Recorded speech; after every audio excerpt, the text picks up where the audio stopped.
This dude is our main character, yo. He's a hardcore gamer, grinding 25 hours a day in this super realistic 2-tien game. But before he could finish his 20th gig for the day, he got a one-way ticket to the cultivation world. But before he kicked the bucket, he accidentally maxed out his super-duper handsome stats. Just like that old G who became the sect leader over there. He's got a face that makes the whole cultivation world go wild. The ladies are just head over heels, totally smitten. Seeing that being as handsome as the admin wasn't enough, the author gave him these powers. He can master any technique just by touching it. He gets cultivation points just for showing off. No need for a sword. He can still unleash crazy sword aura with just an empty scabbard. And, holy moly, let's not waste any time. Let's get started. Outside, the rain's coming down hard, lightning and thunder booming. On the balcony of an old apartment, some clothes are swaying in the wind. On the hallway, 2 basins are collecting rainwater. Inside the house, the clatter of a keyboard keeps ringing out. Our main character, with his platinum blonde hair, nimble fingers flying across the keyboard, is focused on gaming. Frowning slightly, he speaks into the microphone. The opportunity is here, go. This boss's skill has a very long window of invulnerability. If we don't kill it now, we're dead when it unleashes its second skill. In the game, a level 102 boss is close to running out of health, but its power is still terrifying, forcing players to team up and wait for a chance to strike. Lu Chen, the main character's in-game avatar, gets into position. The main character clicks to cast anti. Lu Chen points his sword straight to the sky, creating a super powerful blue light that tears through the night, catching everyone's attention. Thwack! The knight's sword in the game pierces through the boss's body. Roar! The monster boss screams in the game. System notification. Bullheaded man LV12 has been defeated. The game chat explodes. Zhao Ming shouts, WTF Lu Chen, Hua Sui Zhao Qiang, need Lu Chen to clear the level. Zhao Hong, Lu Chen is number 1 under heaven. Alright, 2 more rounds and this gig is done. The main character takes off his headphones, leans back in his chair, and casually grabs a soda. The main character's little sister walks out of her room. Don't play anymore. You haven't slept in 3 days straight. Your body can't take it if you keep staying up all night. The main character turns to look at her. It's fine. Don't be so pessimistic. I need to finish this gig quickly so we can get enough tuition for next semester. School's starting soon. The little girl worries, her eyes looking sadly at him. But the main character gently raises his right hand and beckons, come here, kiddo. The little girl obediently walks over and sits down. The main character pats his sister's head. I know my limits. Go read your book. Once we've saved up enough money, I won't use gaming as a job anymore, okay? The main character's little sister obediently goes to the sofa to lie down and read. The main character puts his headphones back on and keeps playing. He is Lu Jun, a professional gamer, or more accurately, a professional power leveler. He takes gigs from internet cafes, helping people level up, farm equipment, gather resources. As long as you pay, he'll do anything. Because the main character's parents died early, there weren't any savings, and he'd been weak since he was a kid, and he didn't have any other skills. Even though this job is tiring, it can at least support him and his little sister. He still has 1 gig on hand. Once he builds this account and completes a relatively difficult newbie quest, he can sell it for a good price. With that said, the main character moves his slender fingers across the mouse, creating an account and building a character. He says eagerly, he. Since it's an account for sale anyway, let's max out the beauty stats. While happily setting up the equipment for the character, Lu Jun's face darkens. His hand trembles uncontrollably. That's weird. My fingers have no strength, and my body won't move. Lu Jun's body stiffens, and he can't move, causing him to panic. Thump. The main character lost all his strength, his head slamming hard onto the keyboard. No way, Lu Jun is back at it again. In a daze, he heard his little sister desperately calling him awake. Bro, don't scare me like that. In a celestial realm, there were 2 sages, 1 white and 1 black, playing Go. Have you thought this through? Are you sure you want to place this stone? Clack! The slender fingers of the immortal dressed in black placed a black goldstone onto the board, saying, no regrets after placing it. Lu Jun sprawled on the ground, slowly opening his eyes. He stared wide-eyed, mouth agape. Where is this? He sat up, looked at the clothes he was wearing, and was dumbfounded. These aren't my clothes. To get a better look, Lu Jun approached a nearby river, peering down at the crystal-clear water. Lu Jun's reflection appeared on the water's surface. He reached out and touched his face. This face is ridiculously handsome. Wait a sec. The memories before he transmigrated flashed through the main character's mind. He remembered how eager he was to pimp out the character, his words echoing, heh. Since I'm selling the account anyway, might as well max out the appearance. Max it out. Max it out. Isn't this the Heavenly Dao side account that I just created? WTF. The main character's eyes welled up. He screamed out, holy SHT. I transmigrated into the game. What's going on? I must be dreaming. Lu Xun raised his hand and pinched his cheek hard. Dreaming. Wake up! I don't have time to sleep. I still have a little sister to take care of. It's not a dream. This pain is real. The main character looked straight up at the sky, angrily shouting, I just made a side account, and I transmigrated. Is this account cursed? Just as he was feeling helpless. Whoosh! A beautiful figure flashed before him. Lilei. Eyes meeting Lu Xun's, 4 eyes locked, a spark ignited. The girl stared intently at the main character. And then she landed on a branch, across from the main character. Lu Xun looked at her, sweating buckets. You can fly. This game has a Xianxia setting. I definitely need to stay alive. Surely she wouldn't attack a normal person, right? Lilei tilted her head, casting her sparkling eyes towards our main character. Indeed, a cauldron, the ultimate cauldron. Indeed, a cauldron, the ultimate cauldron. Lili couldn't hide her excitement when she saw Lu Xun. The main character's cheeks flushed red when he met her gaze. He frowned. A cauldron. Then he covered his mouth and chuckled shyly. There's such a good thing. Then he imagined beautiful, scantily clad girls surrounding him. Some things, you people don't know how to cherish. Throwing them away after using them, but they're actually very important. Wait, this is Heavenly Dabo. Although the process of being a cauldron is very enjoyable, there's a low limit. Like people advancing to level 999, but I can only advance to level 233, and ultimately I can only become a stepping stone on their path to advancement. No way, how can I become a stepping stone for others just because it's enjoyable? Moreover, cultivating this kind of demonic art will make a lot of people want to kill me. Moreover, face slapping is the essence of humanity. Doing something depraved, Lilei looked at him blankly, not understanding what he was gesturing about. As for him, he covered his mouth, his face showing a sly smile. With dark thoughts, next time will do. Lilei covered her mouth, thinking to herself, although his expression changed several times in a few seconds, he's still beautiful after all. Dual cultivating demonic art with him will not only not be a loss, but also a profit. Suddenly, Lilei's expression changed. She frowned, her eyes turning sharp. She remembered the day her parents were murdered, my parents. Because of a stroke of luck, they obtained a celestial sword technique and cultivated the martial art, but because of it, they were targeted and exterminated. I bear a sea of blood and deep hatred. The urgent matter is to increase my strength to avenge my parents. Dual cultivating demonic art and this heavy debt of Xianxia Yijian is my only support right now. Since I have to dual cultivate anyway, finding a handsome person is not a loss. Never mind, I'll just tie him up first and then, think about it, the people chasing me are almost here. With that, Lilei jumped down. Lu Xun raised both hands, hugging his body in panic. Don't come over here. Crap, she wants to use her powers. I'm just a level 1 trash clone right now, got nothing but this face going for me. Lilei comes from a rich family, doesn't know the first thing about kidnapping. Standing in front of the male lead, she stammers awkwardly, Why can you follow me? Lu Chen gives her a super confused look, then closes his eyes and replies, No way. Lilei covers her mouth to stop herself from screaming. Inside, she's going wild. Even his pained expression is gorgeous. Too much. Good impression +1, favorability +1, and it keeps going up. Lilei can't hold it in anymore. She jumps up and down like an excited puppy. Lu Xun looks at the rapidly increasing favorability with confusion. What's going on? That even raises favorability. He puts a hand on his hip and another to his forehead. I remember busting my butt trying to earn some favorability from NPCs. Guess it's all about the looks, huh? The male lead looks up to the sky, defeated. I just don't get it. Lilei is totally captivated by Lu Xun's beauty, her eyes sparkling as she stares at him. Oh, that jawline. The perfect profile. Whoosh! A flash of light grazes Lilei's face. Her eyes turn sharp, filled with killing intent. Those guys caught up. Lilei darts behind Lu Xun. He's busy lost in thought, stroking his chin. If I've been farming her favorability, maybe I can reason with her. If I can just get to the nearest city, I can join a proper sect. Lost in his thoughts, Lilei suddenly throws her arms around Lu Xun from behind. Swoop! Carrying him off like a little fish. Inside, Lu Xun is about to cry, Damn it! I ran into a She-Hulk. Just after they leave, a group of masked people arrive, wielding sharp blades and looking fierce. Her body scent is here. I don't smell it. She must have just left. Kill her. The Yixian sword and that cultivation technique are ours. Yeah, kill her. Meanwhile, Lilei is flying back and forth in one spot. Lu Xun looks at her uncomfortably. What's she doing? Didn't we pass this place like 3 times already? Could it be that this She-Hulk is lost? Lilei's face is getting more and more strained, dotted with sweat. Lu Xun starts to speak. You won.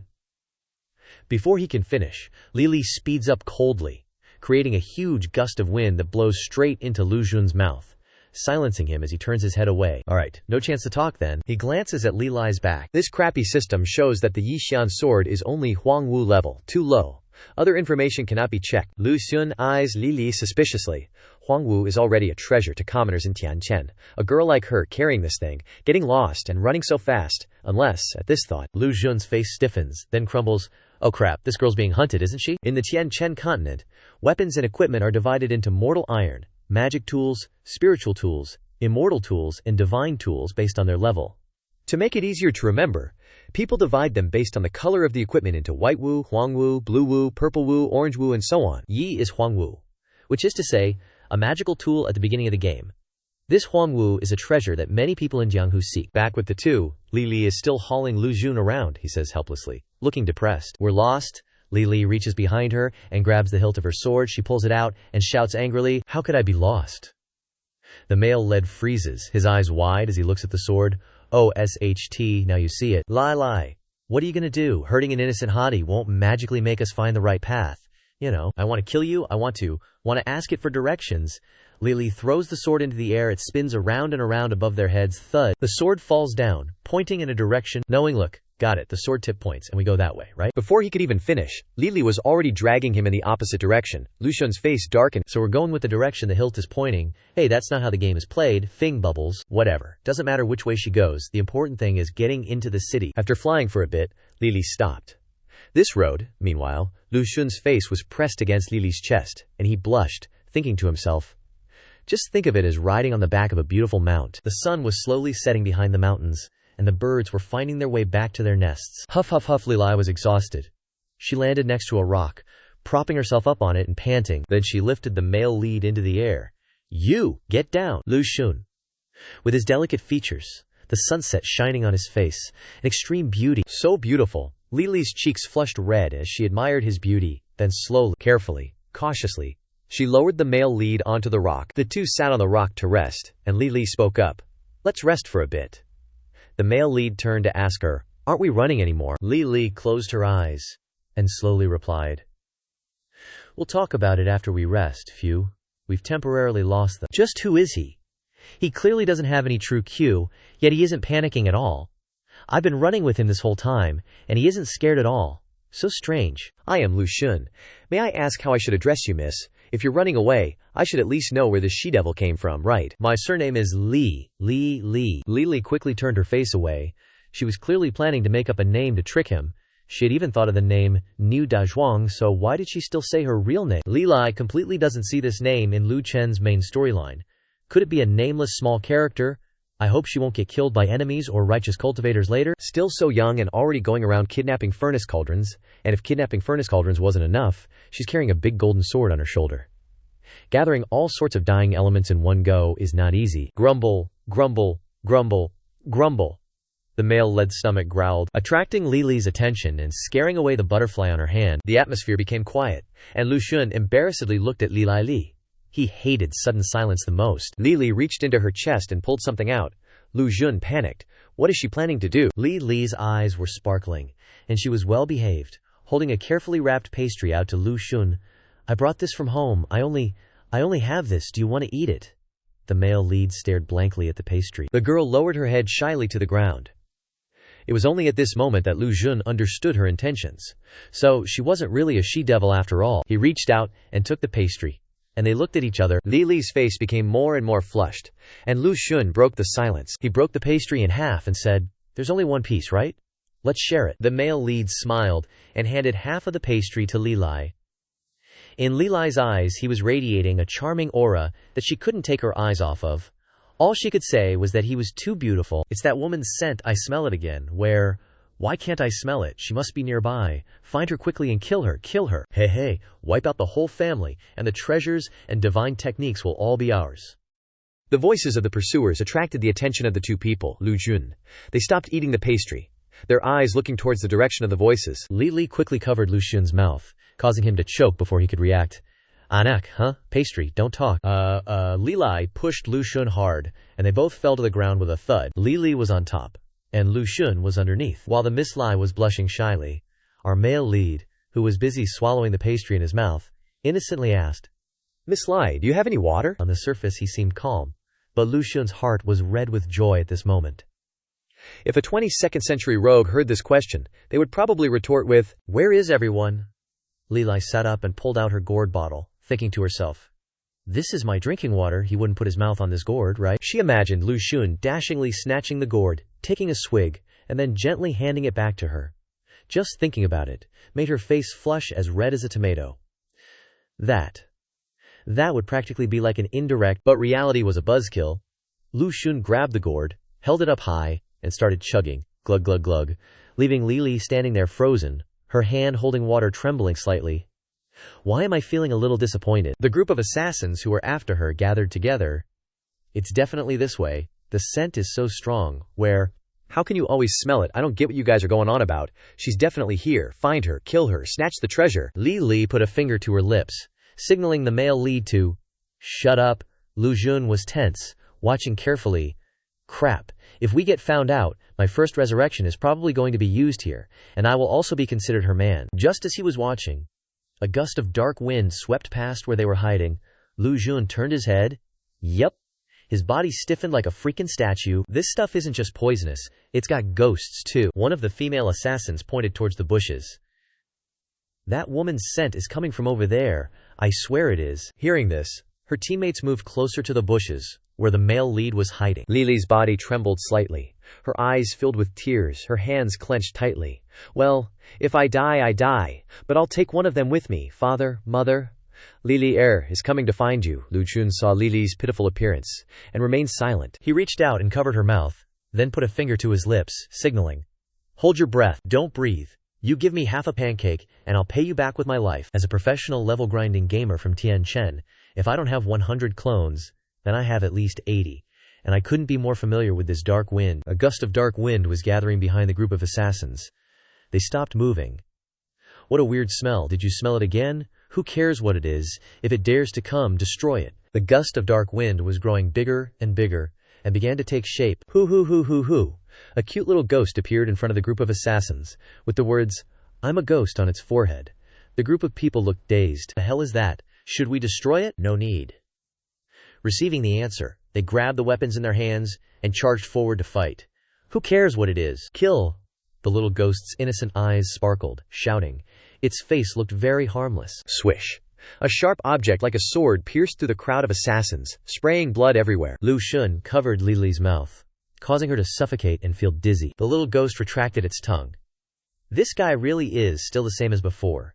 The nickname Newbie Slaughterer is well-deserved. After killing the group of assassins who were after Li Li, the little ghost left. Lu Xun removed his hand from Li Li's mouth, and she gasped for breath. Whew, what was that thing? Lu Xun grinned. Hey, it's a good thing. As long as you find the right method, even a 3-year-old child can kill it. Li Li stood beside him, her whole body trembling. Lu Xun stood up suddenly. Li Li shouted in panic.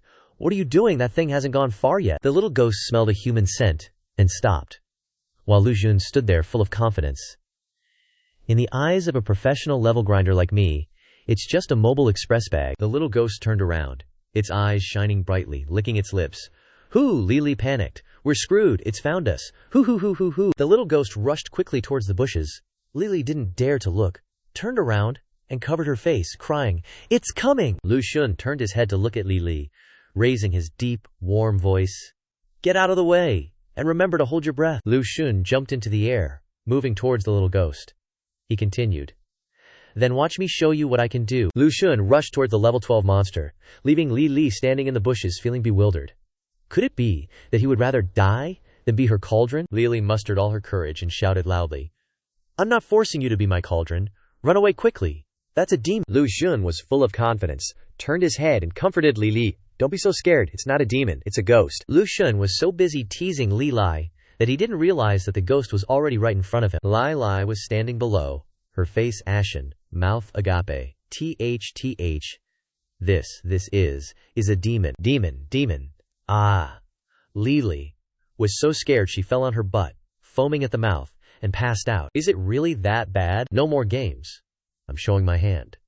Lu Xun raised his foot and kicked at the demon. Chi concealment, you're a huge newbie gift. Lu Xun kept muttering and laughing to himself, leaving the little demon completely bewildered. The protagonist raised 2 index fingers, grinning mischievously. Hey, If I haven't killed 1,000, I've killed 998 of ya. He poked his 2 index fingers into the little demon's eyes. The little demon cried out in pain. Ding. System notification. Killed a mountain demon. Gained 66 experience points. The little mountain demon slowly vanished before Lu Xun's eyes. He landed on the ground next to the unconscious Li Lai, staring intently at the system screen. Sure enough, killing monsters gives experience. Checking character interface. Lu Xun. Level 1, Strength 1, Speed 1, Agility 1. Martial arts are more than just a clone. 666 points is enough to level up, probably even a few levels, but I don't have any techniques. Leveling up would be useless. Gotta find a sect and some techniques quick. Lu Xun knelt down on one knee beside Li Li, looking at her body. Even though she's young, she's got curves in all the right places. The protagonist reached out and poked Li Li's cheek. Wake up, it's okay now. Looking at Li Li's lips, what am I thinking? Do I really want to make a move on a young, innocent girl? A real man should bravely be a skirt chaser.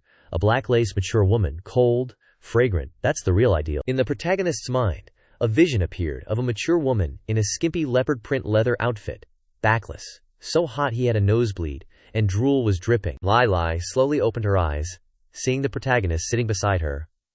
Huh, you're okay, Humph. Where's that thing? Lu Xun suavely reached out to the little girl. Li Li replied lightly, I took care of it. Li Li's eyes lit up. She jumped to her feet, excitedly approaching the protagonist. You took care of it. The protagonist recoiled in surprise. This little girl's favorability is too easy to earn. Our business isn't finished yet. Follow me. You, where do you want to go? To pick up loot, of course. Isn't this stuff valuable? Huh? I won't take much. You can have the rest. Lanchin. Li Lan stared blankly at him, not knowing that he could see the value of things. The loot on the ground consisted of a total of 97 taels of silver, an ordinary longsword, a Ni Changfang's outer defensive treasure, and a low-grade short spear. She only heard him tell her to pick up the stuff, her eyes lighting up. Jackpot! She quickly thanked him, and flew to the pile of items. Lu Xun stood helplessly against the cold, watching the greedy little girl. Lu Xun held an Eagle Claw manual in his hand, carefully examining it. This Eagle Claw secret manual is actually a common Jianghu finger technique. It's not bad, but why such a weird name? Li Li quickly replied. Secret technique manuals are hard to master without a teacher's guidance. You should put it away first. Maybe you can sell it for a good price. Li Li replied like that, because she was a lazy little girl who hated reading. When picking up items, she only picked up tools, filling her back. He only picked up 2. The system displays a prompt, asking if he agrees to learn this manual. He pressed confirm. He figured that learning an extra skill was a must. As soon as he confirmed learning, a powerful surge of energy appeared around the protagonist. He closed his eyes and slowly absorbed it, while Li Li beside him stared blankly, not understanding anything. The protagonist opened his eyes, his pupils blazing, his gaze becoming sharp. Lu Xun tentatively extended 2 fingers, channeling his entire internal force, radiating light. His internal strength increased significantly. Li Li's favorability towards him also increased a lot. He only glanced at the manual 2 or 3 times, and already learned the form. Could this be the once-in-a-century martial arts talent that her parents mentioned? Lu Xun once again gave Li Li a look of worry, his face covered in sweat. The favorability is rising too fast. What if this person's favorability towards me gets too high, and I can't control it? He imagined the scene of Li Li throwing away all shame and demanding to dual cultivate with him. Hurry and dual cultivate with me, I like you so much. Thinking of this, Lu Xun could only shake his head. Can't handle it, can't handle it. Lu Chen turned his head to look at Li Li, who was trailing behind with a gloomy face. If it really came to that, relying solely on this imperial decree wouldn't be enough to protect herself, but it would make her even more interested. Li Li saw him staring intently and asked, Why are you looking at me with that weird expression? Lu Chen scratched his face awkwardly and stammered, looking away. Nothing. The 2 of them moved forward, and Li Li broke the silence, asking him, But why didn't you just ask me? Why am I being chased? He cautiously replied, Because you keep trying to turn people into cauldrons. Hearing this, Li Li's blood boiled, her fists clenched, and her teeth gritted. She just wanted to shout, You're my only cauldron, you know. She was so angry she couldn't speak, so she just yelled at the male lead. You, Lu Chen, standing beside her, scratched his head in confusion. In Li Li's eyes, Lu Chen was a god-tier beauty, so all anger could be forgiven. She told herself, Whatever. I won't hold it against him, for the sake of that face. After a while, a small village appeared ahead. The male lead pointed towards the village. Let's not talk about that for now. Look over there, it's the county town. As soon as he finished speaking, Lu Chen felt a hand grab the back of his collar, and before he could even glance back, Li Li dragged him across the ground. Li Li grinned happily. My sense of direction is indeed amazing. This is exactly the Qingmu County I wanted to go to. It was almost evening when Lili dragged the male lead to the entrance of the city. She looked up at the city gate's name. Ah, this place. Lu Chen glanced around uncomfortably. He looked at the city gate plaque. Qingmu County, this noob village is where I'm familiar with. I asked this girl on the road. It's currently the 3997th year of the Tianqian calendar. In the game, it's already the 4000th year of Tianqian, which means that the present me is 3 years earlier than the game time in reality. And this county is where one of my countless alt accounts was born, so I couldn't be more familiar with this place. Li Lai mumbled hesitantly. Let's find an inn to stay first. She was too embarrassed to say what she was thinking, that she hadn't bathed in a long time, but how could she say that? 10 minutes later, Lu Chen led Li Li to the front of the modestly decorated guest. Welcoming in, he said, this is the place. This inn is highly rated and cheap. It is a landmark of Qingmu County. Lai Lai secretly glanced at the male lead, wondering if he cared about what she was thinking. The inn's waiter ran out to greet them. Welcome, esteemed guests. Are you here to rest or stay the night? Of course we're staying. Give me a premium room. So would you like 2 rooms or just 1? Lu Chen turned to ask Lili. What do you think? She was super shy, covered her mouth, and turned her head away. Then she tilted her head back and held up an index finger. Oh, 1 room. Lu Chen grabbed Lili's wrist and frowned, saying, 2 rooms, making the girl's face as red as molten iron. The waiter headed towards the stairs. Yes, 2 premium rooms. Please come in. Meanwhile, the male lead angrily turned to scold Li Lai. Sharing a room will lead to gossip. Delete. Can you not be so thirsty for my body? Li Lai put on an innocent face and asked. Why? Lu Chen flicked her forehead hard. Can you be a little more upright? He was lecturing Li when a loud voice called out from behind. Shopkeeper. Any rooms available? Attracting Lu Chen's attention, he turned his head to look towards the door. A woman holding a sword, radiating intense power, walked in. Shopkeeper, I want a room. While the other customers in the inn gaped in fear at the female knight, Lu Chen's eyes lit up. Murong Yan, the guide of a true 985-level great sect in Qingmu County's newbie village. The waiter replied to Murong Yan. Esteemed guest, please wait a moment. I'll take these 2 guests upstairs first and be right back. Murong Yan walked over to a nearby table and sat down to wait for the waiter. The 2 male leads went upstairs.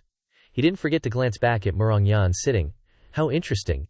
But depending on her to be my master is not enough. Murong Yan also looked towards the 2 main characters and sank into thought. She was attracted by the azure-clad sword behind Li Lai. Her eyes sharpened, staring intently at the azure-robed sword. As soon as Lu Xun got to his room, he flopped down on the bed and fell into a pensive mood.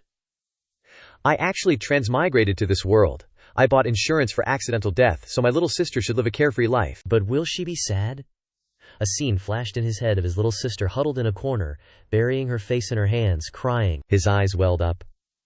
You have to be strong. You're all alone in that world now.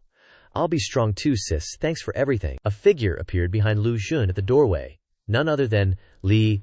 She gently poked her head into Lu Xun's room.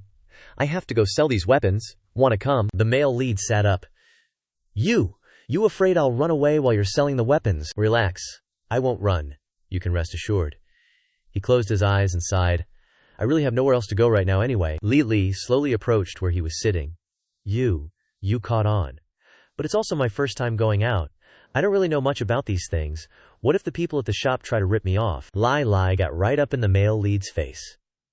You come with me. How about we split the money 50-50? Actually, it's not that I can't go with you, and besides, I don't want your money. I just need you to do one thing for me. Hearing this, Li nervously hugged herself and backed away, stammering, What thing? Lu Xun slowly stood up. And then he reached out and pulled Li into his arms. Take off your face veil and let me see. Lai awkwardly pushed him away. Wait, let me fix my hair first. And whoosh, Li vanished from the room, leaving Lu Xun standing there sighing. I was just kidding. That face veil is so thin. Does it really do a good job of hiding anything? I really don't understand what girls are thinking. A moment later. Knock. I'm coming in. Lu Xun went to open the door for Li. The 2 stood facing each other. Li shyly spoke. You can't regret it, okay? Seeing the little miss's face, Lu Xun blurted out. Unbelievable. I almost had to serve a 3-year passive jail sentence. Li tilted her head in confusion. Lu Xun, what does passive jail sentence mean? He scoffed and pointed a finger at her face. You're so young, and you're already trying to find a furnace cauldron. There are still so many opportunities to become stronger in this world. He raised a hand to cover his eyes, but not really, leaving one eye peeking at Li. This girl's eyes are really big. If you told me she was in middle school in the modern world, I believe it. Li trembled slightly, feeling wronged. HMPH. I'm not as young as you think, I'm very old. Knock, knock. While they were talking, a knock sounded on the door. Come in. A figure appeared outside Lu Xun's room. Li reached behind her to grab the azure robe sword. You're really good at lightness. Skill, I didn't notice you at all. If you were my enemy, I'm afraid I wouldn't be able to handle you. The system displayed in front of the male lead, Murongyan, cultivation level unknown, attention. Seems to have no ill intentions. Murongyan, what's she doing here? Lu Xun slowly walked towards the door. Li looked at him, puzzled. Hey, what are you doing? The male lead opened the door. Do you need something? Murongyan froze. Her eyes lit up. Nothing. And then Murongyan turned to leave. I just went to the wrong place. She glanced back at the male lead, starting to have some doubts about life. That kid who opened the door just now, up close he's kinda, is my steadfast heart devil subduing physique not resolute enough? Lu Xun and Li turned to look at each other. She's gone. But she probably didn't go to the wrong place, right? What do you mean? Lu Xun explained. Have you ever seen someone who went to the wrong place knock on the door? She definitely had another purpose. Earlier, when she was about to leave, that woman gave you a look. Could it be? Li cut him off, glanced at herself, then hugged herself tightly. As expected, I still can't take off my veil. The male lead helplessly stared at the self-absorbed person in front of him. Star system announcement. Item. Sword garment. Note. This sword is enhanced with low-level illusion magic. As expected, this is still the Xianxia world I'm familiar with. Tianchen realm. A world dominated by cultivation practitioners. Logically, the characteristics of the cultivation world, such as killing to plunder treasures and seizing luck, which are totally against my moral code, should be everywhere, right? But in reality, that's not the case. Most cultivators in this world like to do good deeds, help those in need, and are incredibly righteous. Immortals in this world possess immortal energy and will spare no effort for the lives of ordinary people. Heroes in this world have chivalry and will help those in need whenever they encounter injustice on the road. This world always makes people feel comfortable. People below Murongyan's level can't see through this illusion. It's a magical artifact. Naturally, they won't have the intention to kill and steal treasures. Li grabbed Lu Xun's wrist. Okay, I don't know what you're thinking. Let's go to the store with me, you promised. Before Lu Xun could even agree, he was dragged out of the inn by the leaguer, freely protecting the weak. That's what cultivators in the Tianchen realm are like. But luckily, if Murongyan is here, then one of the 3 most perfect starting scenarios in the Tianchen realm must also be here. As long as I seize the opportunity, I can create my own world in this place. The sun is setting, and the merchants on the street are quickly packing up their goods. The 2 male leads walked out of the store. Li shouted happily, Aha! Sold so much money again. Finally, I don't have to starve anymore. You earned so much. Aren't you treating me to a meal? Of course, let's go. Tell me what you want to eat. Don't be shy with me. You can freely choose anything under 2 silver coins. Lu Xun gave her a thumbs up. You're so generous. But seriously, don't you notice anything strange? Anything strange? Don't you think the woman who knocked on our door today was suspicious? Oh right, I was going to say that but totally forgot. But still, what's so suspicious about her, Lu Xun's chest tightened with Li's cluelessness, is being inarticulate. Something to be proud of. Use your brain. It's dark, and the 2 of them are eating in a restaurant. Li slammed the table and stood up. What did you say? That lady is a cultivator? Shh, keep your voice down. Why don't you just grab a loudspeaker and announce it to the whole street? This is a great opportunity. We need to be discreet. Li's eyes lit up, and she obediently ran over to massage Lu Xun's shoulders. Right, but how did you know? He pointed to the garment on the table. Take a look at it. Do you see anything wrong? Li carefully looked at the garment on the table and then stared at Lu Xun with a look of sudden enlightenment. Is there something wrong? Lu Xun was speechless at this girl's cluelessness, screaming in his head, Is there something wrong? There's nothing wrong, nothing major. He helplessly supported his face with his hand, slowly explaining to the girl. It's covered by illusion magic, so in the eyes of people in the martial world, it's just an ordinary weapon. Li clapped her hands together with a loud bang and exclaimed, I understand. If I can become that lady's disciple, who would dare to bully me in this world, I can finally avenge my parents. Li looked at the male lead with eyes full of affection. But you're really amazing, noticing such small details. Doesn't matter. The important thing now is whether that cultivator will choose us girls or not. As they were talking, a voice echoed from outside. Don't go out on the ghost festival, the gates of hell are opening, life and death are uncertain. Don't go out on the ghost festival, the gates of hell are opening, life and death are uncertain. Li and Lu Xun went to the window to peek. They saw a group of people in official attire, swords on their backs, scattering paper money as they shouted, Don't go out on the ghost festival, the gates of hell are opening, life and death are uncertain. Turns out today is the ghost festival. Lu Xun turned around and saw Li, with a sulky face, standing frozen in place. She was getting teary-eyed. Do you think my parents, will they be able to reincarnate? Lu Xun looked at the falling leaves outside the window. Good people will always be rewarded. Thunder and lightning began to rumble outside. Lily lay face down on the table, her body trembling slightly. Good people will be rewarded, really. Lu Xun watched the crowd running for cover from the rain in the street. Lost in thought, I don't know, but hopefully there will be rewards, right? At least my sister will have enough insurance money to not worry about life until she graduates from college. Lu Xun. You see, hearing her name being called, the male lead turned around. Li Lai reached out and waved him over. The blue dress on the table emitted a red light, vibrating non-stop. The star system announced, the magic item is vibrating. A struggle between spiritual beings warns of danger. If I'm not wrong, our chance is here. Lu Xun grabbed Lilia's wrist and pulled her away. Follow me. There's a good omen outside the window, a big opportunity. What's so pretty? Lu Xun put on a sly face and said to Lili. At this time of night, it's definitely ghosts and demons. Li looked at his excited, sinister expression. Her face turned white as a sheet, frozen in place. Then he pointed out the window. Haven't you seen many ghosts? Look, the ghost creatures in the Tianchen realm aren't very similar to those on Blue Star. They're formed from the resentment of the people, not from a single vengeful spirit.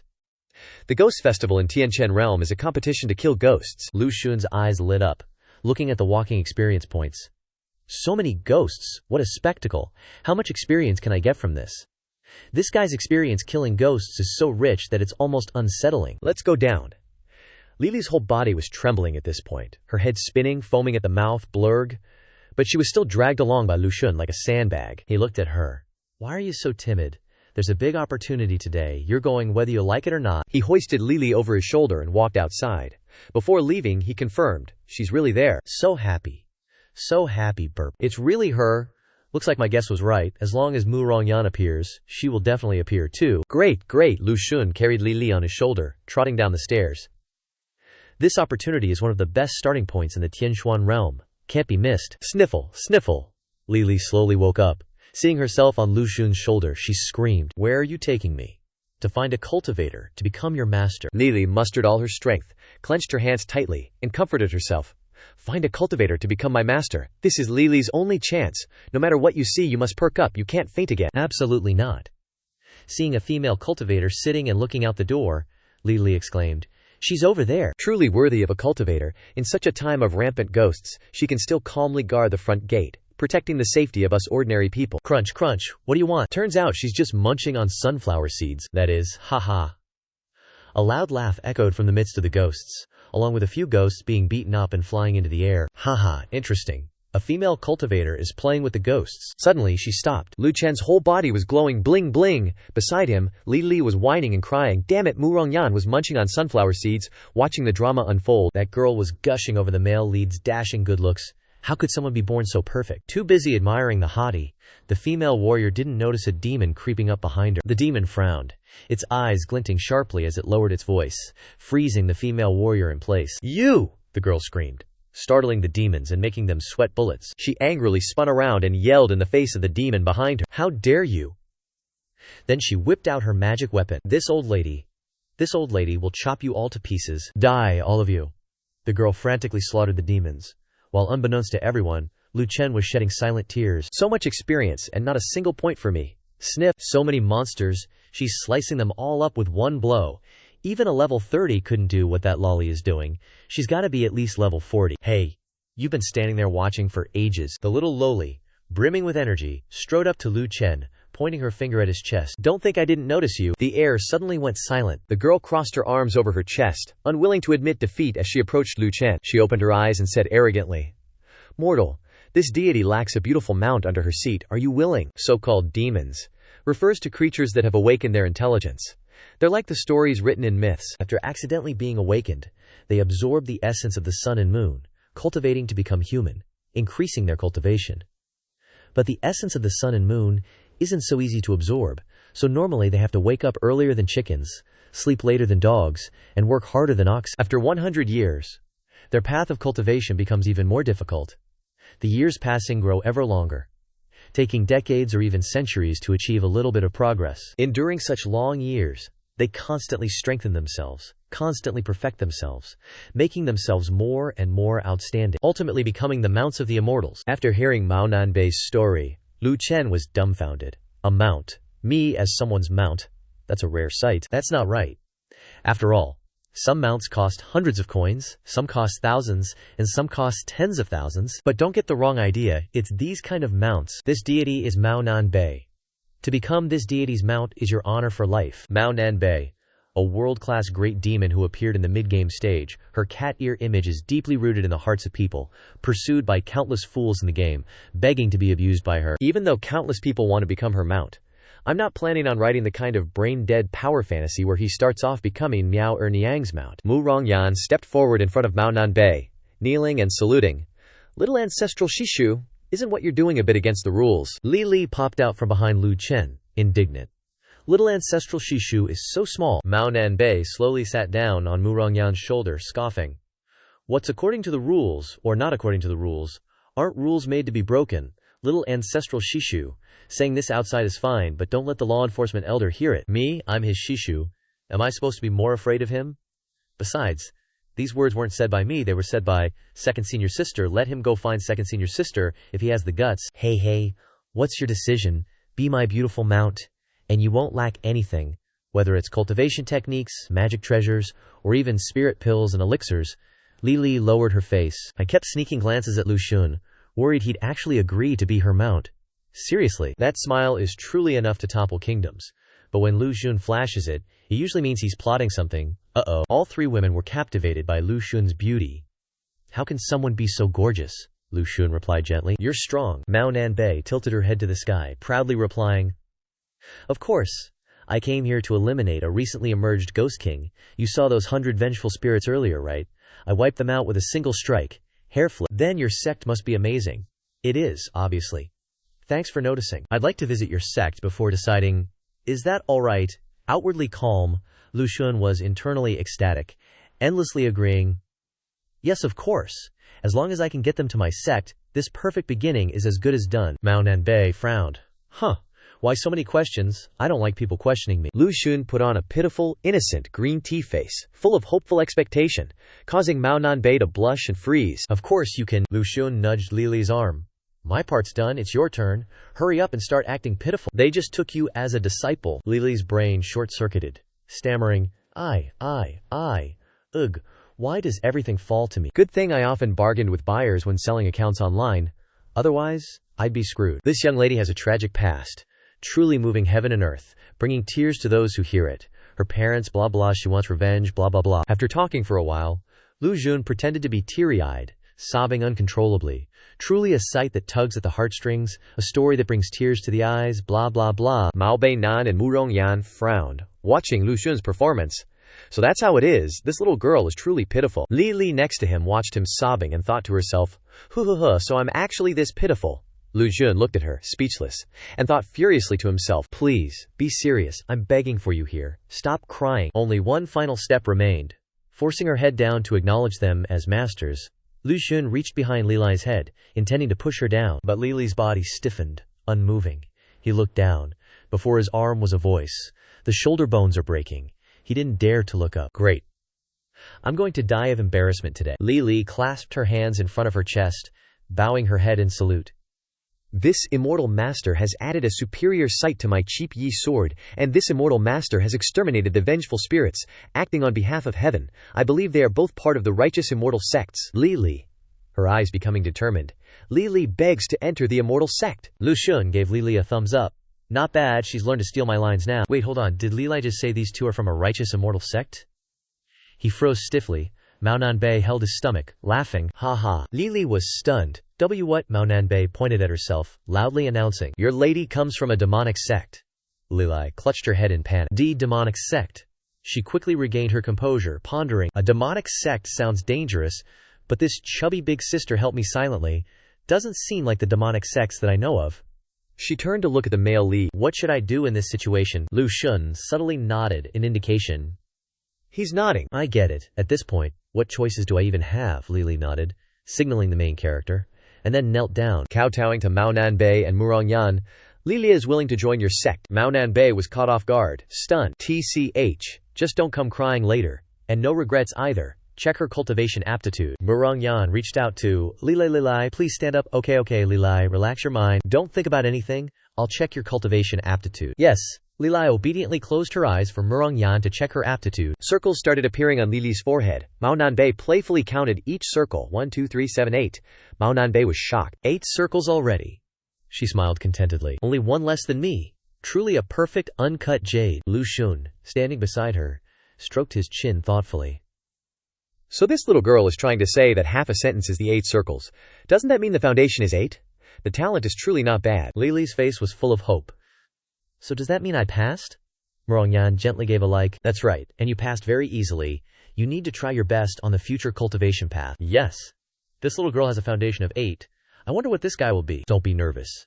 Murongyan placed her hand on Lu Xun's forehead, who confidently replied, How could I be nervous? Light radiated from the circles. All 3 of them showed clear anticipation. They saw it, but their smiles gradually faded when they only saw one cultivation circle appear. Only 1 circle. Lu Xun was so angry he almost spat blood. God damn it, almost forgot. When I added attribute points, 100% of the points went to looks. Damn it. Foundation of 1. The 3 women clearly showed their contempt, looking at Lu Xun, whose face was ashen as he sat on the ground, and said mockingly, Turns out he is just a pretty boy. The next morning the whole group of Lu Xun set off to Mao Nanbei's sect. Murongyan walked ahead, saying to the back, After buying some supplies, we'll set off back to the sect. Li Li shyly tugged at Lu Xun's sleeve. I will definitely cultivate hard. Lu Xun looked gently at the little girl in front of him. Yeah, that's great. Then Lu Xun went to the front. Li Li looked at him from behind. Now going to the demonic sect. I don't know what it will be like in the sect. What if it's a place where the big fish eats the small fish? Someone with poor foundation like you will definitely be bullied, but I will definitely try to cultivate. Until Li Li hasn't gone up to me for a long time. Lu Xun turned around. Hurry up. Li Li ran up happily. Coming, then protect you. Countless sects in the Tianchen continent. Among them, the righteous path takes the 4 great sects as the head, respectively, Wanjian Shan, 10,000 Sword Mountain, Yijian Shan, 1 Sword Mountain, Qing Xianzong, Luo Tianzong. The names of the 4 great sects are no problem when read separately. But, if combined in pairs, the first 2 names don't match very well. The last 2 names look very gay. Wanjianzong believes that Wanjian Giyi, 10,000 swords returned to 1, is the essence, learning a bunch of sword techniques, relying on 10,000 kinds of sword techniques to comprehend the sword Tao. The One Sword sect believes that 1 sword breaks 10,000 techniques is the essence of swordsmanship, dedicating their entire lives to mastering a single sword, making them incredibly difficult to deal with. But in reality, the 10,000 Sword sect and the One Sword sect actually originated from the same sect, the Sword sect.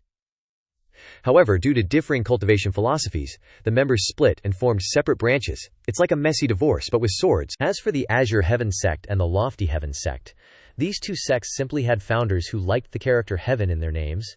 Actually, there isn't a single darn bit of relation between them. Basically, a cosmic coincidence. Finally, let's talk about the demonic cultivation path, led by the 3 great demonic sects. These include the Spring-Autumn Forest, the Boundless Restraint Mountain, and a demonic sect that's more straightforward than a punch to the face. They're just called the demonic sect, plain and simple. Back to our main group. Murongyan was carrying Mao Nanbei on one shoulder and a massive bag of supplies on the other. She told everyone, Alright, we've bought all the supplies, let's head back to the sect now. Meanwhile, the demonic sect disciples are out there recruiting new members, the usual evil stuff. Li Li awkwardly pointed at the huge bag of supplies. Such a big bag, how are we going to carry it all? Murongyan gently replied, Like this. The ring on her finger lit up, kinda like a Christmas tree. She waved her finger, and the entire bag of stuff on her shoulder disappeared into the ring. Li Li stood beside her, mouth agape in admiration. So magical, trisk trisk, she's never even seen a backpack, the poor kid. Wait, no. We should call it a storage ring now. It's not a backpack anymore. Just recharge it with spirit stones and it gets bigger. Microtransactions in cultivation world, lol. Alright, let's set off now. Riding a sword, such a big body. What will his flying sword look like? It must be huge too. Riding a sword is like an immortal? Really, let's go. Murongyan tossed a green sword into the air, took a running start, and jumped. She stood on the sword and soared into the sky. Holy crap. Lu Xun stood below, sweating buckets, while Li Li looked at Murongyan in admiration. Is that how it is? Mao Nanbei took out a shard of ice and snow. Let's go up too. As soon as he finished speaking, a large crane appeared before the 3 of them. Li Li and my mount. The 2 of you can ride with me, shall we go? Li Li and Mao Nanbei gracefully hopped onto the crane immortal, while Lu Xun ran off to find a ladder to climb on. He struggled to climb onto the crane immortal, his face contorted, his whole body trembling. Wait for me. The crane immortal took flight, and Li Li asked, It won't, drop us, will it? You can't judge cultivators by ordinary standards. Murongyan's flying sword is named Hong Mao. Imbuing her wish for good things, Mao Nanbei grabbed. This is the entry-level cultivation technique of my demonic sect. You can learn it, but you can't. Before you become my mount, you have nothing to do with my demonic sect, so no peeking. Lu Xun sadly lowered his head. Okay, alright. He put on a pitiful act, looking at Mao Nanbei with puppy dog eyes. Although I can't learn it, can I at least touch a celestial cultivation technique? The male lead's whole body exuded an irresistible charm, making Mao Nanbei unable to refuse. You're so hopeless, go ahead and touch it. Lu Xun reached out and placed his hand on the cultivation manual, covering his mouth with a sly grin. Hey. Although her name is Mao Nanbei, she is kinda dense. Perfect for my plans. The system appeared. Learn the foundation establishment art. Once confirmed, the cultivation technique cannot be changed. Free. Who could refuse? You have learned the foundation establishment art. Current progress. Tier 0. Unfortunately, I still can't add experience points yet, because I need to achieve a perfect start. And choosing any other cultivation technique is impossible. The feeling is so good. Mao Nanbei turned to Lu Xun and said, if you agree to become my mount, I can let you touch something with an even better feeling. No need for now. Mao Nanbei crossed his arms and turned his face away in a huff. Becoming my mount means you'll have the opportunity to go to the supreme holy land of my demonic sect, the Scripture Pavilion. On ordinary days, even inner sect disciples and elders can't casually enter. Even in the demonic sect I can still learn, why not? That's right, the place I want to go is this Scripture Pavilion. The Great Heaven Continent has 3 types of starts that are almost impossible to achieve, and entering the Scripture Pavilion of the demonic sect is the top one among them. Entering is just the beginning. The real difficulty is becoming a disciple of the master of the Scripture Pavilion. Millions of players tried it in the past, but only one got accepted as a disciple, and that dude straight up died from staying up too late. I was so jealous when I read the news, but who knew I'd end up the same way? If you want to be a disciple of our demonic sect, there are some rules you gotta know. Don't go acting all reckless, and remember, absolutely do not copy Junior Grand Uncle. Mao Nanbei. What's with the anger? I just keep forgetting the sect rules and breaking them. Is that a problem? Lili saw Mao Nanbei's attitude and sighed. How righteous, our 3rd sect rule is blah blah blah blah blah. The demonic sect really does have rules, and these rules all come from that one. The master of Junior Tri's sect. The sect rules are just like that. Next I want to talk about some important stuff. The demonic sect is mainly divided into 3 areas. The outer sect area, the inner sect master's chamber, and Junior Tri's sect at the back of the mountain. Mao Nanbei pointed at Li Lai. You're an outer sect disciple. Mu Rongyan is an inner sect disciple, and I'm just a direct disciple of Junior Tri's sect, sir. Even my mount is like a grand uncle ancestor to the inner sect disciples. Lu Xun gritted his teeth uncomfortably. He's obviously saying that to me. So obvious. Lai cautiously asked from the side. Sir, do we have to go to school in our demonic sect? Hey, he's called sir because he likes being called sir, not because he's a teaching sir. Normal outer sect disciples aren't qualified to hear him lecture. Only awesome people like me, blah blah blah. Lu Xun frowned in disgust listening to Mao Nanbei praising himself non-stop. This cat demon is beyond saving. But speaking of the sir, no one in the Tianchen world knows how strong he is. Just the epitome of loneliness after being invincible for so long. Someone once said, if the sir isn't the ultimate big boss, then they'll lick their own ding-dong and eat upside down. Eat, poop, then eat again. That's how high the sir's status is. Mu Rongyan announced. Junior Grand Uncle has arrived at the sect. Li poked his head out to look down. Where? I can't see him. Mao Nanbei summoned a purple ice shard and replied to Li Lai. Of course you can't see him. Wait until you see the ice shard in Mao Nanbei's hand fly forward. It flies to the middle of the lake and stops, creating ripples on the water. Mao Nanbei continued. You'd be dead meat. Li froze in shock, unable to say a word. Mu Rongyan said to Mao Nanbei, please have Junior Grand Uncle lead them in. My sect token can only let me through. I know. Mao Nanbei took out a cat paw-shaped token from his waist, held it up, glanced at Lu Xun, and casually reminded him, this grand formation was set up by my master, that is, the sir. With that, Mao Nanbei raised the token into the air, and the formation began to react. Why haven't you made a move yet? Do you even want to be my mount or not? Let me think about it some more. Too much resistance isn't good. It feels like every woman in this world is lusting after my body.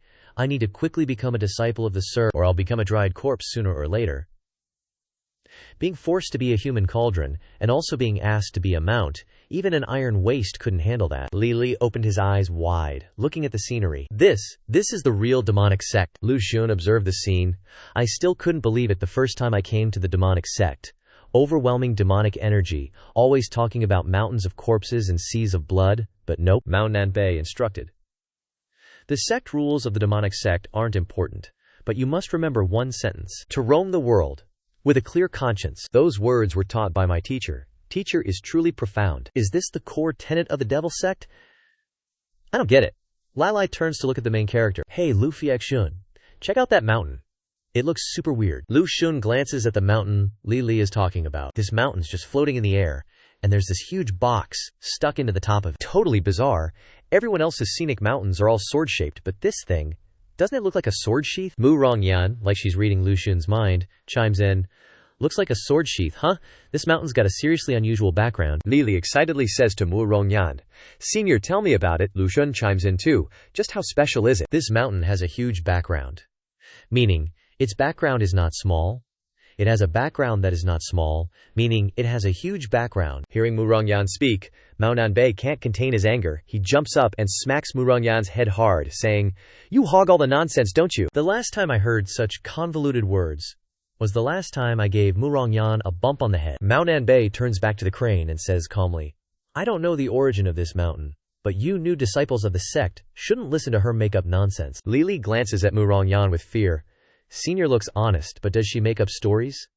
She smiled awkwardly. The immortal crane slowly lands, revealing a crowd of people standing below, respectfully welcoming little Marshal Granduncle back to the sect. The immortal crane lands, Mao Nanbei and Li jump lightly from the crane's back, but our main character slowly climbs down the ladder, making everyone around him embarrassed for him. Before Lu Xun even finishes climbing down, Mao Nanbei takes back the immortal crane, causing him to fall to the ground, exclaiming, Ow! Mao Nanbei turns to look at the disciples, and shouts, Elder Chuai Shui is here, just say that I brought back a pretty good seed. Yes. While Lu Xun and the others are waiting, a person rushes over, shouting, Little Marshal Granduncle, the one who came is Devil Sect Elder Chui Shui. She runs up to Mao Nanbei enthusiastically. Where is the pretty good seed you were talking about? As soon as she sees the main character's face, Elder Chui Shui freezes. Lu Xun's handsomeness and willpower come into play. His hair sways gently in the wind. His whole body shines like a naked celestial. Chu Shui runs up to him, asking, Did little Marshal Granduncle bring back a person? Ignored, Mao Nanbei angrily stands between the two of them, while Lu Xun awkwardly stands still. Mao Nanbei uses his power to fly up and block Chiwai Shui, preventing her from getting closer. The main character says sarcastically, What do you want to do to my mount? Chiwai Shui looks a little surprised. A human mount? Chiwai Shui covers her mouth, glances at Mao Nanbei, and giggles to herself. Little Marshal Granduncle's got some real taste. Mu Rongyan pushes Li forward. Elder, our good seed is right here. She's got a whole 8 rings. 8 rings. Chiwa Shui rushes over, grabs Li's wrist, and shoves her face close to Li's. Sweetheart, sorry for being so forward.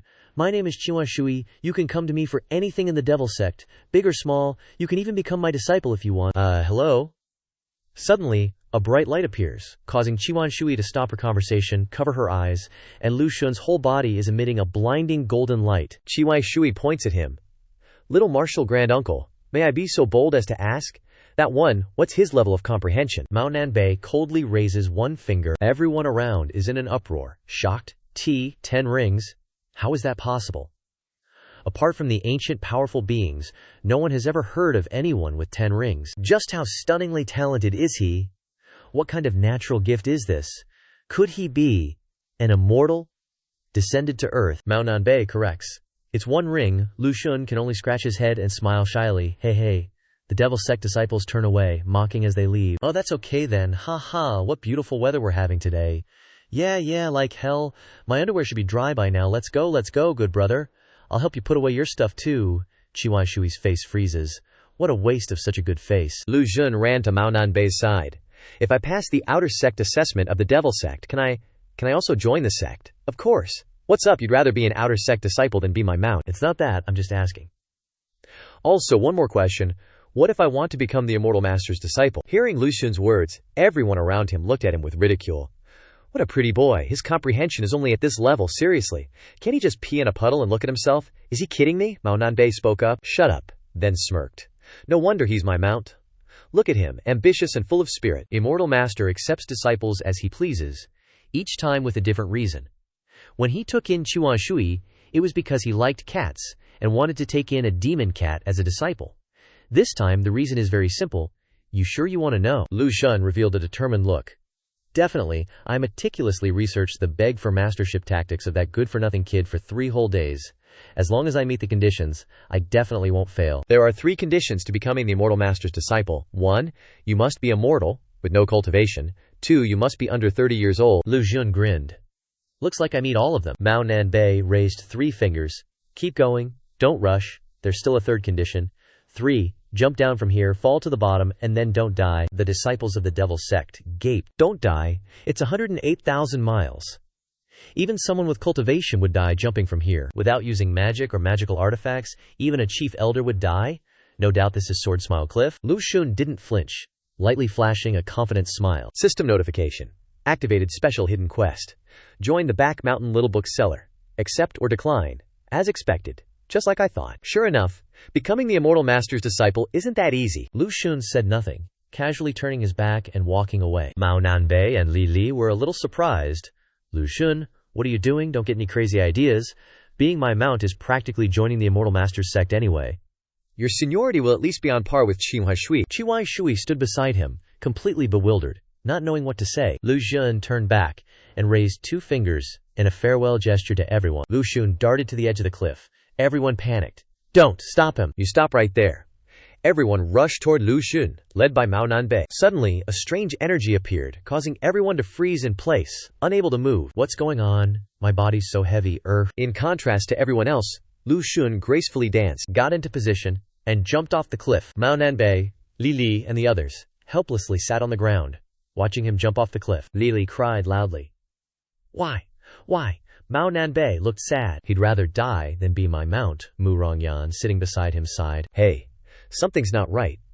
Just now, when that kid jumped off the cliff, an invisible force held me back. What was that? Mao Nanbei ordered the devil's sect disciples. Go down and check it out. Yes, sir. Mao Nanbei. Alive, I want to see the person. Dead, I want to see the corpse. Can't let my mount be exposed in the wilderness. And that power, what exactly was it? Qihua Shui exclaimed in surprise. The Peak Lords, even the sect leader, are here. That damn kid caused quite a stir. But Mao Nanbei walked to where Lu Xun had been standing. The old geezer went traveling. He's not in Back Mountain anymore. You can jump all you want. It's useless. What a waste of such a nice skin. Dying for nothing. Junior Martial Uncle. Shen Yan. You're getting stopped by your cronies again. Baldy Shen Yan, the demon sect leader, walked out. Shen Yan has that bald head because cultivating fire attribute techniques left him without a single hair on his body. He panted, clinging to his follower, Junior Martial Uncle. That guy just jumped off Guidance Peak. You guys were probably drawn here by that invisible force that appeared when he jumped. Right? Shen Yan nodded vigorously. Right. Even with my 8th realm cultivation, I can't figure it out. Just what is that power? Mao Nanbei looked at Lu Xun's body on the ground, lost in thought. No way, I just grabbed some random guy as a mount, and he turns out to be some mysterious figure. Am I in trouble again? HMPH. This kid's not dead yet. Lu Xun's pulse is still going. He grinned. I'm still alive. The system showed his life value at 1/100th, and revival chances at 2/3. Mao Nanbei was stunned, turned to Shen Yan, and pointed at Lu Xun. This kid's still alive. Then he must have fulfilled what the old geezer said. But the old geezer's not here. We can't decide for him, right? But if the old geezer takes him in, then this pile of meat is your martial uncle. Second senior sister probably knows about this. Shouldn't she say something? Someone's sending a message. Through the air, Mao Nanbei heard. The old geezer said yes. The system displayed in front of Lu Xun. Special hidden quest. Joining Back Mountain's Little Shrew's Den has been completed. Demon Sect Forbidden Ground, Back Mountain. Li Lai climbed the stairs, pondering. Lu Xun's condition should be a little better today than yesterday. She stopped, smiling, looking forward to seeing him. Today, Li Li walked to a lake. In front of her, a girl in black robes sat on a rock by the lake. As expected, she's here again. Lai bowed respectfully with her hands clasped. Greetings, Grand Martial Ancestor. Then she happily skipped away. That's the old geezer's second disciple, Mao Martial Ancestor's second senior sister. So weird. When I came, she was sitting. When I left, she was still sitting. Mao Martial Ancestor said she doesn't like being disturbed. I wonder if there's ever a time when she's not sitting there. Li Li walked for a while and reached the back courtyard door. She opened the door and saw Mao Nanbei sprawled on a chair, sunbathing and sleeping. Greetings, little Shu. Greetings, Martial Ancestor. Hearing Li Li's voice, Mao Nanbei vaguely opened his eyes, stretching. Meow. Yes, Martial Ancestor. Little Martial Ancestor hates being called little. He gets fiercely argumentative. Li Li imagined Mao Nanbei dramatically pointing and arguing. Where am I, little? Li Li walked to the bed where the male lead was lying. Lu Xun? I'm here again. She took a handkerchief and wiped his face. The Shen sect leader's spirit medicine is really magical. You're recovering so quickly, I wonder when you'll wake up. But once you recover, I won't be able to come to Back Mountain anymore. I might not even see you once a year then. Li Li's eyes welled up with tears. You're the only person I know in this world. But now, you're a legend in the sect. Everyone's spreading stories about you, like how our little grandmaster uncle is super handsome, how he must have some great destiny, how he fearlessly jumped off a cliff for the great Dao without batting an eye, and how we should all be so brave. Stuff like that, you know? Li gently fed Lu Xun the medicine. Rather than never seeing you, I'd rather see you lively and happy outside. Mao Nanbei slowly stretched, waking up like a lazy cat, her eyes still half closed. She saw the person in front of her and asked, puzzled, "Why are you here?" The demon sect leader, Shen Yan, bowed. "Greetings, martial uncle.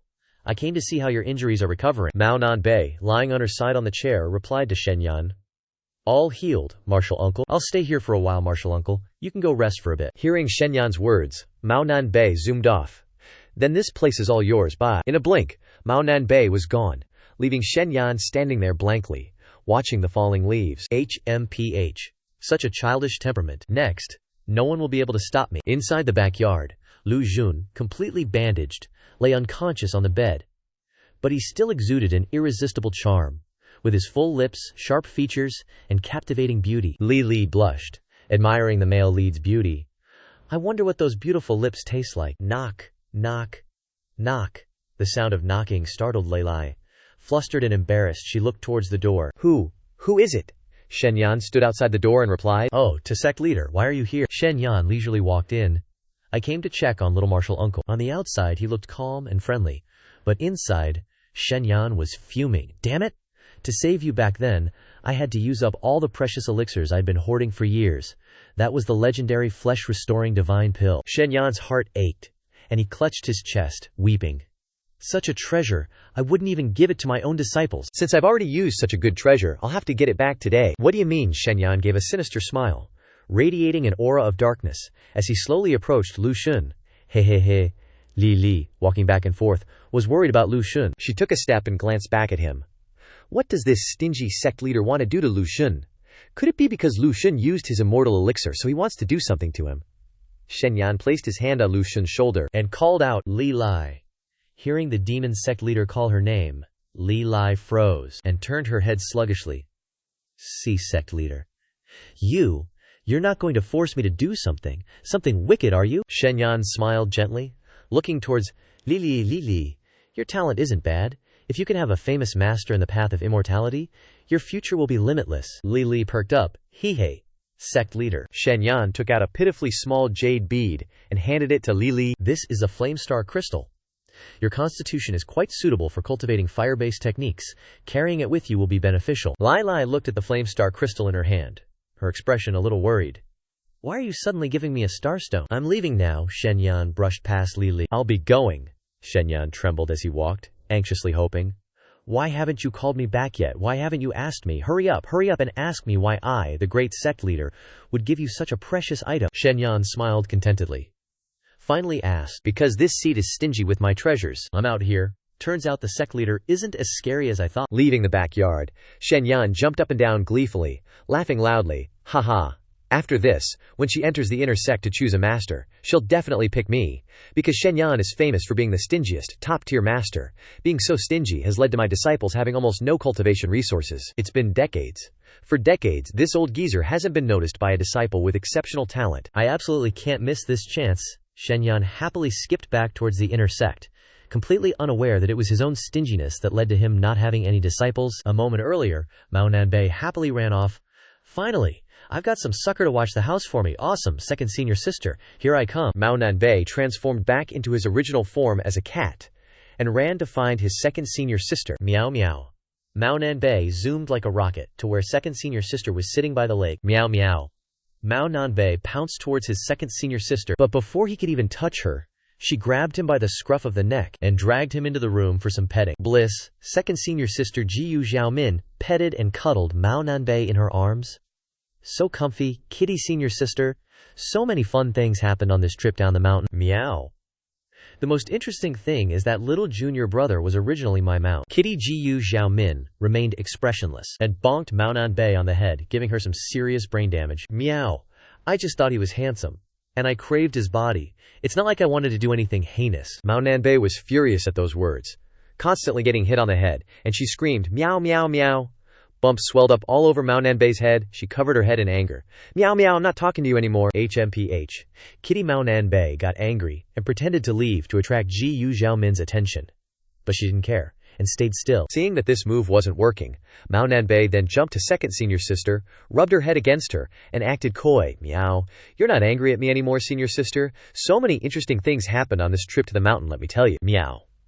As it got dark, Mao Nanbei lay sprawled on the chair guarding the backyard door. Inside, Li Li was still immersed in Lu Xun's beauty. As expected, he's always so handsome. Lu Xun frowned, sweated, and slowly opened his eyes. Lei Lai quickly stood up. I'll go pour you some water right away. Mao Nanbei, who appeared out of nowhere, grabbed the teapot, stuck it in the male lead's mouth. Drink. As much as you want. Lu Xun was forced to utter meaningless sounds in despair. Lai Li's face darkened. So, senior grand uncle was just asleep. Lu Xun took the teapot out of his mouth and sat up. How long have I been asleep? Lu Xun frowned, his eyes narrowed in thought. I thought I could be revived as before, but unexpectedly, the uniform only saved a drop of blood for me. Lu Xun felt very uncomfortable and roared in his heart. That girl is indeed poisonous. Mao Nanbei patted Lu Xun on the shoulder. You recovered quickly. It's a pity to waste this foundation if he doesn't become a mount. Li Li spoke up from the side. You only slept for 3 or 4 days. With such a serious injury, Lu Xun opened his mouth. Then why did I recover so quickly? The blood bar is full, and it feels like I've gained a few stat points. Li Li replied. It was the sect leader. The sect leader gave you spiritual pills. The sect leader was also very gentle. Lu Xun jumped out of bed. So that's it. I have to thank him when I get the chance. After lying motionless in bed for a few days, Lu Xun jumped out of bed and started jumping madly around the room. Shocking. Li Li, don't jump around. What if you break the cast? Mao Nanbei sat cross-legged on the bed, resting her chin on her hand, and said, But I have a question. Lu Xun stopped abruptly, his whole body stiff. Mao Nanbei and Li Li approached Lu Xun, causing him to be suppressed. Sitting on the ground, sweating profusely, Mao Nanbei spoke up and asked, Why can a mortal without cultivation like you jump down and not die? Lu Xun stood up handsomely, whispering. The 2 little girls were staring with their mouths open. This face is so convincing, you can't help but believe him. Mao Nanbei shook her head, trying to stay alert. Hold on. Don't you dare try to fool me with that secret stuff. Lu Xun glanced back. Of course it's because I have a family heirloom. Isn't having a system with built-in respawn chances considered a family heirloom? Trisk, it really is so awesome. Must be from a prestigious clan. Lu Xun sighed. Guess I got away with it for now. But, speaking of which, the Devil Sect actually has a masterless treasure hidden away. It's a glowing great cannon. Once my level is higher, I'll go pick it up. That thing is the real deal. Seeing Lu Xun staring into space and smiling, Mao Nanbei stepped forward and waved her hand in front of him. Hey, wake up. What are you thinking about? Did you forget something? The male lead woke up. What thing? Mao Nanbei stood with her hands on her hips, proudly. You haven't called me senior sister yet. Li Li stood beside her, covering her mouth and giggling at Mao Nanbei's cuteness. Lu Xun pointed at Li Li. What are you laughing at? Did you forget something too? Li Li looked at him blankly. What thing? Lu Xun crossed his arms, tilting his face up to the sky. Hurry up and call me Grand Little Uncle Master. Li Li was angry but helpless. She had no choice but to salute Lu Xun. Little Grand Uncle Master. Lu Xun was so smug his nose almost grew longer. He turned and bowed quickly to Mao Nanbei. Greetings, senior sister. Mao Nanbei angrily pointed at Lu Xun's face. You're being perfunctory with me. Do you believe I'll bite you? Lu Xun moved his face close to Mao Nanbei's, his whole body exuding a deadly charm. Really, senior sister, causing her to blush and be speechless. Then she quickly left. HMPH, get dressed, follow me. Second senior sister wants to see you. As expected, being handsome means you can do whatever you want, Lu Xun muttered. Second senior sister was sitting by the lake, cultivating. Mao Nanbei led Lu Xun to Ji Yu Xiaoman. Mao Nanbei waved her hand and called out, Second senior sister, I brought little junior brother. Lu Xun cupped his fist in salute. Lu Xun greets, second senior sister. When I was leveling up my account before, I heard that the Devil Sect's fairy second senior sister, Ji Yu Xiaoman's face has never been seen by anyone. They only knew she had a stutter. As for why those people knew, I don't know. Ji Yu Xiaoman didn't say a word, throwing a book towards Lu Xun with a thwack. He reached out to catch the book. Because his showing off was a little too much, Lu Xun's legs trembled. He regained his posture, opened the book second senior sister gave him, and his eyes lit up. The gluttony art, why is it thicker than normal? It's actually an annotated version. For newbies, it's a treasure among treasures. Lu Xun put on a disgusted look. But it's useless to me. Lu Xun bowed. Thank you for second senior sister's welcome gift.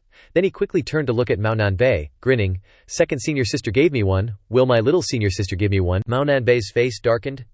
This kid's eyes are really weird. Lu Xun's eyes lit up. Looking at little Shiji made Mao Nanbei sweat as she tried to avoid eye contact. Lu Xun's eyes clearly said, "Second Shiji gave a gift. Are you gonna stiff me or what?" Mao Nanbei frowned, looking at Lu Xun with distaste. Ugh, how can this kid's eyes hold so much info? It's really bugging this cat. Mao Nanbei took out a ring, handing it to Lu Xun. "Here, consider it your meet and greet gift." Lu Xun quickly snatched the ring, turned and left. "Many thanks, Shiji." Mao Nanbei just stood there, dumbfounded. Ding. System notification. Received a spatial ring. Wanna equip it. After equipping, backpack space +30. Hey, don't you look down on your Shiji? I thought it through. You wouldn't even be able to use something better right now. Lu Xun tilted his head towards Mao Nanbei, the moonlight hitting his face, making him even more beautiful, and gently replied, "Fourth Shiji gave it, so of course it's worth a fortune. How would I dare to dislike it?" Mao Nanbei's cheeks flushed red. You like it? That's good." Li Lai walked over from a distance, also blushing shyly at the main character's beauty. Jiyu Xiaoman raised her hand, signaling her Shimei. Mao Nanbei understood and waved her hand. "Go on, second Shiji told you to go back first." It seems like second Shiji doesn't like to talk. Even I know too little about her. On the way leaving, fireflies filled the road. A pair of small hands gently reached out. Lili quickly closed her hands. Letting the fireflies into her hands, she happily watched the fireflies shine in her palms. Lu Xun walked over from a distance and saw it, inadvertently asking, "Why are you so happy?" "Because you're awake." Lili released the fireflies from her hands, her eyes sparkling as she watched the fireflies fly away. Lu Xun was secretly pleased. This girl is really happy for me. He raised his hand and beckoned. Lili, come closer to me." Lili obediently approached Lu Xun. "What do you want to do?" Lu Xun flicked his finger bop at Lili's forehead, then happily ran away. Lili stood there holding her forehead. "Why did you flick me?" Lu Xun laughed loudly. "Little Shishuzu wants to flick, so he flicks. Why do you need a reason?" Lu Xun ran to Mao Nanbei. She gave him a cold stare, making him dumbfounded. Then a loud scream rang out. Quadruple A. Mao Nanbei flicked her finger lightly, sending Lu Xun flying and sticking to the wall. "So, Shiji flicking you once is no problem, right?" Lu Xun covered his face and came out. Ouch. A big lump swelled up on his forehead, super embarrassing. Lili covered her mouth and giggled. Haha. Arriving at the entrance of the backyard, Mao Nanbei went ahead, while Lu Xun followed behind, acting like a goofball to tease everyone. Suddenly, Lili's face changed. "Wait, I was allowed into the Sutra Depository to take care of Lu Xun, but now that Lu Xun has recovered, what am I even doing here anymore? Am I going to be kicked out right away?" "Fourth Shiji, second Shiji gave me this Fuchi art scroll. I can lend it to Li Lai." "No. Second Shiji gave it to you. It's yours. You can decide." Li Lai heard Lu Xun and Mao Nanbei's conversation. She was extremely surprised. Wait, does this mean Lu Xun and I are going to be alone together now? Just as she was standing there stunned, a hand landed on Lili's shoulder. Hee. Lu Xun patted Lili's shoulder and whispered in her ear, "She's coming to the room with me." This made her ears turn completely red, and Lili shyly turned away. "Stay away, Is there something you need?" "Here, take this." Lu Xun held out the Fuchi art manual to Lili, offering it to her. "This has annotations on it. It will be of great benefit to your cultivation." Lili quickly waved her hands, hastily refusing. "Aren't you going to keep it and read it? Such a valuable thing. What a brave act. You've taken care of me these past few days. Besides, I've already memorized it." "You've memorized it already. Since when?" "Just now. I got it from second senior sister." Lili held the book in her hands, stammering. Really, I don't believe it," Lu Xun confidently replied. "You can flip to any page and test me to see if I remember it." "Okay." Lili opened the book and was preparing to ask when the male lead raised his hand. "Wait." Lili tilted her head up, eyes wide. "What's wrong?" Lu Xun replied. "I want to increase the difficulty. Don't ask me the exact words. Ask me second senior sister's annotations." "Okay. Annotation number 3, page 2. Lu Xun turned, confidently answering. "This step cannot be too hasty. One must proceed step by step." Annotation number 7, page 15. "Use acupoints to guide the aura. Do not resist excessively." Hiya. As he spoke, Lu Xun struck a martial arts pose. Annotation number 1, page 37. "Swallowing spiritual qi cannot be greedy. One must remember this." You really remember everything? Is that even possible? As long as there's a sample book, the system will automatically scan the entire content. This skill, it's truly heaven-defying. Lili's affection for Lu Xun increased by several points. He's so amazing, and he's thinking of me like this. And the key thing is, he's so handsome. Lu Xun sat on the ground, pointed to the bed, and said to Lili, "You sleep on the bed, I'll sleep here." "All right." Lili sat on the bed, embarrassed, and said, "Actually, this bed can fit 2 people." "I know, but I need to cultivate now." Outside the room, Mao Nanbei's ears were perked up, pressed against the door listening to their conversation. Mao Nanbei stood outside. Seeing that there wasn't the commotion he expected, he began to doubt his existence. Don't they say humans are in heat all year round? Or is there something wrong with this little junior brother's head? On this side, Lili lay on the bed, a book in her hands, while her eyes kept glancing at Lu Xun cultivating. He's so amazing, and he's so diligent. Lili perked up, determined. I can't be lazy either. A moment later, snoring sounds filled the room. Lili lay slumped over the book, snoring loudly, drool flowing uncontrollably. Lu Xun was still focused on cultivating. Although he could directly level up through the system, he had long wanted to try what real cultivation would be like. After all, in novels, cultivation is an extremely pleasurable thing, and the expansion into countless types of dual cultivation is precisely to increase the pleasure manifold. Come on, let me experience the pleasure of cultivation. As the thought ended, a green light emanated from Lu Xun's entire body, engulfing him. But life is not like a dream. Lu Xun's face contorted, and he opened his mouth to curse, FCK. It hurts so much. Didn't they say cultivation is very pleasurable? What the hell is going on? Blood flowed from his eyes and mouth. This feeling was like countless needles being stabbed all over his body. This is bad. I'm about to not make it. He's cultivating, huh?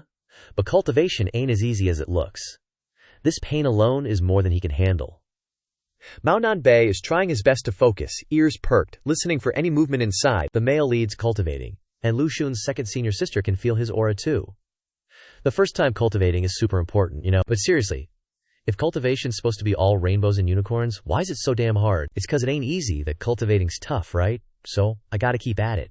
Ain't no way I'm letting it hurt me to death. The next morning, the sun's already peaked over the mountain, lighting up the whole backyard. Whoa. Lili stretches and yawns as she wakes up, rubs her eyes, and turns to see Lu Xun still sitting on the floor, blood coming out of every orifice, plus those dark circles. Lai can't help but be impressed. Dude's hardcore, he's been cultivating all night. That stuff hurts like hell. Favorability points up. Lu Xun glances at Lili. I'm bleeding from every hole, and she's getting the feels. Mao Nanbei's been lurking outside all night, his eyes all baggy. This kid's actually holding up. Second senior sister Ji-Yu Xiaomin smirks. This one's got a decent temperament. Lu Xun's body's aching like crazy, and he needs Lili to help him stand. He's shaking a bit, Lili asks, worried. You okay? She'll find out soon enough, once she starts cultivating for real. Lu Xun's got tears streaming down his face whining. That hurt like a mother. Saying it made my scalp tingle is an understatement. It felt like 100 nurse ratchets were taking turns poking me with needles. Lili's worried. But she answers honestly, I'm not scared. Lu Xun's confused. Why? Lili grabs the doorframe and says slowly, 'Cause nothing in this world can hurt more than losing both your parents. Here in Lili's story, the male lead zones out. He gets where she's coming from. Sorry about that. Lili looks back at him. It's okay. I'm gonna live my best life now, and I'm gonna cultivate like crazy. Little Grandaunt Marshall Uncle, I can't come here anymore. I gotta go cultivate at the outer sect. Oh. Right, Ji-Yu Xinglai, gotta go before Lu Xun steals my spotlight. Lili's out of here. She looks down, avoiding the male lead's eyes, her own eyes filled with melancholic thoughts. Who knows when they'll meet again after this farewell? Lu Xun reaches out and pinches her cheek. Can't help but tease her. What's with you, acting like it's the end of the world, ya goof? You can't come here, but I can go visit you. You're my only friend in this world. As he says that, Lu Xun's body oozes charm, captivating Lili beyond rescue. Her cheeks are flushed red, so handsome it's criminal. Favorability points are skyrocketing again, making the male lead's face go pale. Back off. These favorability points are coming at the worst time. She's ruining this warm touching moment. A while later, Lu Xun sees Lili off from the backyard. After walking a bit, Lili turns back and tells him, take care of yourself. Lu Xun stands there, smiling as he watches her leave. I'm definitely gonna take good care of myself. The cheats finally turned on after all. Once Lili's out of sight, he goes back into the backyard. Right, if I'm lucky when the players descend, maybe I'll run into my sister while playing Heaven's Fall. Maybe, just maybe. Gotta level up ASAP though. Even if I can't go back, I ain't letting anyone bully my sister here. He summons the system right away. System, yo. The system pops up. Lu Xun, level 0, experience 686 1,000ths. Level up, yes or no. And it gives him two options. Yes or no. Lu Xun rests his chin, thinking, TCH, before cultivating today, my experience was 666. Cultivating all night only got me 20 points. This is the charm of 1-star comprehension, alright? Ain't got no choice now. I'll figure out how to get more comprehension later. Lu Xun reaches out and chooses. Yes, the system activates, leveling him up from 0 to level 1. Grumble, rumble. Lu Xun's stomach roared. He rubbed his belly and said, Seriously, no more breakthroughs for now, gotta grab some grub first. Just as he was about to cook, a voice came from behind. Congratulations, little Shishu, on embarking on the path of cultivation. The devil sect leader, Shenyan, approached Lu Xun and performed a disciple's greeting. To have such a talented disciple accepted by Immortal Master, it is truly a blessing for our devil sect. Lu Xun also returned the greeting. Greetings, sect leader. At this moment the male lead was quite flustered. Why is he here? Is he here to collect payment for that medicinal pill? That bald-headed dude was the famous Ironhead Gong in my previous life's game, not a single strand of hair to be found. Shenyan smiled. Seeing little Shishu recover so quickly puts my mind at ease. Immortal Master accepting a disciple is a major event. Tomorrow I'll be holding a grand ceremony for little Shishu. I wonder if little Shishu will be able to attend. Ceremony. Ding. The system displayed. Sect reputation quest triggered. Accept quest. Quest reward. 10,000 experience points. Special attribute points. So that's how it is. A grand ceremony is a godsend opportunity.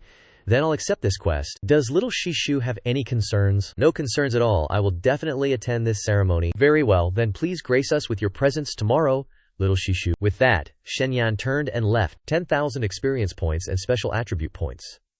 More importantly, I get to show off in front of all the devil sect disciples. Who wouldn't accept this? Grumble. Rumble.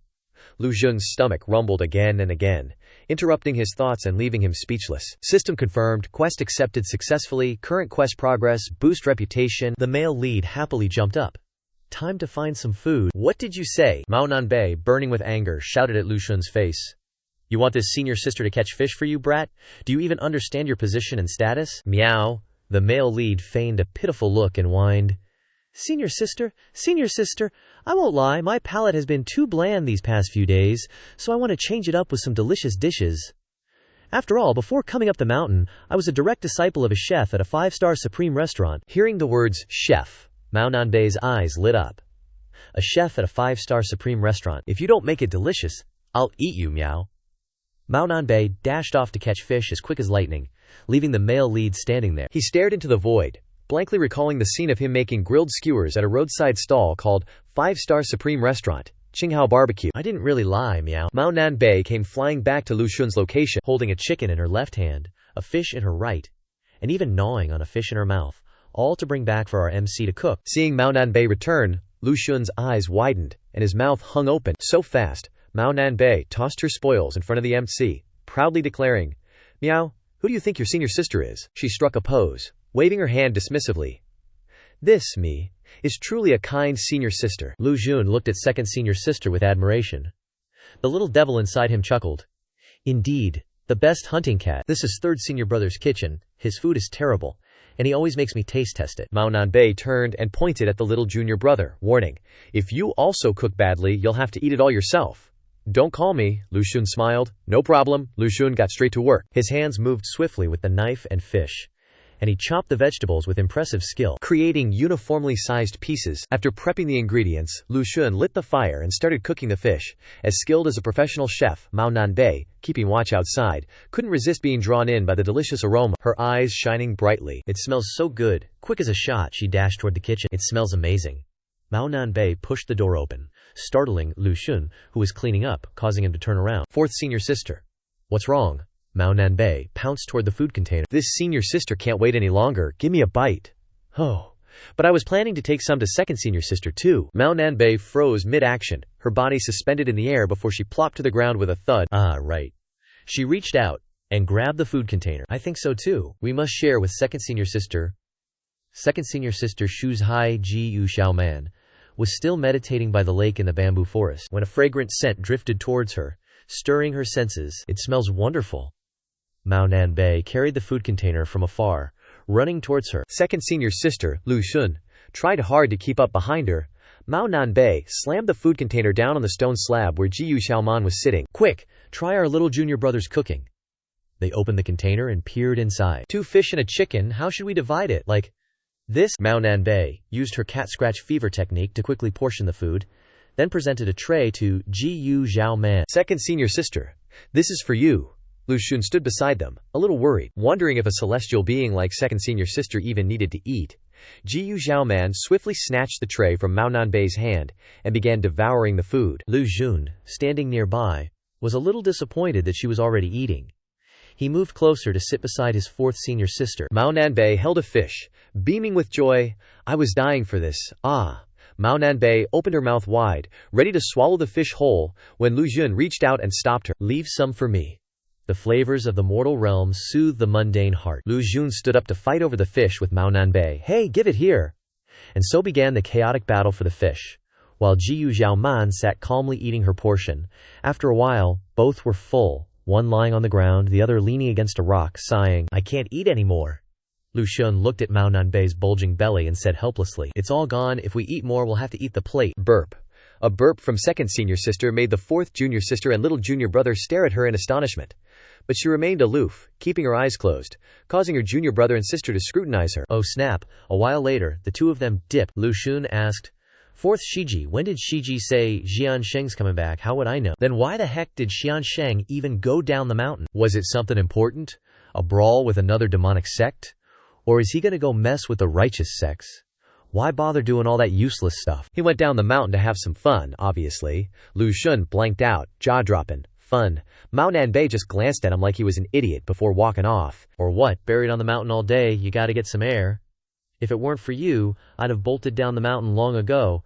This ain't right. Shouldn't a demonic sect boss like that be causing chaos and recruiting honeys to serve as her henchmen?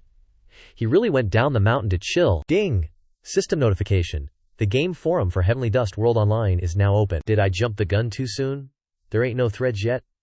Already got over 3,000 people in here though. It's only been a minute. The forum's open now, but it's still probably 3 years until the intersect trials. Ain't no need to rush this much, is there? Could it be that the flow of time in Heavenly Dust World and Blue Star World isn't the same? I get it now. If players are definitely going to descend, then I gotta put on a show at tomorrow's grand ceremony. After all, foolish players will enthusiastically chase after people who look impressive and stuff. Heh, this essence refining art is pretty darn magical. One use every night takes 20 years off your life. But thankfully, you get experience points, or else it'd be a huge ripoff. Right now, his experience points have risen to 6,500. While he was cultivating, Mao Nanbei kicked his room door open. Get up now! She stormed in. Little Xiaodi, let's go, quick! Mao Nanbei grabbed Lu Xun's hand excitedly and dragged him away. Lu Xun, still half asleep, asked blankly, Mao Nanbei, why so hyped today? Today's your introductory ceremony. It's lively, really crowded, and super fun. That's what you wanted to say, right? That's not important. Let's go, Lu Xun pointed at the clothes lying on the table. I'm in, but I gotta change into the sect leader's robe first. Mao Nanbei scoffed. You're right. Now you're Xiansheng's disciple, the demonic sect's little martial ancestral uncle. Gotta change into the demonic sect's clothes. Mao Nanbei stood, with her arms crossed, eyes closed. In the room, Lu Xun said shamelessly. All right, I'm starting to change. I promise I absolutely won't peek. Lu Xun grabbed Mao Nanbei by the scruff of the neck and kicked her out of the room. Get out. He slowly closed the door. Wait for me outside. Mao Nanbei angrily pointed at the male lead's face. What's with that look in your eyes? You think I'd really peep at your body or something? Slam. Lu Xun slammed the door shut, leaving Mao Nanbei fuming outside. Although I can't see little Shidi changing, what would little Shidi look like in demonic sect robes? With his handsome face, I'm afraid. Creak, creak. The door was pushed open a crack by a foot stomping on it. Lu Xun, with a golden hat and wearing demonic robes, only accentuated his proud beauty. He walked magnificently out of the room. Mao Nanbei saw him and stuttered speechlessly. Lu Xun, what's wrong? Shiji. Mao Nanbei ran away, covering her face in embarrassment. She ran while chanting, this is bad, I have to control myself. I want to make him my mount so bad, I want him so much. No, he's your little Shidi. Even if I disobey Xiansheng, I still want him as Lu Xun didn't understand anything. He stood there with a dumb look, not knowing that excessive beauty would cause trouble for others, and naively blamed others. What's wrong with her? Got rabies? Oh, but this demonic sect robe seems to be a magical artifact. System scan. A piece of outer robe, made of precious materials, but without any attributes whatsoever. Emperor-grade fashion, no attributes. Fashion that doesn't add stats. All these noob players love buying this kind of stuff, then successfully transforming from regular noobs into hot noobs. While Lu Xun was busy thinking, Mao Nanbei, all tattered and torn, suddenly appeared. Lu Xun jumped back, startled. Senior sister, what happened to you? It's nothing, this mistress is fine. Just had a little tussle with some stray cats, and I won. The main character furrowed his brow. Suspicious. Tussle, which in reality was Mao Nanbei scratching herself up to calm down, but to save face, she turned away and blamed it on a fight. Whatever. Your grand ceremony is about to start, don't be late. Fourth senior sister. Isn't your representative supposed to give a lecture on stage? Of course they are. What did you say? Mao Nanbei's face was full of murderous intent as she ran a hand across her throat. Don't mess with me or I'll chop your head off. One can almost imagine the expressions of the demonic sect disciples eating their melon seeds. But for ceremonies like these, we young masters still gotta maintain our status and image. With that, Mao Nanbei pulled open her robes and reached in for something. Lu Xun, who was behind her, saw her actions and panicked. Don't do anything weird. Mao Nanbei summoned the crane immortal. They both climbed onto the crane immortal and flew to the venue for the ceremony. Mao Nanbei continued. The whole status and image thing is because young masters need a mount to maintain their status and image. Every high-level cultivator needs their own mount. Look down there. Those are our demonic sect disciples. Down below, the demonic sect disciples buzzed. Is that really our little granduncle master? With such a majestic appearance, is that really a real person? He's a living immortal. A real living immortal. He's so handsome my legs are about to give way. Not just your legs. If I had the little granduncle master's looks, I wouldn't have to worry about finding a wife.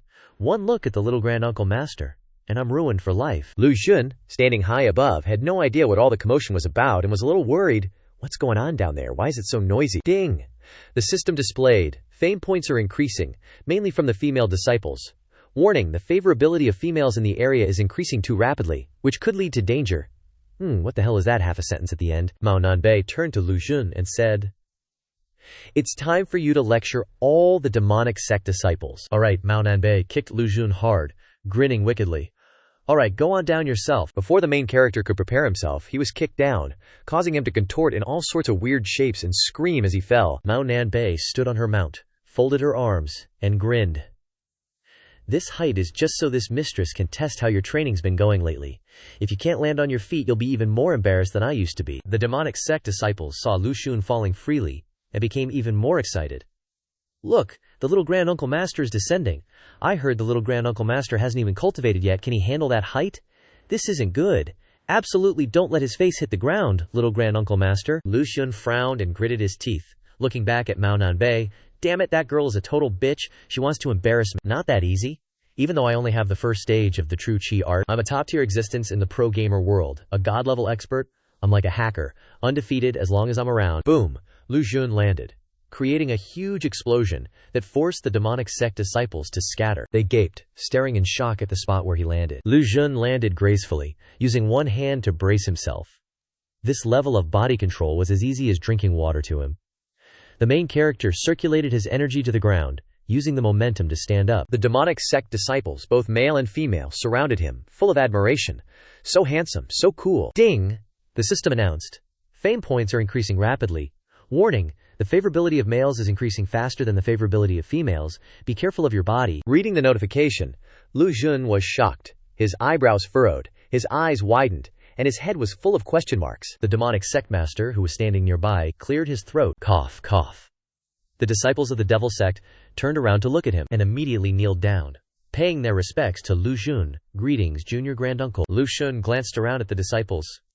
Where is she? Li Lai, being pushed all the way to the back by the female disciples, tried to raise her hand high to attract his attention. He saw her too, pinpointing her location. Then a smirk crept onto the corner of his lips. The devil sect girls couldn't stop screaming, "Awa!" Lai Lai, standing in the crowd, he smiled. He noticed me, didn't he? He noticed me, didn't he? An elder walked up to Lu Xun and saluted. Greetings, junior uncle. Lu Xun nodded in acknowledgement. Earlier it was the disciples, now it's the great peak lords and the sect leader. My seniority is way too high. Mao Nanbei, riding her mount, flew past him, not forgetting to stick her tongue out and tease him. Neener, neener, neener. Lu Xun was also furious, but there was nothing he could do. Seeing as she's my personal good cat, I won't bother with her. The devil sect leader, Shen Yan, stepped forward. Please instruct us, junior granduncle. Lu Xun switched into performance mode. Instruct you? I'm not here to instruct you. I'm here to... Ding! System. Is there a level up, yes or no? His main purpose for coming here was to show off, so he didn't hesitate to press yes. The system immediately activated the upgrade from level 1 to level 2 in front of the devil sect disciples. He broke through. Junior granduncle has advanced to the second level. The second level of the chi ingestion art is the hardest to break through. Mao Nanbei landed, retracted her mount into the palm of her hand, and stood watching Lu Xun break through. The second level of the Qi ingestion art is even harder than the first, because it requires enlightenment. The first level of the Qi ingestion art is guiding Qi into the body. The second level requires comprehending one's own Qi. To see that requires not only outstanding talent, but also a mind as still as water. Junior Granduncle isn't afraid to stand in front of everyone, even to achieve enlightenment. So that's it, Junior Granduncle is actually teaching us. The Devil's Sect disciples screamed even louder. The path is long and arduous, one must cultivate their heart.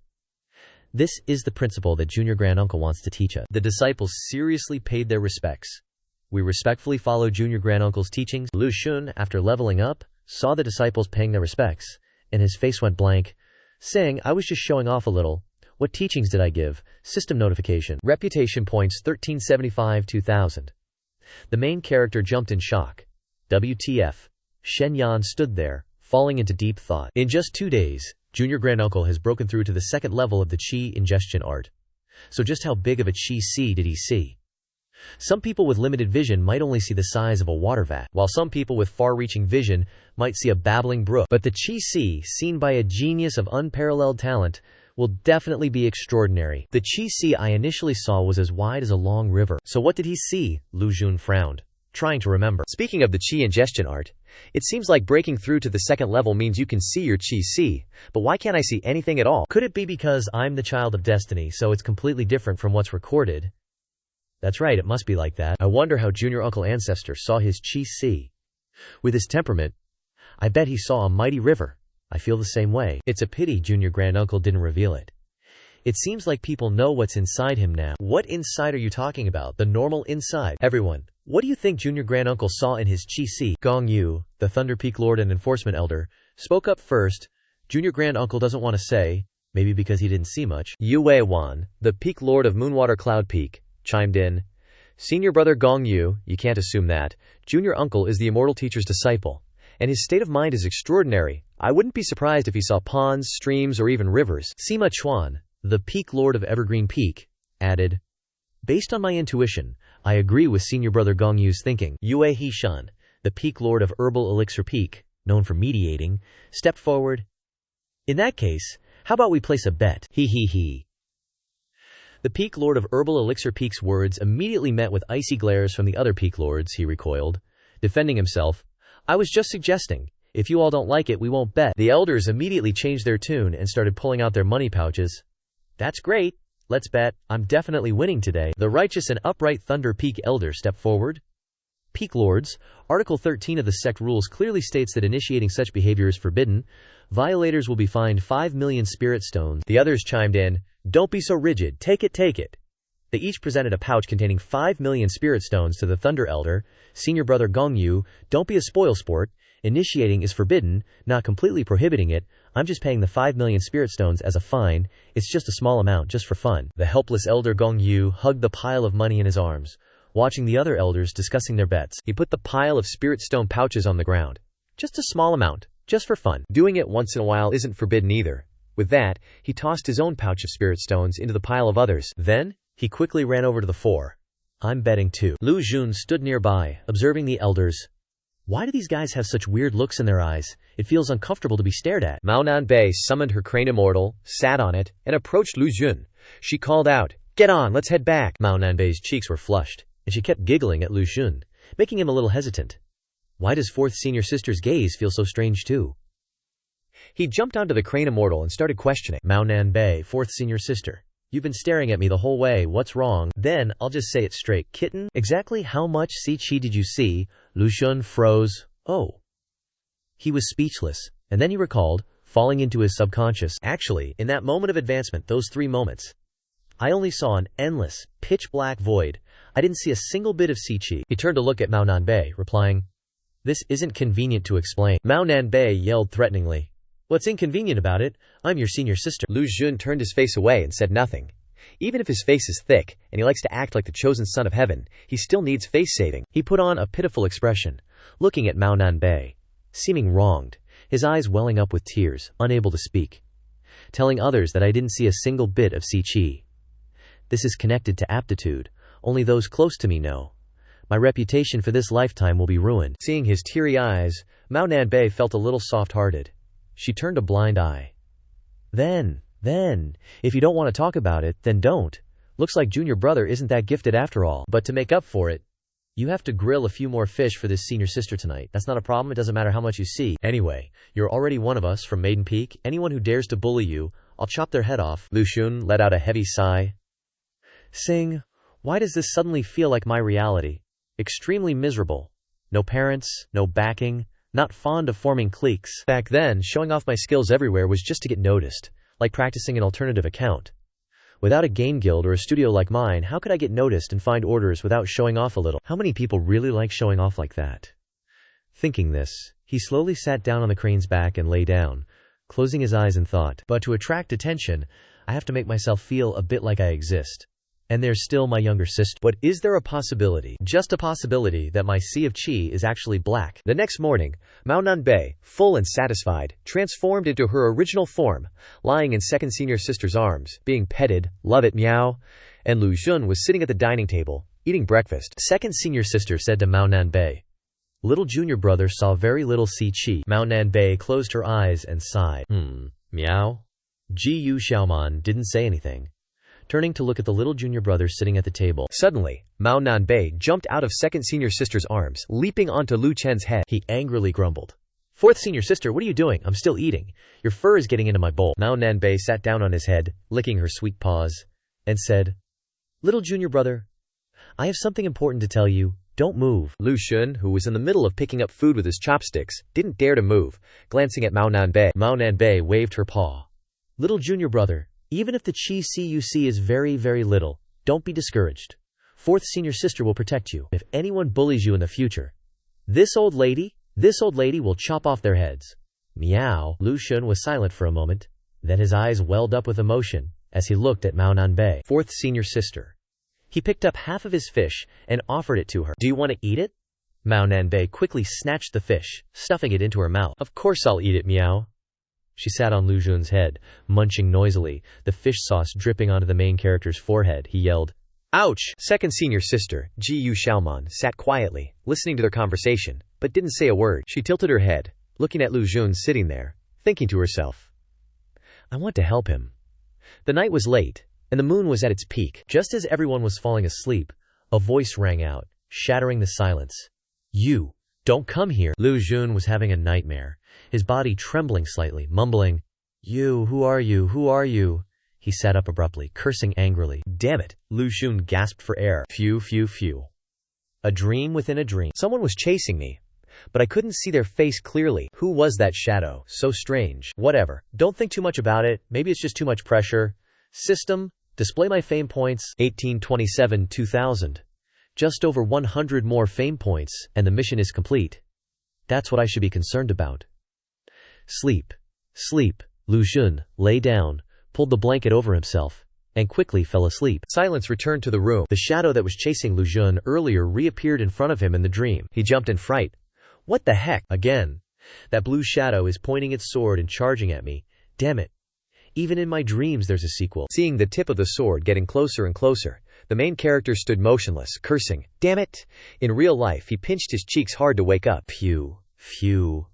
What the hell was that? A dream loop. I'm being haunted. Today, I, Lu Xun, refuse to believe it. Tonight, I'm determined to have a good night's sleep. With that, he lay down on his pillow, pulled up the blanket, and fell asleep. Snore, snore. He met the assassin shadow in his dream again. He pinched his cheeks to wake himself up, and he was still being haunted. Seriously. His eyes sharpened. Today, I refuse to believe it. HMPH. Less than a second later, he was snoring away. The female assassin shadow appeared once again in front of him. Lu Xun was helpless. This is gonna kill me. The assassin maid is attacking again, and our main character is running away like his butt's on fire. Wait a sec. This can't just be a coincidence? There's no way I'd keep having the same dream over and over. So that leaves only one possibility. Lu Xun turns around to face his opponent, waving his hand. System scan. System display. Sword Intent Entanglement. Triggering Ji Yu Xiaoman's Sword Intent Special Training Task. Except, Lu Xun regains his confidence, grinning slyly. So that's it. So that's what's going on. Another good deed from second senior sister. Lu Xun can't let that go to waste. Except, explosive initiation.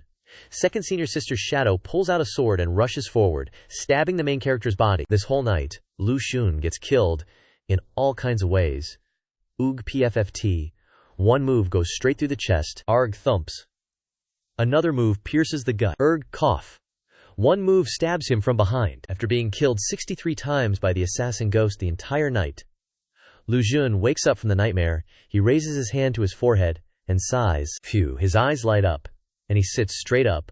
Already morning. How many more times can I die? Crunch, crunch, crunch. The chewing sounds of Mao Nanbei attract his attention. Mao Nanbei holds out the seed in his hand toward him, calmly asking, "How many more times do you want?" Lu Xun turns his face away. No need. Being killed all night, even though it's exciting, is still a little tiring. While he wasn't paying attention, Mao Nanbei pounces over and shoves food into Lu Xun's mouth. Fourth senior sister yanks Lu Xun's bangs upwards, covering his mouth. "Eat it! You have to eat! And you have to eat 2 of them. After seeing that Lu Xun has swallowed, she jumps off of him, dusting off her hands. "These apples are good for you, but you can only eat 2 a day. Don't be greedy, Lu Xun." With a dark face, sits on the bed, struggling to swallow the 2 apples stuck in his throat, replying with difficulty, "Ugh." A moment later, he rests his chin on his hand, pondering. "These aren't normal apples. They taste cool and refreshing in my mouth. And swallowing them gives me a kind of invigorating feeling. Definitely worth being her lab rat." Mao Nanbei interrupts the main character's thoughts. "I counted yesterday, you were killed 36 times in total. Was second senior sister's sword intent easy to handle?" Lu Xun's face scrunches up. "How did you know?" Mao Nanbei approaches Lu Xun, pointing her thumb at herself, replying smugly, "No big deal. Your fourth senior sister doesn't know if you need me to take you to beg second senior sister to take back her sword intent. He. But that wasn't Mao Nanbei's true intention. The truth is, second senior sister doesn't listen to me at all. But that doesn't matter. All I want is to see my pitiful little junior brother beg me." He. Lu Xun raises his hand and clears his throat. "Actually, I have a difficult problem I want to confirm. With fourth senior sister, Mao Nanbei is secretly delighted. It's coming. Quickly beg me pathetically." Cough, cough. "Will second senior sister's sword intent fade away with time?" Mao Nanbei pouts, crossing her arms in front of her chest. "Of course not. A little disappointed inside. Things aren't going the way she thought." Lu Xun happily turns his head away. "Then that's just too great." Mao Nanbei puts her hands together, her head filled with question marks. He was tormented all night. Has he become addicted? Does he like this kind of thing? Lu Xun intently looks at the system notification of the sword talent reward +1. "So it seems I can persevere for 30 days. Thanks to second senior sister's sword intent, Lu Xun will definitely get his sword talent." Lu Xun throws off the blanket, getting out of bed. "Let's go, fourth senior sister. I'll make you some food." Mentioning food, Mao Nanbei's eyes light up, agreeing without hesitation. "Okay." Stepping to the door, Lu Xun suddenly stops. What day is it today? Why, it's the visiting day for cultivators' relatives. Today, disciples with family are all going down the mountain. So that's it. For disciples without family, the demon sect is home. We should celebrate a little too. That's right, these are just the cultivators of the mortal world. They just have a slightly longer lifespan and some superpowers. But the smoke and fire of humanity is absolutely indispensable. That's also why so many people were willing to indulge in this illusory world full of the taste of human sentiment in the first place. Lu Xun chuckled awkwardly. At least compared to the cold reality, this virtual world is a kind of tenderness. Outside, people were bustling about buying things, greeting each other warmly. "Today is the Immortal Sect's visitation day. My son is coming home for the new year. My daughter doesn't even want to come back. They say she's been accepted into the inner sect. Hey, my daughter has already been accepted as a disciple by an elder." As the saying goes, faster than you can blink, Zhang San straight up ripped Li Si's underwear off. A white-haired gentleman was sitting in a tea house, drinking tea and telling stories.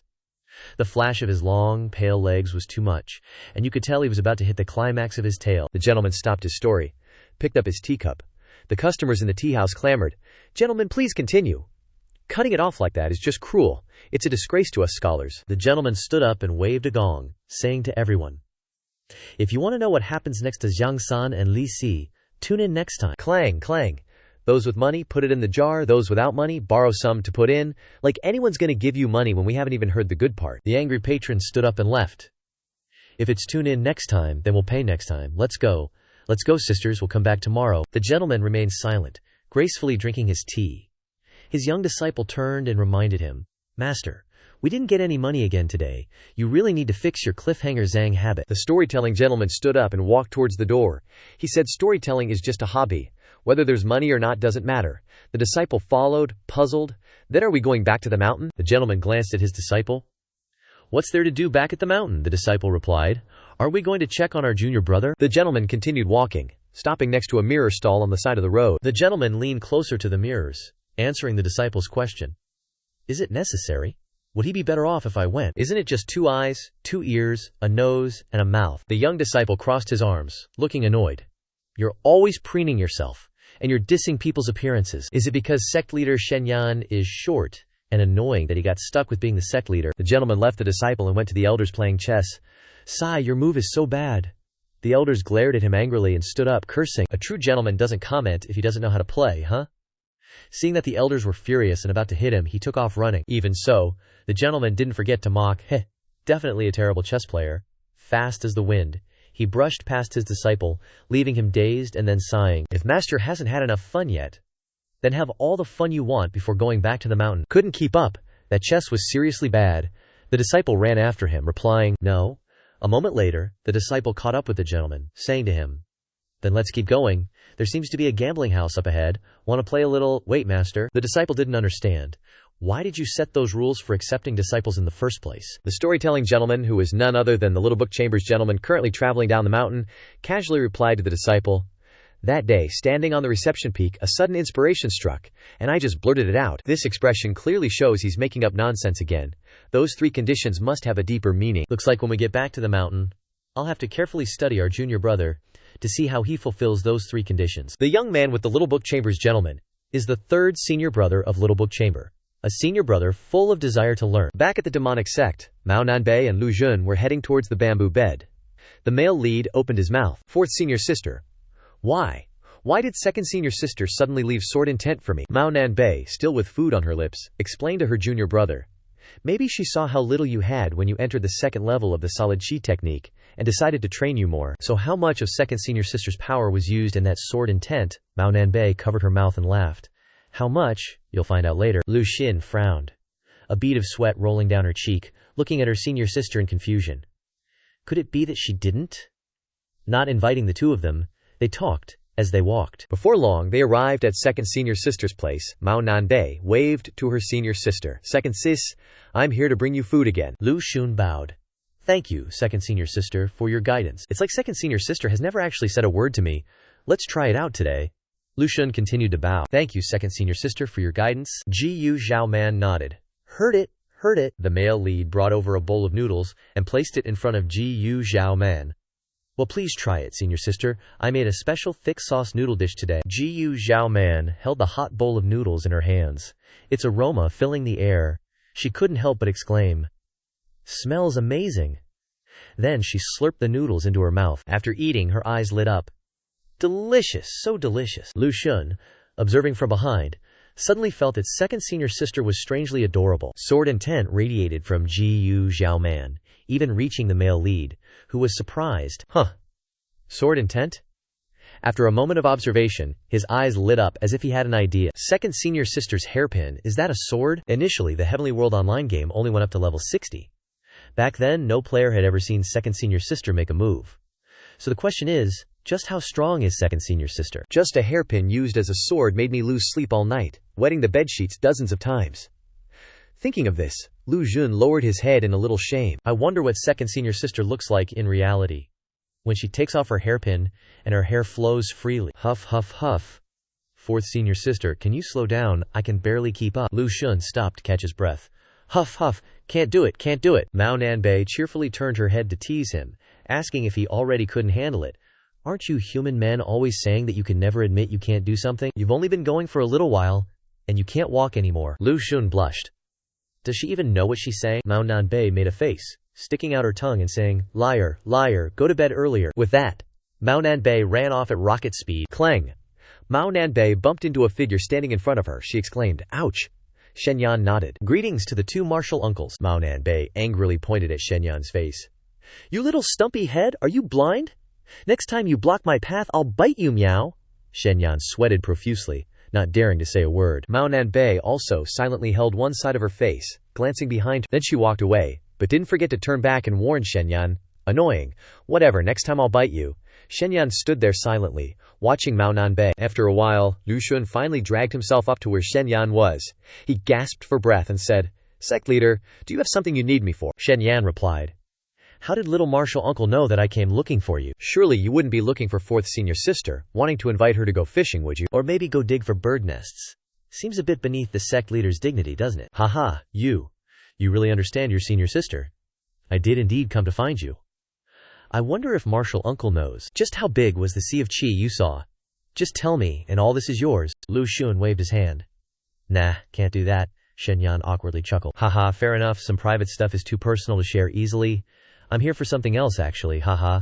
Our main character frowns. Dude, the word awkward is practically tattooed on your face. The elders are organizing a trial for the outer sect disciples, and we were wondering if Junior Martial Uncle would be interested in joining. Lu Xun put his hands behind his back, glancing at the sect leader.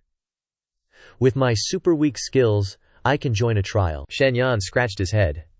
Yeah, the trial this time is pretty simple. It's all about painting. Most of the outer sect disciples are participating. Ding! The system pops up right in front of our main character, announcing, quest activated. Participate in the sect's painting trial. Last for 50 minutes. Quest reward. 1,000 to 5,000 experience points. Our main character is stunned. 5,000 experience points. His eyes lit up with surprise. 5,000 experience points, just for holding a brush and painting for 50 minutes. No way. Going back to the mortal realm and almost dying only gave me 20 experience points, and now just holding a brush gets me at least 1,000. Is this for real? Sect leader, is it really just painting? Xianxia rubbed his hands together. Oh, so it's just painting with brushes. You'll be using the brush from Xianxia's brush, no wonder. Regular people probably can't even lift the brush. But at least it's not dangerous. I'll accept it first. I'll see how it goes then. Lu Xun calmly agreed. Alright, I'll participate in this trial. Xianxia stepped forward. Great, then please follow me, Martial Uncle. But I just walked a long way, and my legs are still wobbly. And then Lu Xun brushed past Xianxia, causing him to lose his balance and faceplant. So this is what flying feels like. Too bad it's just a one-day flight ticket. Xianxia cast a spell to make Lu Xun fly in the air. While he rode his sword behind him, Lu Xun was secretly happy. Lei, I'm coming to visit you. Lu Xun flew past the mountain. A hammer. No matter how many times I look at it, this mountain still looks like a sword sheath. Xianxia turned to look at him. Is Junior Martial Uncle thinking about the shape of Jieyin Peak? Xianxia opened his mouth. Then do you know who shaped the mountain like this? Lu Xun frowned. Could it be someone made it? That's amazing, the top of the mountain has been ground away. Of course, just after one sword strike, the entire Jieyin Peak turned into its current appearance. It was a sword from Xianxia. Why not the almighty Jima sect, Xianxia's eldest disciple, who is also my Shizun? So the demon sect has only had 2 demon sect leaders. Xianxia got angry, pointing at the main character. Kid, you're missing the point. Xianxia regained his composure, clearing his throat. Ahem, the point is that my Shizun's sword strike is invincible. Forget Myriad Sword Mountain and One Sword Mountain. As long as my Shizun is still around, they can never become the #1 sword. Huh. Are you saying that my senior brother is the #1 sword in the world? So where is he now? Shizun is indeed the #1 sword in the world, but is currently in closed-door cultivation. Closed-door cultivation.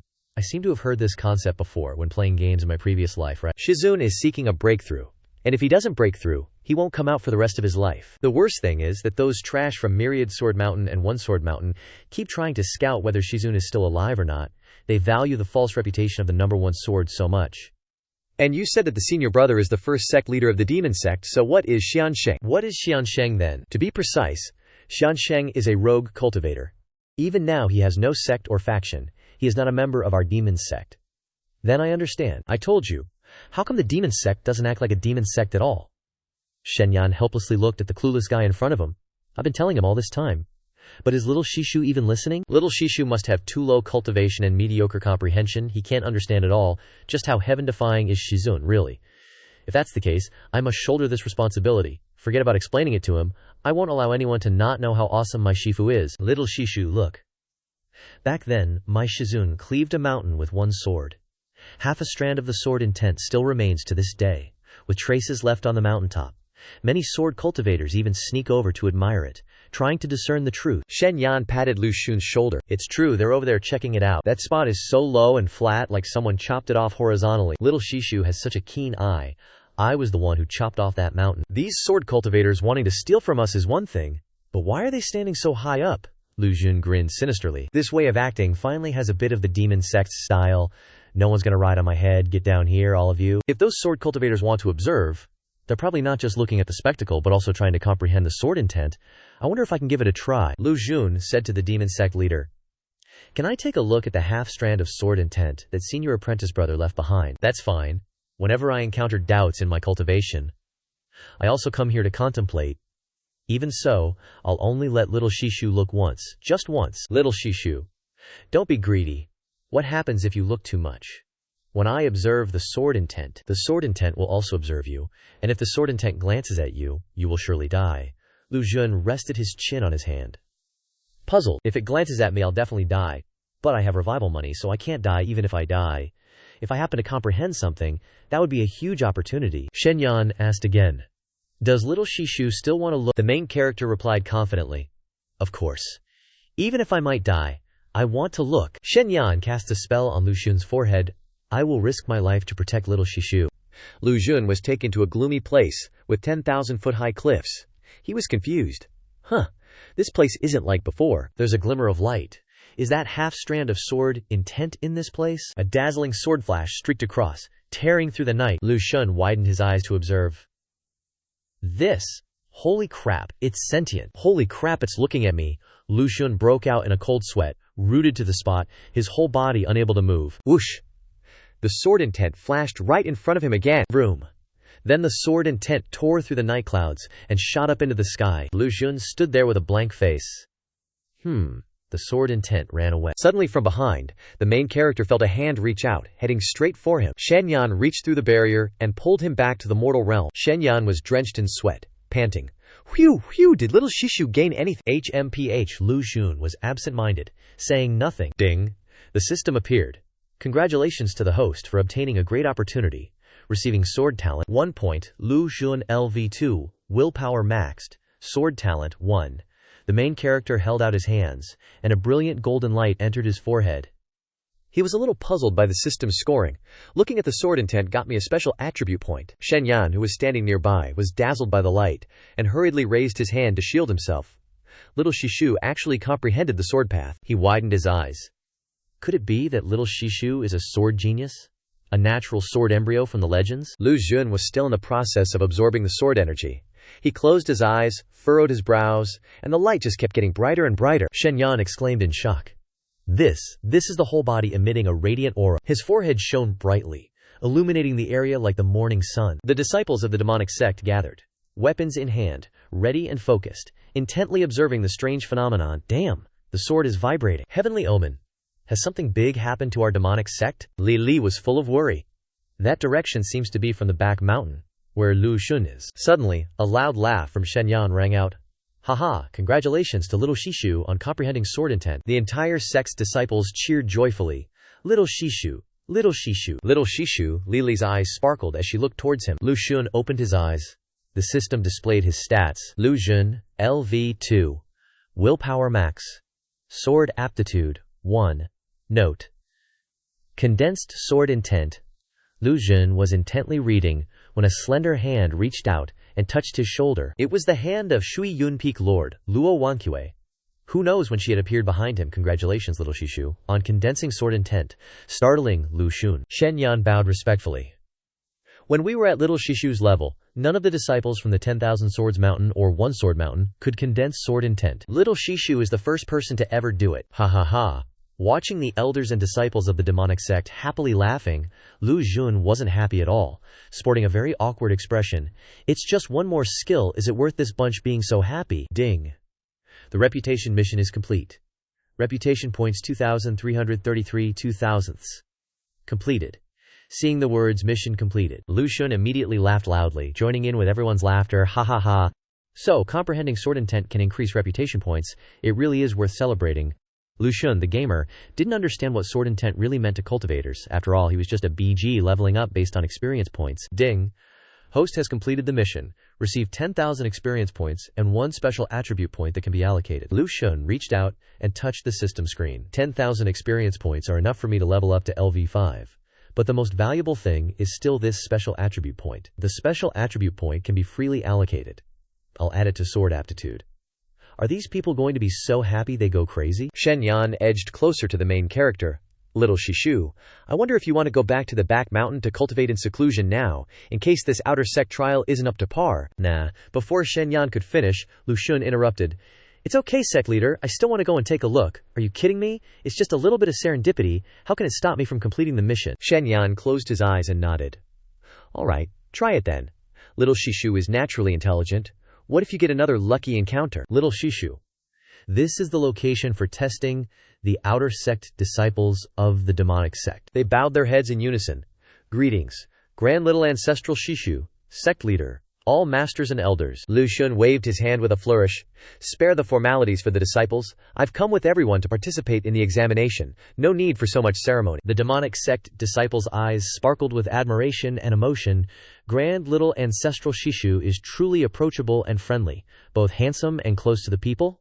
He's a perfect man, a male disciple with hearts in his eyes, biting a pink handkerchief. If I were a girl, I would definitely fall in love. The two fellow disciples next to him looked at him with disdain. Sect leader Shen Yan turned to look at the elders.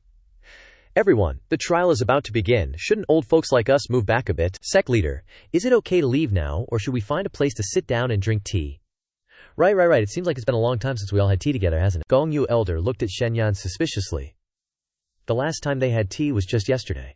The sect leader froze, unable to say anything. Yao Lai Peak Lord glanced at Gong Yu elder. Why is this guy so blunt? Shen Yan smiled awkwardly. Could it be that Elder Gong Yu doesn't want to see the results of little Shishu's examination? Gong Yu elder lifted his chin, putting on a serious expression. Of course I do. He changed his attitude 360 degrees, clapping and laughing, wanting to watch, leaving the sect leader and the elders next to him feeling helpless. Elder Yu Hishan put his arm around Elder Gong Yu's shoulder, cheerfully saying, Then it's settled. Let's go, let's have some tea together. As Lu Xun watched the sect leader and the elders leave, someone called his name. Lu Xun. It's me, Lili. Struggling to squeeze forward and waving to catch Lu Xun's attention amidst a crowd of female disciples swooning over his looks, her cheeks flushed. It's little Grand Uncle Master. He's still so handsome. Lu Xun tilted his head, glanced down, and a slight smile graced his lips. He reached out his hand towards Li Lai, gesturing for her to come over, which stunned her, while the group of female disciples were too captivated by his beauty to snap out of it. Li tried to push through the crowd surrounding him. Just squeezing through here. Li stepped up to Lu Xun, standing before a sea of admiring eyes focused on the two of them. Li stood facing the male lead, stammering. Long time no see.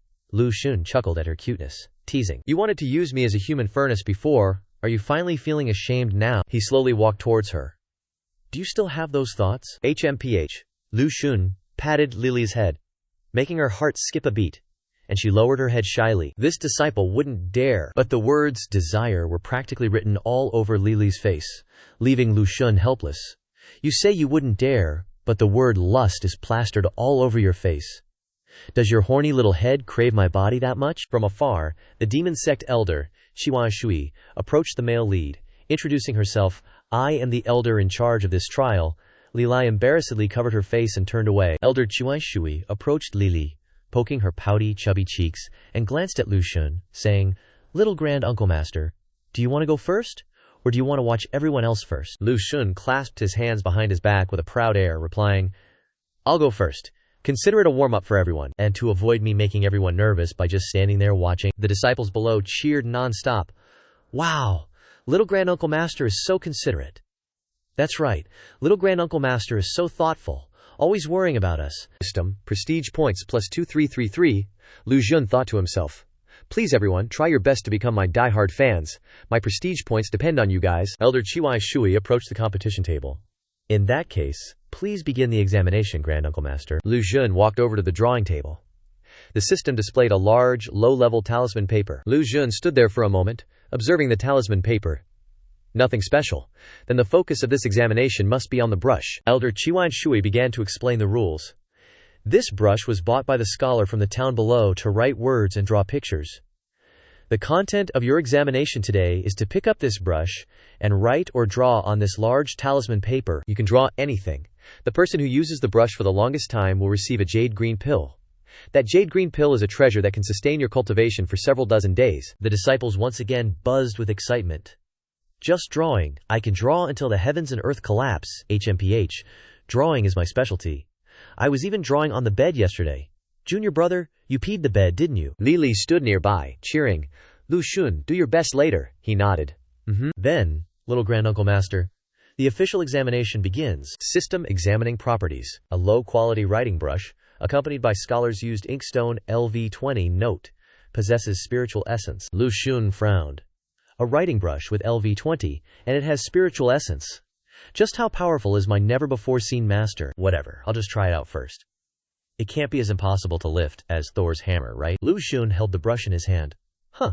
Surprisingly light. This trial isn't difficult at all. He dipped the brush into the inkstone. The brush suddenly felt as heavy as 1,000 pounds, making the male lead's face darken, his whole body trembling as he tried to hold it. The heck, it got heavy. He gritted his teeth, veins popping out on his face.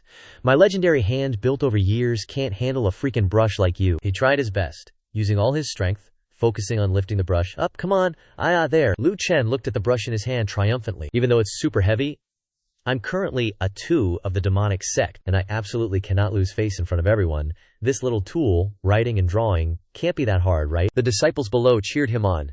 Add oil, add oil. Little Granduncle Master is so awesome. Even though his hand is shaking like crazy, his expression is totally normal. Is this unwavering Dao heart? Little Granduncle Master is truly living up to the meaning of persistence? Sect leader Shen Yan stood on the balcony, holding a cup of tea and observing, Little Granduncle's temperament is quite good. The other elders also gathered around to discuss. As expected, the person the immortal chose is no ordinary person. I wonder how long Little Granduncle can persevere. On Lu Chen's side, he was still focused on the challenge. So that's how it is. This brush is testing my control over spiritual energy. His hand trembled as he held the brush.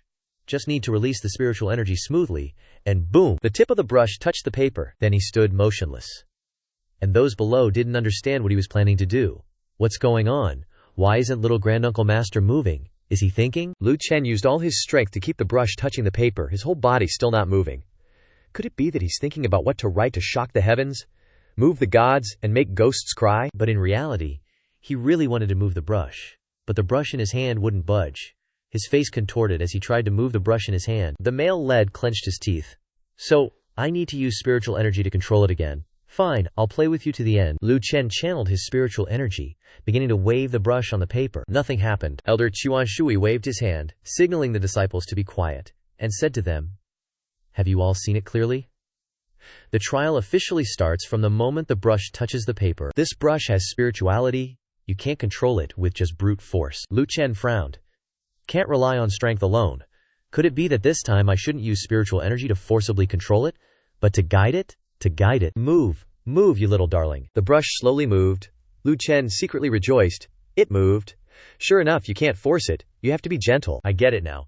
This trial is actually to test the demonic sect disciples' ability to control spiritual energy. Testing not strength but the finesse and precision. If that's the case, then it's easy. The elders and sect leader leisurely drank their tea. It seems that Little Granduncle Master is even more intelligent than we thought, grasping it so quickly. But this isn't simple. What needs to be tested is the meticulousness and smoothness in controlling spiritual energy. Without experience in releasing spiritual energy, he won't be able to persevere for long. Lu Chen's face was already covered in sweat. This is really strange. I've never used spiritual energy normally, so why can I control it more and more smoothly? He remembered the scene of being stabbed 36 times before, the dream training of second senior sister. I can't let second senior sister's training be in vain. Elder Qianshui, standing beside him and observing, was also a little worried. Actually, this trial not only tests the ability to control spiritual energy, but is also a huge test of mental strength. Moreover, according to the current rate of consumption, Little Granduncle Master's spiritual energy will probably run out quickly. Ding! System notification. Completed the first part of the current trial task. Progress 20%. Received a reward of 1,000 experience points. Please complete the initial stage. Feels so tired. Almost out of strength. The male lead's hand holding the brush began to falter. Whew. He raised his left hand to wipe the sweat off his face. Elder Luo Wanxiwai spoke up. Junior Uncle Ancestor has done very well. It's a pity his cultivation is still shallow, and his spiritual power is almost completely depleted. He must be at his limit. TCH. For a gamer, there's no such thing as only doing half a quest, Lu Xun smirked confidently, his whole body radiating a dazzling golden light. The sect leader and elders were astonished, their jaws dropping. Elder Qianshui blurted out, He broke through? The disciples couldn't help but exclaim in admiration. Lu Xun leveled up from LV2 to LV3. Swish, it's so boring to just draw squiggly lines all the time. How about I try drawing a straight line? The thought flashed through his mind, and Lu Xun immediately began drawing a straight line on the paper. Doesn't seem that hard after all. The elders' eyes widened, their mouths unable to close. Look, everyone, Junior Uncle Ancestor drew a straight line. How is this possible? Is he really a chosen one of heaven? After drawing the straight line, Lu Xun sighed in relief. So that's how you control it. In that case, let's see, where exactly is my limit? Swish, swish. Just like that, experimenting turned into exploring his limits, frantically writing and drawing on the paper. Half an hour later, Lu Xin was still drawing swish, swish on the paper, with full vigor. Junior uncle has persisted for half an hour already. What kind of monster is he? The disciples below were dripping with sweat. The most terrifying thing is that he's broken through twice. Lu Xin stopped drawing. That should be enough. The systems exam only required drawing for 25 minutes, and he'd drawn for 60. Scrawled on the paper were scribbled lines, and the words, "Get a load of this." Lu Xin put down his brush and swaggered off the stage. "My exam is over. Invite the other disciples to come up." The disciples' eyes were wide, looking at him with admiration. Wow, Junior Uncle is so cool. Junior Uncle is truly a peerless genius. I want to be like Junior Uncle. After passing the disciples, his face darkened, swaying as if he was about to fall. Crap, this isn't good. I can't keep up the act anymore. I'm gonna die. This experiment has really used up all my fake strength. Lu Xin staggered. Something's not right. Why are Junior Uncle Ancestor's steps so floaty? It's like he's lost all his strength. The protagonist clutched his head, swaying. If I fall now, my path to becoming the demon sect's idol will end here. A man may be weak, but he can't show it. Elder Chuai Shui watched the protagonist's back. It seems that even with Junior Uncle's extraordinary talent, persisting in drawing for half an hour will deplete all his strength. Lili worried. Is he gonna fall? Even if he falls, please don't let that face hit the ground. Lu Xin panicked. Fumbling through his sleeves. Gotta think of something. Are there any props that can solve this problem? My path to becoming a demon sect idol has only just begun. Suddenly, his eyes lit up.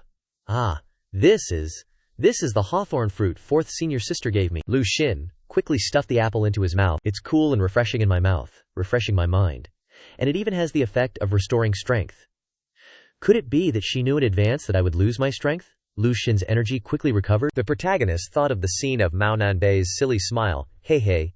He immediately changed his attitude. I'm too hard on her. With her limited brain cells, she wouldn't think of such things. I'm almost recovered.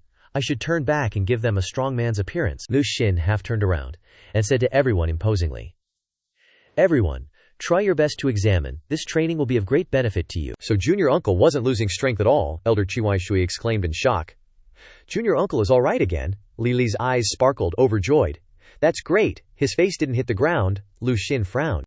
Why does Lilei's expression not look like everyone else's? What nonsense is this girl thinking again? Elder Chuai Shui stood on the arena. Ahem. In that case, the test will continue. Next up, Lila. Hearing her name, she stood still in a daze. The disciples below cheered and encouraged.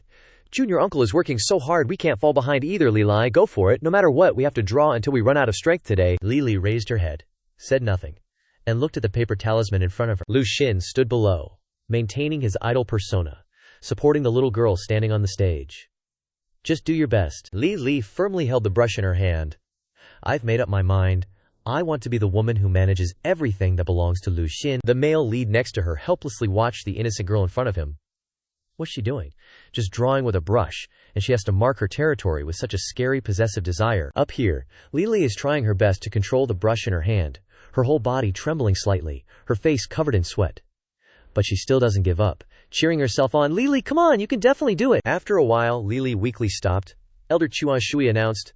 Lili drew for over a quarter of an hour.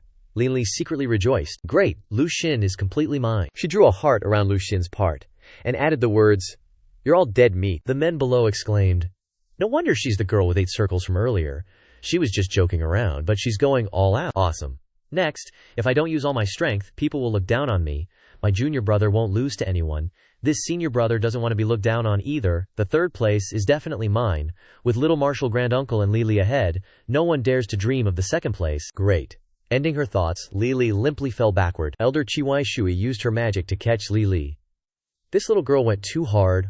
All the spiritual energy in her body is completely depleted. Lu Xin, standing below, waved his hand to attract Elder Chuan Shui's attention. I'm not free to care about her right now, so it's best to leave her to little Marshall uncle to take care of. Elder Chu Shui brought Lili to Lu Xin's side. He reached out and supported her, then gave her an apple from fourth Marshall's sister that she had given him earlier. Alright, eat all of this, and you'll recover, you'll get your strength back soon. Lili, with hazy eyes, lying in the male lead's arms. So sweet.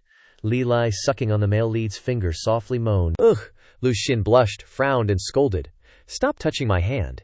Even the sect leader and the elders turned on their gossip mode. WTF, what's going on here? It's getting hotter and hotter. After observing the disciples competing for a while, the elders couldn't be happy, and said disappointedly, What's going on now? The disciples below are so hot they can't breathe, lying sprawled on the ground. A simple outer sect disciple test has become so bloody, little martial uncle has completely changed the exam. Elder Chihuahua Shui slowly stepped down from the arena.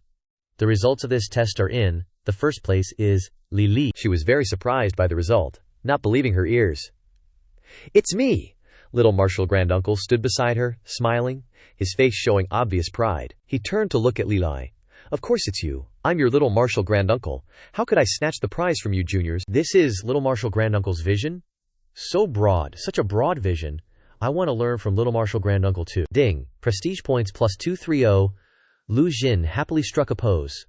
My position as the demonic sect idol is becoming more and more secure. Please try your best to increase my prestige points. And Li Li happily received the spirit stones. Still not believing that she had won, I actually became number 1 just like that. Elder Chuai Shui standing beside her applauded. Lu Xun leaned closer to Li Li. Not bad performance. Li Li was about to explode, stammering in response, Thank you, sect leader. Shen Yan hugged a pile of spirit stones in his hand, smiling triumphantly. "Everyone, I told you Li Li could win. Do you all believe me now?" Shen Yan chuckled to himself. Truly worthy of being my disciple. Looking at the other elders, their eyes shining like diamonds as they looked at Li Li, causing the sect leader to stare at him in shock. Eyes like bullets, gnashing his teeth as he looked at the group. Not good. These guys have their eyes on my disciple. They're looking at her.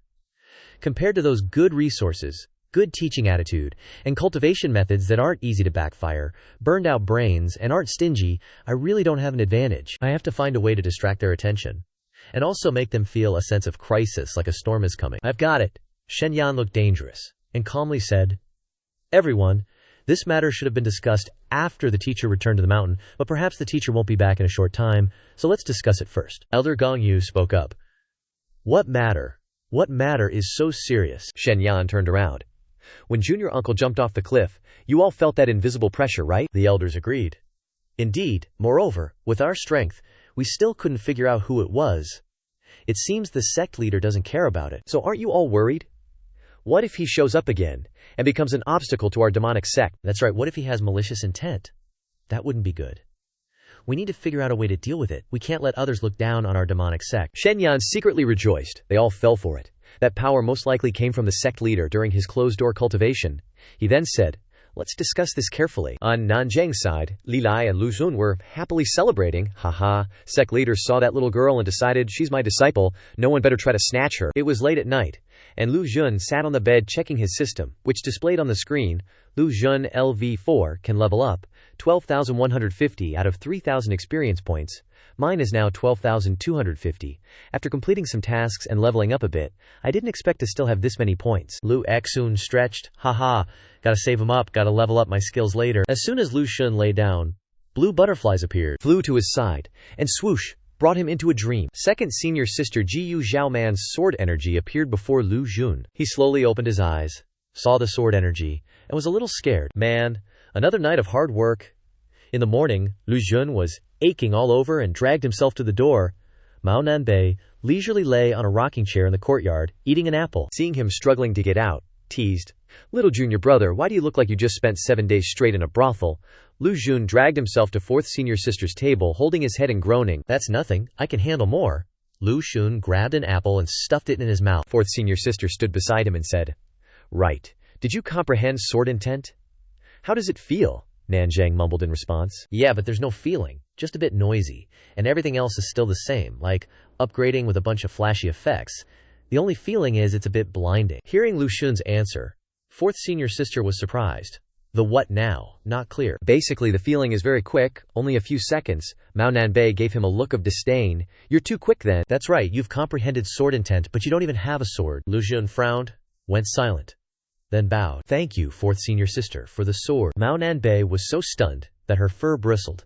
Then she lay back down on the rocking chair, turning her back to Lu Xun, showing that she doesn't want to be bothered with him right now, expressing a certain idiom. Lu Xun didn't know what to say, and silently looked at her. Ding! The system popped up. Huh. Why is the system giving an important reminder? Internal testing players are about to log in for internal testing. Lu Xun frowned and smirked. So soon, the tool people are almost here. Suddenly, fourth senior sister reverted to her original form, jumped on Lu Xun's head. "What are you smirking at? We need to quickly bring second senior sister her meal. I want red bean porridge, meow." Lu Xun helplessly walked into the kitchen, not forgetting to complain, "Are we delivering food to second senior sister, or are you just wanting to eat?" A moment later, everyone was full. Mao Nanbei and Lu Xun leaned back against a rock to rest. Burp, burp, the pumpkin porridge was so good, meow. Lu Xun was a little worried.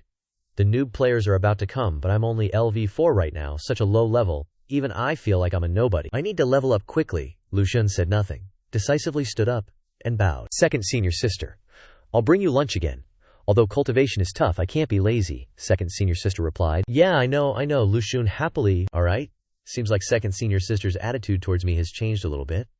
Oh right, tomorrow is the Mid-Autumn Festival. Is there anything you two senior sisters want to eat? Fourth senior sister quickly stood up. You mentioning this just wakes me right up. Lu Xun smiled gently with his eyes closed. That's a lot of dishes, but it's okay. Holidays are for everyone to eat a lot. Rustle, the sound of bamboo leaves hitting each other gently falling. Lu Xun walked slowly. Little did he know that from this moment on, he was no longer alone in this world. Mao Nanbei jumped up excitedly, showing off to second senior sister, tomorrow, little junior brother will make a lot of delicious food. Great. Second senior sister remained silent, focused on her cultivation. Mao Nanbei turned into a cat, jumped onto Ji Xiaoman's shoulder, and rubbed against her. Right, senior sister, yesterday little junior brother Ming Wu grasped sword intent, but he doesn't even have a sword yet. Should I think of a way to get him one? Ji Xiaoman opened her eyes and glanced at fourth junior sister, bonk. Second senior sister bonked Mao Nanbei on the head, raising a big bump. Second senior sister, Ji Xiaoman warned, Don't mess around, pass on your sword nurturing technique to him. Mao Nanbei painfully hugged his shoulder, Ji Xiaoman cried. Mao Nanbei looked at second senior sister with glittering eyes. Second senior sister? Are you sure? He's already been emptied out? If this sword nurturing technique sucks him dry in one go? After all, this thing was created by big senior brother. Ji Xiaoman looked at fourth junior sister with determination. Listen to me, whoosh. Lu Xun returned to his room, sat down to practice, and circulated the real chi technique. Bang! Lu Xun's room door burst open. A shadow rushed towards him like lightning. He shouted, "Hoo! Thump!" The main character's face was slammed hard onto the bed. Mao Nanbei sat on Lu Xun's body, pressing his face down to cast a spell, hurriedly telling him without explaining. Close your eyes, concentrate, Lu Xun uncomfortably shouted. Fourth senior sister Mao Nanbei didn't care about him, closed her eyes and chanted. The main character winced. This is essence, learning skills, sword nurturing technique, skill level, orange grade, demon sect big senior brother, heaven's #1 sword, created the sword nurturing technique, which was then modified by Mao Nanbei into the saber nurturing technique, now restored to its true form. This sword nurturing technique's level is actually orange grade, the highest level skill book. Even my past life self couldn't have gotten such a top-tier treasure. Lu Xun's eyes became sharp. What's there to hesitate about? Learn. The system displays 12,150. Trail 100 can upgrade. Successfully learn sword nurturing technique. Current progress. Sword nurturing technique level 0. The screen displays sword nurturing technique level 0. Experience points 251 hundredths can upgrade. Lu Xun was shocked. Level 0. His hand hesitating slightly before pressing. The main character grimaced at the system. Damn. 10,000 experience points for just level 0. 10,000 NOOO points to level up. Isn't this just forced buying and selling? Upgrade whether I want to or not. After thinking it through, he pressed the accept button. Whoosh. A powerful sword aura surrounded Lu Xun's entire body, causing Mao Nanbei to retreat as well. She looked at the main character in surprise. Little junior brother is comprehending so quickly. Lu Xun was still focused on comprehending the sword aura. It's only been a few breaths, and he's already learned the sword nurturing technique. Is little junior brother's comprehension really only one cycle? But the sword nurturing technique needs a sword to nurture. A sword that can be nurtured can unleash boundless power, but the problem now is that little junior brother doesn't have a sword at all. Lu Xun grimaced, trying to endure the pain of the sword aura. Damn it, what the heck? Why is this sword nurturing technique even more painful than cultivating pain? It's so damn painful. Lu Xun doesn't have a sword, absorbing a large amount of spiritual energy at once. But the spiritual energy has nowhere to go. Right now, Lu Xun is enduring hellish pain, a suffering akin to having all the blood vessels in his body drained, only to be filled with molten lava afterward. Suddenly, Lu Xun's subconscious is transported to another dimension. A heart appears before him. Where am I? That's my sword heart. Spiritual energy is gathering there. My heart is transforming. Holy crap, my heart's glowing. Suddenly, Lu Xun pauses. Why is there a needle in my sword heart? Or is it a sword? Lu Xun opens his eyes and sees Mao Nanbei's face right up in his. He's so startled, he yells, "Holy moly!" Mao Nanbei slowly crawls onto him. Little junior brother. Do you feel anything wrong with your body? The male lead gives an awkward smile. Fourth senior sister, do you think I've become more handsome? Fourth senior sister looks at him helplessly, then quickly jumps off him. Looks like you're okay, you're really lucky. You must have failed messing around with your cultivation just now, right? It's good enough that you didn't suffer a backlash. Fourth senior sister turns to look at him. Let me tell you, the sword nourishment art is a top-tier technique. You have to comprehend it slowly. Cultivating without a clear understanding will only cause you to bleed from all 7 orifices, go berserk, and explode into pieces. Lu Xun smiles awkwardly, scratching his face. This process is too cliché, isn't it? Don't underestimate it. You don't even have a natal treasure, so even if you cultivate, you won't get any results. Natal treasure, Lu Xun, is dumbfounded when Mao Nanbei grabs his wrist and drags him away. Let's go, I'll go ask second senior sister to check you out. If you die, I won't have any good food anymore. The two of them drag each other to the bamboo forest. Second senior sister checks Lu Xun. A sword hidden in the heart. It shouldn't be like this. How can you treat a human body as a sword for nurturing? Mao Nanbei eavesdrops on the side.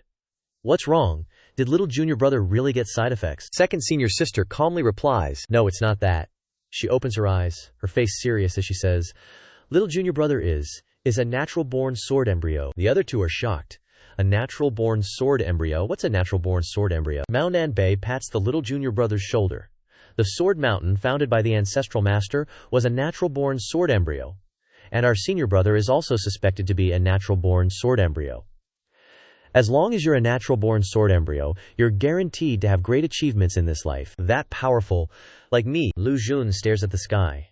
A natural-born sword embryo? What the heck? My sword talent is only 1 point. A natural-born sword embryo should have at least 10 points. Looks like, although I'm not a natural-born sword embryo, I can be sure of one thing, I'm a bug. Second senior sister looks at Mao Nanbei. You go find Peak Lord Sima to get one sword over here. Fourth senior sister looks at second senior sister in confusion. What are you getting a sword for? Can the little junior brother try it out? Then Mao Nanbei hurries away. Lu Xun looks at fourth senior sister's departing figure and smiles slightly. Want to get a treasure for me, huh? You definitely have to give me a few words of advice. So the male lead jumps off the rock and says to Mao Nanbei, fourth senior sister, get me one with a high grade. The higher the better. The higher the better. Mao Nanbei, who's speeding like the wind, hears the male lead's instructions, helplessly stops, and glares at him.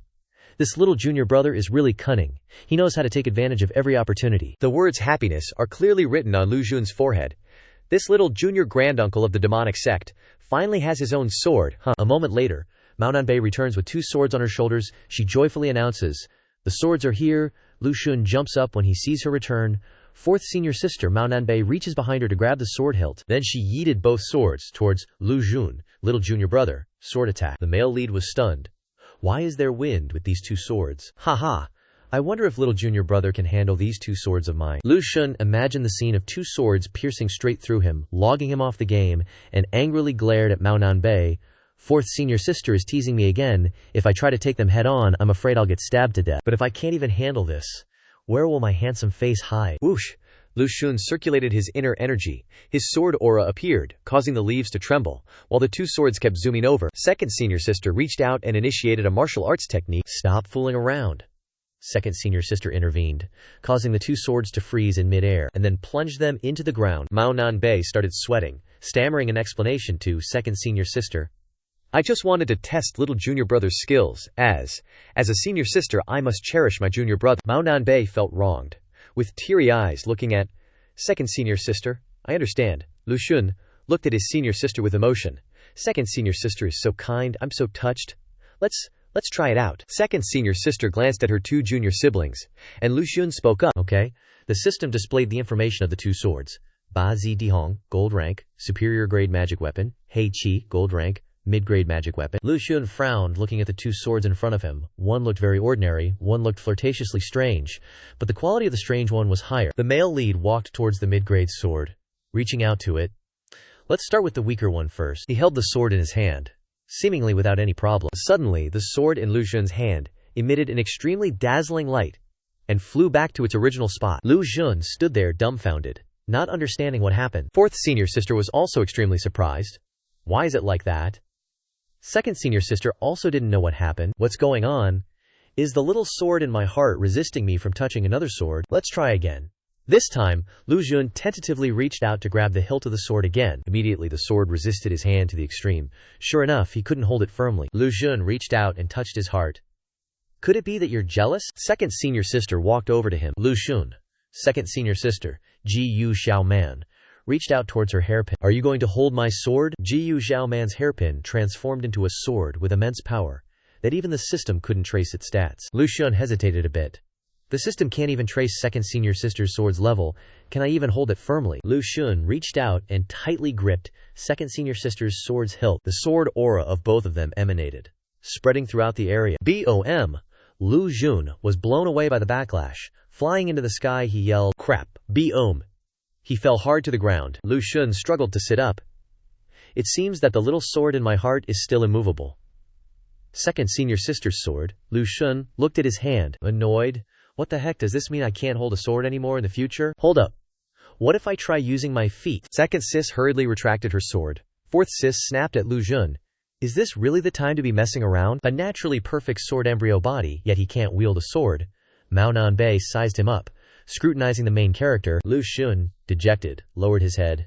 Maybe I'm just not cut out for this. How awful. It seems his Dapio heart is about to crumble. Fourth sis patted the main character's shoulder, comforting him. Little junior brother, it's okay. Everything will be alright once the master returns. He'll definitely have a way. Master is omnipotent. Back when I was just a kitten, he could make me transform. Other than disliking guys who are too handsome, Master is gentle with everyone. Halfway through her sentence, Mao Nanbei paused, glanced at Lu Xun, and fell silent. Lu Xun looked at her, confused. Mao Nanbei snapped back to reality, covered her burning cheeks, and turned away. Crap, little junior brother is too handsome. Meanwhile, Lu Xun sat there, still clueless. The main character slowly stood up. Second sis said to him, "Try sparring. Maybe it'll help." The other two quickly perked up, looking at Ji Yu Xiaoman. Second sis wanted to see how the little sword in his heart would react in a fight. Mao Nanbei's eyes lit up. Then let me fight. Lu Xun glanced at Mao Nanbei. What does fourth sis want to do? Second sis closed her eyes and sighed. Sword.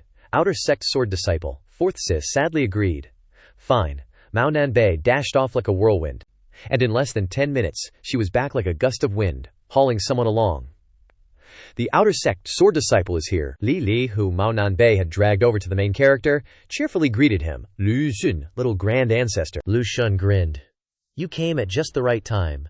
Do me a favor. Mao Nanbei let Li Li down, and she blankly stared at Lu Xun, asking, What favor? Draw your sword, then stab me with all your might. Li Li stepped forward, touching his forehead.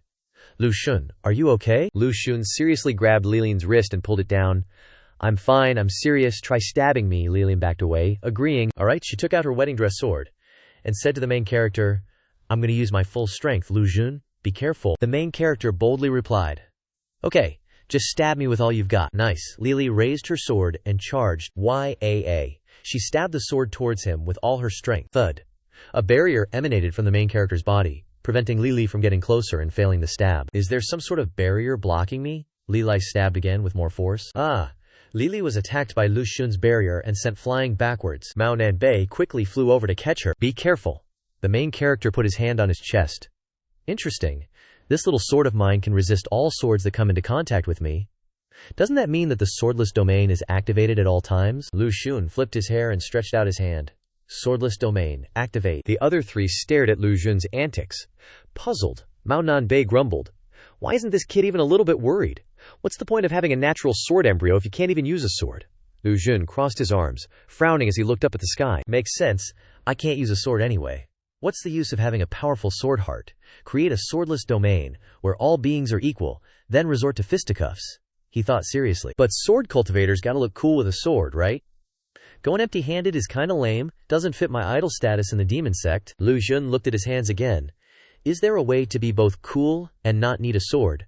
Like the 6 Meridian Divine Sword. Lu Xun pinched his index and middle fingers together like a sword, tapping his hands together. Suddenly, a small flame appeared at his fingertips. This is sword key. Lu Xun's eyes lit up, staring at the flame on his fingertip. Lili, second senior sister, and fourth senior sister crowded around him. It really is sword key. Mao Nanbei grimaced, TCH, and he doesn't even have a sword. Wow, so talented. Hearing second senior sister mention sword key, Lu Xun was super curious. But what is sword key? Mao Nanbei put on a disdainful look. But what's the point of such short sword key? If it's short and small, it must be weak as heck, not as powerful as a magic sword, all long and hard. Mao Nanbei openly mocked him, staring at Lu Xun. He frowned in anger, glaring at her. The most infuriating thing for a man is hearing someone say he's short, small, and weak. Today, I must. Second senior sister conjured a ball. Not necessarily, let's test it out. Finishing her words, Jiyu Zhaoman used her inner force to make rocks and branches on the ground fly into the air. Seeing this, Li Lai gaped in fear. Second senior ancestor wants to hit junior senior ancestor with those things, she cried inwardly. His pretty face is gonna get damaged. Take these stones on my command. Jiyu Zhaoman launched her attack on the male lead. Fourth senior sister also began to perform sword techniques. If that kid can't block it, I must make sure he doesn't get hurt. Whoosh, whoosh. The stones were as fast as bullets, shooting straight towards Lu Xun. He smirked. Hey, I've changed the handling of the body. To the smallest detail, Lu Xun flew into the air. Swish, swish, swish. The flying stones were shattered to pieces by his attacks, falling to the ground. After finishing, he landed safely, smiling brightly at the sword kui, burning on his fingertip. Looks like I might be short now, but I'm strong. The sword Q isn't bad, it's... Alright, junior senior ancestor is so skilled. Lu Xun's megapixel energy was depleted, and his body couldn't stand firm, losing balance and falling forward. Why do I feel like my body is going? BOM. He fell face first onto the ground. In front of everyone, second senior sister spoke up. Sword Ki consumes too much energy, his cultivation is too low, he can't handle it. The sun went down, and darkness enveloped everything. Thump, thump, Lu Xun's head hit the ground. Thud. Heavy footsteps climbed the stairs. Huff, huff. Mao Nanbei struggled to drag Lu Xun's body back to the backyard. Lu Xun's first young master head was bumped, swelling up into a big lump. Mao Nanbei put him on the bed, carefully tucking him in, but still not forgetting to complain. If I wasn't afraid you'd catch a cold because you're so weak, I wouldn't have wasted my energy carrying you back like this, you brat. Actually, you don't need to push yourself so hard. You think your senior brothers and sisters are all dead, or what? Lu Xun lay on the bed, deeply touched, with tears welling up in his eyes, silently thanking. Fourth senior sister, I am truly grateful. Mao Nanbei continued to say to him. If anyone dares to bully you, this old lady will chop their head off with one slash. Whoosh! Suddenly, Lu Xun's room door opened. Mao Nanbei's eyes became sharp, glancing at the door. She hurriedly ran out. Zhao He. A black cat appeared in the backyard. Mao Nanbei called out Zhao He, then quickly ran out, but before she could touch Zhao He, it disappeared in a hurry. Mao Nanbei teared up. She knelt on the cold ground, sadly reaching out toward Zhao He's vanishing shadow, full of regret. So it was an illusion. She looked up at the starry sky. Ah, time flies so fast. It's Mid-Autumn Festival already. Another day for family reunions. But where is my family? Mao Nanbei stood sadly in the courtyard, looking at the bright moon. The next day, Lu Xun woke up, yawning widely as he walked out the door. Yawn. Fourth senior sister, good morning. Looks like I can't use that sword cue often. I'll get drained dry, Mao Nanbei replied faintly. Good morning, Lu Xun wondered. Being serious doesn't feel right. At times like these, shouldn't she be whining about food? Plus, it's the Mid-Autumn Festival today. Lu Xun gently sat down next to fourth senior sister, asking with concern, what's wrong? Mao Nanbei shuffled her feet, hesitating to answer. Junior brother, do you know why I appeared in Wei City back then? Lu Xun turned to ask. Was it to kill the 100 ghosts? The cat demon's eyes lit up. Then do you know why I had to kill those monsters? Lu Xun shook his head. I don't know about that. It's not because our cultivations are different, and definitely not for experience points. Only I get experience points. The cat demon spoke after a moment. To take revenge, Lu Xun was puzzled. Revenge? The cat demon explained. Originally, I was a cat demon in the forest outside Wei City. When I first took human form, I was picked up and taken home by the teacher. I lived right in the Nightcap Mountain, outside Wei City. I had relatives and friends there from before I became a demon. But my home was destroyed. It was a mountain ghost that advanced into a ghost king. It destroyed everything I had. I killed it, avenging everyone. After its body was torn into countless pieces, it completed the 100 ghosts. I met you guys while hunting down the 100 ghosts. Lu Xun's face turned somber. So that's how it is. It's the Mid-Autumn Festival today. Looks like she's missing home. When my little sister was bullied at school, she looked just like her. He decisively grabbed the cat demon's hand. Fourth senior sister, come with me. Fourth senior sister didn't understand what was going on, but followed anyway. Lu Xun grabbed a bowl. Wait for me here. I'll help you find the joy of returning to the old days. My family is poor. When my sister was unhappy, I'd make this for her too. It's a pity we don't have white sugar, but rock sugar will do. Fourth senior sister didn't understand. Find the joy of returning. Is he stupid? But Lu Xun was busy making the dish. A moment later, fourth senior sister, help me use your spiritual power to freeze it. Fourth senior sister, although still unclear on what was happening, followed his instructions. Like this, Lu Xun said. That's right, next is the moment to witness a miracle. Try it, open it up, it was a flan. Fourth senior sister touched the wobbly flan with a spoon, something I've never seen before. Then she took a bite, her eyes immediately lit up. It's so delicious. Do you want some? Lu Xun smiled. Fourth senior sister, you eat it, I'll make it for you whenever you want. Fourth senior sister snatched the flan. Then I won't be polite, Lu Xun wondered. I wonder what fourth senior sister's head feels like when you touch it. Let's try. But fourth senior sister is so fierce, she'll definitely go crazy, right? Fourth senior sister realized his intention and immediately hopped over to let Lu Xun touch her ear. This surprised Lu Xun immensely, she said. Thank you, junior brother. Lu Xun patted her head. No need to thank me, we're family now. Seeing this, fourth senior sister rejoiced. Does that mean there's another serving? Elsewhere, one guy asks his sect leader, Little Shishu has been at our demonic sect for so long. Should we let him go to the forbidden ground that all demonic sect disciples must go to for training? No path to the peak. Bathed in purple moonlight, the sect leader turns his head in agreement. He should go for a trip. After all, that place is the starting point for everyone in our demonic sect. And also, the end, where all living beings fall. Turns out they went to see fourth Shiji, the cat demon, who was already waiting there, still scooping up flan. Sect leader Shenyan arrived, bowing respectfully. Shenyan, along with my fellow disciples, wish all Shishu a happy mid-autumn festival. Fourth Shiji kept shoveling food into her mouth, not even glancing at them twice. Happy, you all be happy too. Lu Xun appeared, holding another flan. Sect leader and elders are here. Shenyan smiled brightly. Greetings, little Shishu. All is well, little Shishu. Lu Xun's face clearly showed displeasure, seeing that their hands were empty, not bringing anything. Coming to wish your mom a happy mid-autumn empty-handed? How could he let them off without fleecing them? He laughed, holding out the flan. Everyone, try the dessert I made. They huddled together, curiously looking at the flan. What is this? Looks a bit like tofu, but it seems more transparent than tofu. Did little Shishu refine it? Little Shishu says it's dessert, but this thing clearly doesn't look like dessert. Everyone took a spoon, scooped up a bite of the flan and put it in their mouths. Instantly, everyone felt the sweetness and deliciousness. What is this feeling? This is so delicious. I've lived for 200 or 300 years. To be able to eat something like this while I'm still alive, this life hasn't been wasted. They hurriedly spoke up, exchanging words. Little Shishu, can you tell us what heavenly treasures were used to make this? As long as little Shishu reveals 1 or 2 ingredients, we are willing to use spirit stones as a thank you gift. Lu Xun had indeed tricked them into biting the hook, but the capital must be used well to turn it into maximum profit. His face showed an innocent expression.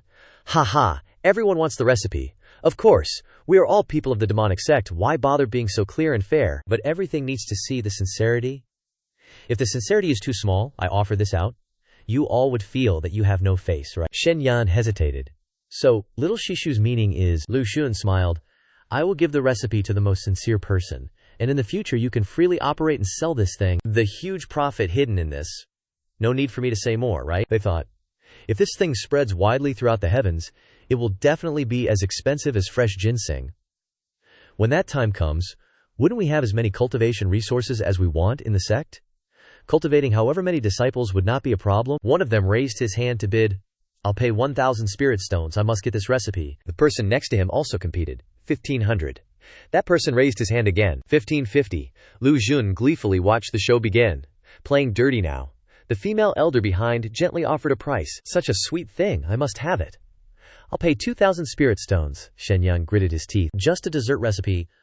Why pay up to 2,000? She's really crazy. 2,000 spirit stones is enough to buy a magic weapon. Lu Xun, the man who was temporarily turned upside down by the crazy woman, thought, 2,000 spirit stones can probably be exchanged for several thousand experience points, right? The way to make this ordinary dessert, search the net and you'll get a ton, you want however much you want. 2,000 spirit stones once. Is there anyone who wants to bid higher? But everyone was silent. 2,000 spirit stones twice. Still no one protested. Shen Yan calculated, letting out a tisk, HMPH. Fools. A bunch of idiots. What's the use of ordinary tongue pleasures? Spirit stones are the best. But he glanced again. Seeing his disciple swallowing hard as he watched fourth sister eat, he fell silent for a moment. Seeing her eyes light up even more, he started to waver. Just as Lu Xun was about to announce the final bid, 2,000 spirit stones once, he yelled, Wait, I'll pay 3,000 spirit stones. 3,000. The fellow disciples were all shocked. Am I hearing things? Is our penny-pinching sect leader finally lost his mind today? He normally wouldn't even use spirit stones when he's sick, and would drag himself down the mountain with a few copper coins to find some quack doctor, but today he's willing to pay 3,000 spirit stones. Since when did Shenyan become such a sweet tooth? Lu Xun finalized the price. 3,000 spirit stones once, ha, twice, SOLD, he lamented. It's just 3,000 spirit stones, so what? I'll just eat 2 meals a day from now on, so what's a little money if it's for my disciple? Lu Xun grabbed a large bag, a cunning look on his face. Congratulations to sect leader Shen for acquiring the pudding recipe. He reluctantly took it out. Let's go, Lu Xun laughed loudly. From now on, the future of this secret dessert belongs to the sect leader. Seeing the paper with the dessert secret recipe in his hand, the other senior and junior brothers approached. Shenyan turned his head and looked. What do you guys want? They smiled slyly. Sect leader, we've been fellow disciples for many years. Why not share the recipe for this secret dessert a little? We'll pay for it. Here's 500 spirit stones from me, the sect leader calculated. This is indeed a good way, at least I won't lose too much, but if I hand this over, if these guys figure it out before me, and end up wooing Li Lai, wouldn't I lose my beloved disciple? Good thing I'm smart, or I would have fallen into their trap. He waved his hand. How can something sold by little martial uncle be shared? Don't talk nonsense. The people around were puzzled. Is he really the notoriously stingy Shen Shixiong? I thought he'd be stingy even after death. Behind them, Li Li was happily enjoying the delicious cake. Shenyan called out, Little martial uncle. Besides wishing everyone a happy mid-autumn festival, I have another important matter to discuss. At this time, Lu Xun was collecting spirit stones. He turned his head. An important matter. Shenyan smiled. We hope that little martial uncle can enter Kangshan once. It's a place where the heroic spirits of our demon sect gather, and it's also where countless demon sect disciples have received the approval of magical treasures. Another guy smiled. We've placed bets on what grade of magical treasure little martial uncle can obtain in the end. But before he could finish his sentence, the person next to him covered his mouth. Lu Xun didn't care. Got it. It's a place for ownerless magical treasures to find their owners.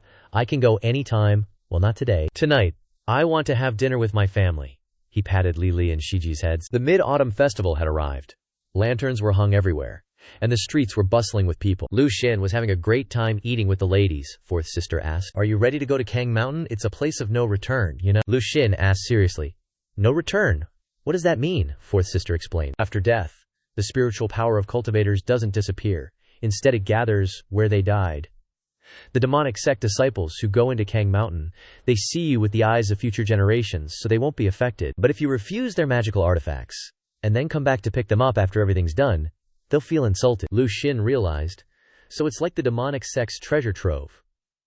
Once you go in, you can't come back, or you'll get chopped to bits, fourth sister replied while munching on fish. More or less, second sister stammered. So you have to think carefully, Lu Xun reassured her. Don't worry, second sister. I've thought it through, fourth sister advised. Aren't you also greedy for a top-tier magic sword? Like great senior brother's sword aura? I advise you to drop that idea. You already have a Zhao sword in your heart holding you back? Lu Xun pondered.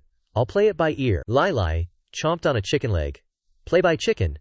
This is mine. Second sister handed over a piece of stone. Take this with you. Lu Xun looked puzzled. Even the system couldn't analyze what it was. This is something the system can't recognize again. Second sister explained. It's what great senior brother left for the junior brothers and sisters. Fourth sister also held out a piece. I have one too. There are 5 pieces in total, with one last piece remaining. Lu Xun held the thing up to the light.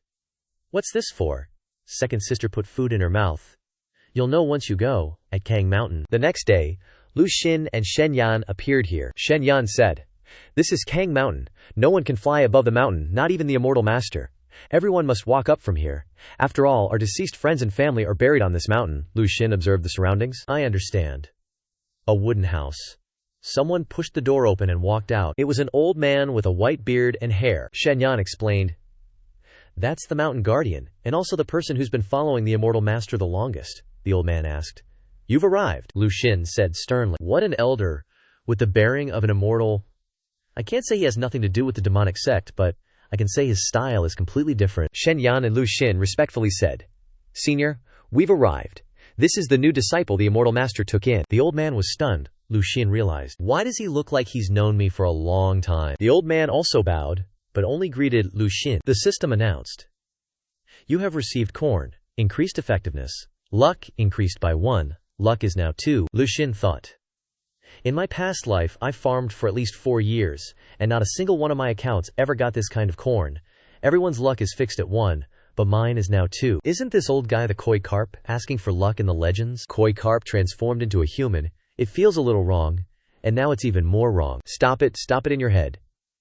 He imagined fourth sister eating the old man. After that, he officially entered Kang Mountain. Shen Yan saw this and revealed a sly smile. Mission accomplished. Now it's time to place bets. Then, he flew away, disappearing from the scene. The people of the demonic sect were betting lively. Bets on, bets on. This time, let's see what grade of magical artifact little Shishu can bring out from the hidden mountain. Lu Jun stood alone before the ascending stairs.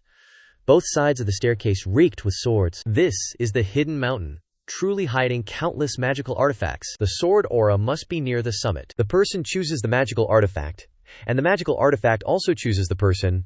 Wonder which magical artifact will choose me. He took a step forward. All the swords on both sides of the stairs lit up, as if covered in green flames.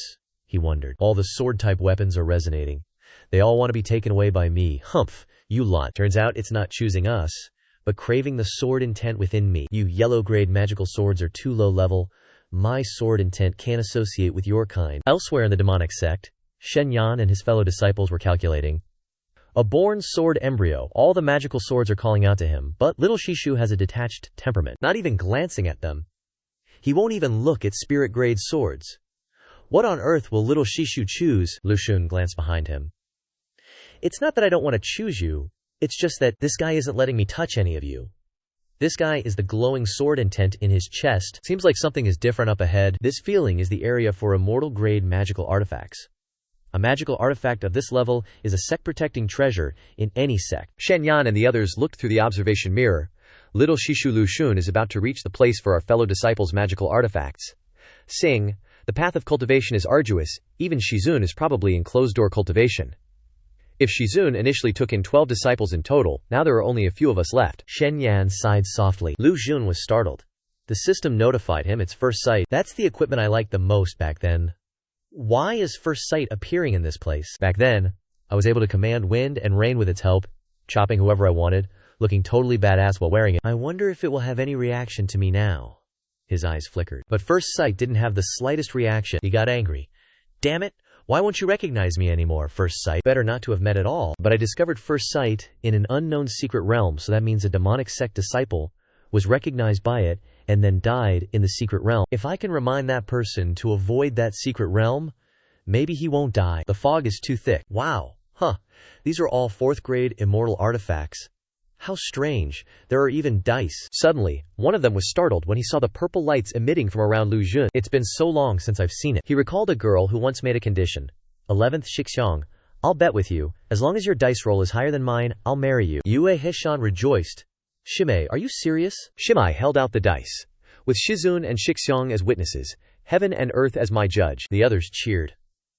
All right. Yue Hishan shook the dice in his hand. Heavenly Dao, please bless me with a 6. Shen Yan shouted. 11th junior brother, go for it, roll a 6. But when the dice stopped, it was only a 2.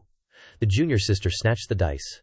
My turn. Yue senior brother, I know you've liked me for many years. If I roll a 1, then fate is hard to defy, and I'll marry you. But the dice landed on a 6. Yue Hishan and everyone else were stunned. It was a 6. But the junior sister used magic to turn the dice into a 1. Yue Hishan was shocked. Junior sister, you're so damn shameless. 11th senior brother, if I can't roll a 1, then I'll conquer fate. Everyone cheered. There's a result, there's a result. 17th wins. Junior brother you wins. Woo hoo hoo. Ah ha ha. Get married, get together, get together. Let's get married tonight. 17th and Yue Hishan held hands, overjoyed. That day, it was raining cats and dogs. But in Yue Hishan's heart, he always remembered that day as sunny and bright. Lu Xin thought. Don't any of you have any intentions towards me? Suddenly, a purple stone nudged his hand. Everyone exclaimed. It's senior sister's Ding Feng bow from our demonic sect. It's immortal equipment second only to senior master's Jian Qijin. If junior uncle can wield it, then the re-establishment of senior sister's glory is beyond doubt. Lu Xin was still busy analyzing. This broken sword is probably stronger than the others, but why does only it recognize me as the world's protagonist? I just wonder if he puts his hand on the sword's heart, will this guy accept it? Screw whether it lives or dies, I'll find out only after trying. I must take it. Lu Xun reached out towards the treasured sword. Come on. The sword trembled slightly, followed by an ethereal blue light that spread throughout the surrounding cave. Lu Xun had turned into a place covered with snow. The white sword was stuck on the snow. Lu Xun realized it was a sword aura illusion. as expected of a purple-grade immortal equipment. Xianxia smiled thoughtfully. Senior sisters Ding Fengbo relied on this sword alone to brave the storm and slay the evil Jiaolong, becoming famous in one battle. Back then, senior sister was a peerless genius. Even the evil Jiaolong that stirred up the waters and harmed the common people was killed. And that evil Jiaolong was something even the Qingtian sect's elders couldn't do anything about. If senior sister were still alive, it wouldn't be my turn to be the sect master. It's a pity that heaven is jealous of talent. Junior uncle, if you could recreate senior sister's talent from back then, how wonderful would that be? Lu Xin looked at the blizzard before him. So this illusion is to stop me. You clearly trembled with joy just now. You fickle thing. Today, I will definitely make you behave. But when he grabbed the sword aura, Lu Xin's chest shone brightly, bursting and sending him flying away. Damn it, you should have told me earlier if you didn't want me to hold it. The senior brothers and sisters were confused. I thought junior uncle could hold Ding Fengbo, but probably not. I clearly saw it choosing junior uncle. What exactly happened? Lu Xin accepted defeat? Whatever. If I can't hold it, then fine. But today I'll definitely get a magical artifact that belongs to me. Jianxi Jin, at the end of the mountain, you're the only one left. The demon sect's founder's lost swords, sword Qi, actually separated the body and the sheath. The sheath was lying still on the stone, while the body was floating in the air. Lu Jun found it weird. That's not right. Earlier, the wind-fixing palm also reacted to me, but this sword alone hasn't moved at all. Moreover, something's really strange here. Shouldn't a sword be kept in its sheath?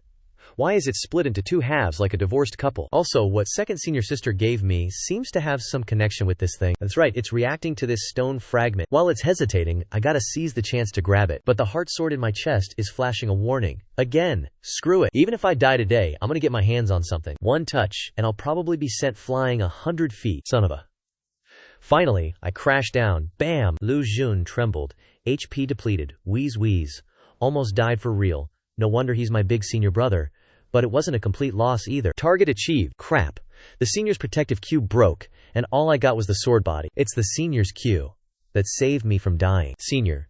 The old man with the white beard and hair reappeared before him. Lu Xun asked, Senior, what's wrong? The old man nodded slightly and touched the sword sheath with his staff. Damn, this sword sheath has a spirit too, a sentient scabbard. First time I've ever heard of that. The old man continued to gesture. Lu Jun realized he meant the sword sheath had been his for a long time. The old man shook his head.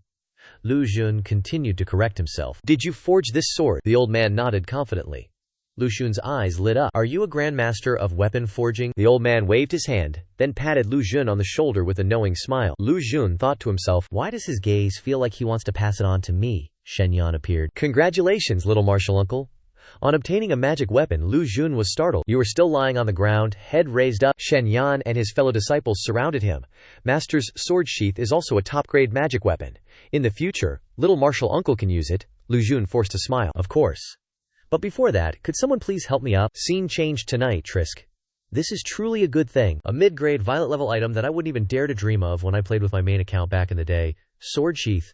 Violet level, mid-grade, special skill, sealing sword, seals the sword force, stores accumulated power, a guaranteed kill with every sword strike. The more you accumulate, the stronger the power. The best weapon on my main account back then was just a normal mid-tier blue grade. When I was level 60, it was just enough to unleash its full power, you know. But this thing, even just the scabbard, is a mid-tier purple grade. Even if I'm level 60, I can't bring out its true potential? No way. Plus, the biggest thing is, it's got two special skills. Wind Sword, their sealing spell is kinda similar to my swordless domain, and the longer you charge up the draw, the stronger the attack gets. Just thinking about it is scary, HMPH. Charge up the sword draw, but what the heck? I don't even have a sword, so what's the point of this weird skill? No sword to charge, does sword key count? Sword key is considered part of sword power, right? Let's see if it works. Looks like it does something. Others draw swords. I draw sword key. Suck it up, suck as much as you want. A moment later, who would have thought I'd be drained dry by a scabbard one day? Only 6 days until the game opens to players. Gotta prep a bit. Time to head down the mountain. What if, just what if, I run into my little sis? Even just a glimpse from afar would be great. She plays this game too, you know? But she's only online for an hour a day, she doesn't get sucked in, she's just playing for an hour because of me, that's all. Will I get to see her? Lu Xun's eyelids were heavy. He closed his eyes and fell asleep, but unexpectedly fell into a dreamscape. When his feet touched the ground, he realized, ugh, crap, I'm dreaming again. Second senior sister's sword Kui shadow chasing me. Sis is still here. Second senior sister's blue shadow was holding a small sword, aiming right at Lu Xun. He was startled by the sudden attack. Maybe I can face second senior sister's shadow head on for a bit now, huh? Unexpectedly, The beam shot from Lu Xun's hand was surprisingly long, like really long. In my dream, it's even longer than outside. This thing's length is almost up to my hips. He was dumbfounded as second senior sister touched the sword right in front of his forehead. Finally woke up scared and sweating. Phew, progress. This time, I only died a dozen times. A knock came at the door. Lu Xun, up this early, Shen Yan said while Lu Xun was still yawning away. Little Shishu, today is the day for little Shishu to descend the mountain for training. I've also arranged for a disciple to accompany Shishu. Lu Xun still wasn't fully awake. Got it. Who are you sending with me? So the day I agreed to go down the mountain with them really is today, a disciple to follow. It's probably Li Lai, no need to guess. But Shen Yan said, I will have Murong Yan accompany little Shishu.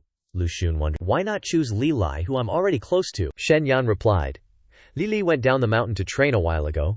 Lu Xun was suspicious. When did she go down the mountain? Shen Yan was also defeated. I don't know about this, he cried silently in his heart. The disciple I had my eye on suddenly went down the mountain to train, and I only just found out. Is there any master like this? Lu Xun scratched his head, ending the conversation here. So there's nothing else, right? I'll be going soon. Where's Murong Yan waiting for me? Shen Yan picked up a small pill. Before little martial uncle goes down the mountain, please let the fate bead recognize its owner first. Just a drop of blood will make it recognize you. Lu Xun dropped a few drops of blood on it. What's this thing even for? It doesn't seem like there was this kind of item in the game in my past life. Shen Yan explained with a straight face. If little martial uncle dies outside, this thing will turn black, to let us know. Lu Xun froze. Just to know if I'm dead. You guys go through so much trouble, no wonder I've never seen this thing before. Who would even want this crap? Shen Yan made an excuse to quickly leave. Murong Yan is waiting for martial uncle at receiving guidance peak. I'll take my leave first, Lu Xun frowned. You're being too perfunctory about this, aren't you? Not giving me any protective gear. If he doesn't give me any, then my senior sisters will give me some, right? He went to see second senior sister and fourth senior sister to say goodbye. Second senior sister, fourth senior sister. Lu Xun came to say goodbye. Who knows when we'll meet again after this separation. Fourth senior sister was shocked. Doesn't that mean no one will cook dinner tonight? Second senior sister smacked fourth senior sister on the head, then reminded Lu Xun, come home early. Seeing that no one said anything more, Lu Xun awkwardly took his leave. Yeah, I know. Then, second senior sister, fourth senior sister, now all. Fourth senior sister pulled Lu Xun aside. If you can win, then fight. If you can't win, then run. Don't feel embarrassed. Got it. Too much. When you run back, tell fourth senior sister I'll help you. Annoyed, Lu Xun waved his hand and left. Yeah, with a happily smiling face. Murong Yan bowed. I've been waiting for little martial granduncle for a long time. There are many girls around who admire Lu Xun's beauty, Lu Xun observed. Did you lose weight? Murong Yan chuckled. Little martial granduncle is so observant. I originally weighed over 130 jin, 65 kilograms. Now I only weigh 100 jin, 50 kilogram. My strength has increased, and the excess fat has also disappeared, Lu Xun said. Then congratulations to you. Should we go now? What kind of magical artifact are we riding? Murong Yan held out a tiny sword. Of course, we're riding my flying sword. Lu Xun didn't understand what was happening. With a swoosh, he and Murong Yan were standing feet on the tiny sword, looking unbelievably sketchy. Murong Yan seemed to be used to this, but Lu Xun was completely awkward. Is this really okay? A light flashed across the sky. Lu Xun was alert. What's going on? Why is the sky getting dark? But when he looked at Murong Yan, there was no reaction.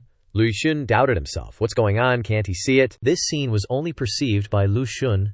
That's half a strand of senior brother's sword energy. Why did it appear in this place? Seeing the huge light rushing towards him, Lu Xun panicked. This isn't good, Murong Yan. Move. The light pierced straight into his chest. But when that scene passed, Murong Yan looked blankly at Lu Xun's pale face. Little martial granduncle, what do you call him? Lu Xun, catching his breath. Phew, damn it, this is a big deal. The grand senior brother's sword Q clone from earlier actually slipped into my sword sheath inside the storage ring, scared the crap out of me, thought it was going to chop me up. System notification. You have received 1% of Yanli's sword chi, Lu Xun thought to himself. Even 1% of this sword ki is kind of fascinating. Wait a sec. Could it be the reason the senior sisters didn't give me any protective magic items is because they already knew this sword Q would be following me around? If that's the case, then 1% of this sword Q is probably way stronger than I thought, Murong Yan asked. Little granduncle master, we're out of the demon sect's territory. Where do we go next? Lu Xun pondered. That girl went down the mountain too, and there's a good chance she's headed to Bao Shu. Gotta find her first, cause she's got both freakish strength and spiritual power. But if someone plays a dirty trick on her, if it gets to that point, her life is gonna be ruined. To Lili's old house. Let's go now, right now, Murong Yan, deafened by his yelling, said, Ugh, okay, let's go. No need to shout so loud. Lili mentioned her old house was in Yongxiang County. Lu Xun clung to Mu Rongyan's robe. Yongyan, I think I passed through there once. Seemed like there were a ton of wild black ape monsters there. Mu Rongyan wondered. Wild black ape monsters? What's that? Aren't those just black-furred monkeys? Lu Xun corrected himself. Oh right, that's just what I call them. Yongxiang County, 3 miles outside the county. Inside Joyful Guest House, a dark, shady voice emerged. Hey, more tasty meat is coming, shopkeeper. Receive the goods. The meat shop owner was reporting to the boss, who was holding a big bag of money in his hands. Must have just robbed someone, boss. This meat is truly not bad. Our timing is perfect. Just then, Lu Xun pushed open the door and walked in. Shopkeeper, food, the boss ordered. Go, entertain them. The shop owner bowed his head with a sinister smile. Yes. He approached Lu Xun's table. What would you two like to order? Lu Xun started ordering. Suddenly, his eyes narrowed, noticing something. The shopkeeper kept pressing. Esteemed guest, what would you like to order? Lu Xun said casually. Whatever, the shopkeeper replied. Yes, Mu Rongyan noticed Lu Xun's strange attitude. Little Grand Uncle Master, what's wrong? Lu Xun muttered. Don't drink it. There's definitely poison in the tea. This place is a black market. Mu Rongyan immediately dumped the tea on the floor. Black smoke rose up. It really was poisonous. Little Grand Uncle, how did you know this place was a black market? Lu Xun swirled the teacup in his hand. As soon as I came in, I noticed a strange smell in this place. Mu Rongyan sniffed. I think there's a smell for real. Lu Xun froze. I'm just messing with you. It was just psychological suggestion, making you feel like there was a stink. Actually, the main reason is because the shopkeeper has a red name. This is my first time seeing someone with a red name, and the game settings say only people who have killed someone have red names. This guy ain't a good person. System Notification Branch Mission 1/3. Rescue the unarmed mother and daughter. Mission rewards: 50,000 experience points, 100 personal reputation points. Lu Xun mused. Branch mission, first time seeing one of these, and it's a 3-stage mission too. The first stage of the mission is to find the unarmed mother and daughter. Even though I know they're unarmed, I'm betting they're definitely tied up. Mu Rongyan, seeing Lu Xun's eyes darting around, asked, Are you looking for the source of that strange smell? Lu Xun smiled. Yes and no. I'm looking for people who have been captured and tied up, Mu Rongyan asked. You've been captured and tied up? They even tie people up. Lu Xun wrinkled his nose and pointed behind him. No doubt, probably right behind the kitchen. They're probably sharpening their knives to make stew out of us. Mu Rongyan looked like she was about to hurl. Grand Uncle Master. Stop it. Mu Rongyan stood up, fuming. I'm gonna go to the backyard and investigate. Can't let them run wild. Lu Xun quickly stopped her. Hold your horses. We gotta use special methods to deal with this kind of dirt. It's bad news if you barge in like a bull in a china shop. Mu Rongyan immediately sat back down obediently. So, Grand Uncle Master, what do we do? Lu Xun stood up and demonstrated. Watch closely, hey waiter. The waiter rubbed his hands together, beaming. Honored guest, what can I do for you? Lu Xun stated bluntly. Go tell your manager to release the mother and daughter they captured in the back. Then tell him to tie himself up and bring himself to our table. He thought he was all that, but after hearing that, he couldn't keep up the act anymore. Customer? Are you kidding me? We don't like jokes like that. Mu Rongyan gritted her teeth. Let me handle it, Lu Xun ordered. Sit down. It's been too long since I beat up bad guys. My hands are itching. Here, all of you, come at me. Don't think you're getting away with any of those experience points. Lu Xun beat them to a pulp, and they all yelled, Hero, spare us! Mu Rongyan sat still, silently watching the beatdown. Even though they're the bad guys, she couldn't help but feel that her Grand Uncle Master was even more ruthless than them. Lu Xun quickly finished everyone off. After it was done, he dusted off his hands. Bunch of weaklings, speak. Where are the mother and daughter you're holding? They were beaten black and blue and had to spill the beans. They're in the back kitchen. But before he could finish, a painful scream was heard. Ah! An arrow pierced his head, killing him instantly. The manager's voice rang out. Too talkative. How can I let trash like you ruin my grand plan? Kill them. Don't get my tables dirty. I still need to run a business. The bandits behind him obeyed. Yes, second leader. Mu Rongyan offered. Grand Uncle Master, should I make a move this time? But looking at their heads, each one had red names. Lu Xun stopped her.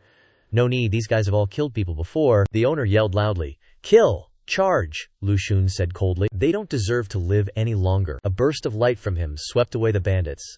Only then did they realize something was wrong. He's a cultivator. This guy has magic treasures and can make our swords fly. Lu Xun took out a magic item from his storage ring. A package of swords appeared beside the owner. He fumbled with the bow in his hand. You overestimate yourself, kid. You'll die here and become a delicious meal for my brothers. But faster than sand. Lu Xun had knocked them all down. He stood tall behind the owner. Where are the mother and daughter? He conjured up a magic circle again. Tell me, and I'll give you a whole corpse. The owner gritted his teeth. This kid's a tough one. You want to know where they are? Then try and pry it out of me yourself. HMPH. You think I'm running scared? This is a strategy. Die. He decisively shot an arrow at Lu Xun. Lu Xun didn't even bother dodging, and with a wave of his hand the arrows fell scattered on the ground.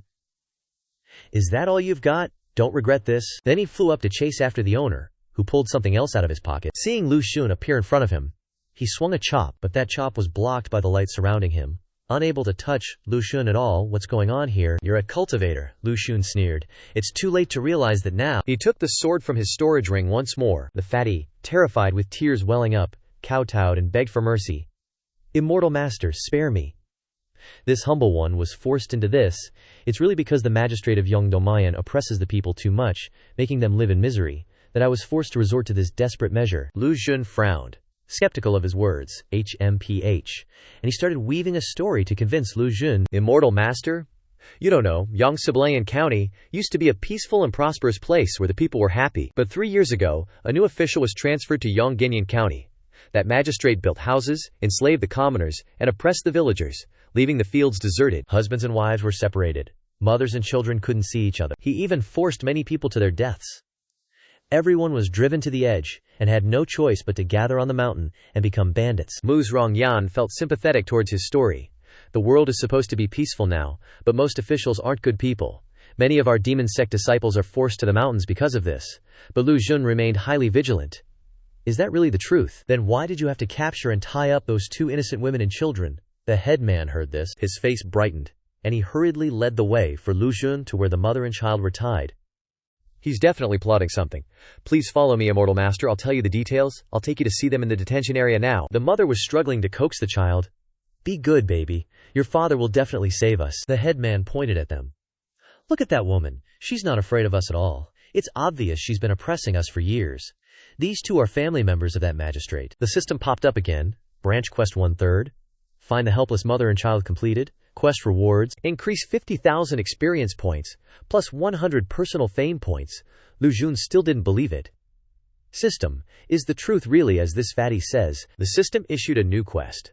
Branch quest 2/3. Dispel the fog and find the truth. Quest rewards. 60,000 experience points, 100 personal fame points. Lu Xun realized the quest had changed. The second stage of the quest, dispel the fog and find the truth, probably meant this guy was lying. What's true isn't false, and what's false can't become true. Alright, take me to see her first.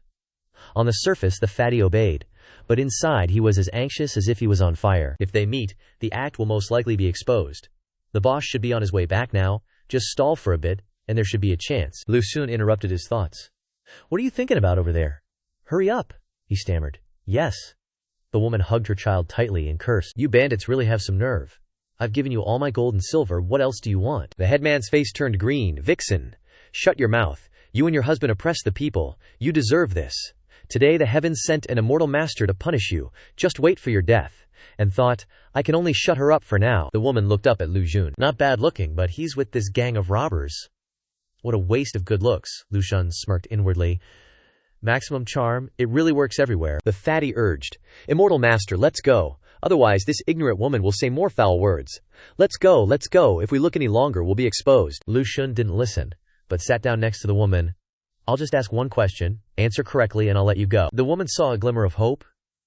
Is that true? Then you have to release my child too, Lu Xun said sternly. Of course it's true, I heard the 5 grains yielded a bumper harvest. May I ask, which 5 grains? The woman replied bluntly.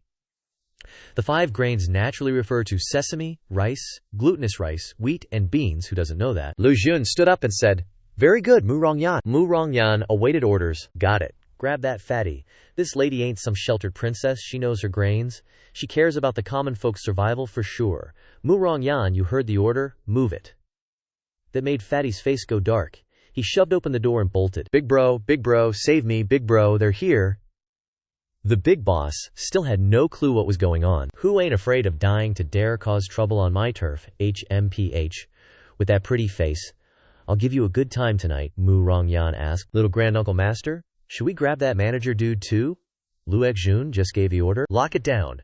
No need to grab him now, what good is he? The priority now is finishing the mission and racking up that sweet XP, starting phase 3. Don't be scared, I'm here to save you two. The woman backed away. Why should I trust you? Lu Xun replied. Right now you've got no choice but to trust me? What the heck is going on? Tell me the truth, pronto. The woman had to agree. Yeah, you're right, we can only trust you now. I'm the wife of the Yong'an County Magistrate, and this is my daughter. We heard about the flooding in the villages last time. My husband was swamped. Couldn't break away, so I wanted to help him out. I packed up money and supplies to help the victims, but halfway here, these bandits jumped us and robbed us blind. Now we're in this mess. That manager and the big boss were already cooking up something. The manager said Li Fu's daughter's got a magical sword, and she's chopped down a bunch of our brothers. She'll definitely come back for revenge. The big boss figured we'd have an easier time using the official channels to catch her than doing it ourselves. The woman continued. Turns out, they wanted to nab me all along, to trade me for some girl named Li to my husband. That poor Lib girl, I know her story. Bandits killed her parents, burned her house down, and now these bandits are after her too. I don't want my husband looking for her to trade for us. I just hope these bandits get wiped out, so the people don't have to worry about them. Even if it costs my daughter and me our lives. Mu Rongyan piped up about Li, but Lu Xun chuckled. You guys don't have to die, I'm here so nobody's gonna get hurt. The woman looked worried. These bandits are pretty tough. My guards, even the top-notch ones, lost to them. Young hero, don't worry about us, just get out of here. If you can, please send my daughter back to her father. I'll be eternally grateful. System announcement. Branch quest 2/3. Clear the fog. Find the truth completed. Quest reward. 60,000 experience points, plus 100 personal reputation points. Lu Xun stood up, full of confidence. I said nobody's getting hurt, and I mean it. System display. Quick quest 3/3. Help the mother and daughter return home safely. Quest reward. 70,000 experience points, 100 personal reputation points, 1 random attribute aptitude point. A random attribute aptitude point? That's a huge reward. I'll be back in a jiffy. If it unlocks sword talent, I'll be golden. The woman suddenly asked. Are you all cultivators? What righteous sect do you come from? Mu Rongyan replied. We're from a demonic sect. But the woman was completely baffled. Lu Xun went out alone to face the bandits. Heh, you even got bows and arrows. For bandits, you guys are pretty diligent in your training. The big boss pointed his sword and challenged. Cut the crap. That woman in the house is mine. Even if you're a cultivator, you ain't taking her today. Lu Xun shook his head in exasperation. You're after her because of that family heirloom sword that girl named Li Mai's got, right? I'll give you a treasure, no need for all this hassle. The big boss smirked. So, you're a smart one. Hand over your treasure, and maybe I'll spare your life. Lu Xun conjured a sword sheath. This is good stuff, take it. The big boss rode closer. Let me take a look. He swung his sword with malicious intent. Since you're giving it to me, I don't need this hand of yours anymore. But Lu Xun simply turned, and the boss's sword ricocheted off course. Then came sword heart protection, doing its job. TCH. If you're so set on dying, then become experience points for me. The big boss fearfully turned his horse around. Archers. Shoot him now. The henchmen all raised their bows, and a rain of arrows appeared before their eyes. The circle on Lu Xun's chest expanded to protect him. He used his spirit shell technique, and those mountain bandits were blown away with blood and screams, like they were goners in the blink of an eye. Lu Xun scoffed. By the time I reached enlightenment, you guys weren't even born yet. The woman carrying her child came out, supported by Mu Rongyan. Immortal Master, thank you for saving our lives. Thank you, Immortal Master. Lu Xun helped her up. Madam, please rise. Now, I'll take you both home, so that Lord Magistrate won't worry. Thinking, just need to get them home, and the 3-part quest will be perfectly complete. The woman was touched. We're troubling you, Immortal Master, she marveled inwardly. This demonic sect Immortal Master isn't just beautiful, she's like something out of a painting.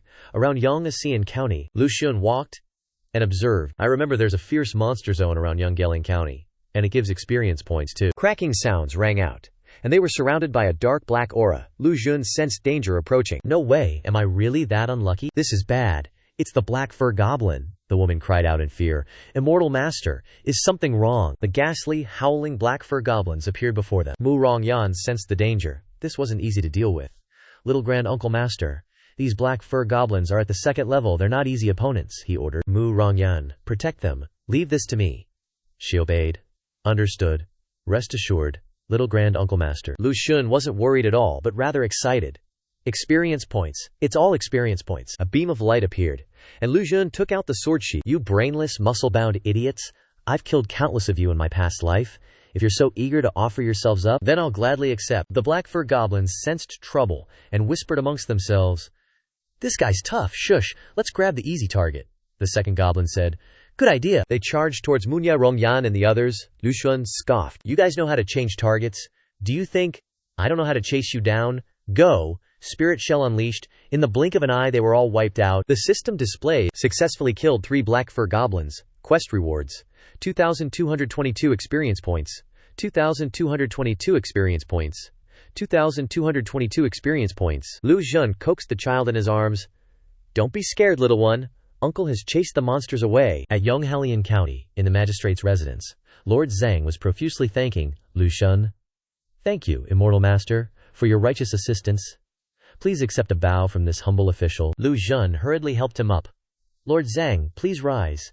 It was just a small matter, nothing worth mentioning. Lu Xun's gaze turned to the little girl next to Lord and Lady Zhang. This little girl is really cute. System. Ding. System announcement. Branch quest 3/3. Safely escort the mother and child home has been completed. Quest rewards: 10,000 experience points, 100 personal fame points, 1 random aptitude point. Lu Xun was pleased.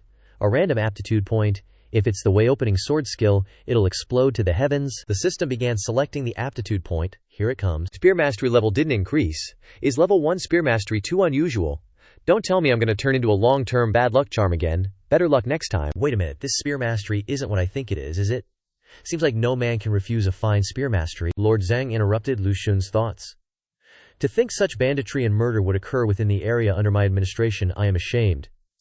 As the parent official of Yongjuan County, Lu Xun patted him on the shoulder to comfort him. Lord Zhang doesn't need to blame yourself, just keep working hard. Right, I'll take my leave now. I also gotta head to the Li Manor and wait for Li Li to arrive. The entire Zhang family sees you off with utmost respect. Immortal Master Mu Rongyan stared intently at the map. If Shimei Li Li's address is correct, then the house in front should be hers. Lu Xun nodded. Yep. This is the place. The Li Manor was destroyed by those bastards. Stepping inside the dilapidated, long-abandoned house, Lu Xun felt a pang of sympathy. Turns out, it was such a warm family. Scenes of Li Li as a child, playing tag with her father, practicing swordplay with her mother flashed before his eyes. But now, Mu Rongyan was trembling with anger.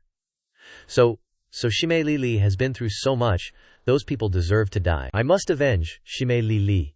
Lu Xun reassured. Don't get worked up. 'Cause I also really want to smash those bastards' heads. But some things only have meaning when you do them yourself. But Shimei Li Li's cultivation, Lu Xun said, they're just a bunch of bandits who can't withstand a single blow. You need to find Li Li. She can do it, Mu Rongyan cried sadly. Wah, little Shishuzu, Shimei Li Li is having such a hard time. Lu Xun's eyes filled with emotion. Don't worry, let's just wait for her here. The next day, the two of them just sat and waited in front of the door. Mu Rongyan was suspicious. Little Shishuzu, is it possible that Li Shimei is really lost? Lu Xun was speechless. That's hard to say. Wouldn't that silly girl be like last time, turning the sword hilt to find her way? At this moment, Lu Xun saw a familiar figure approaching. It was Li Li. Oh, never have I ever missed that face so much. On that night of crying the most bitter tears did she become an adult. The little brat has grown up. Isn't it after the night I tried hard not to cry to seek revenge? It's been so long. Can Xiao Yu accept the fact that she is dead yet? Li Li trembled as she held a bag in her hand. Yeah. Mu Rongyan hugged her tightly. Li Li Shimei, you've happily made Shiji worried. Lu Xun stood outside watching them. Alright, actually, I also want a hug. But I'm afraid that girl won't be able to control herself and do that thing. That 3-year young prisoner. Lu Xun and Li Li came to her parents' grave. Father? Mother? Your daughter has finally avenged you? Your daughter is doing very well now. Rest in peace. Lu Xun also respectfully clasped his hands. Bamu. Rest assured, Xiao Li Zi is very strong. I will protect her from now on. Looking at Li Li's moved face made Lu Xun even more worried. It would be better if the two of them could give her a dream to not crave my body anymore. Do you want to repair the Li Manor? But Lin Li shook her head. No, this place holds too many memories. I don't dare to face it anymore. Lu Xun patted her head. Then let's go. Leave this place to time. On the way to Tong County, the system issued a mission again. Internal testing has started, lasting for 20 days. Map function unlocked. NPC mode function unlocked. Detailed NPC mode functions. 1. Issue quests to players. 2. The merchant shop can buy or sell goods to players. 3. Impart skills. 4. Adjust favorability. 5. Apprentice system. The rest are waiting to be unlocked. Didn't expect the Tianchen continent to be so big, and there are so many newbie villages. With only 1,000 testers, how many will be allocated to Dong County? Really want to grab a player and unlock more poses. On the way, While busy thinking about how to cause trouble in Dong County, many earth-shattering events have already occurred. An hour ago, everyone was running around like crazy. It's over, the game is bugged, it's over, the game is bugged, it's over, the game is bugged, save me, I don't want to die. A wisp of smoke appeared, and a bunch of people with green bars over their heads showed up, making a ruckus. Holy crap, I'm hooked. This plot is gonna make me cry, Guanji happily said. This feeling is indescribable. Surely Hao Yi couldn't help but praise, damn, the realism of this game is off the charts, Mo Guanji chuckled. I suspect you're watching 18+, Mo Guanji pointed back. Surely Hao Yi, you're a brave brother, Mo Guanji laughed. You flatter me. That guy over there is even more awesome, handling 100 things a day. Li Wanji turned around with a friendly smile. Surely Hao Yi's eyes lit up. Just one word, epic. Tian Chen's rules state that names must be normal. Names like I'll get you pregnant just by looking at you, or killing me is justified are not allowed. But it doesn't affect the creativity of the players. Oh, looks like something's up. Reaching the newbie village means there's a quest to do. Mo Guanji looked up at the quest. Please follow the map to your designated newbie village, Dong County. Surely Hao Yi invited. Want to team up and go together, bro? Oh yeah, I'm from the Knights Guild. How about you? Mo Guanji waved his hand. I'm just a casual player, no guild, you guys go ahead. I still want to wander around and enjoy the scenery. Surely Hao Yi waved goodbye. Oh well, see ya later then. Mo Guanji smiled brightly. Wow, even the spider webs are this detailed and realistic. This game is unbeatable.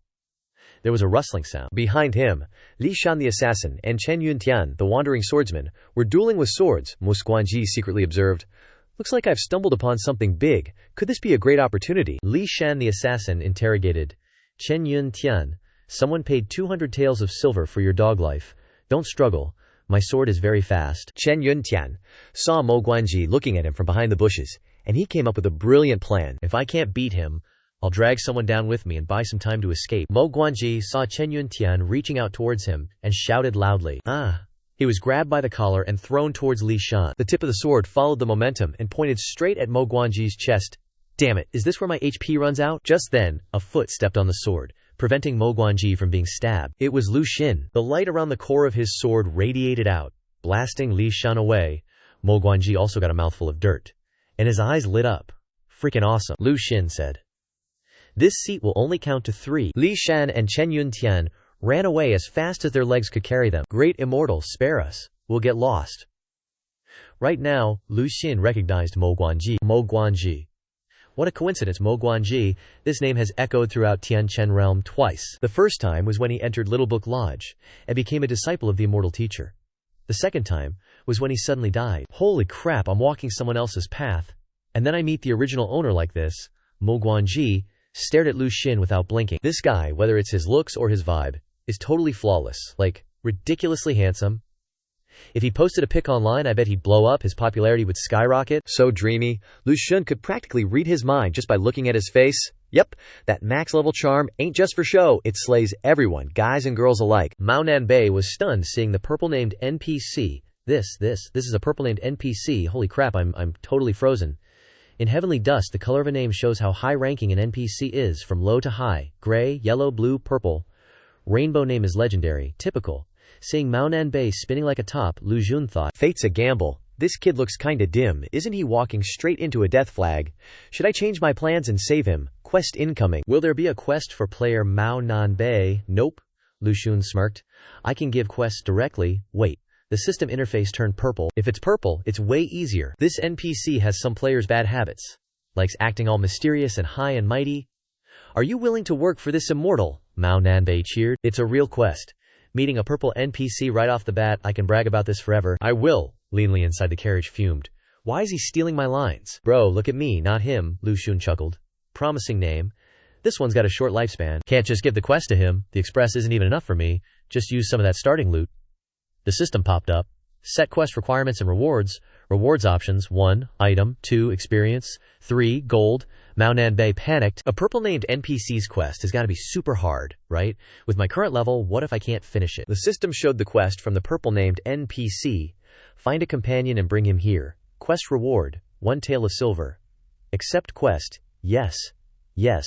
Mao Nanbei's eyes lit up. It wasn't what he expected. But I bet this is just an appetizer. The real prize is coming. He instantly clicked.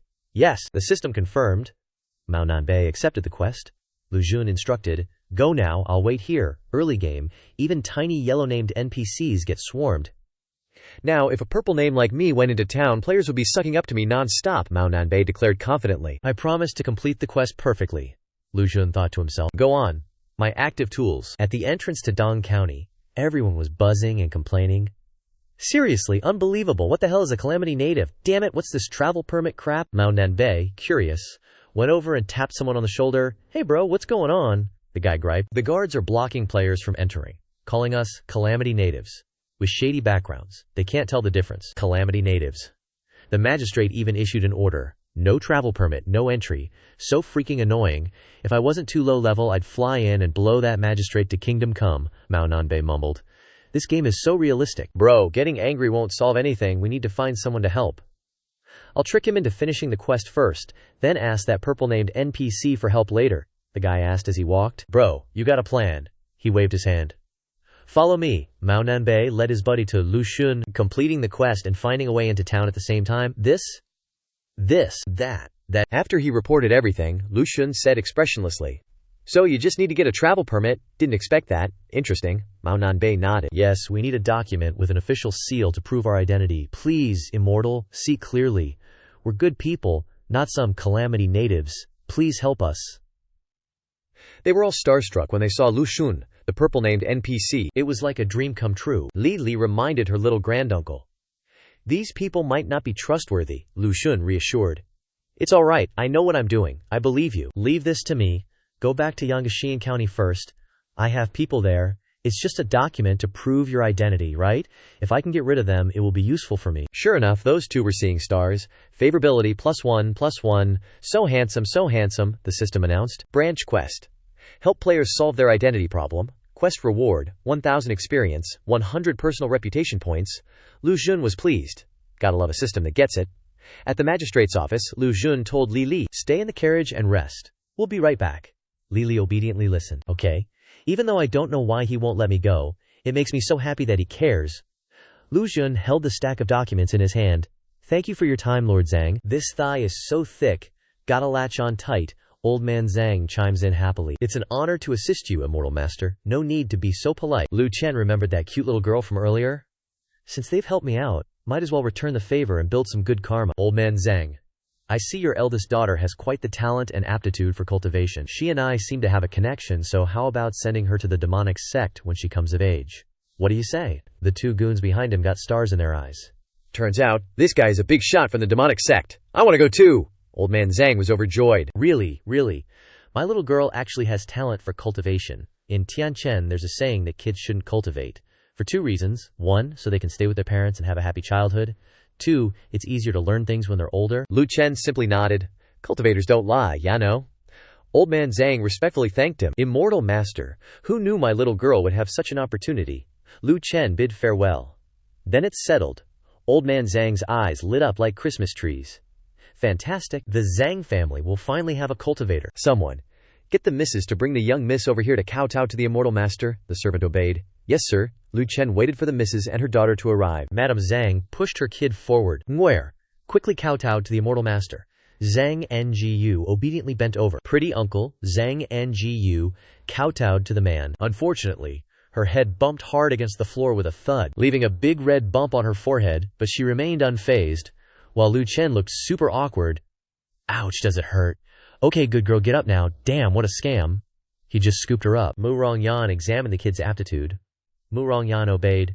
Yes, little Grandmaster Uncle. She tapped the girl's forehead, and a green light flashed in the little girl's eyes. Lu Chen watched as the circles appeared. I knew I had an eye for talent. A natural aptitude of 7. That's considered incredible. Old man Zhang bowed his head in gratitude. Immortal Master, please consider her. We'll definitely send her to the demonic sect to study when she's old enough. He let the little girl go. Just remember that. All right. Well, I'll be off now. Old man Zhang saw him to the door, respectfully sending him off. Lu Chen tossed the thick stack of documents to Mo Guanji. Here, distribute these to the people who need them when you get there. Mo Guanji and the guy next to him bowed their heads in thanks. On behalf of my comrades, thank you, Immortal Master. To help someone you don't even know. Now that's foresight. But really, Lu Chen was just doing it for the quest. Quest completed perfectly. Keep up the good work, the system announced. Quest completed, reward received, extra thick silvertails. Yi thought to himself, raising his hand to get Lu Chen's attention. Immortal Master, look at me, my business skills are also super strong, you know? Lu Chen thought. This guy. Oh yeah, remembered now, he's the subordinate of that high-level rich kid guild leader from the Knights Guild. Maybe I can use him to build some hype for myself. Minus points right from the start. He must be getting anxious, which means he'll try even harder, and then adjust the affection level. Ce Hao Yi, affection decreased by 1. Ce Hao Yi looked at the screen in a panic. Mysterious purple person, affection towards Ce Hao Yi decreased. What did I do wrong? Why did it decrease? Is it because I'm too ugly? Lu Chen continued to walk. Next, we need to go to Tong County to issue the travel permits, and then head to Qingling City, Mo Guanji replied. Yes, Immortal Master. Ce Hao Yi was bawling his eyes out. The system panel popped up. Ding. Quest activated. Carriage ride to Tong County. Qingling City. Quest reward. Gray Eagle Finger skill. Accept the quest. Ce Hao Yi thought. Learning Eagle Finger doesn't cost experience points, and it's just right for them. It's just that some of the images are a little, I need to stay calm. Yes, click, saving images. Decreased affection doesn't matter. I can make it up later. But I'm interacting with a purple named NPC, he's a guild hero. The guild leader will definitely give me a huge red envelope. Ugh. Lu Xun opened the carriage curtain, and Li Li was already waiting inside. The two guys' faces turned red when they saw her stunning beauty. So beautiful, Lu Xun said loudly. Hurry up and go. What are you gawking at? You've already been seen. They immediately jumped up to drive the carriage. Yes, we'll leave right away. Lu Xun shielded Li Li. From now on, dress more conservatively, and wear a veil, got it? With that baby face and those ahem assets, if someone screenshots that and posts it on the forum, those game-addicted incels will go crazy. Li Li was secretly delighted. You don't want them to see. Lu Xun coughed awkwardly. If that happens, I'll have to memorize all their in-game names and kill them one by one. Too much trouble. Zhuo Haoyi, while driving the carriage, wondered, aren't cultivators supposed to be able to fly and teleport? Why are we still riding in a carriage? Mo Guanji scoffed. Idiot. He's a purple named NPC, so what if he's a little different? Besides, without this, what use are we? Zhuo Haoyi understood. Right, that's true. You really are a lucky player, brother. You even triggered a quest from a purple named NPC. Guanji looked proud.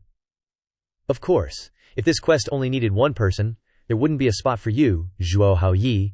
Zhuo Haoyi immediately brown-nosed. I owe you one, brother. The system displayed a chat box in the guild channel. Guild leader, praise me. I met a purple named NPC. It's a huge stroke of luck, once in a lifetime. My Manhwa was the guild leader. A purple named NPC. Sweet, this is my chance to show off. He sent a message. The poor Knights Guild. Internal testing players of the Knights Guild encountered a purple named NPC. First, let them be curious. Wait until the topic gets around 1,000 replies. Then I'll update more information. Haha. The poor Knights Guild. Internal testing players of the Knights Guild encountered a purple named NPC. Specific details will be updated later. That face is ridiculously handsome.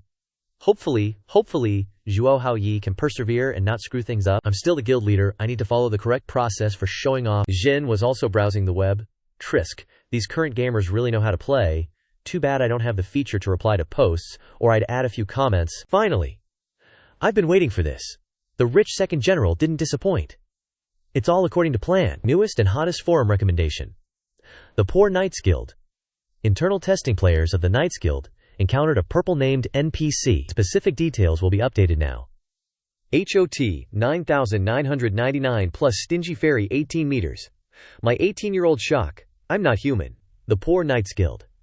Internal testing players of the Knights Guild encountered a purple named NPC. Specific details will be updated now. Late-stage cancer.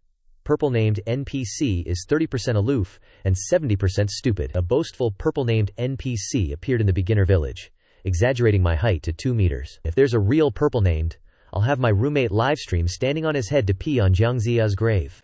Hurts more than buy. If there's bean paste porridge, you wouldn't be this drunk. Shapeless, says the bleep. Lu Xun read with increasing amusement. Keep it up. Keep increasing my fame points. System, ding ding. Replies have exceeded 3,000. The topic starter, the poor Knights Guild, has a new update. Impressive, already over 3,000 comments. Let's see what tricks you're pulling this time. A new photo appeared. Lu Xun self-admiringly said, this angle is pretty good. It restores about 80% of my handsomeness. The girl screamed in the comments. Meow meow mommy. Asks. Fresh. Why are you lying on your stomach doing disco on a grave? I'm dying. Why am I, a male, so excited? Missing tooth rabbit. 1 minute, I want all the information on this person. Hubby. He's my hubby. Get out of here, he's my husband. Hubby, my hubby. Look at me, daddy, I'm ready, daddy, love me. Under this overwhelming onslaught, Lu Xun couldn't handle it. Ugh, you stupid gamers. You're a little too enthusiastic. Has the officially targetable NPC been activated yet? Unlock targetable. If you unlock that, it'll reveal his health bar, and it'll calculate favorability. Lu Xun thought of the frenzy of the other players. Grind away, I'll get your favorability maxed out, Lu Xun pondered. It seems like revealing any stats wouldn't be a good thing. It's better not to unlock it for now. Hey, the Poor Knight's Guild's post is already trending. Giving myself a name, naming a purple named NPC, Mrs. Featherpen speaks up, purple named plus a noble aura like a prince. Let's call him Zidian, purple lightning. 30% aloof, 70% stupid. Cold young master and traitor are all trash. Overbearing CEO, you're ugly but I'm blind. Fierce, Zidian. This trash name got 60,000 likes. Sounds like toilet paper. Mrs. Featherpen. Hurry, join our group so we can find a beautiful man to be Zidian's partner. Lu Xun's face flushed. Wait, why is this reply so messed up? Where's this person? I have to go kill them. 800 meters. Every time. Mu Rongyan startled. Who does junior uncle want to kill? 800 meters. Every time, Lily stammered. What's wrong? Lu Xun held his head. Nah, it's cool. I just suddenly remembered the neighbor's dumb dog and couldn't control my emotions. For a sec, Mu Rongyan was sus. Dumb dog. Coo. Lily pondered. Could it be the dog that used to steal food from Lu Xun? Lu Xun just cried a little inside. That's all. You gotta pay a price to succeed, right? At least I'm famous now, ain't I? The carriage stopped. Immortal Masters reached Tong County. Lu Xun ordered. This is Tong City. Prepare to distribute the official documents. The girls turned to look at Lu Xun in the carriage and cheered non-stop, and those two dudes were blushing, thinking they were being praised. Whoa, look at that guy, so handsome. They rushed towards the carriage, trampling all over MC Guanji. Holy crap, Xindian, it's the legendary Xindian, OMG. He's even hotter than in the pics. This face, I wanna lick it. Quick, tell the bros who are offline to log on, ASAP. There's a perk waiting at the city gate. This is all about trying your luck, and now my luck's finally blooming. So damn handsome. Lu Xun saw the wave of goodwill in front of him and couldn't let it go to waste. I've already revealed myself. Might as well show off a bit and experience what it's like to be an idol. He waved his hand. Everyone, please don't gather here. It's no good if someone gets trampled. Spread out, the women screamed. I'm done for. No way, I'm pregnant. Xindian is worried about me. How do I top up for Xindian? I'll top up right now. Mo Guanji yelled. How can they scatter if you say that?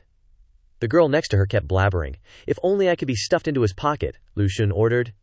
Issue them the passes. Mo Guanji held the pile of passes and followed the order. They received the passes and cried even louder.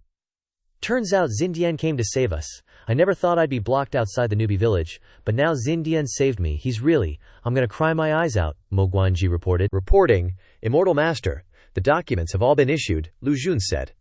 All right, we're done, let's go. The women were all flustered. Xindian's leaving. Wait, I haven't seen enough. Wherever Xindian's going, I want to go too. Zidian, where are you going, Zidian? I can't live without you, Zidian.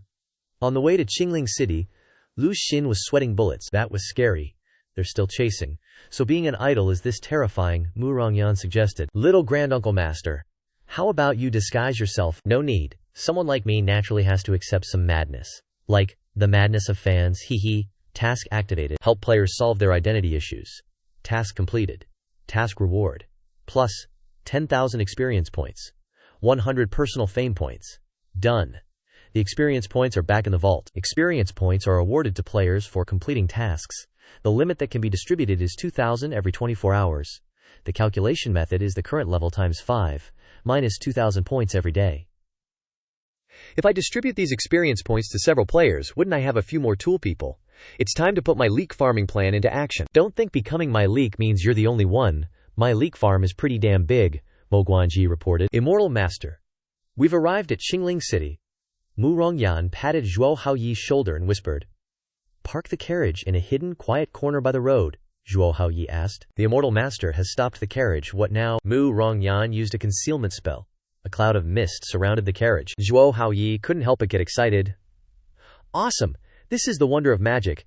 If I wasn't inside, I definitely wouldn't have noticed there was a carriage here, Mu Rongyan reminded. Don't be loud, Jin Sir is sitting inside. Li Li sat next to Lu Xun, circulating his energy. He could feel the sword intent on Lu Xun's body had changed, but he couldn't quite put his finger on it. Lu Xun was now facing his senior sister in a different space. Today is the last day of the sword intent entanglement task. Holding on will get me a point of sword dabo aptitude. It's been so long since I've seen second senior sister. Such a pity. The previous 29 days felt unbearable, but now that it's the last day, I feel reluctant to part. Habit is such a scary thing. What's this? Task completed. Received 1 point of sword Dabo aptitude. Li Li turned around and saw Lu Xun's body shaking. He looked up at the system panel. Sword Dao aptitude from level 1 to level 2 can be upgraded. It can still be upgraded. Oh right, I still have a special attribute point I haven't used. If I've chosen the Sword Dao, then let's put it all in for the upgrade. Congratulations, host, for receiving the Sword Intent and upgrading Sword Dao aptitude from level 2 to level 3. The Sword Intent I've finally formed, my true Sword Intent. Li Li frowned. Lu Xun, what's wrong with you? He held out the sword sheath, seeing the string moving. Yeah, Li Li and Lu Xun went outside to check. What's going on? Mu Rongyan was already holding up her sword. Little Marshal Grand Uncle, this is. Lu Xun caressed the sword sheath. Behave yourself, don't get so excited. It's also happy that I got the sword intent, even making such a ruckus.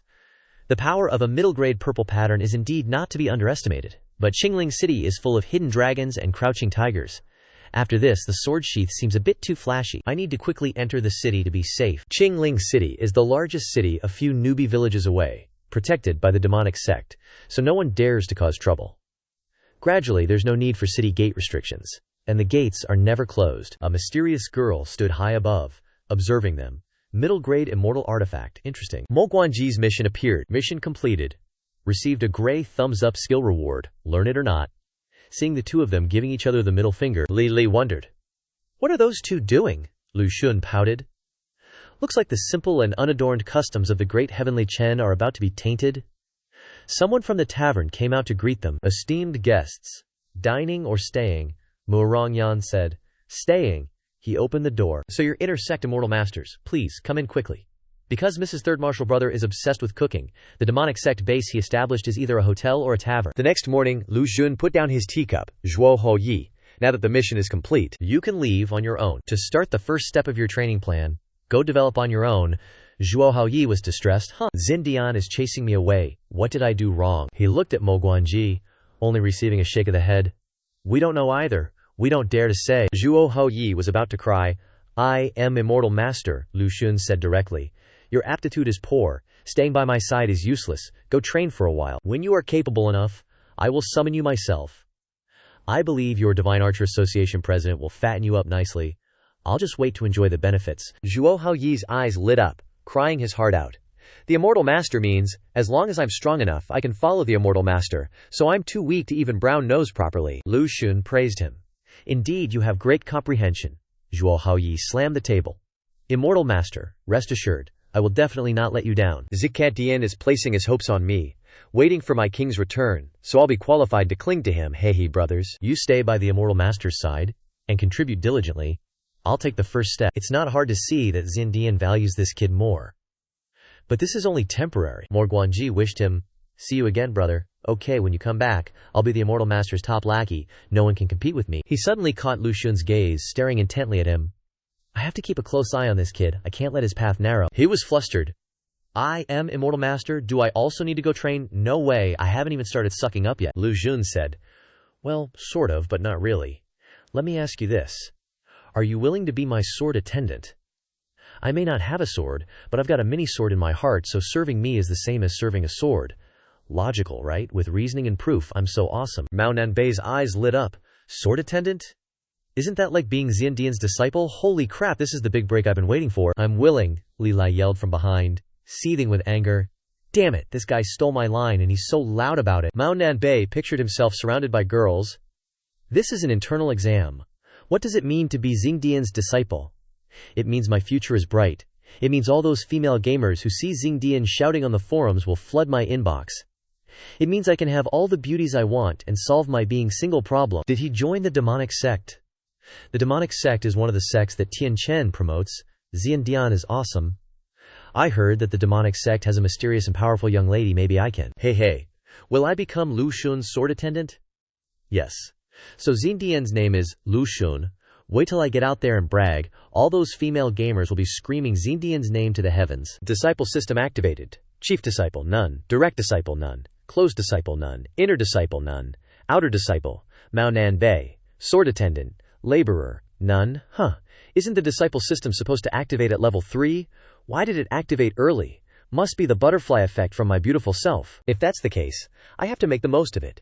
But I need to give this guy a shot of preemptive inoculation, to prevent him from dragging my name out and ruining my reputation. This time I've come down to the mortal world on a secret mission. They can't be revealed to anyone, you understand? Mao Nanbei replied. I understand, senior. Rest assured, I will keep my mouth shut, Lu Xun said. That's for the best. What kind of man doesn't like someone who keeps their mouth shut? I need to meditate for a few days. You go around and get familiar with the scenery in the city and come back here later? This guy is the real deal child of destiny, so I should send him out to scout around. Maybe he'll have a big harvest. If you encounter any problems, come here and tell the waiter at the inn. Got it? There's a hidden mission in his words. If it's difficult, I must tell him. I'm determined to piggyback on that mission. Mao Nanbei nodded repeatedly. I understand. To alarm Xidian and have him help me with the mission, it feels like I'm a male pig who's met a golden-fingered daddy.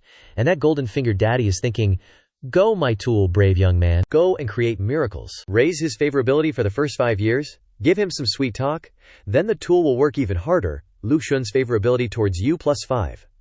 Mao Nanbei was overjoyed. I got the purple-named Big Shot's favorability. He happily turned to leave. Senior, I'm going. Lu Xun was also satisfied that the tool was so obedient. He turned to the two girls. They've got somewhere to go, so let's stroll around this city, but we all have to change into different clothes.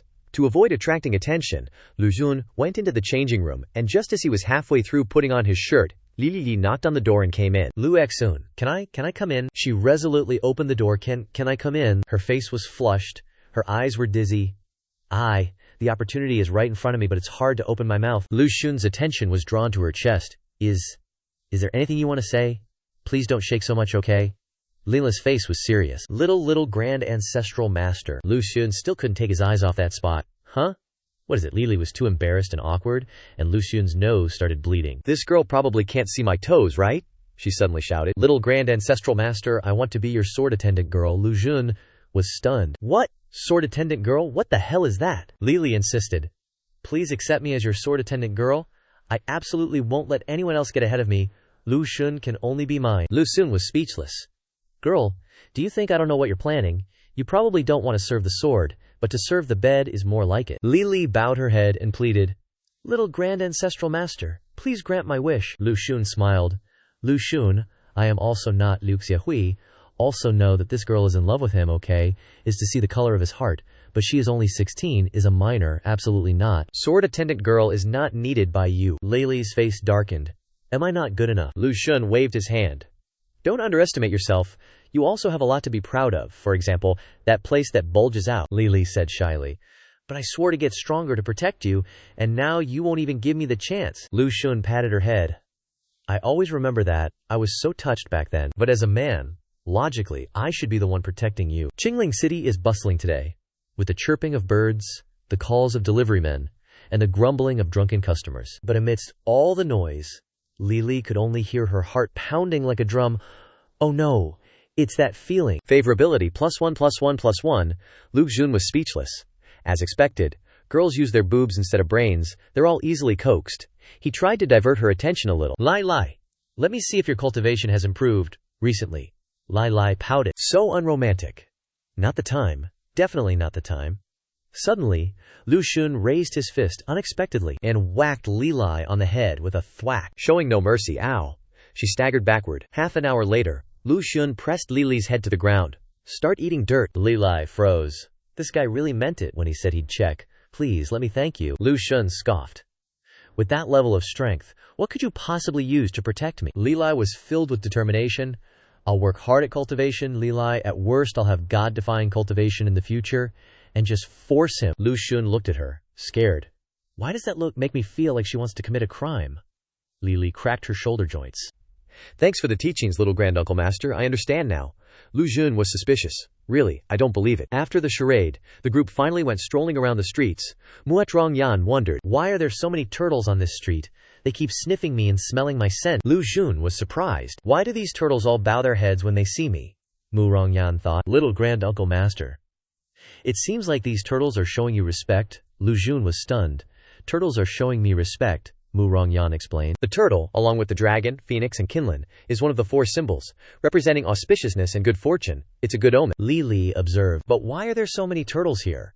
It seems like no one else thinks it's a problem. Lu Xun raised his sword scabbard. Qingling City is built on the shell of a giant black turtle, protected by its lingering spiritual energy, so the people here all believe they are blessed by the black turtle and live in harmony with them, Li Li praised. Amazing. As expected of Lu Xun said, it's nothing. Actually, it's all knowledge from my past life. When I was a gamer, I memorized the brief introductions of some of the major cities. HMPH. Mu Rongyan whispered. Little Grand Uncle Master.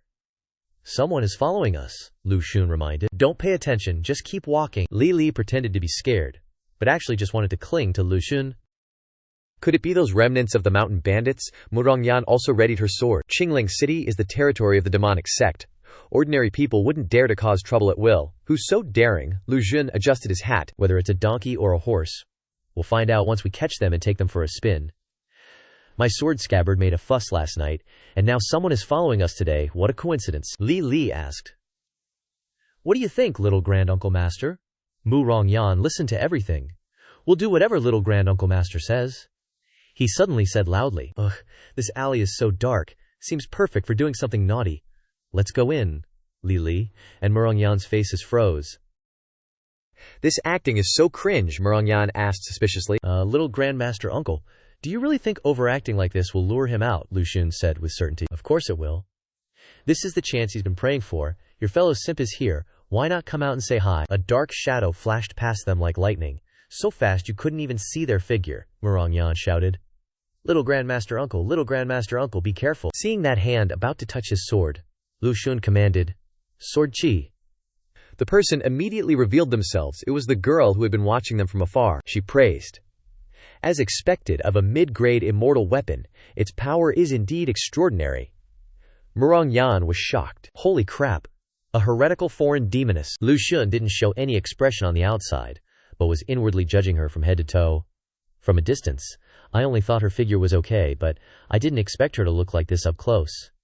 Oh my, she said with interest. As expected of the owner of a mid-grade immortal weapon, your looks are also considered a dragon or phoenix among men. Li Li was angry. The way this person is looking at Lu Xun is so annoying, Lu Xun responded. Thank you for the compliment. Sure enough, after the sword sheath, she shamelessly asked directly, I wonder, would this face of mine be enough for this young master to give up the sword sheath in your hand to me? Lu Xun was straight to the point. Like hell, you're not worthy. She was furious. Do you even know who Xianghua Jiyu is? Lu Xun stepped closer to her, and the atmosphere suddenly turned pink. Not to diss you, but in front of yours truly you're nothing. Everyone was shocked. She couldn't help but think, how can this person be even more beautiful than me? Handsome, who are you? Lu Xun smiled. You're dumbstruck, aren't you? Daring to compare your looks with someone who has charm level 10. You're just humiliating yourself. Beautiful, wipe your drool, it's about to drip. She pulled herself together. I didn't expect this young master to be so handsome. It's really making me feel restless. Lu Xun ordered. Smart people don't beat around the bush. Scram, don't dirty my eyes. She kept pleading. Young master, don't be so fierce. I just want a weapon that fits my hand. As long as young master gives it to me, I'll do whatever you want. Lu Xun ignored her. Dream on. You can have anything in your dreams. Seriously, there's something about this girl that just feels off. She got angry. You don't know what's good for you. Lu Xun used magic. Are you saying you want to fight if I don't agree? Li Li also drew her weapon. Her face was no less angry than Lu Xun's. I also want to beat her up. Daring to covet my things. She immediately unleashed magic. So you're not afraid of death at all. Mu Rongyan realized something was wrong. This person has a 3-realm cultivation. Lu Xun is currently a purple named level B NPC, initial realm. 3-realm translated into game terms is probably around level 31 to 40. Damn it, I'm only level 4. Tian Chen's top level is level 60. In the Tian Chen world, each realm is divided into initial stage, middle stage, peak stage. Those above the 5th realm are considered strong experts, and those from the 8th realm onwards are considered great powers, which are usually very rare. The system couldn't even find her name. This girl has some skill. Lu Xun whispered to Mu Rongyan. Are you confident? She replied. With my 2-realm cultivation, I'm not confident, little Grandmaster Uncle. Lu Xun cried. I miscalculated. It wasn't easy to accumulate experience points. I really don't want to use them all up like this. Moreover, even if I use up all these experience points, it probably won't be enough. It's only safe when you have money in your pocket. That's right. This is the territory of the demonic sect, who dares to act recklessly. Lu Xun regained her initial confidence. You sure you want to throw down? She sneered. What's up? Getting scared now, Lu Xun said. Nah, look around you, teleportation talisman. Mu Rongyan understood, I see. Lu Xin picked up the paper. This is a teleportation talisman from the Devil Sect. I wonder if your skills are enough to fight against some disciples of the Devil Sect. She felt guilty. Are you threatening me? Damn it, I didn't expect them to be from the Devil Sect? Lu Xin waved the paper in her hand. You can try me, she thought to herself. Although I could kill and rob her before the Devil Sect disciples arrive, offending the Devil Sect for a mid-grade immortal artifact is a bit too risky. The person behind her reminded, My lord, we still can't afford to mess with the Devil Sect. We should think this over carefully. Lu Xin threatened. Don't even think about pulling any tricks while I'm calling for backup. This talisman was specially made by the Devil Sect. It can bring people here in a blink of an eye. You're not faster than that. My third senior brother is a bookworm who loves research. Although he's not good at cooking, he has a lot of insights in the field of talismans. Damn you, temptress, scram. I don't want to lose face in front of those disciples, because my cultivation is not enough. Although I can call for backup, my status is too high, it would be too embarrassing. Luckily, she stomped off in anger. Consider yourself lucky today. You can keep that sword sheath for now. We'll meet again. Lu Xin was overjoyed at her victory. Bye-bye, take care. Mu Rongyan breathed a sigh of relief. Saved, Li Li praised. Little ancestral Shishu is so awesome. Lu Xin still acted cool. It was nothing. This enchantress's identity is so mysterious. I feel like something big is about to happen. Could there be some hidden quest or something? System notification. Congratulations, host, for successfully preventing the sword sheath from being snatched away. Rewarded with 1 clue and 10,000 experience points. Clue. This person is related to a foreign race. A hidden quest for real. Wait, foreign races? Isn't that what I played in my previous life? In Eternal Dust? The foreign races were the nightmare of the Eternal Dust continent back then. The players were killing them like crazy. That person is a foreign race. No way, the foreign races haven't appeared yet. Li Li waved her hand in front of him, cutting off his train of thought. Little ancestral Shishu, what's wrong? Lu Xin said. It's nothing, this is really strange. I have to find a chance to figure it out. Mu Rongyan was suspicious. Little ancestral Shishu, that person just now probably has a significant background. Lu Xin reminded. That person's background is unknown. Tell people to keep an eye on her, but don't take any risks. I heard that girls like to go shopping. You guys probably haven't shopped enough. Let's go, let's continue. Don't let those idiots affect your mood. The main thing is that I haven't accidentally met any stupid players and found some high-quality leaks. But Mu Rongyan and Li Li were touched by these words. Little ancestral Shishu really understands us so well. After walking for a while, Lu Xin recognized an acquaintance, HMPH, that's Zhao Ran. Li Li asked, Little ancestral Shishu, what's so special about that girl? Lu Xin said with a serious face. She's indeed quite beautiful. No wonder she's almost the main character of the world, although her face is more tender than I imagined. But that face is not bad. But Li Li was sad. He even praised another woman's beauty in front of me. Mu Rongyan was eating watermelon and watching the drama, feeling like something was wrong with the atmosphere. An unimportant watermelon-eating passerby, Lu Jun, leaves, but approaching her will bring misfortune. Why did I have to run into this damn pervert? What bad luck. Xiao Ran comes from the Luo Tian sect, one of the 4 great sects, has heaven-defying cultivation aptitude, and has a beautiful appearance that makes people want to protect her. If you believe this, then you are too naive. Her background as a bandit, under the strict rules of the Luo Tian sect, successfully molded her into a twisted angel with a devil's heart. He recalled her horrifying face in his past life. I also had no choice. Really, I'm sorry. Saying words of pity but doing extremely cruel things. After the player crazily chopped her into 18 pieces, she became the first NPC in Tianquan's history who had to be censored upon appearance. But, you think that's the end? Even more terrifying, this pervert was attacked by a player named Yan Bao, making Tianquan's Yuri ship blossom successfully. Slashing the main operator of this game attracted many players wanting to snipe her, spewing goodwill on the NPC with no turning back. From then on, Tianquan, which was full of colors, only had one color left in their eyes. Heartache, brainache. Why did that pervert come to Qingling City? Oh, I remember. Qingling City seems to have a training ground called Gi Tuishu. She came to train. Li Li wondered. Little Marshal Granduncle, what's wrong? Lu Xun casually replied. It's nothing, just saw something dirty. She was full of question marks. Dirty thing, is it a demon? Lu Xun said. Even more terrifying than a demon. That woman just now is not simple. Stay away from her in the future. Li Li raised her fist. Why? That woman looks extremely weak, not even half of me. Seeing Li Li punch and break a huge rock in half, Lu Xun realized, forgetting that this girl has monstrous strength. Anyway, remember what I said? Li Li happily said. Got it. Mu Rongyan silently gave a thumbs up. As expected, little Marshal Granduncle has a keen eye. That woman looks weak on the outside, but her cultivation is not low at all. Even 3 or 4 like me are not necessarily her match. Lu Xun continued on. Let's go, I'll stroll around with you guys. Lu Xun met an acquaintance. After walking for a while, this person, she is Yan Bao. Lu Xun petrified instantly. This fate is hard to understand. This world is truly magical. Ha ha. Yan Bao was extremely excited. Wow.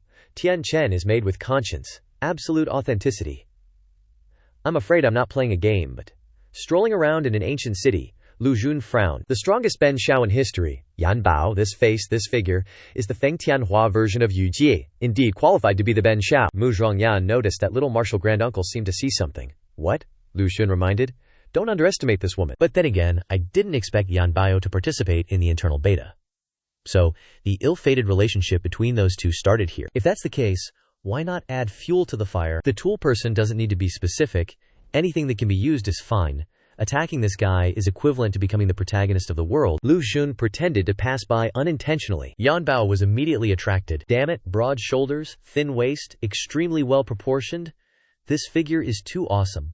And the aura all over his body is so cool. Dian, I've met Dian. Lu Xun deliberately smiled, taking off his hat to reveal his appearance. I'm gonna die. Dian is 10,000 times more beautiful than in the pictures. Am I dreaming? She pinched her cheek herself. Ouch! This is not a dream. She saw Dian put his hat back on. Yan Bao stepped forward to strike up a conversation. Excuse me, please wait a moment. Lu Xun turned his head. You calling for this seat? Hook, line, and sinker. Yan Bao's face flushed crimson. Sis. Senior Immortal, oh for fuck's sake. Never thought the old lady would get tongue-tied. Wanna die. Zindian's voice is too good. So alluring. I get it now. Turns out I'm not into boobies, but into beautiful women. That, Senior Immortal.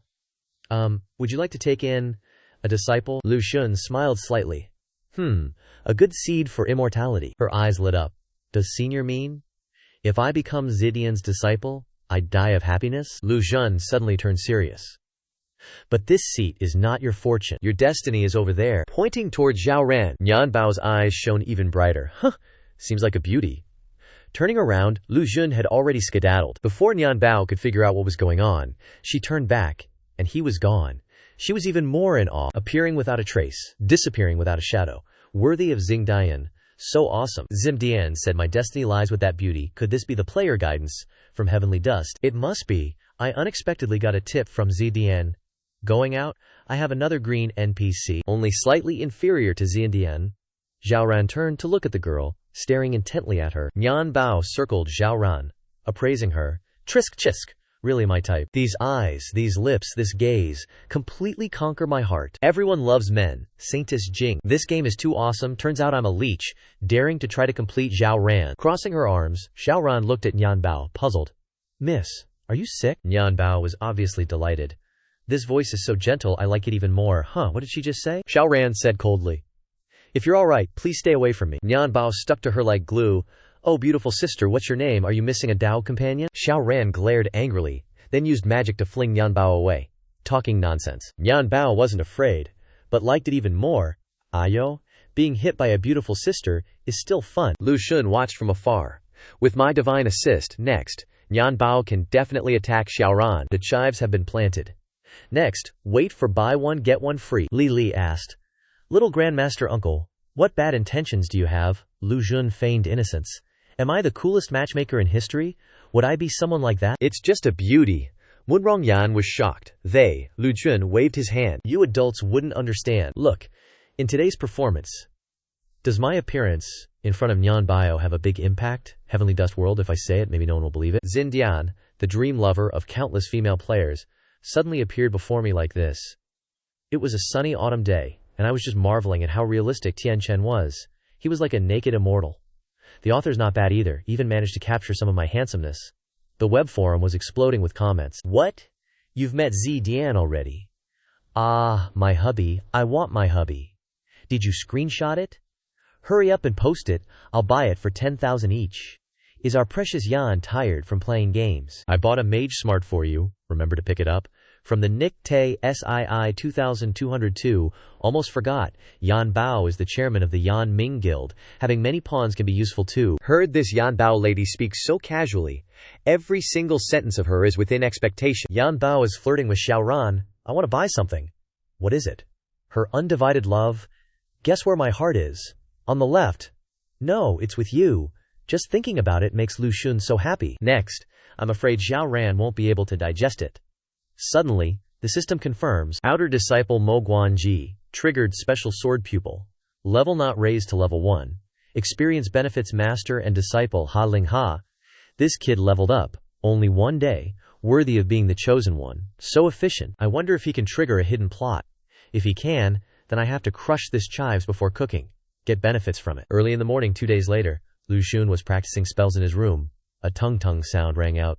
Lu Xun asked, "Who is it?" The person outside called out, Lord, it's me, Mo Guanji." Seeing him covered in blood, Lu Xun asked, "Why are you in such a mess? Why does this blood smell a bit like chicken blood? Could it be that this guy disguised himself after being resurrected? What did he go through?" Mo Guanji sobbed and recounted. "Lord, the thing is, 1 day ago, Mo Guanji was going to get radishes when he saw a panicked villager running out. We're all doomed, we're all done for. By them, Mo Guanji became vigilant. Something seems off, brother. What's going on?" The man's face turned pale. "I saw many people jumping around on the mountain outside Qingling City, like they were possessed, biting anything that moved, even biting people to death." Mo Guanji doubted. Jumping around, biting living things. Could it be zombies? The man became even more terrified. What? Zombies? The system displayed. Activate zombie chi mission. Accept. Yes.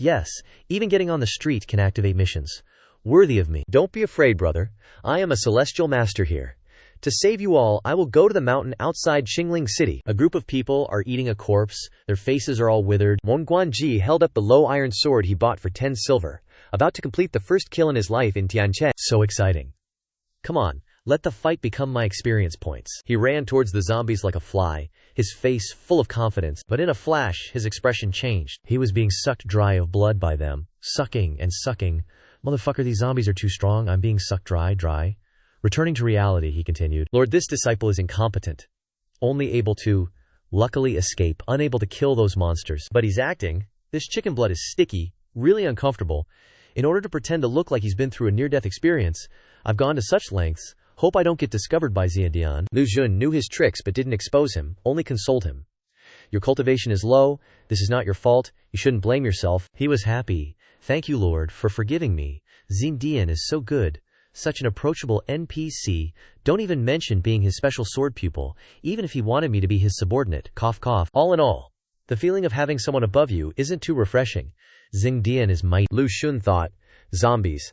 Looking at this kid Mo Guanji, there's a hidden mission. Can I swipe this thing? Accept the mission or not? Zombie chi can really be swiped. Looks like I'm the true chosen one. To be honest, how do you want me, your lordship? To help you, kid. Don't worry. If I have a bite of meat, you'll have a sip of soup. Mo Guanji's eyes lit up and explained his intentions.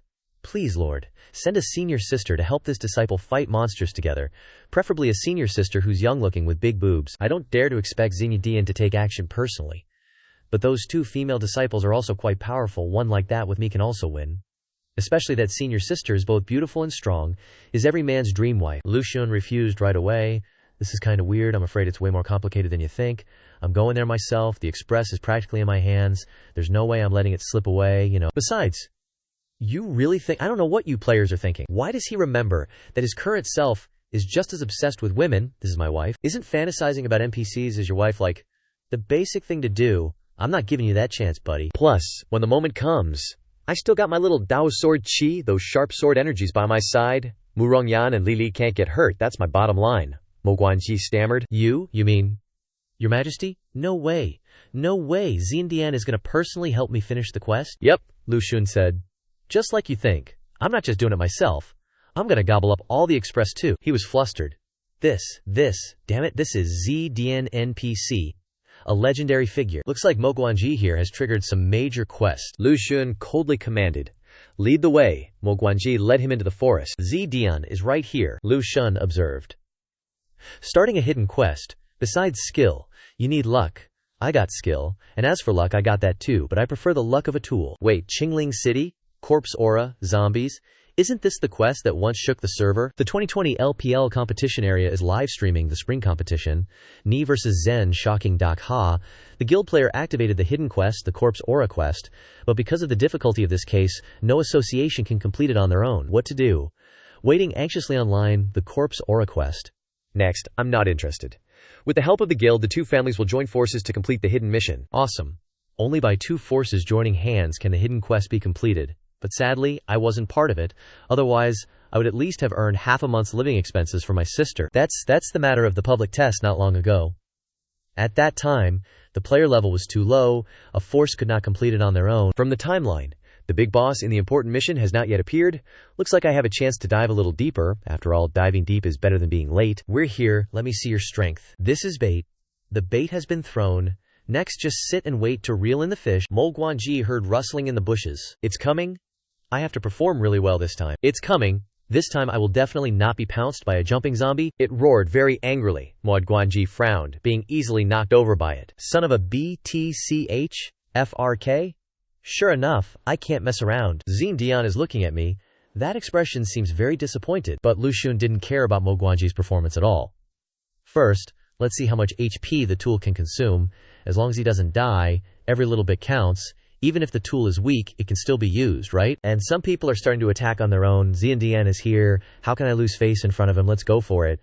But after a grunt, the zombie's claws are covered in fresh blood. It looked even more excited, as if it had been given energy. Blood? And Mo Guanji noticed that his chest had been scratched open by its claws. Crap! It's my blood. My one sword deals 5 damage. Your blood? One claw takes 20 of my HP. Did you buy this? Seriously.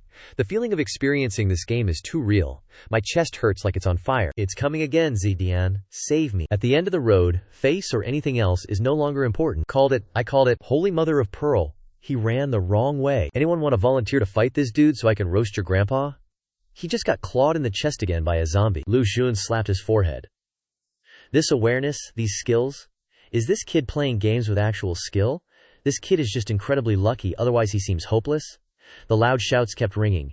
Anyone up? Anyone up? Lu Xun ordered the system to scan. Beep beep. Basic info. Title. Half zombie. Level 3. Specific situation. A dead person affected by zombie energy. Only knows how to kill like crazy. Not even as good as the lowest level zombie. Is this it? A level 3.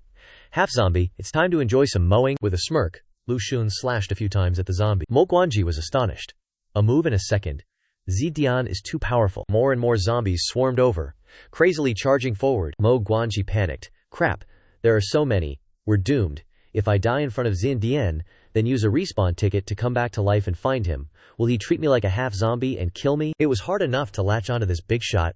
Should I just roll with whatever happens then? Just then, Lu Xun blocked him. You beast, don't even think about hurting people. Mo Guanji felt like he'd grabbed a life-saving straw. Xianxia didn't abandon me after all. Lu Xun thought, I've already deliberately rushed in front of you. Aren't you going to film this? Isn't this a little too unreasonable? Nope. Just as expected, Mo Guanji raised his camera to film Xianxia. About to show off his skills, I have to record this to post on the forum, so everyone can admire how awesome my Xianxia is. He pressed the record button, starting to hear the sounds of recording. Lu Xun's movements were gleeful. Those movements means he's recording. This is my debut on the forum. I will light up the Tianchen forum because of me. The zombies pounced and attacked Lu Xun, all at once. Raise your hand, go. WHOSH-BANG. They weren't even fazed by that move, Mo Guanji exclaimed in alarm. Not good, Xianxia, they're still alive. Lu Xun wasn't worried. Don't rush. Let the sword energy fly around a bit. Finish them off later. The zombies were wiped out with one move. Mo Guanji got even more excited. Holy crap, so awesome, so cool. Xianxia is too awesome. Lu Xun pretended to be casual.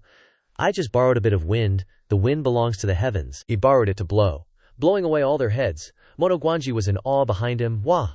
So awesome. Xianxia is worthy of being Xianxia. He's my role model. Lu Xun thought.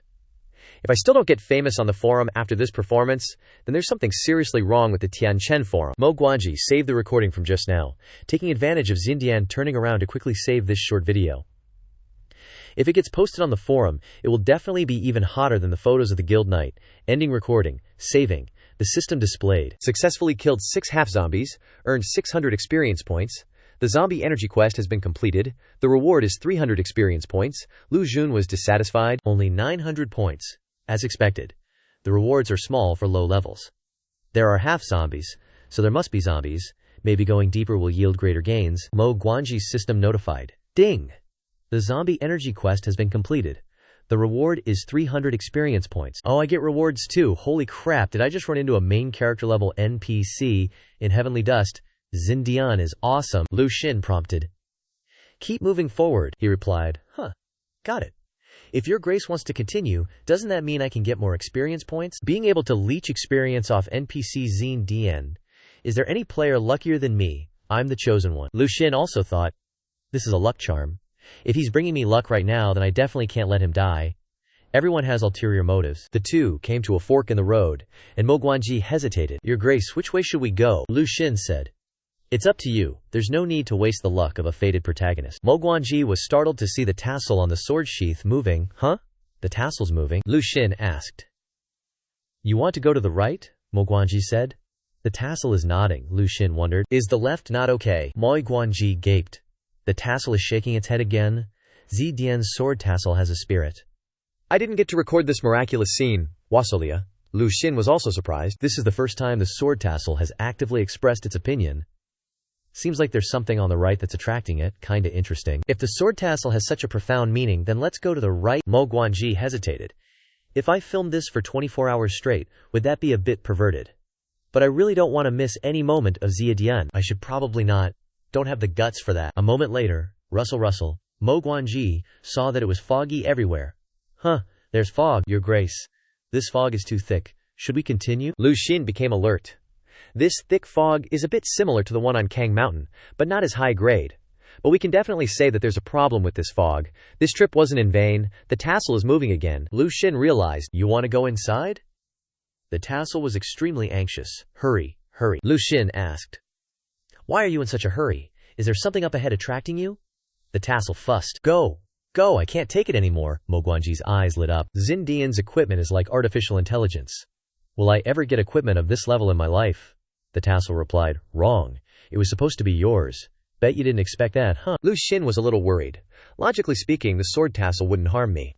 But the fog is so thick, what exactly is inside? Mo Guanji was worried. Your grace? I'm afraid there's danger in the fog. Let me go ahead and scout for you, Lu Xun instructed. You stay here and wait for me. Mo Guanji was embarrassed. But your grace, the fog is so thick, there might be danger. If I don't follow, then I won't be able to get any experience points. But, Lu Xun still said decisively, nonsense. Can some fog really stop me? You stay here, Mo Guanji still tried to persuade. Bang! The stay here quest has an important reminder. If you insist on following, your account might be deleted. Damn it. If I disobey Zidian, my account might be deleted. Lu Xun stepped into the fog. Although it wasn't as bad as Kang Mountain, visibility was really low. What's more, the temperature here is much lower than outside. Before a boss appears, let's have the system carefully probe to see if there's any useful information.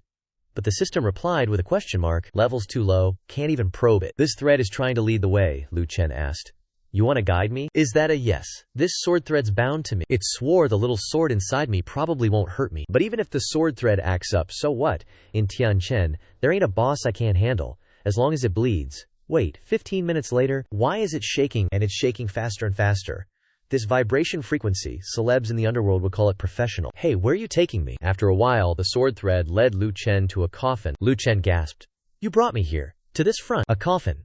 Is that your target? Why'd it stop? What's inside the coffin? You're saying I can't go over there. Looks like there's probably a formation or some danger around that coffin. If that's the case, then I'll go myself. Little bat, come on over. You're all grown up. Gotta learn to do things yourself. This sword thread. Why does it give me such a worried feeling? Whoosh! In one sound, the sword thread was tossed towards the coffin, piercing a hole. Green gas poured out, and the talismans around it were removed. Lu Xun narrowed his eyes. It made a hole so easily. The defense isn't that high. But why did the sword thread poke a hole in the coffin? Is it trying to suck out the smoke? Lu Xun shaded his eyes, looking around and said, This sword thread is absorbing the yin energy in the coffin. He looked at it and asked, Hey, could you not slurp it up like you're drinking milk? But it didn't pay any attention, just kept sucking away. Gulp, gulp. He frowned, wondering. Is this some kind of hidden plot point? Just then, the system popped up a notification. Ding! Hidden quest activated. He was secretly thrilled. You might not believe it, but the hidden quest that troubled those two major guilds has actually been triggered. He tapped yes on the screen. After choosing, he thought of that thing. If I remember correctly, the zombie in the coffin is level 29, with insane attack power. Thinking about it, he suddenly felt scared. A bit hesitant. Still at level 4, he hadn't chosen anything when the system asked. Feeling like pressing it would be like Dao Rong facing off against Guan Yu. Finally, he threw caution to the wind and gleefully pressed the select button. Of course I'm accepting it. How can a transmigrator fail? Embracing my fate with open arms, he looked at the information on the system, his eyes shining like stars, and exclaimed, That's right. It really does drop blue gear. He figured that this hidden quest was initially something that could only be triggered temporarily. First, the difficulty was extremely high, and a single guild couldn't complete it alone. Second, the quest reward was extremely valuable. Blue gear? Just thinking about it, a piece of blue gear was incredibly valuable in the early stages of the game, let alone this one. Compared to blue gear, 30,000 experience points were just a bonus. Many people were fighting over these things. This was the trick of the Tien Chen quest rewards. If the item was high level, the experience points would be a little less. The coffin had many talismans stuck on it. It was said that this coffin was above a yin vein, and this boss-level zombie relied on absorbing the yin energy of the yin vein to condense yin orbs. Lu Chen stroked his chin, thinking to himself, a zombie boss is a big weapon. Even with a bit of intelligence, it's still way stronger than a level 29 monster, not just 1.5 stars stronger. With my current strength, I'm definitely no match. And who knows how strong Sword Chi's sword intent is. He stared intently at the coffin, emitting green smoke. It'll probably take more than 2 years to fully charge. I guess it's still nurturing yin energy. It basically can't wake up until it dies. Such a big commotion from the sword spirit. Stealing food, it definitely knows. He stood there, arms crossed with a faint smile, thinking, looks like I'll leave this quest for 2 or 3 years, wait until I get stronger, and then complete it. He also knew that getting benefits doesn't mean you should be careless. Don't fight a battle unprepared. He could tell just by looking that there was probably corpse poison around the coffin. He couldn't get close. He drew Sword Smile and ran. He could only wait for it to eat its fill and then sneak away. After it's done, I'll take it back. Perfect. Suddenly, he frowned, looking at Sword Smile, feeling a bit off. Why do I feel like Sword Smile is cheating on Sword Chi behind its back? Lu Chen even imagined a scenario where the two swords were jealous of each other, with Sword Chi asking, "Hey wife, do you miss me?" And Sword Smile would blush shyly, while the coffin shamelessly replied, "Rest assured, she doesn't miss you at all. She's already indulged in my comfort, she can't pull herself away anymore." After thinking about it himself, he waved his hand, trying to reject the filth. "Get away, my eyes are tainted." Suddenly, the sky that was clear just a moment ago turned dark, and heavy rain began to fall. Lu Chen looked up at the sky, worriedly thinking, "Why is it raining? I have a bad feeling." He looked back at the coffin. Sword Smile was still sucking non-stop, thinking, Sword Smile's stomach is too big, it seems like it's been sucking for quite a while. Just as he was about to call it back, it suddenly flew straight towards him, back to his side. He held it in his arms, confused. Why did it suddenly fly back? I don't get it. Looking at the coffin, he was speechless, asking it, "You're not about to suck the yin vein dry, are you?" It couldn't speak, but it burped loudly, expressing its full and satisfied state. Then he turned red with anger, starting to scold it. "You're so good, damn it! Sucking it clean, this zombie coffin can't be suppressed anymore." Just at this moment, the coffin changed slightly, and a bolt of lightning struck it directly. Hearing the sound, his face paled, staring blankly. "Crap, can't be, right?" Lu Chen's face went white, slowly turning around to look. It's over. It really can't suppress the coffin anymore. In the distance, Mo Guanji saw the large lightning strike. He was so scared he trembled, tears welling up in his eyes, worriedly thinking something. He was growling. "Too scary. Why hasn't Lu Chen come back yet? Please come back soon. I can't handle this alone." The coffin lid trembled slightly. Lu Chen immediately became vigilant, drawing his sword and taking a defensive stance. He felt the awakening aura was too intense. The Sword Smile in his hand suddenly spoke. "Wrong." Sweat broke out on his forehead. A little nervous, but still calmly replied, "It's okay. Now that things have come to this, let's see how it goes." Unexpectedly, from inside the coffin, 2 skinny, bony hands with black claws shattered the coffin lid and burst out. A female ghoul, with disheveled hair, looking hideous and filthy, crawled out of the coffin. Seeing it, Lu Chen hugged himself tightly, his face pale, his mouth wide open, screaming silently. "Holy crap, it's so ugly, so fierce!" He put his hand on his chest, reassuring himself. Calm down, calm down. The more dangerous the situation, the calmer you must be." Seeing it, he also realized that initially, to kill this zombie mother, the 2 guilds had put in all their efforts, taking advantage of the resurrection opportunity to carry out the strategy of numbers, and only after slashing no less than 1,000 times could they kill it. In the game it was like that. The level of a boss monster was higher than the player, M level. If you want to successfully kill a monster, you can only carry out a wheel battle, using the number of resurrections to fight. His eyebrows furrowed, worried. "That's right. But I don't have that many resurrections. I'm screwed. Moreover, my situation is not the same as the players. If this zombie swallows my body, it seems like resurrection coins won't work." The zombie now stomped heavily on the ground, its whole body stretched out, full of power, looking like a monster that had escaped. He covered his ears to block the roar. No wonder it's a boss level, the evil aura is too heavy. Just a growl can form wind pressure. An angry woman is hard to deal with. The zombie's eyes were blood red, baring its teeth and opening its mouth. The veins on its forehead also bulged. Only now did he look closely. Crap, that's a broken denture. Once again he had to reassure himself, holding the sword tightly. Calm down, calm down. The gap between the enemy's strength and mine is too great. There's no escape, only the sword intent. The sword chi within that little sword smile maybe can retreat safely. So standing in front of this nasty zombie, he's grinning like an idiot, waving at it, looking totally clueless, and even laughing, haha, talk about a brave soul. Actually smiling and facing his fears. But from the zombie's view, he's totally mocking it. It immediately jumps super high, charging straight at him to beat him up. In the dark, rainy sky, it leaps into the air, only to be surrounded by black smoke. At this time, that Mogwanji guy saw it from afar. He shielded his eyes to get a better look and shouted, damn it, something's flying up there. When he finally saw the zombie's face clearly, his eyes widened in horror, his jaw dropped like a final boss, and he screamed in fear, holy crap, a boss-level monster. He pressed the red button. Turns out he was recording a video. Thought he was scared, but he's actually standing there, grinning with glee. Gotta record this scene ASAP, or it'll be gone when it lands. Can't resist the curiosity, no matter what. Getting a clear view of the zombie's face on the screen.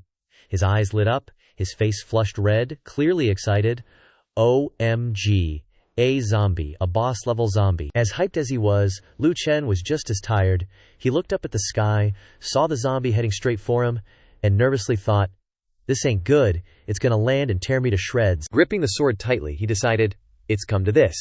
Thinking that, Liu Chen flung the sword towards it, shouting, then let's fight to the death, Xu Zhao. Golden lights burst forth from the sword in his hand. Coincidentally, Mogwanji filmed the exact moment the zombie got hit by the sword flashes. He was as happy as if he was watching a live-streamed wuxia movie. Yelling as he watched, it's Liu Chen's sword chi, so epic. Just one word, Liu Chen is awesome. Liu Chen, now a bit calmer, stood still, observing the situation. No way, I can't possibly take it down with just this little bit of sword chi. So he raised his sword again. Sword chi. Sword chi proximity, it's your turn, gotta use 2 moves for safety. When you gotta blast, go big or go home. This next sword move was way stronger. The light shone dazzlingly bright, shooting powerfully straight up into the sky. Even through the camera you could see the zombie getting trashed. Unable to resist, the beam of light pierced right through it, vanishing completely. All that was left falling to the ground was its lower half. It landed right in front of Mogwanji, who just stood there with his mouth hanging open. His eyes wide with shock, he blurted out, holy crap! The light from his sword is still there. So huge, so powerful, shooting straight into the sky forever. Mogwanji was so shocked that all he could think of was a swear word. He jumped up and down, yelling non-stop. This one move even cleared away the dark clouds. And the sky brightened up again, he happily exclaimed. One sword flies to heaven, blasting straight through the clouds, then clear skies. He was so thrilled that he knelt down, raising both hands to the sky, crying tears of joy as he shouted, one move and done, freaking awesome. Liu Chen's boss-level sword chi is seriously terrifying. Liu Chen forever. Liu Chen frowned calmly and said, zombie corpses have strong souls, thick blood, high defense, and strong attack power, yet it was pierced like paper. Only then did he notice the lower half of the zombie that had been falling to the ground for a while now. Looking at the charred remains turning to ash, he wondered, this is still only 1% of the sword chi. Just how strong is senior brother Yan Li? After the sword fight, Zhao suddenly nuzzled against his chin, acting cute to comfort him. I'm okay now. Lu Xun was much calmer now. He held the sword in his arms, glancing at it and replying, as much as I hate to admit it, I have to say that your husband's sword chi proximity is really strong. Those 2 round blue beads even blushed in embarrassment. After saying that, he started doubting himself. It seems like I'm force-feeding myself dog food. At this moment, outside Qingsling City, that woman and that Xiaohong guy were there. She told him, just now, a strong wave of sword chi came from that direction. Go over there and take a look, he anxiously asked, sweating. But dear Ren, aren't you afraid of what's there? The zombie aura is overwhelming. But she didn't listen. Her eyes clearly showed interest. With such terrifying sword chi, that thing probably turned to ashes. She covered her mouth and chuckled. This great one wants to see just how powerful that person is. But that guy still tried to stop her. What if? Before he could finish, she had already taken off, shouting, if you're scared, stay here. This great one will go over there myself. He was all teary-eyed, watching me with resentment. Do you think I dare to stand here alone? Wait for me. On Lu Chen's side, the system popped up a notification that the zombie mission was completed. He shoved the yin pearl into his inventory, thinking to himself, the hidden mission completion reward is this green stone, the yin pearl from the zombie's corpse. He reached out to take it. Turns out the yin pearl was hidden inside its body. No wonder it almost exploded after Xianxia sucked all the yin energy out of it. Does everyone's danshin explode after being drained? Lu Chen wasn't afraid of the dirt. He even sniffed it, his face showing disgust. Even though it came from inside its body, it doesn't have any weird smell. Xianxia suddenly wrapped around his wrist. He looked down at it, asking with a bit of surprise, what do you want now? It just kept hugging his hand and rubbing against it, forcing him to hold its body. He reminded it, don't scratch anymore, it's itchy, just tell me what you want. He then held the green pearl closer to it, asking, you want to eat it? Xianxia immediately controlled its 2 pearls to nod, but he wouldn't give it right away, and instead he frowned and glanced at it, asking, greedy much, isn't 1 yin vein enough for you? As soon as he said that, its 2 pearls reached out and rubbed against his face. He was speechless, feeling a bit defeated, sighing, swords are wife-obsessed, huh? Are you acting spoiled? Do you even know? He then lifted the pearl away from it. Are you just being greedy? Or is this beneficial for you? If you're just being greedy, move once. If it's beneficial, move twice. Its 2 pearls immediately nodded twice. Understanding its meaning, he looked at the pearl more closely with surprise. Is that so? Then don't rush, let me see the wonders of this pearl. The system showed information about it, yin pearl, low-grade green equipment, with mind-charming properties. Lu Chen read it and thought, this might not even be as good as my face. He assessed his own face. Charm level, a questionable 10 points. He still didn't plan to let it eat it right away, holding the pearl seriously. If you're just being greedy for this low-grade item, I really won't give it to you, like giving money to a spendthrift. But even if it's beneficial for you, the properties aren't special enough for you to be luxurious. Then he brought the pearl closer to the sword. Should I stuff it in? Xianxia blushed red and nodded eagerly, unable to wait any longer. But at this moment, a shout rang out behind Lu Chen, stopping him. Stop! It was that girl from before, she shouted in a panic. Do you know what that treasure is? Turning around, he saw that face. He said with obvious disgust, truly, misfortunes never come singly. Why is it you again? She saw him, and was also startled, her whole body stiffening. The girl named Zhao Hong beside her worriedly thought to herself, it's the person from that day. From this angle, the sunlight shone brightly on his face, making him look extremely handsome. The girl saw his face now, her eyes as bright as stars, her face flushed red, unable to hide her infatuation as she blurted out, how can you be so handsome? But no matter how handsome, it had to be put aside for now. There was something more important. She pointed directly at the pearl and scolded loudly. No, what I mean is, this yin pearl is a spiritual treasure. Are you using it as a snack for Xianxia? He replied calmly. This seat is happy, and that's all that matters. Seeing that she didn't seem to recognize him, he suspiciously thought to himself, could it be that she doesn't recognize me without the hat? So heartless. She continued to point at him and question. Extravagant. You're too extravagant. Such a spiritual treasure should be used for cultivation. Hearing her speak so freely, as if it were her business how others use their things, he frowned unhappily and asked back, are you teaching this seat how to do things? In his heart, he secretly calculated, if she's pretending not to recognize me, it's probably because of this treasure. Might as well probe a bit. The girl was like a shipper whose order was cancelled, standing with her hands on her hips pointing at his face, and asking loudly, are you taking deliveries? This is a low-grade spiritual treasure, it's very valuable. Seeing her being unreasonable, Lu Chen wanted to provoke her even more, directly stuffing the pearl into Xianxiao's mouth. He even smiled provocatively. It's just a small, low-grade spiritual treasure. This seat doesn't care about it at all. He knew that. Even though you want to get its attention, I'll feed it right in front of you. As much as Xianxia was happy, she was angry, screaming helplessly. You're wasting the treasures of heaven. Suddenly she stopped, pointing at Xianxia and asking, wait, this is a mid-grade immortal weapon. Hearing her ask, he had another opportunity to show off, crossing his arms and replying casually, oh, it's just a treasured item of this seat. I don't really care about it. After answering her, he also noticed something unusual, frowning as he thought, that's not right. This woman wasn't originally a cold and fierce person. Why is she a bit sweet now? Her eyes even lit up, extremely excited. Wow, so you have a lot of weapons. He looked at her, speechless, and even more unexpectedly, suddenly, a series of positive favorability points popped up from the system, leaving Lu Chen bewildered and wondering. There's a favorability rating for this too. Even though this demoness has changed her tune, she's still a weapon fanatic. So he asked, but what does that have to do with me? Who knew she'd directly ask him, could you sell me one? I'll buy it no matter the price. Lu Chen's face didn't even twitch. He patiently continued talking to her. Sell you one. Price isn't an issue. She immediately agreed, nodding repeatedly. Yeah, super interested. At this point, he couldn't hold back anymore, and just cut to the chase. You failed to snatch sword laugh from this seat that day, so you're changing your strategy now. The demoness paused, looking stunned as she asked, What? When did I? That Xiao Hong guy suddenly came up to her, glancing at Lu Chen while whispering in her ear, Ah, milady. This is the person from the demonic sect that we mentioned before. Now she understood, turning to complain. Why didn't you tell me sooner? He looked aggrieved. I didn't get the chance. You were making all the decisions from start to finish. I couldn't even get a word in, edgewise. Lu Chen frowned, staring intently at the two in front of him, thinking, This demoness's reaction is off. I want to see what kind of tricks they're hiding. He stood there with his arms crossed, looking at them with disgust. Stop playing dumb with this seat. Who are you really? What do you want? She immediately retorted. I'm being sincere, she thought. I just wanted to see the owner of that powerful sword energy.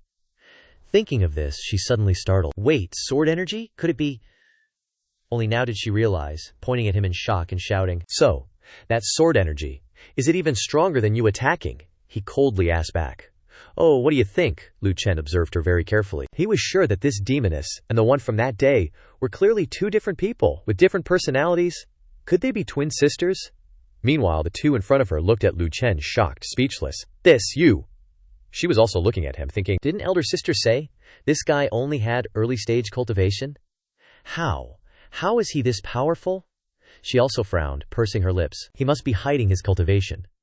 How could the owner of a mid-grade immortal artifact be weak? I need to quickly think of a way to escape. As for that Xiao Hong guy, he was now terrified, thinking worriedly, Crap, I didn't expect this guy to be so powerful he could kill that terrifying thing with a single sword strike. I need to get out of here quickly.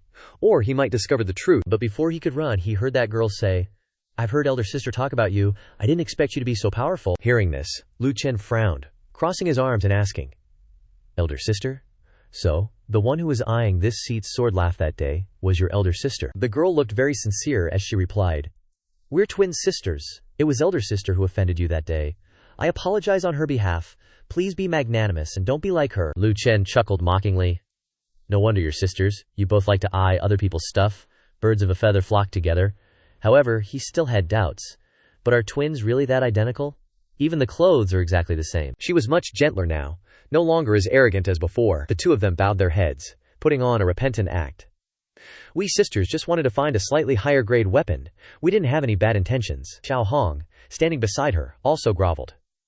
We were rude that day. Please forgive us, Immortal Master.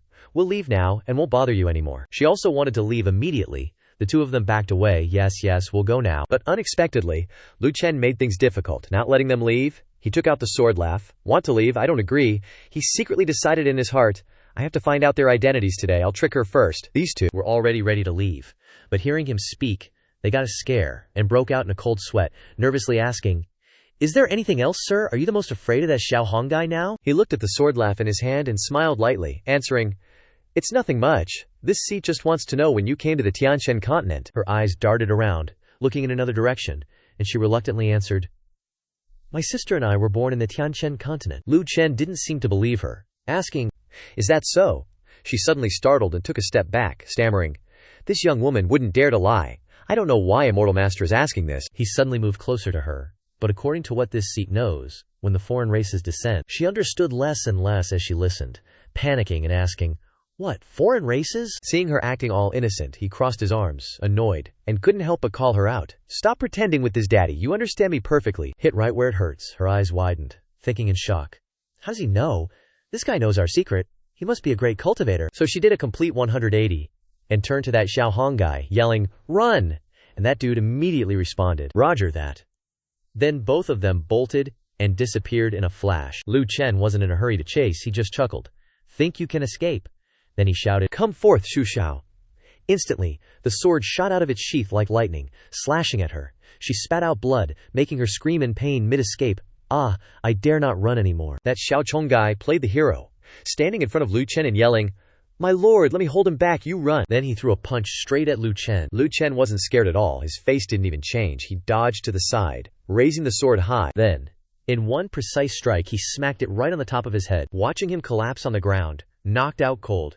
She couldn't run anymore, just stood there worriedly calling out, Xiao Hong. She angrily screamed, "You bastard! You tore my clothes, and you knocked Xiaohong unconscious." He was still as calm as could be, even smiling as he replied. This one didn't expect him to be so weak. He was still talking, but she was a little scared, backing away, and accidentally tripping over a rock. She fell flat on her butt, yelling in pain, "Ow! My whole body is covered in cuts, from sword cuts." Under the sunlight, his face turned dark, and he gave her a sinister smile, threatening her. "You're next." She still wasn't that scared, yelling, "What do you even want? If you're not selling, then I'm not buying anymore." But he didn't plan on hitting her right away. Instead, he sat down and started talking softly. "We were having such a nice conversation just now. Why did you guys run? Although, you're much weaker than your older sister." He was also quite surprised and thought, I didn't expect this demoness's cultivation to be at most the peak of the elementary realm. Annoyed by the jab, she frowned and replied, "You're just someone who happens to have a mid-grade immortal artifact. If we fought with our bare hands, I could definitely beat you." Seeing her smack-talking him like that, Lu Chen didn't get angry. Instead, he gloated and provoked. Weapons are part of one's strength, and besides, a bare-handed fight means nothing. You could be lying down faster than I can finish listening. Enraged and embarrassed, she threw a punch right away. "HMPH, watch this." He stood up abruptly, causing her to lose her balance and fall flat on her face. Lu Chen snidely remarked, "Waving your arms and legs around." She was shaking with anger now, clenching her teeth, unable to swallow this humiliation, being looked down upon so much. So she stood up suddenly, not realizing that he was stepping on a corner of her dress, ripping it. She continued to point her finger at his face, cursing.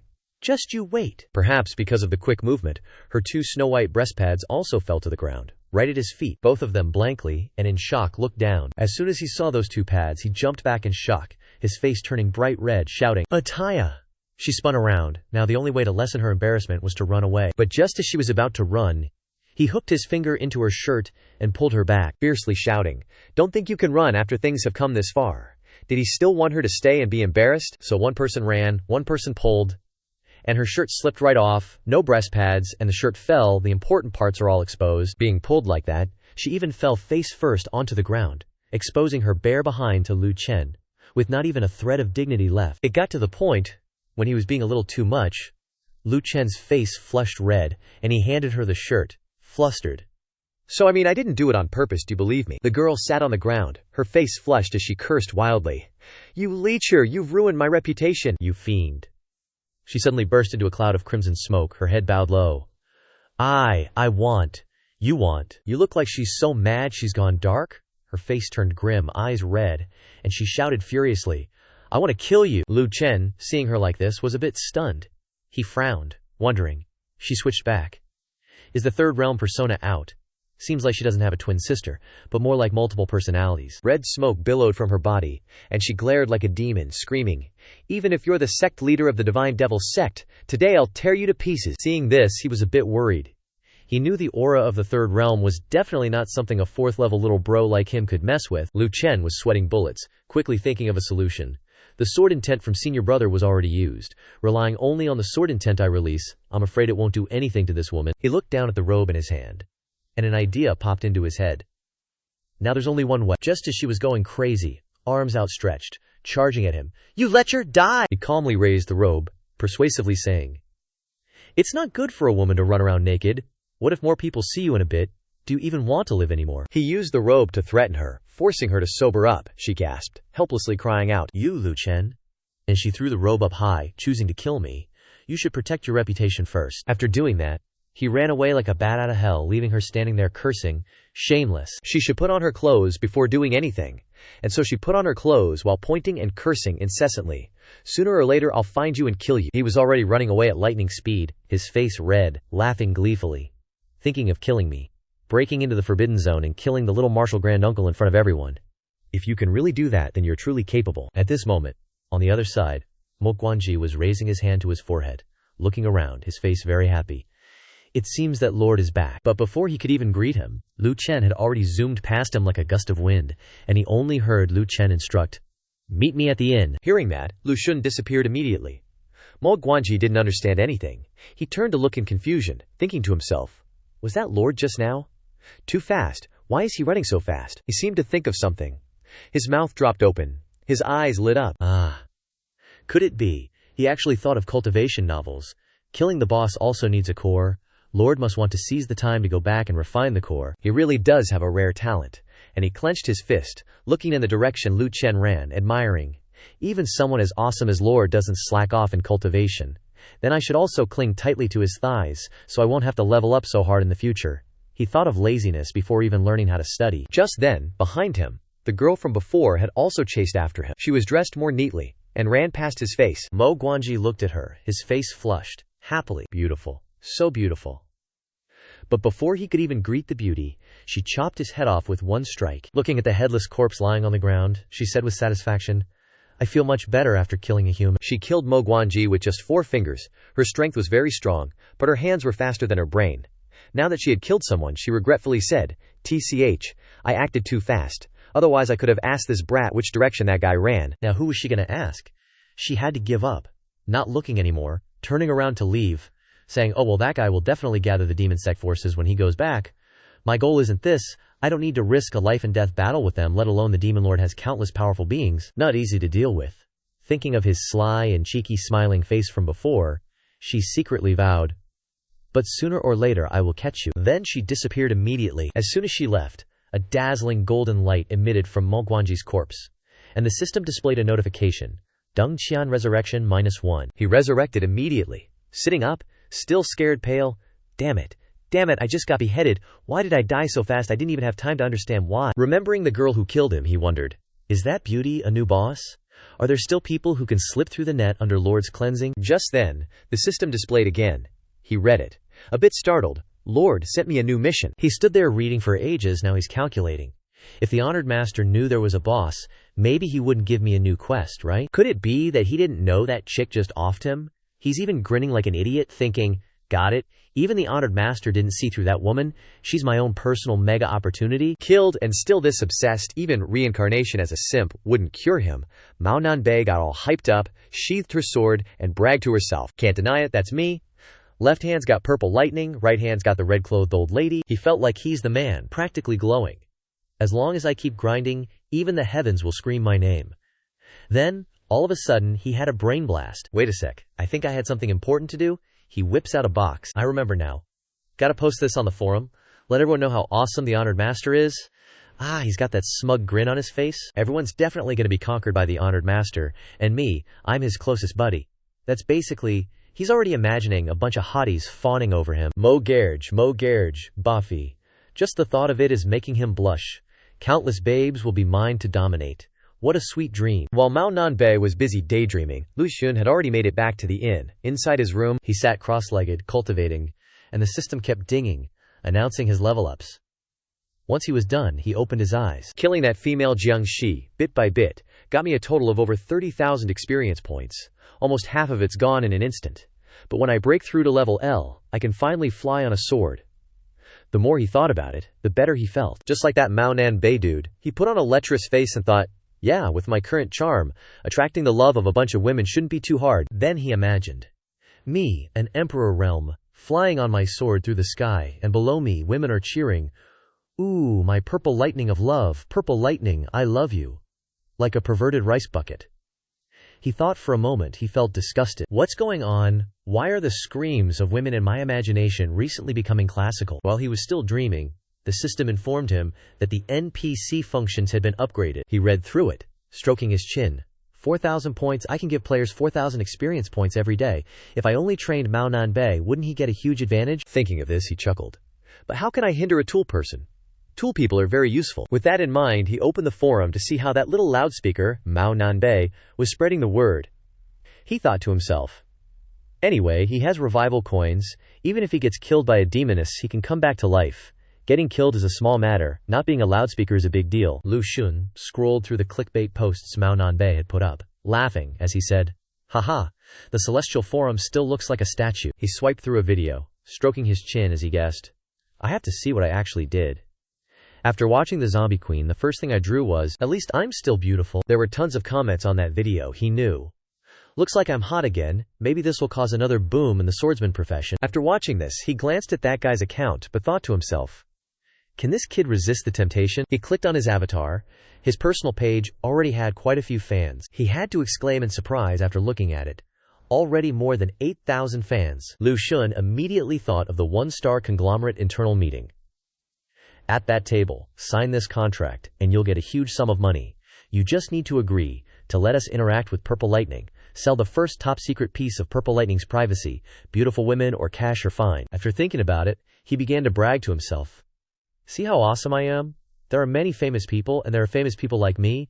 Even if they just follow me, they can bring such a huge fan base. Let's see how much longer you can hold out. Outside the hall that was planted on the ground, Mao Nanbei was digging something. His face was covered with dirt, and the system kept notifying him that many girls were sending him private messages, making it difficult for him to work. Finally, he couldn't help but curse loudly. I can't take it anymore. Just uploaded Purple Lightning's video, and there are too many private messages.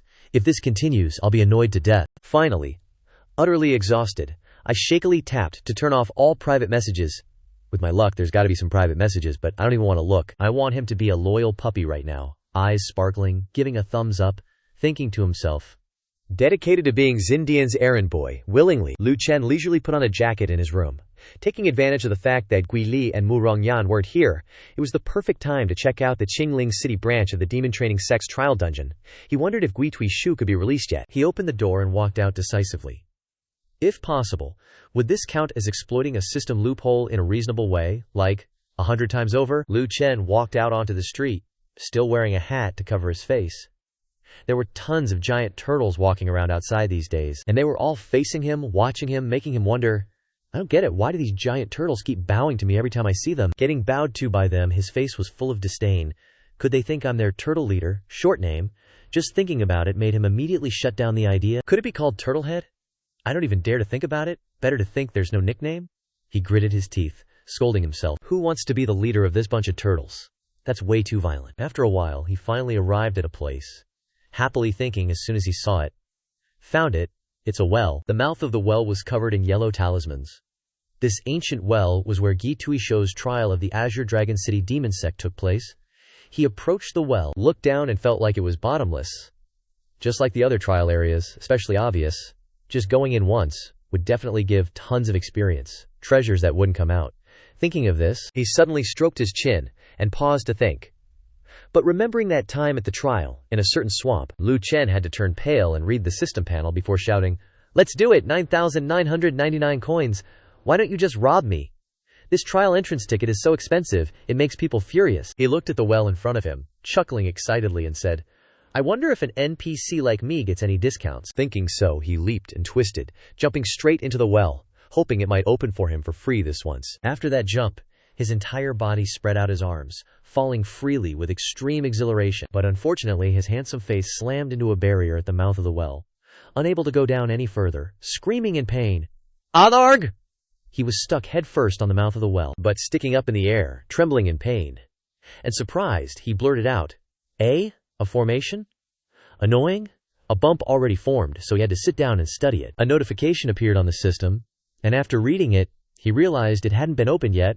I thought I didn't have special privileges, but now my confidence is restored. Not opened. That means I still have a chance to get special privileges. There's no other way. Gotta jump down and leave. Come back next time. Next time, I definitely won't forget to pick up the face-covering hat from the ground. If that's the case, he put the hat on his head and decided to go back to the inn to eat something first. On the way back, he suddenly ran into two girls. As soon as he saw them, he wondered, are those two little lesbians? The two girls were holding each other's arms happily. The gray-haired girl was smiling coquettishly, while the pink-haired girl said seriously, I'll say it again, I'm just your master. The other girl's eyes were watery, clasping her hands in prayer. Beloved master, could you buy your most adorable disciple a candied hawthorn skewer? Who could bear to refuse that expression? The master had no choice but to helplessly say, You wanted to scold but couldn't, and was finally dragged by the girl to the candied hawthorn stall, where she loudly said, flattering, Dear, obedient master. The vendor saw this and stood up, rubbing his hands and said with a smile, Big sis, buy her a skewer. As soon as he finished speaking, the pink-haired master's eyes lit up, emitting murderous intent. Instantly furious, and she drew her sword and slashed a few times in a row. As fast as lightning, the entire stall was chopped to pieces by her. The stall owner hurriedly held onto the stall, crying, My awning, please don't chop it anymore. In the end, the girl finally got her candied hawthorn to eat, while the pink-haired master threatened the vendor, Next time, look at people's ages before you speak, especially women. Lu Chen hid to the side, observing the whole thing, and felt, Trisk, Trisk, this little lesbian couple's relationship is developing fast. The girl even held out the candy and happily invited her master, Eat it! But the pink-haired girl refused right away. No eat. Before she could finish speaking, a candied hawthorn was shoved straight into her mouth. They were forced to eat it, so the pink-haired girl was both angry and embarrassed, while the other one blushed with delight and said, "Master, that candied haw is covered in my saliva, is it tasty?" Her master was provoked to the point of fury, glaring and scolding, "You!" But in the end she gritted her teeth, and couldn't bring herself to curse. She didn't curse anymore but kicked the girl flying straight into the sky. The girl was hit but still looked satisfied. "Ah, I've been sent to the sky by Maester again." The other one standing below cursed upwards. "Go die, Lu Xin." Huang Mong looked up in the direction she flew, thinking to himself, "Wow, this babe is even more open-minded than me." He involuntarily broke out in a cold sweat, clicking his tongue in disgust, thinking, "Tisk tisk tisk, I can already imagine Xiaoran's feelings." Thinking of the scene of Luran clinging to him and saying urgently, "It seems like the female disciple wants my body, what should I do?" At this moment, in the backyard of the inn, the sound of two people practicing martial arts in the courtyard. "Take this, heya, senior sister, why are you so powerful?" He entered the courtyard and saw the girl Murong Yan using small needles to fight against Gui Li's large sword, while smugly propping her hands on her hips saying, "The small has the advantage of the small, you little one always wants to use big things." He happened to hear this sentence as he walked in, and his face turned red. The two of them clasped their hands and bowed. "Greetings, junior granduncle." But he pretended to be calm and walked past them. The girl Murong Yan maintained her posture of clasping her hands and bowing, sweating profusely, thinking nervously, "Junior granduncle didn't hear what I just said, did he? Surely not, absolutely not." Lu Xin, arriving at the door, suddenly coughed lightly. "Cough cough, not bad. Learning from each other is a good thing. Let's stop practicing here and go eat." The two immediately understood, and the girl breathed a sigh of relief, thinking, "Phew, it seems like he didn't notice. Junior granduncle is also a very simple young man." Just then Gui Li spoke up. "Grandmaster, I'm very curious. Usually, apart from practicing swordsmanship during the day, do you use this small needle at night?"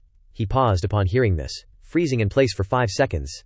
And the girl Murong Yan quickly turned around and covered Gui Li's mouth. The girl Murong Yan hugged Gui Li's face and said, "Master is not that kind of person. Master is a cultivator, able to endure loneliness. Junior sister Gui Li, don't think wildly." The other girl still seemed unconvinced, holding up her large sword seriously and saying, "Senior sister, our current strength is a bit low. We need to cultivate not only during the day but also at night." The girl then turned to look at Lu Xin. "Otherwise, I know I won't be able to catch up with junior granduncle." He heard these words, embarrassed but still trying to put on airs, and coughed lightly to interrupt the two. The righteousness is not bad, but you also need to pay attention to moderation. In his heart he thought, "Holy shit, luckily I didn't open my mouth just now. Otherwise I would have been done for." Then he urged the two. "Come on, let's eat." Murong Yan pulled Gui Li's hand. "Come on, come on." The other girl pursed her lips, really determined to tell herself. "His strength has increased again, Gui Li. Gui Li, you're still not diligent enough." The girl's eyes blazed with momentum as she thought, "Then there's no chance to use my strength on him." The three of them sat down at the table, and the innkeeper ran out and invited them very respectfully. "Please be seated, immortal masters. The food is ready." Looking at the dishes full of the table, the two girls' eyes widened eagerly, and they exclaimed happily, "It smells so good. There's stir-fried peas, my favorite." He also immediately noticed, stir-fried peas, such a practical dish. He also picked up his chopsticks, suddenly feeling like he had returned to his original self not long before Lu Xin, recalling the time when he and his younger sister went to eat. He had picked vegetables into her bowl and urged, "Come on, eat quickly." The girl at that time had rosy cheeks, smiling and saying, "Thank you, brother." He still remembered, this was also the dish his younger sister liked the most. Now just like then, he smiled happily and said, "Eat more." Outside the courtyard, a purple-haired girl was carrying food. She looked very small, carrying a plate full of food, walking and breathing tiredly. "Phew, looks like a waitress at this inn." Seeing her walk in, Murong Yan said with pity, "I really want to share some of the meat on my body with her." Gui Li also said, "The little girl is too thin." As soon as Lu Xun saw the girl, his eyes narrowed. He confirmed in his mind, "It's her. So she's here." I asked the demonic sect so many times and couldn't find her. Unexpectedly, as soon as he saw her, the innkeeper pointed and scolded loudly, "Get out!"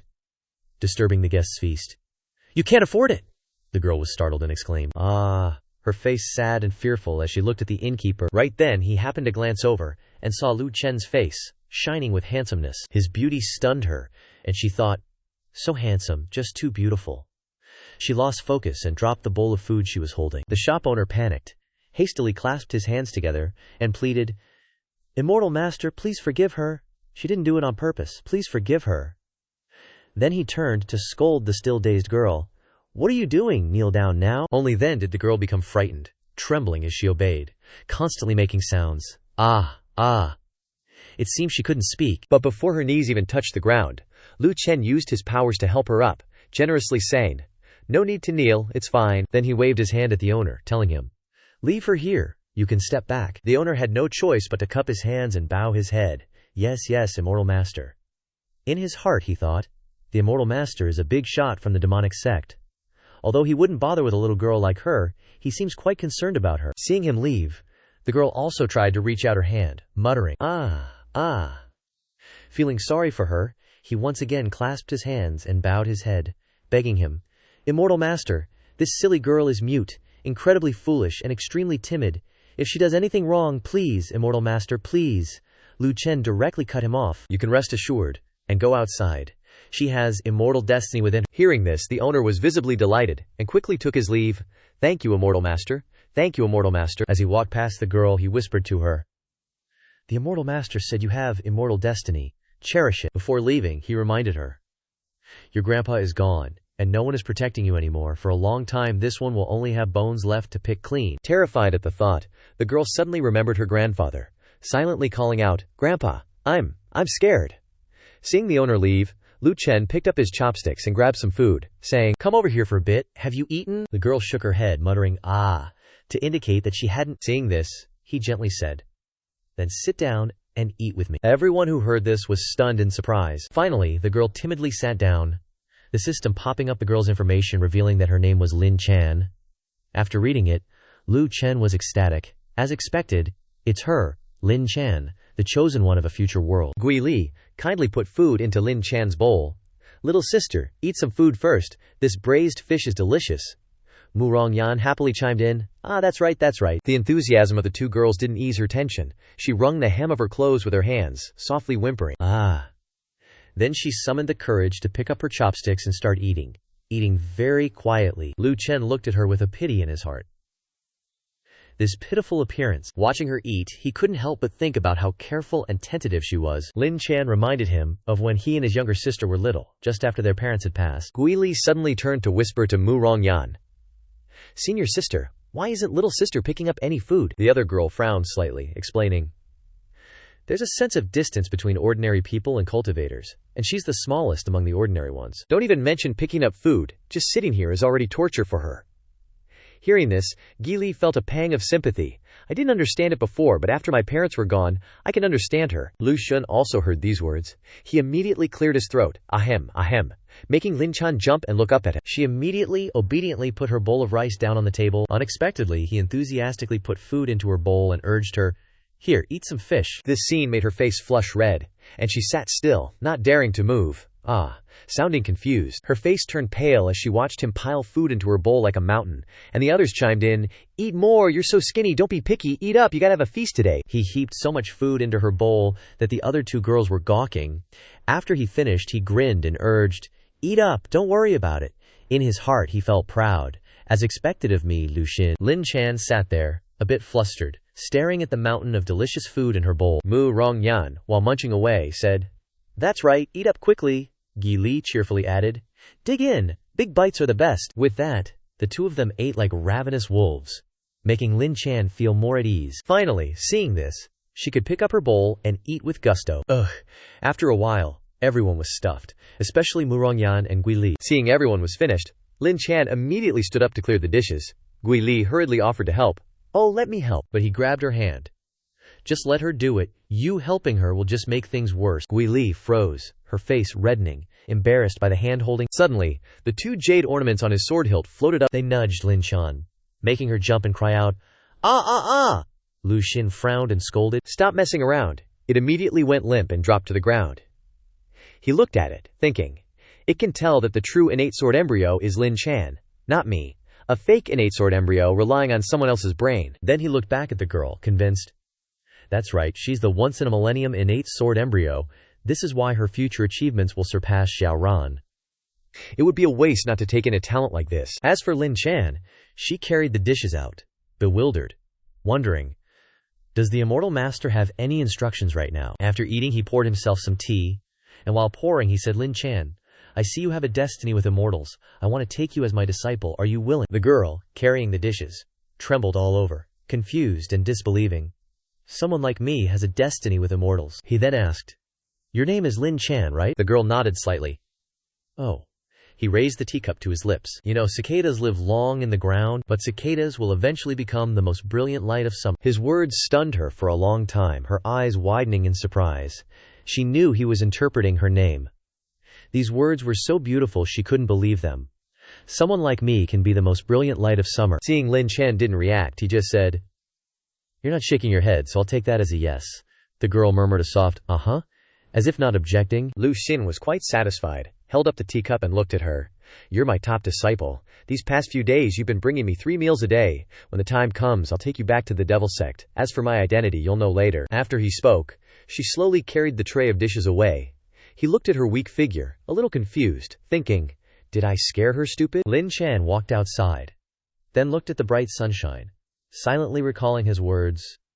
You know, cicadas stay in the ground for too long, but when they sing, they will be the most brilliant light of summer. These words touched her deeply, her cheeks flushing red, moved as she thought, I'm going to have a master. Finally, I'm going to leave this place, and have a place to belong. Lu Xin sat inside, truly feeling Guili's resentful gaze.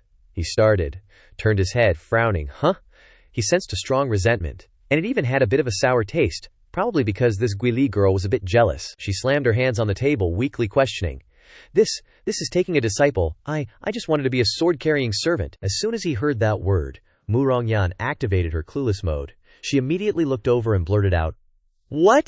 A sword-carrying servant? It's perfectly normal that she doesn't understand. He patted Guili's head, appeasing her. Train diligently, and when you become an inner sect disciple, I'll be there to watch. He said it calmly, but he was sweating bullets. Guili listened, and was swayed, staring at him with wide eyes, asking, Really?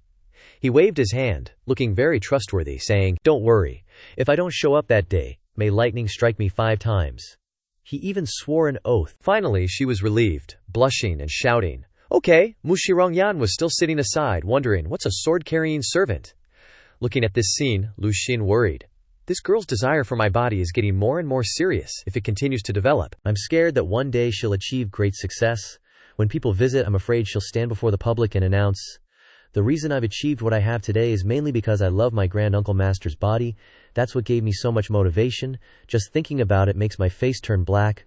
Ugh, I don't even want to imagine it. Suddenly, the system popped up a new notification. Added a direct disciple. I read it and, selected it. While reading about the master-disciple relationship, I stroked my chin, thinking. The system has confirmed the master-disciple bond. Lin Chan is officially my disciple now. So I slammed the table, stood up, and shouted, Let's go back to our rooms. I was a bit bored, thinking, in this world there are too many things binding me. The 2 girls looked at me with wide eyes, confused. Back home, Lu Jun sat on the bed and called out to the system. Open the sword nurturing technique. A golden sphere with a palm and a sword inside appeared. I looked at it and thought it was impossible. Leveling up from level 1 to level 2 requires 10,000 experience points, and I only have a little more than 10,000 experience points right now. I tapped on the screen and said, More than 10,000 experience points aren't enough for me to level up from level 8 to level 9, plus a cultivation method to enhance combat power. Lu Xun shot out sparks from his 2 fingers, and Sang Ying laughed smugly to herself. Although it's short, the damage upgrade is significant. Although it's short, I'm strong. After saying that, I felt like something was off about the sentence, but I couldn't quite put my finger on it. Remembering the dazzling power that radiated golden light, I thought to myself, the power of the sword, 1/10 of my senior brother's. I'll take the opportunity to accumulate more experience points, and sooner or later, it will become thick, big, and long, and strong. I then flopped onto the bed, using my arm as a pillow, and muttered, That's right, why isn't Mo Guanji's mission completed yet? What's that kid up to? Just then, Mo Guanji, in the forest, encountered a blood-soaked zombie. He pointed his shovel straight at the zombie and yelled, Why aren't you dead yet? Mo Guanji's eyes were bloodshot as he roared and charged forward. I'll fight you to the death! The zombie grunted and lunged forward as well, the 2 of them clashing. But before they could even fight, in a second, he was beaten to death on the spot by the zombie, foaming at the mouth. The zombie happily smiled in satisfaction and turned to leave. But then, ding! Mo Guanji came back to life. He picked up the shovel again and charged back, jumping high and shouting, This daddy isn't dead yet, let's keep fighting. It was the zombie who was driven crazy, hitting him over and over without him dying. Infuriated, it turned around and slapped Mongguanji in the face. This guy died again. Thinking, do you know how much damage it does to taunt someone with such high killing power? A golden light appeared again. Ding! Mongguanji woke up again, holding his shovel, facing the zombie, and yelling, "Come on, come on! Today we must decide who wins." These two were like immortal leeches, impossible to kill, gritting their teeth and headbutting each other while challenging, "If I don't kill you, I can't kill you." After fighting back and forth several times, the zombie ate Mongguanji's corpse until its stomach was as big as a pregnant woman's, but perhaps it didn't eat clean, so he came back to life again, even with only a skull left. Almost died completely. From the pile of bones that remained, he resurrected again, but this time, the zombie was full and left. Waking up, he was alone, still gloating and saying, "HMPH, it must have run away because it was afraid of me." Then shouting loudly and cursing, "Hey, do you still dare to sit here? You see, if this daddy can't resist, you're finished." He stood up and clenched his fists, shamelessly lying until his nose grew long, still proudly talking to himself, pretending to deceive himself. "As expected of me, not only do I have the good fortune of a beautiful girl, but I also came up with a way to defeat all the monsters." His method was to just die and come back to life, so that the monster would eat its fill of his flesh and leave on its own. Not understanding where his confidence came from, he jumped up and down happily, cheering, "I've named this monster fighting tactic, the Mo-style victory rule," and self-indulgently thought, "I really am worthy of being a disciple of the Holy Palace." If the Holy Palace knew he was fighting zombies like this, they probably wouldn't dare to acknowledge him. At this moment, in the inn, Lin Chen looked sad, wiping the tables and chairs, thinking, "I've been accepted as a disciple by the immortal master. It always feels a bit unreal." She looked down at her hands, feeling wronged and asking herself, "Someone as lowly as me, what is there that's worth the immortal master's attention?" A white-haired man with a comb in his hair walked in. This man was Liu Huangchu. He looked kinda goofy but tried to act all dignified.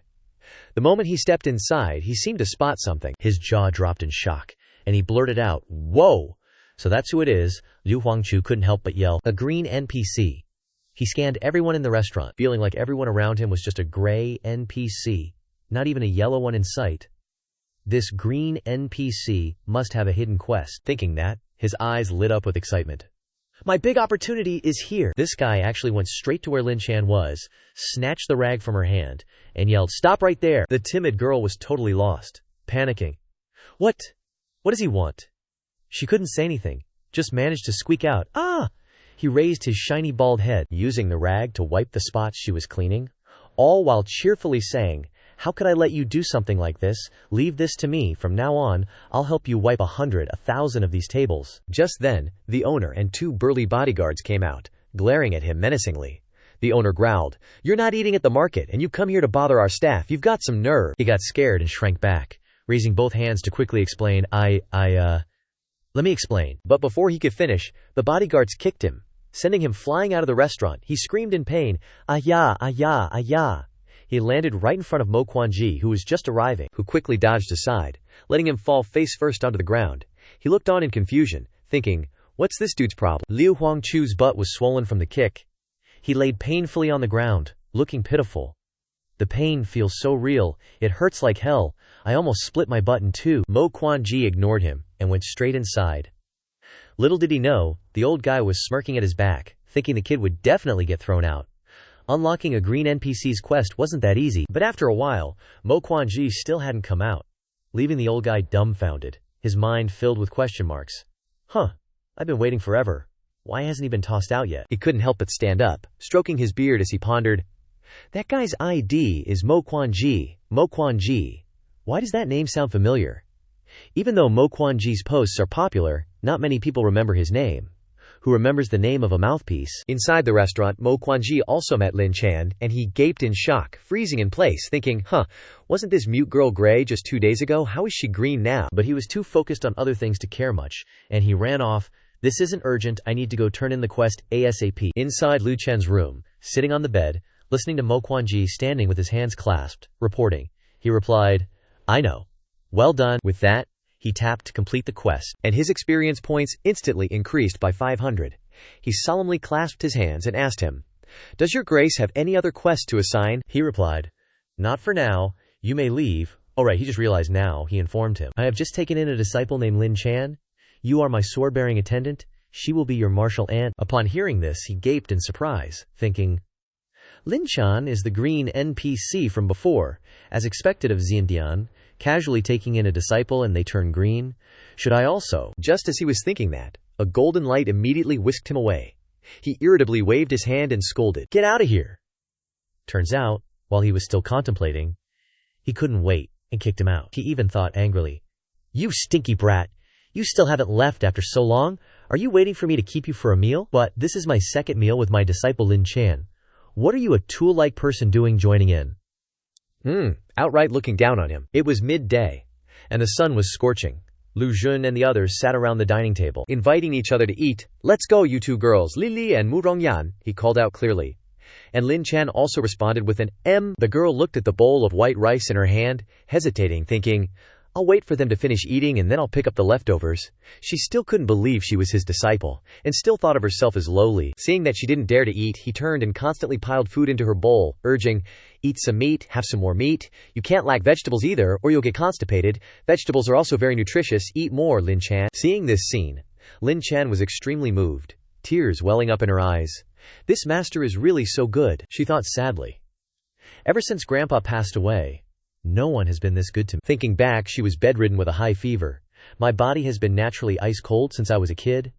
When she was 5, she got really sick. Her face was flushed red with fever, and she thought I was about to die. An old quack doctor told Lin Chan's grandfather, old Lin, 'This isn't good. Your granddaughter's lost her soul.'" Hearing this, the old man panicked and asked in fear, "Taoist master, what should I do? I only have one granddaughter." That old Taoist priest was clearly not a good guy.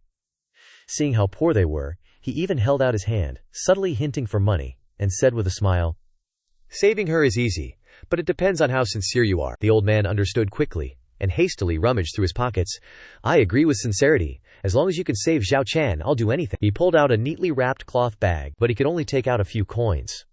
There was nothing of value. He hesitated, and handed it to the old Taoist priest. Is this enough? Not enough?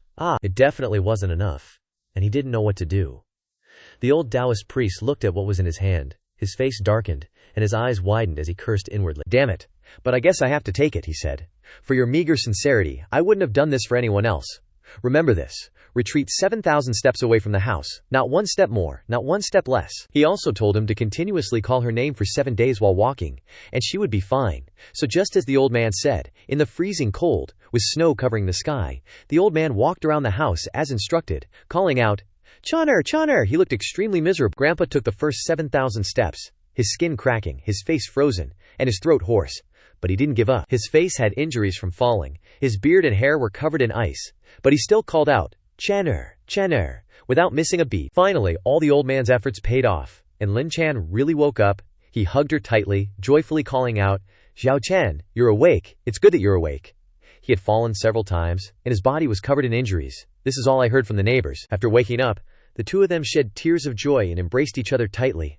Deep down, she knew that her grandfather was the only one who was good to her in this world, but the old man was like he had exchanged his life for hers.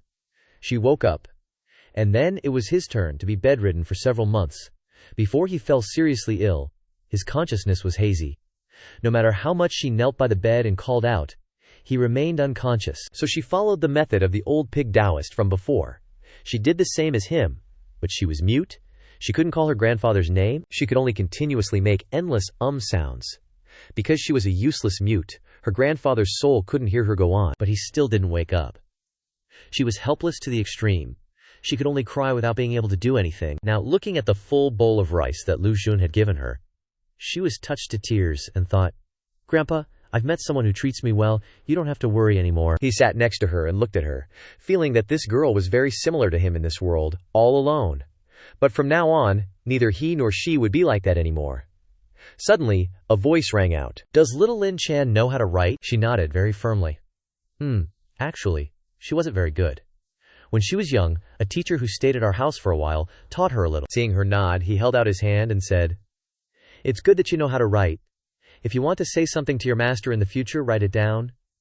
If you have a pen and paper, write it on the paper. If you don't, write it on your master's palm."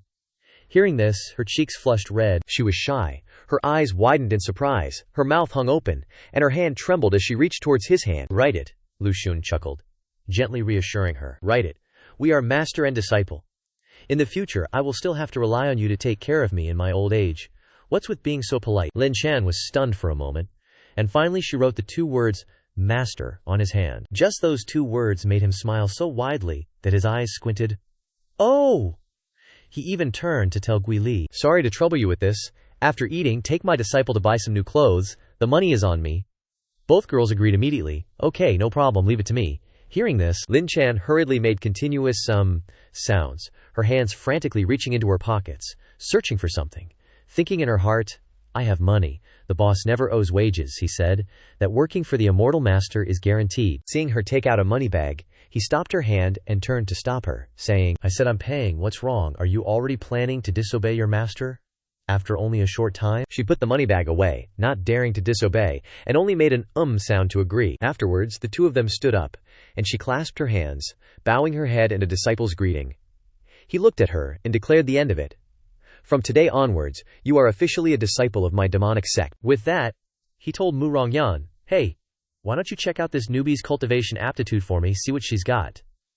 That girl immediately yelled, "Got it?"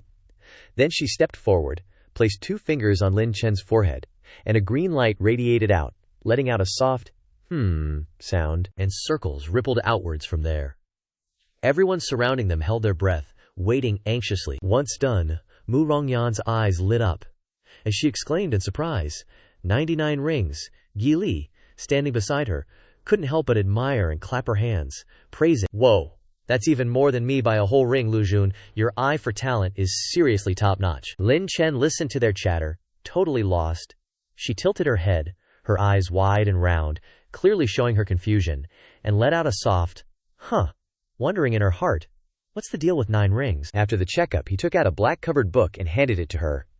"This is a cultivation manual that your honored master bestows upon you. Your grandmaster has added detailed explanations inside. Study it diligently. It'll be a huge help to you." At this moment, seeing the familiar-looking book, Guili hurriedly patted her own body, checking, and thought in shock, "That book, why does it look so familiar? Where's mine?" Lin Chen received the book, overjoyed. She hugged it to her chest, thinking, "Thank you, master.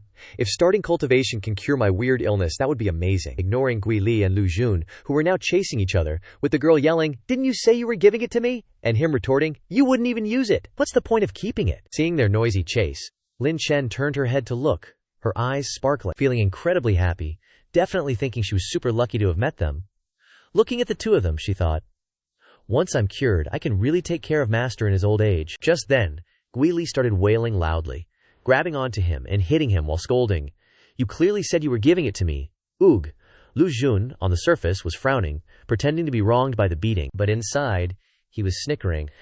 Does this girl really think I have no way to deal with her? So he turned around, suddenly grabbed both her hands, his eyes sparkling, his whole being radiating a captivating handsomeness, and said, "With me right here in front of you, why would you still need such worldly possessions?" The girl, who was just being fierce, instantly froze, completely stunned.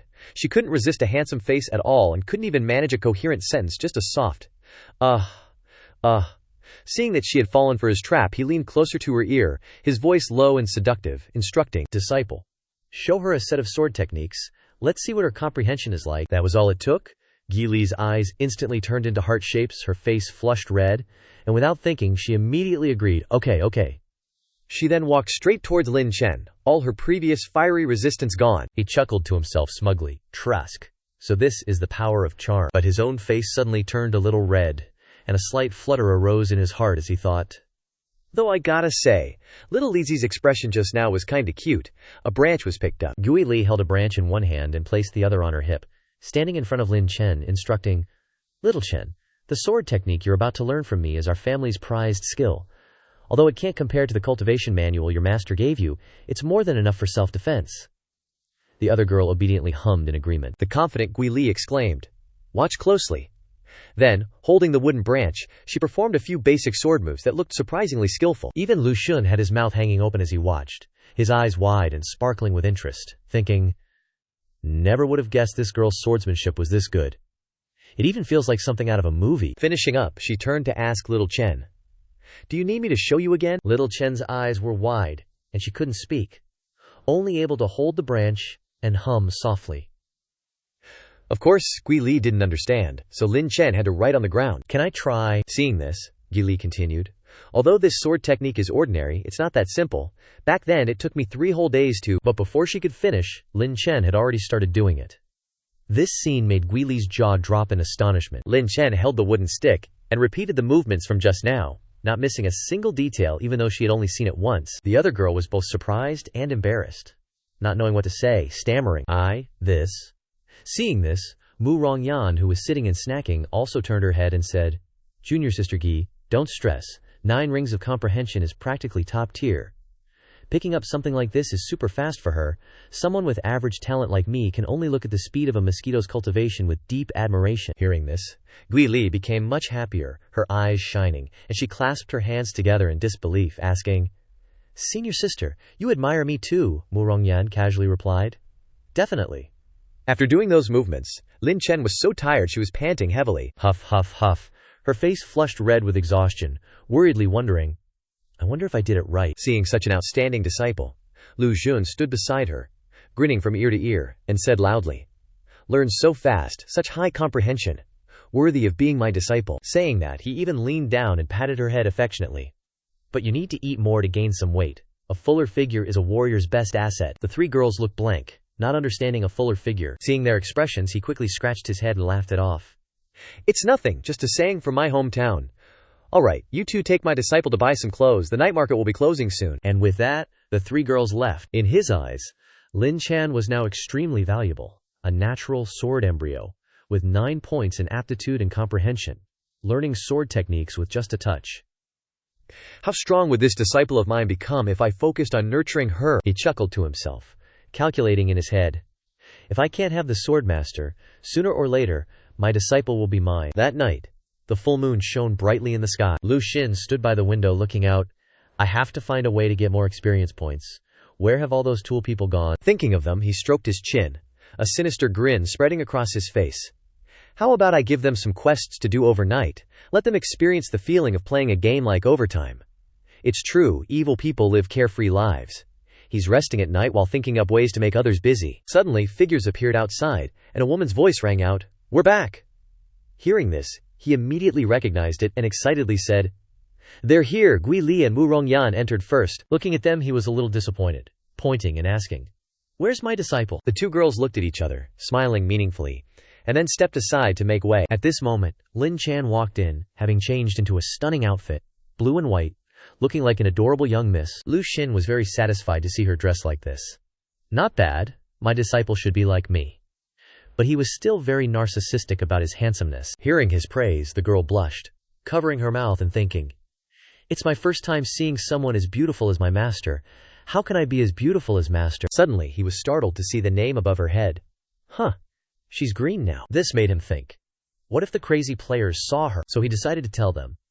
From today onwards, she will stay in the backyard with us. You and Gui Li go find her a room. I'm going out for a bit. The 2 girls enthusiastically pulled Lin Chan away. Don't be shy. We're all family now. As for Lu Xin, he decided to go out on the street, hands behind his back, thinking, now that I've taken in a disciple, I probably can't stay in Qingling City for long. I need to quickly go out and find some more tool people. Relying on Mengguanji alone is really just a mosquito, and the meat is so big. The next day, it was already bright. Lu Xin was walking down the crowded street, thinking, even if I say I'm going out to find tool people, there are probably only 1,000 players internally, and they're scattered throughout the Tianchen continent. He carefully observed everyone on the street, plus the mediocre names that he didn't like. The range of choices was really relatively narrow. Remembering the past, he suddenly felt another worry. Besides, when I was a professional player, for various reasons, I made a bunch of enemies.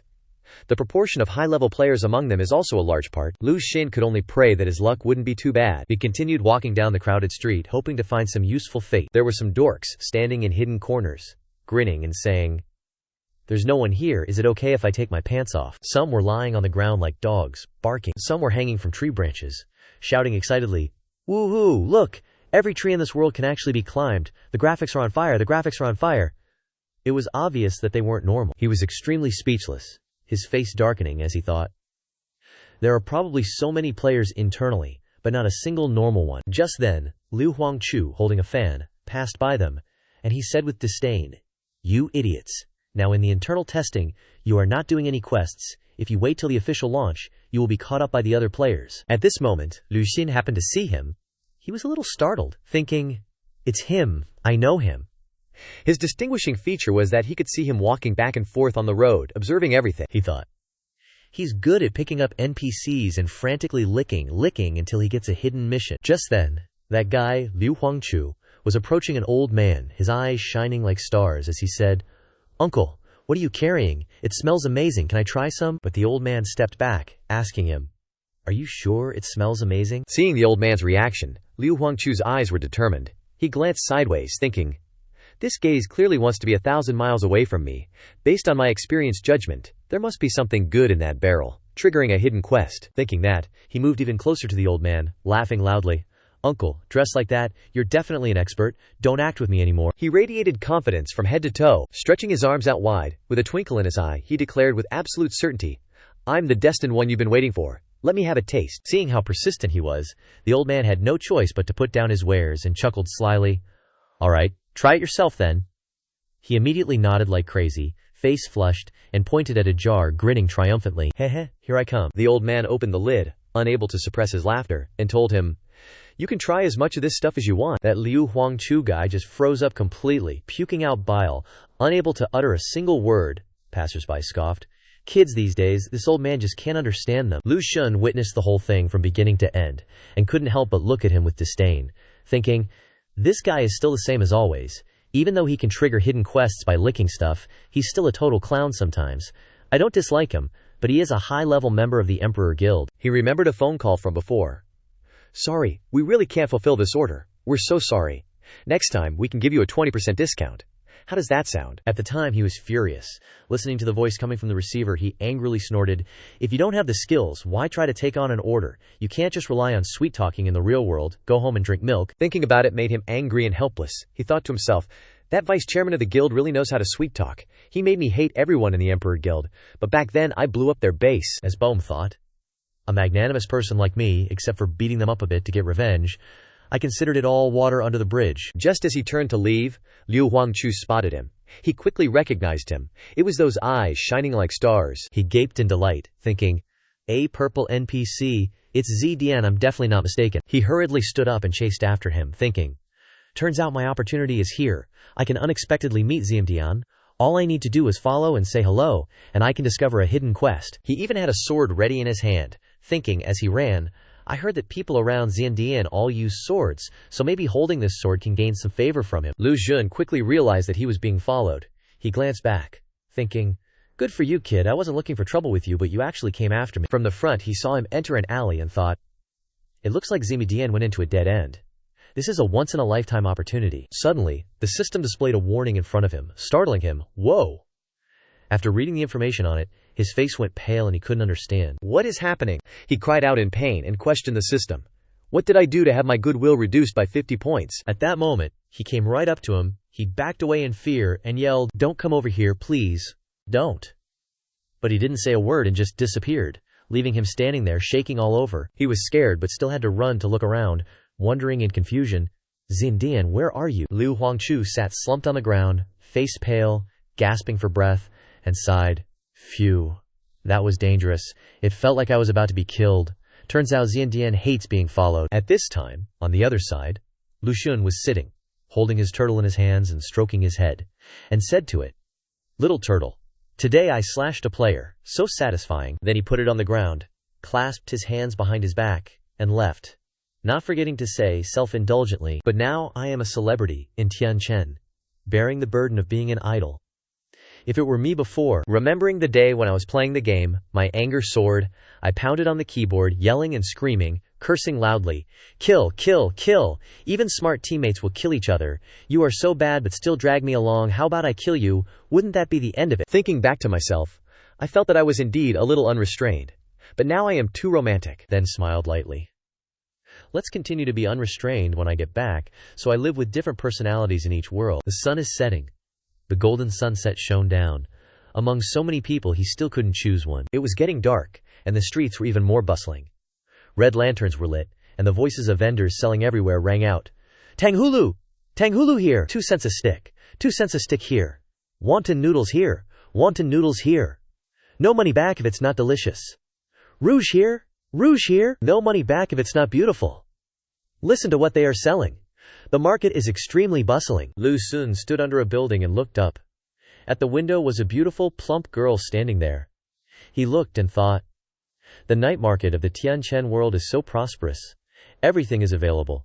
Even that girl has seen him. Immediately smiled, her eyes crinkling, holding a handkerchief and waving. Young master downstairs, would you like to sleep with this humble one for a while? He watched with blushing cheeks, drooling with desire, his lecherous face revealing his true nature as he thought, there's even more fun than the night market here. This place really has it all, and the merchandise is top-notch. Who wouldn't want a piece of that? But since he was playing the refined gentleman right now, he had to let it slide. As he continued on, looking at the crowded streets, he thought, even though the Qingling City night market is a blast, the potential players here are few and far between. On the street, he spotted someone named Han Bagui playing with a turtle. The moment he saw him, he was surprised and thought, Han Bagui, what's he doing here? Lu Jun still remembered him clearly. This guy used to be my teammate. Left a bit of an impression. His skills were about on par with mine, but his awareness was far superior. He was naturally a bit slow and dull-witted, but in battle, he was undeniably talented. If it wasn't for his unremarkable appearance and slow thinking, I'd even think he was a slightly different version of me. Seems like I thought pretty highly of him back then. After thinking that, he started to pat himself on the back, thinking, speaking of which, someone with my looks, brains, and combat ability must be a 1 in a million talent. Not to mention, my charm level is currently at 10. Looking at his dumbfounded appearance playing with a turtle, he thought with a bit of pity. After I became a grand refinement player and started living off Tianchen, he supposedly joined some club and became a professional instance dungeon player. He knew that Han Bagui was getting bullied and beaten, but he quickly vanished from the pro scene, never appearing again. Even his battle videos disappeared from the forums. He practically vanished into thin air. He furrowed his brow. A lot of people say going in there can either make or break a person. After all, many talented individuals have disappeared into the long river of history. Looking at Han Bagui now, knowing his current situation, Lu Jun had an idea. If he's got no other options, then I guess I can reluctantly toss him into my little fish pond. So he deliberately walked past him, but Han Bagui didn't even notice him, just stared intently at the turtle in front of him, laughing happily, ha, getting completely ignored. He turned pale with anger, sweating profusely, crying silently in his heart. How can you not even glance at me, a purple NPC? No way, he must not have seen me. That's gotta be it. There can't be a Tianchen player who doesn't know purple electricity tea. So he walked past him again, deliberately coughing, cough. But Han Bagui still didn't pay any attention, still laughing innocently, ha. Seeing that, he refused to give up and leaned closer to him, coughing, cough. But he was almost hoarse. Han Bagui still didn't even glance at him, completely treating him like he was invisible. This was a huge blow.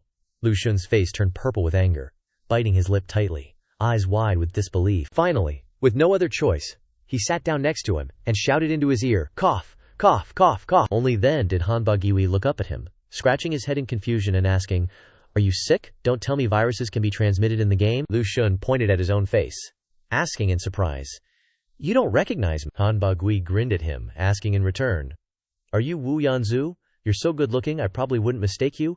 You play this game too, haha, what a coincidence. Lu Xun didn't understand what he was saying. He thought to himself, I'm not exactly happy that you're complimenting me like that. Could it be that this guy doesn't even browse the forums? Lu Xun was furious, but he still had to shake his head, telling himself, I'm here to find a tool, not to find a sense of existence. Let's get straight to the point. So he said to Han Bagui seriously, do you want to be this seat's sword attendant? As soon as he asked, a system panel appeared in front of Han Bagui. After reading it, Han Bagui was shocked, his jaw dropping as he exclaimed, sword attendant. Seeing that Han Bagui wasn't responding, Lu Xun frowned, guessing, great, he's going to take forever to make a choice, isn't he? Finally, Han Bagui selected, yes, laughing, sword attendant. Sounds interesting. As soon as he selected, a golden light enveloped him, and the system announced, you have become Lu Xun's sword attendant. Han Bagui also received something. Looking at the name, he was confused, wondering, essence devouring art. Lu Xun hugged his sword, smirking as he explained to Han Bagui, cultivate the essence devouring art to level 5, then come find this seat at the demon sect. After speaking, he turned and left without saying another word. As for Han Bagui, he stood there, scratching his head, looking confused, asking, class transfer quest. Knowing he's a bit slow and not explaining things clearly, yet confidently leaving, he thought, indeed, someone as aware, handsome, and intelligent as me is quite rare. Lu Xun went around Guangxing Ridge, but just kept wandering around, and without realizing it, returned to the inn. He saw Lin Chan still sitting and waiting in front of the door. Seeing her, he was surprised, thinking, it's so late, hasn't she slept yet? Seeing him return, Lin Chan immediately waved her hand, making a shum. Seeing her like this, he couldn't help but chuckle. so she was waiting for me. Before he could enter, she ran out with a bowl of porridge. Seeing the still hot bowl of vegetable porridge, steaming, he was so touched that his eyes welled up, asking, "Is this for this teacher?" Her face flushed, and she firmly nodded, implying in her heart, "Master is a cultivator. I wonder if he eats this kind of coarse food." He took the bowl, asking her, "Have you eaten yet?" Hearing him ask, her face darkened, stunned. "Indeed, master will politely refuse me. Someone of his status. How could he eat this?" But before she could feel sad, Lu Xun went inside, saying, "Then go scoop another bowl. This teacher doesn't like eating alone." Turns out that's what it was. Lin Chan's face immediately lit up again. Qasim, agreeing, then went to do it right away. The two, master and disciple, each with a bowl, just sat on the doorstep, slurping the porridge. After eating, he looked at her, thinking, "I think I'm a bit full. If I let her eat a little more, she would definitely be happy." So he held out his bowl, giving it to her. "It tastes really good. Help me scoop a little more." She quickly did it. Watch him, sitting beside him, watching him eat, her eyes sparkling happily, thinking, "It seems like master is enjoying it a lot." After eating, he even burped loudly with satisfaction. So full, Lin Chan couldn't help but giggle, covering her mouth, turning her face away, face flushed. "Oh my! Right now it seems like the distance has been shortened a bit," Lu Xun also thought happily. The master-disciple relationship must be close, without distance. After eating, he waited outside for her to wash the dishes. Seeing her come out, he turned back, asking, "All done washing?" She gently nodded her head. Seeing this, he said, "Then I'll be going. It's late, so rest up." Before leaving, he added, "Little Channer, good night." Lin Chan listened with a dazed and puzzled expression, wondering, "Good night. Resting is resting safely at night." The girl quickly bowed deeply, seeing him off, saying in her heart, "Master, good night." In his bedroom, Lu Xun wasn't sleeping but sitting cross-legged, practicing. His experience points had increased significantly, but his body seemed to be in a lot of pain, his face turning purple, sweating profusely, biting his lip, thinking, "What the heck?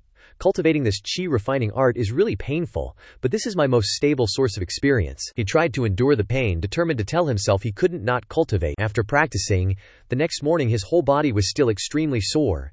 Sitting up, he supported his back, crying out in pain, looking no different from old people with joint pain. His whole body even trembled. After all, if you don't work hard for too long, the heavens will take away your talent. He tried to drag himself out, step by step. Reaching the door, he didn't even know if the others were awake yet. Lu Xun's aptitude was one, the heavens basically didn't give him talent. "Didn't expect to bump into Lin Chan coming out just as I stepped out the door, yawning and stretching like she just woke up." Seeing me, she immediately stood up straight, clearing her throat a bit. "Good morning, Xianxia." She glanced over and gave a little in reply. "Does she look a bit different from yesterday?" Xianxia's complexion is way better than yesterday, and her spiritual energy feels so stable, so I just had to ask, "Did you cultivate last night?" She smiled slightly and nodded, feeling, "Plus, I had such a good and long sleep last night. All thanks to Shifu." Lu Xun, in disbelief, circled around her, checking her out. "Awesome. Is this the power of a 9-star foundation? You didn't feel any pain cultivating the chi-gathering art. Such rapid progress in just one night." Seeing her progress like this, he took a deep breath, trying to look serious and thinking, "Whatever, she's my disciple after all, and I always thought it was normal for students to surpass their teachers. A Shifu has to work hard, can't let the disciple leave me in the dust." So he patted her head, praising, "Cultivate diligently, and you'll find that everything will become very different." Actually, in his heart, he thought he should give a few more words of encouragement. She just gave another in response. Having said that, he turned to leave, waving his hand to signal she could go. But once inside his room, his heart ached like crazy, feeling so bitter he almost cried, thinking, "Damn it, this chi-gathering art really hurts too much." Time flew by so fast. Hanbagi and his little turtle had become best buds, and Lin Chan had already broken through the first level of the chi-gathering art. Lu Xun still hadn't found a new tool person. It's just Lu Xun who hasn't found a suitable tool person. He slammed the table in frustration and cursed. These players are really getting worse and worse. But after cursing, he touched his chin with interest, thinking, "But the closed beta is almost over anyway. When the open beta comes, I'll be swimming in tool people." Suddenly, on Mo Guanji's side, the system showed a notification. Closed beta has ended, forcing offline. The other guys doing quests got the same thing. Irritated, they cursed. "Damn it, everyone was super annoyed," one guy yelled. "The closed beta time is over. It's only been a few days." Hanbagi was also fading away. He put the turtle down, telling it, "I'll be back soon, you wait for me here." After saying that, he disappeared completely. The turtle immediately retreated into its shell, becoming a defensive turtle. Lu Xun stood on the street, watching the scene below. Some passers-by cried out in panic, telling each other, "Who would have thought that unremarkable guy from earlier was actually a cultivator? That move just now was shrinking the earth to an inch. Teleportation, right?" The others yelled, "Yeah, yeah." He calmly sat and drank his tea, listening to the voices around him. "They want to try and scare me with a sudden disappearance. Too bad, I'm already used to it. This is the demon sect's territory, after all." Hearing them talk, he frowned, realizing, so, the people of the Tian Chen world interpret and attack the players like this?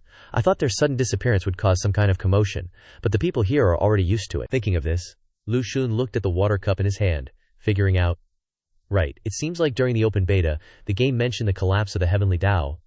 This could explain why the number of players suddenly disappeared. The water in the cup steamed, just like in real life. This world is so real, maybe it's become a game. Maybe it really is the responsibility of the Heavenly Dao. The more he thought, the more confused he became. Am I really just trapped in a game? Looking at the crowded streets with people bustling about, without a hint of illusion, he asked himself. Or have I transmigrated to a new world? Suddenly there was a knock on the door, and a figure appeared. He asked, "Who is it?"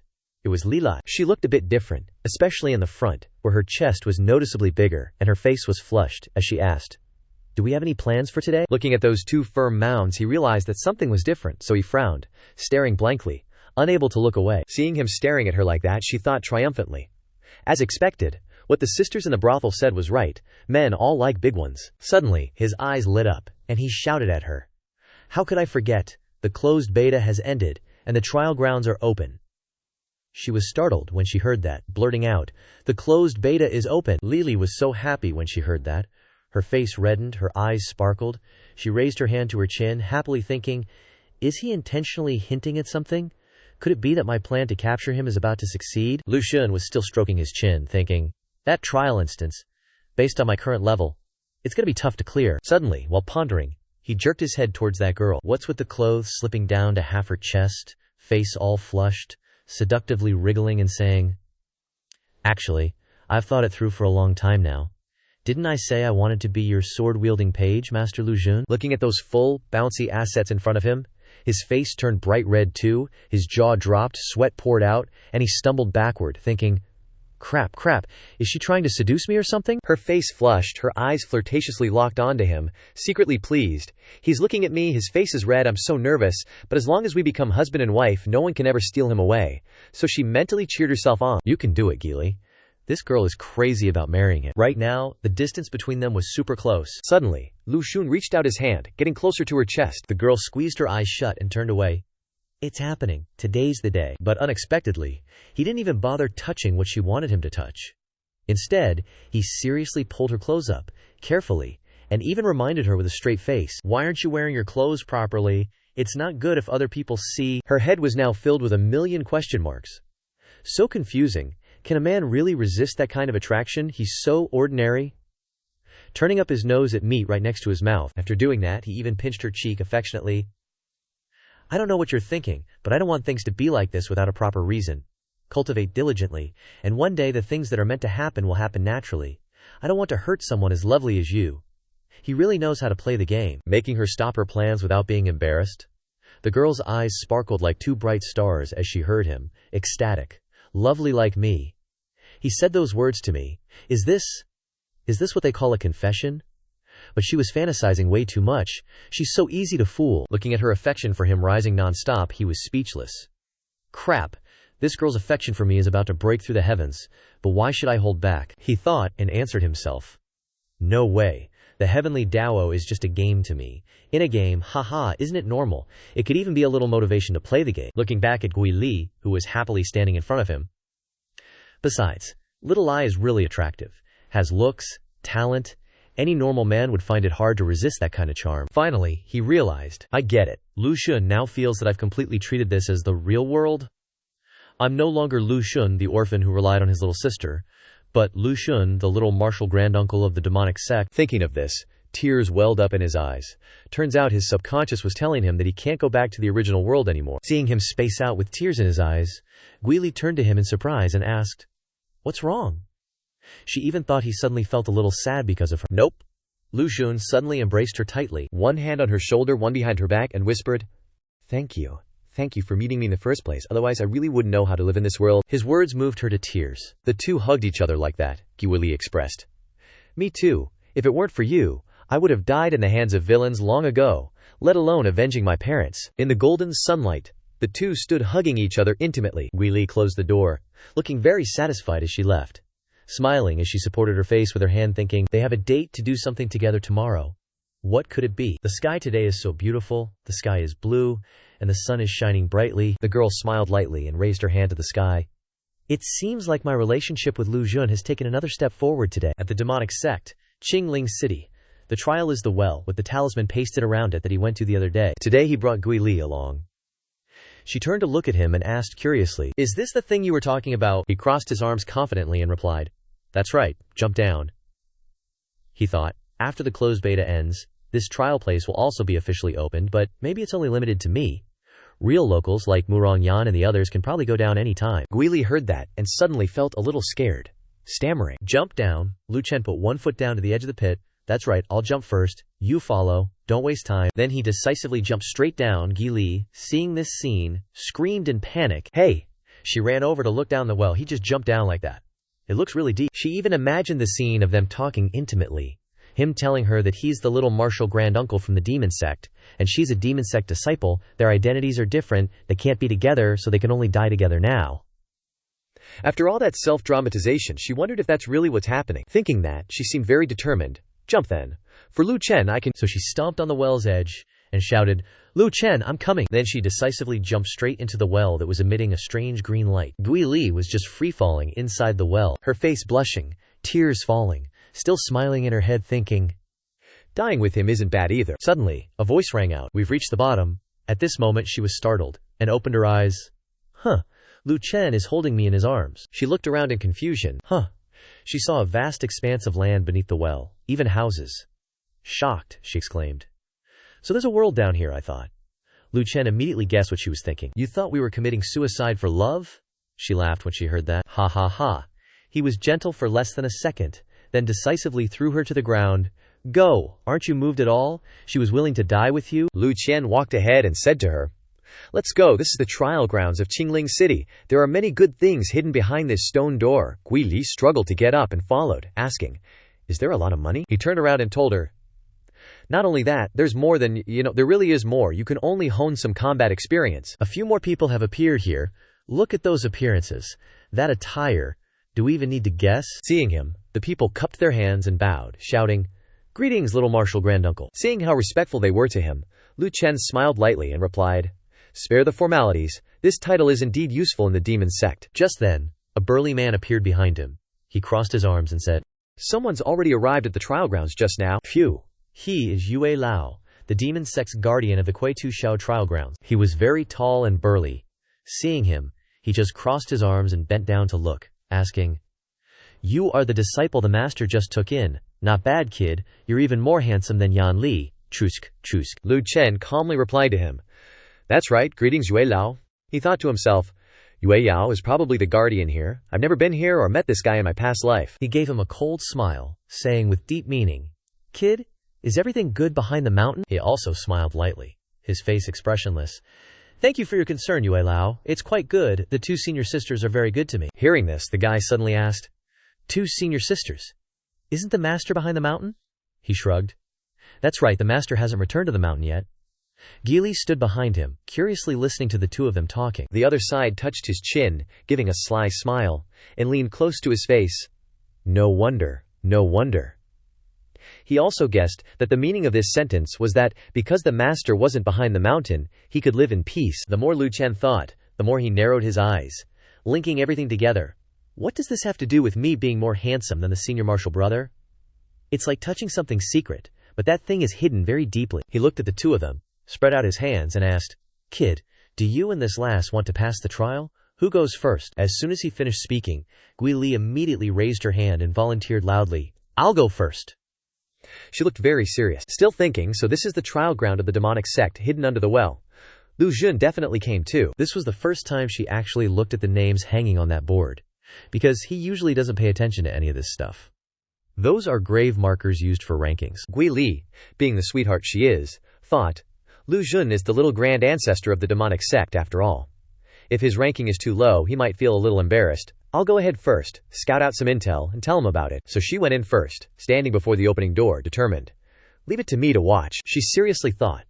Paving the way for Lu Xun, seeing her walk in, he kinda figured, this idiot, does she really think she can scout out some experience for me? But actually, I've already memorized all the attack patterns of those dungeon bosses. Being fully prepared makes it way too easy. Once she went in, he crossed his legs and sat down, closed his eyes, placed his hands in front of his chest, super calm. He was thinking, since she went ahead, I'll do some other stuff. Little did he know, as he sat there, those guys were all amazed. Look at that. As expected, of the little grand ancestor, so diligent in his cultivation. Their eyes lit up, admiring him. He doesn't waste a single moment. Truly worthy of our emulation. No wonder he's favored by the immortal master. We need to work harder in the future. But the reality was, Lu Xun was scrolling through the forums, also checking out pictures of hot girls, thinking, not bad, this miniskirt, if it was any shorter, it probably wouldn't pass. Face flushing red, he grinned slyly. Awesome, this is exactly my type. Suddenly, a system notification popped up. After reading it, he cursed in annoyance. Emperor Guild? That damn thing again? Did those dogs discover another hidden quest? Gotta check it out. It was a super long quest, he read, thinking. That magic item, isn't that a gold tier equipment? Lu Xun smirked, his eyes gleaming. 3,000 mountains is just a name for a cluster of mountains, with many small sects within, and the Heavenly Defects sect is one of them. The Emperor Guild can also trigger a hidden quest for equipment. Finishing reading, he clicked on the quest. Says to find someone based on a mark on the palm. Perfect. If I wear gloves, won't that avoid being tracked? Calculating it, it was pretty good. Making the gold tier equipment will require 10,000. They want to attract all players inside this test to do it together, ha. The more he thought about it, the more ridiculous it seemed. Too bad. The inner test is over. The rate of people not completing this mission has decreased to 0. Seeing the ranting comments, he clenched his fist in anger, grinding his teeth. If you guys announce the hidden quest, then I'll give you some surprises. It's not too much to do that during the inner test, right? His face turned gloomy as he pulled out a golden key. Anyway, this reward for the top grade gold equipment is a key. It will be useful to me. Thinking of the scene where the guy with the hat blew him away with one strike, he thought deeply. But actually, in my past life, I received this quest. That assault on the son of the Heavenly Defect sect master was so cruel. That arm was bandaged with blood everywhere. He knew that to avoid being hunted down, he directly cut off his left arm bearing the mark. That guy accepted being crippled in exchange for survival. His loss of his left arm in the Heavenly Chen world meant no one could find him anymore. But the players he encountered would receive a system notification, quest target discovered. Lu Xun thought again. If it wasn't for the system hints in this cheating game, maybe he wouldn't have died. Thinking of this, he couldn't help but laugh triumphantly. But now, smiling happily, he looked at the system panel and thought. The current time in this inner test is year 3997. Year 4000 is when the public test officially starts, which also means that for 3 years in this Heavenly Chen world, only I have system hints. Feels great being special. 3 years, even a pig would probably figure things out. Suddenly, a light appeared in front of the door. Fluctuating aura. Looks like Gui Li is coming out. Exactly as he guessed. Whoosh! She appeared, looking exhausted, sweating profusely, panting heavily. Huff, huff! He asked. How was it? She rushed over to him. Huff, huff! It was so hard, but, huff! Seeing her so flustered, unable to speak properly, he calmly reassured her. Recover first, don't rush. She straightened up, patted her chest, and breathed evenly. Finally feeling a little better, she raised her hand and whispered to him. There are 3 chances to fail inside. Then, clenching her fist, she told him, come over here for a sec, I figured out some patterns. She spread her hand out for him to see. There are so many formation changes inside. You know I'm not the sharpest tool in the shed, so it took me forever to memorize these patterns, I'm secretly telling you. Seeing her so enthusiastic, he didn't reply, just rubbed her head, thinking, silly girl. These patterns are useless. The arrangements are different for everyone who enters the trial. Completely oblivious, she happily smiled. Did you remember everything I said? Lu Xun leaned close to her, answering bluntly, nope. Which made her face flush red, both annoyed and embarrassed. Her eyes lit up as she listened to his lecture. Gi Li Gi Tui Shu is where we demonic cultivators come to train. Our goal here is to hone our skills, not chase rankings. He hit the nail right on the head, always does. He then brushed past her and headed towards the door. She sheepishly admitted, I know, I won't do it again. He also instructed her, wait for me here, on the leaderboard. The name tag shifted. Gui Li's name was now firmly in second place, just behind old Lu Chen. "Look, the rankings on the wooden board have changed," the soldiers exclaimed in astonishment. The crowd's faces flushed with excitement, cheering and hollering in admiration. First time through and already in the top 100. Next year she might even break into the top 30. Praises poured in. No wonder the little Grandmaster uncle brought her here. The little Grandmaster uncle truly has a discerning eye, Gui Li, hearing the compliments, blushed, thinking with embarrassed joy. They said I'm someone of the little Grandmaster uncles. Lu Jun, seeing her smug expression, crossed his arms, his brow furrowed with displeasure. In his mind he grumbled, "What are you blushing about? Could you at least listen to what people are saying?" Old E, watching him standing before the door, was also pondering. "I'm very curious." He crossed his arms and smiled intriguingly. "What kind of magic does Yan Li's little junior brother possess?" The door opened, and the system appeared before him, announcing, "Do you choose to enter the Gili Gi Tui Shou instance?" The space inside suddenly began to shake violently. His entire body was enveloped in a sphere of blue water. Surprised, he walked forward, thinking, "Impressive. This feeling of being wrapped is what it's like after entering the rift. Where will this enveloping sensation take me?" It brought him to a cliff, surrounded by towering rocky mountains. Looking at the scenery, he wondered. The first trial, a stone forest. There was also a warning sign, which read, "No external objects are allowed inside." I see. That's why Lu Xun left all his weapons outside. He has nothing on him, just this little bit. After completing the formalities, he strode inside. Then, the first trial, "Here I come." As soon as he entered, hundreds of sharp, keen swords shot towards him. Seeing this scene, he thought, if I remember correctly, the test for the first trial is 81 swords. Without a hint of worry on his face, he smiled slightly, using his gray weapon performing 81 different sword moves, darting back and forth like a shuttle.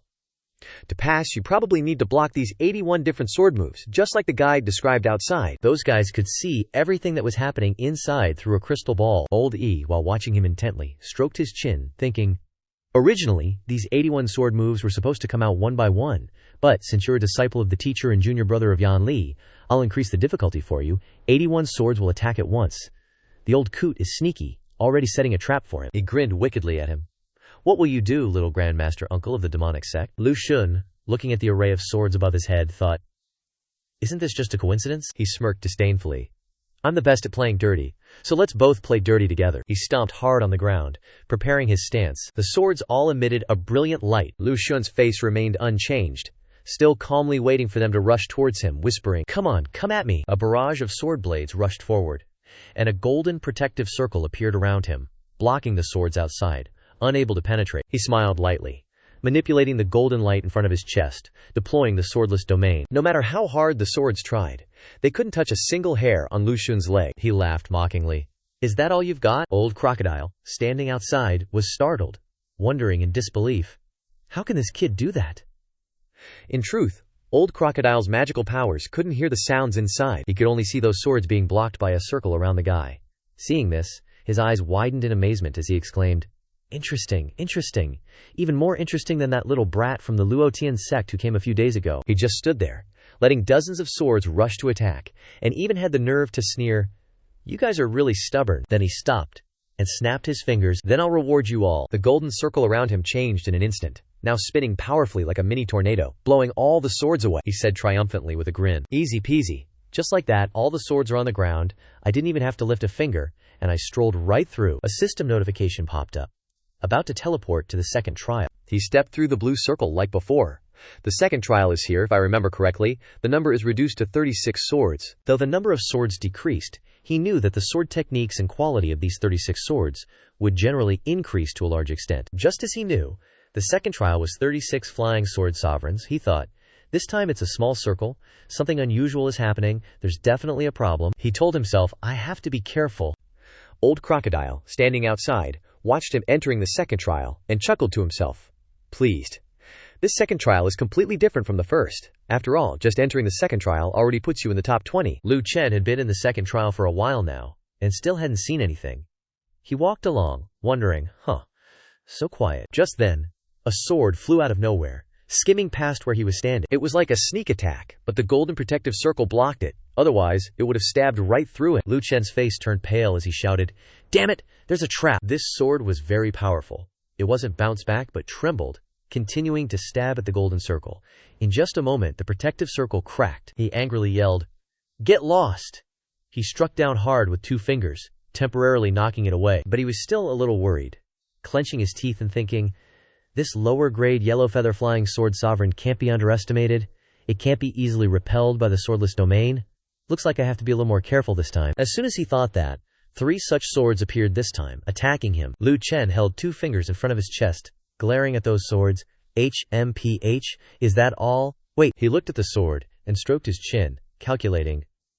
The swordless domain has limitations when dealing with weapons of different grades. I didn't think that I could freely knock away the gray weapon, but the yellow weapon just now couldn't be. If I can take this opportunity to test the limits of the swordless domain, it will be of great help to my future battles. The golden light on his chest grew brighter and brighter. He challenged. Come on, stab, let me test it, old crocodile. Seeing this scene, is this kid crazy?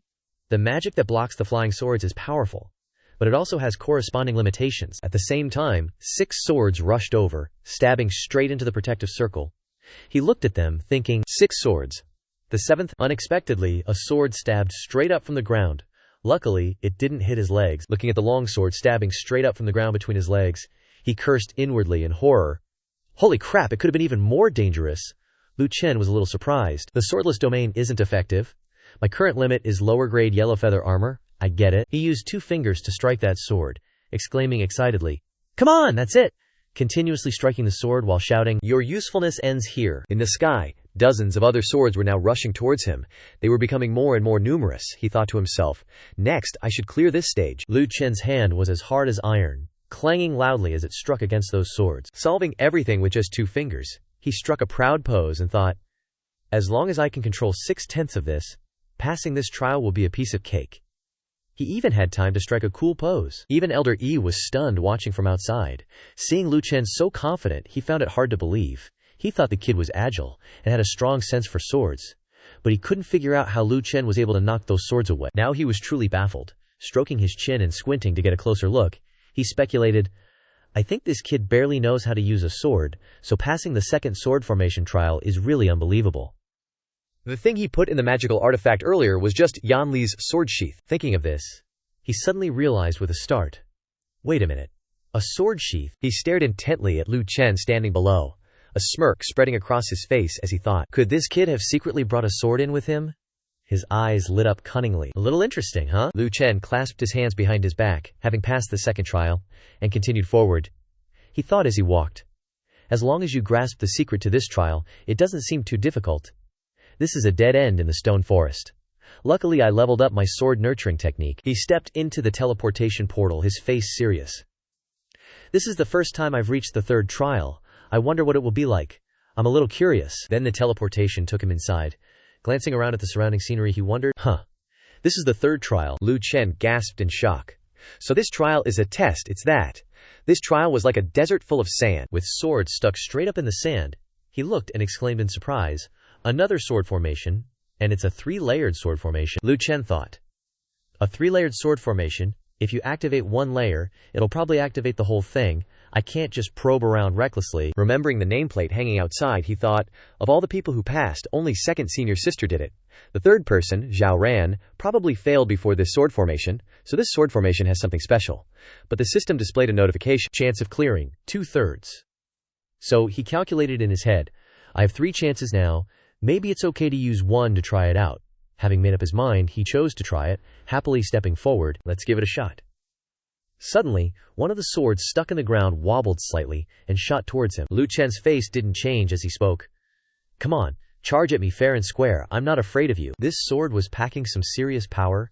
He knew it, but still chuckled and said, Swordless domain. The sword was blocked by his protective circle right above his head, unable to stab down any further. But just a moment later, it slowly pierced into the circle, smoothly and easily like stabbing into tofu. Seeing this scene, his face paled in shock, his mouth hanging open. Crap, the swordless domain can only slow it down. He quickly raised 2 fingers to face it head on. Is this the power of a premium profound weapon? This 1 sword can break my swordless domain? If there were 7 swords, this one could push me way back. 1 sword already has this much power. He panicked, a little worried. 7 swords are out of the question. But just 1. You don't deserve to win against me, he roared, pointing his hand straight to the sky, extremely excited. I'm an 8th level boss. Why does that sentence feel so weird? Lu Chen's 2 fingers slashed at the sword with great force. Get back! That one move sent the sword flying far away, stabbing straight into the ground, chipping off a piece. He muttered to himself, I have to get serious. The other 2 trials were too easy. This one really raises the difficulty. It's worth putting in the effort. His 2 fingers lengthened, a fierce green light blazing, swinging them like swords. This is the extreme length of sword energy I can unleash. As the saying goes, an inch longer is an inch stronger. That's why so many people don't hesitate to use knives. After thinking that, he felt embarrassed and coughed, his face turning red. In short, a little longer is fine. Just then, the 3 swords on the ground also flew up, all 3 shooting straight at him. He stood there, getting ready, face unchanging, and shouted, Here they come! He flicked 2 fingers. Come on, let me see the power of the 3-layer sword formation. The swords came extremely fast and strong. One even grazed his chest. Thwack! That was close. Almost got hurt. No wonder it's the final stage. Lu Xun sweated, tense. Truly extraordinary. Can't completely block them. Repeatedly pulling them out will easily break them. Gotta be careful. Thinking that, he swung to attack, shouting with full of spirit. Time to counterattack. The sword swung back, plunged straight into the ground, while the remaining 2 swords came from both sides, surrounding him in the middle. One look, and he knew what move they were planning. HMPH, left-right golden scissors. Don't underestimate me.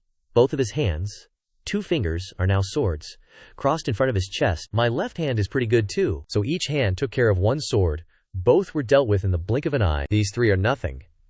Looking at all 3 swords plunged powerlessly into the ground, he said to them disdainfully, HMPH, still a level above me. Want to mess with me? Not that easy. Suddenly his eyes lit up, mouth agape in surprise. This time a series of other swords slowly flew up. Now there were many times more of them, all aimed straight at his head. He looked at them and cursed. Holy crap, there's this move too. Lu Xun swung his sword forward. He frowned, clicking his tongue, and there were 7 swords surrounding him, in a green circle. Nearly a dozen swords were rushing over like a storm, and he was shocked for a moment and shouted, Huh! System announcement. 7 vengeful sword formation, flawless strike. It showed a guide to help him pass this stage. Lu Xun frowned tightly, gritted his teeth, and sweated, thinking, the formation name is high class, but this is pretty low. Old E sitting outside laughed with pleasure. Ha ha, good for you, kid. You can break 3 swords, but the difficulty of 7 swords is 10 times that of 3. How can you do it? Inside, Lu Xun smiled slightly and said, If the formation is this high class, I'll make one with sword energy when I get back to the demonic sect. Now the light on his hand shone with great confidence. I should show my true strength now. With that said, he raised his hand, and the sword intent, large streams of light surrounding him, shone brightly. He knew this was his ultimate move. 3-layer sword intent. Old E outside saw this scene, his mouth agape. He looked at the guys next to him in horror, and shouted with wide eyes, Sword intent! This kid has comprehended sword intent at this cultivation level. How could he? Staring at him, he said in a real situation, 8th level sword decree comprehending sword intent. I once heard that someone could do this. He also knew that the demonic sect's founder, Swordmaster Yan Li, was a born sword freak. His eyes suddenly lit up, as if he had discovered something. Unless this guy is also a born sword spirit, Old E thought of this, couldn't help but stand up. Waving his hands and feet, his eyes lit up, and shouted happily, the demonic sect has another born sword spirit. Thinking to himself, he was so happy that he couldn't close his mouth. He originally thought that the Luotian sect's girl was already very powerful and could overwhelm all the newcomers of our demonic sect. He raised his little finger and scratched his eyebrow. But now it seems that my sword sect has talent to rely on. Those Luotian sect brats are not worthy. The more he thought about it, the happier he became, and Lu Xun's position in his heart rose significantly. In stage 3, he's still standing there, facing almost a dozen fierce swords, his eyes wide with determination. Whoosh, go! His 2 fingers glowed as well, pointing straight up to the sky. The streams of gold and azure light collided. Lu Xun opened his mouth wide and roared. His light stream became stronger, blocking the swords outside. But he's already injured, blood trickling from the corner of his mouth. A dark crimson. He strained, until finally knocking a sword down, then catching another one. Lu Xun isn't doing so hot either.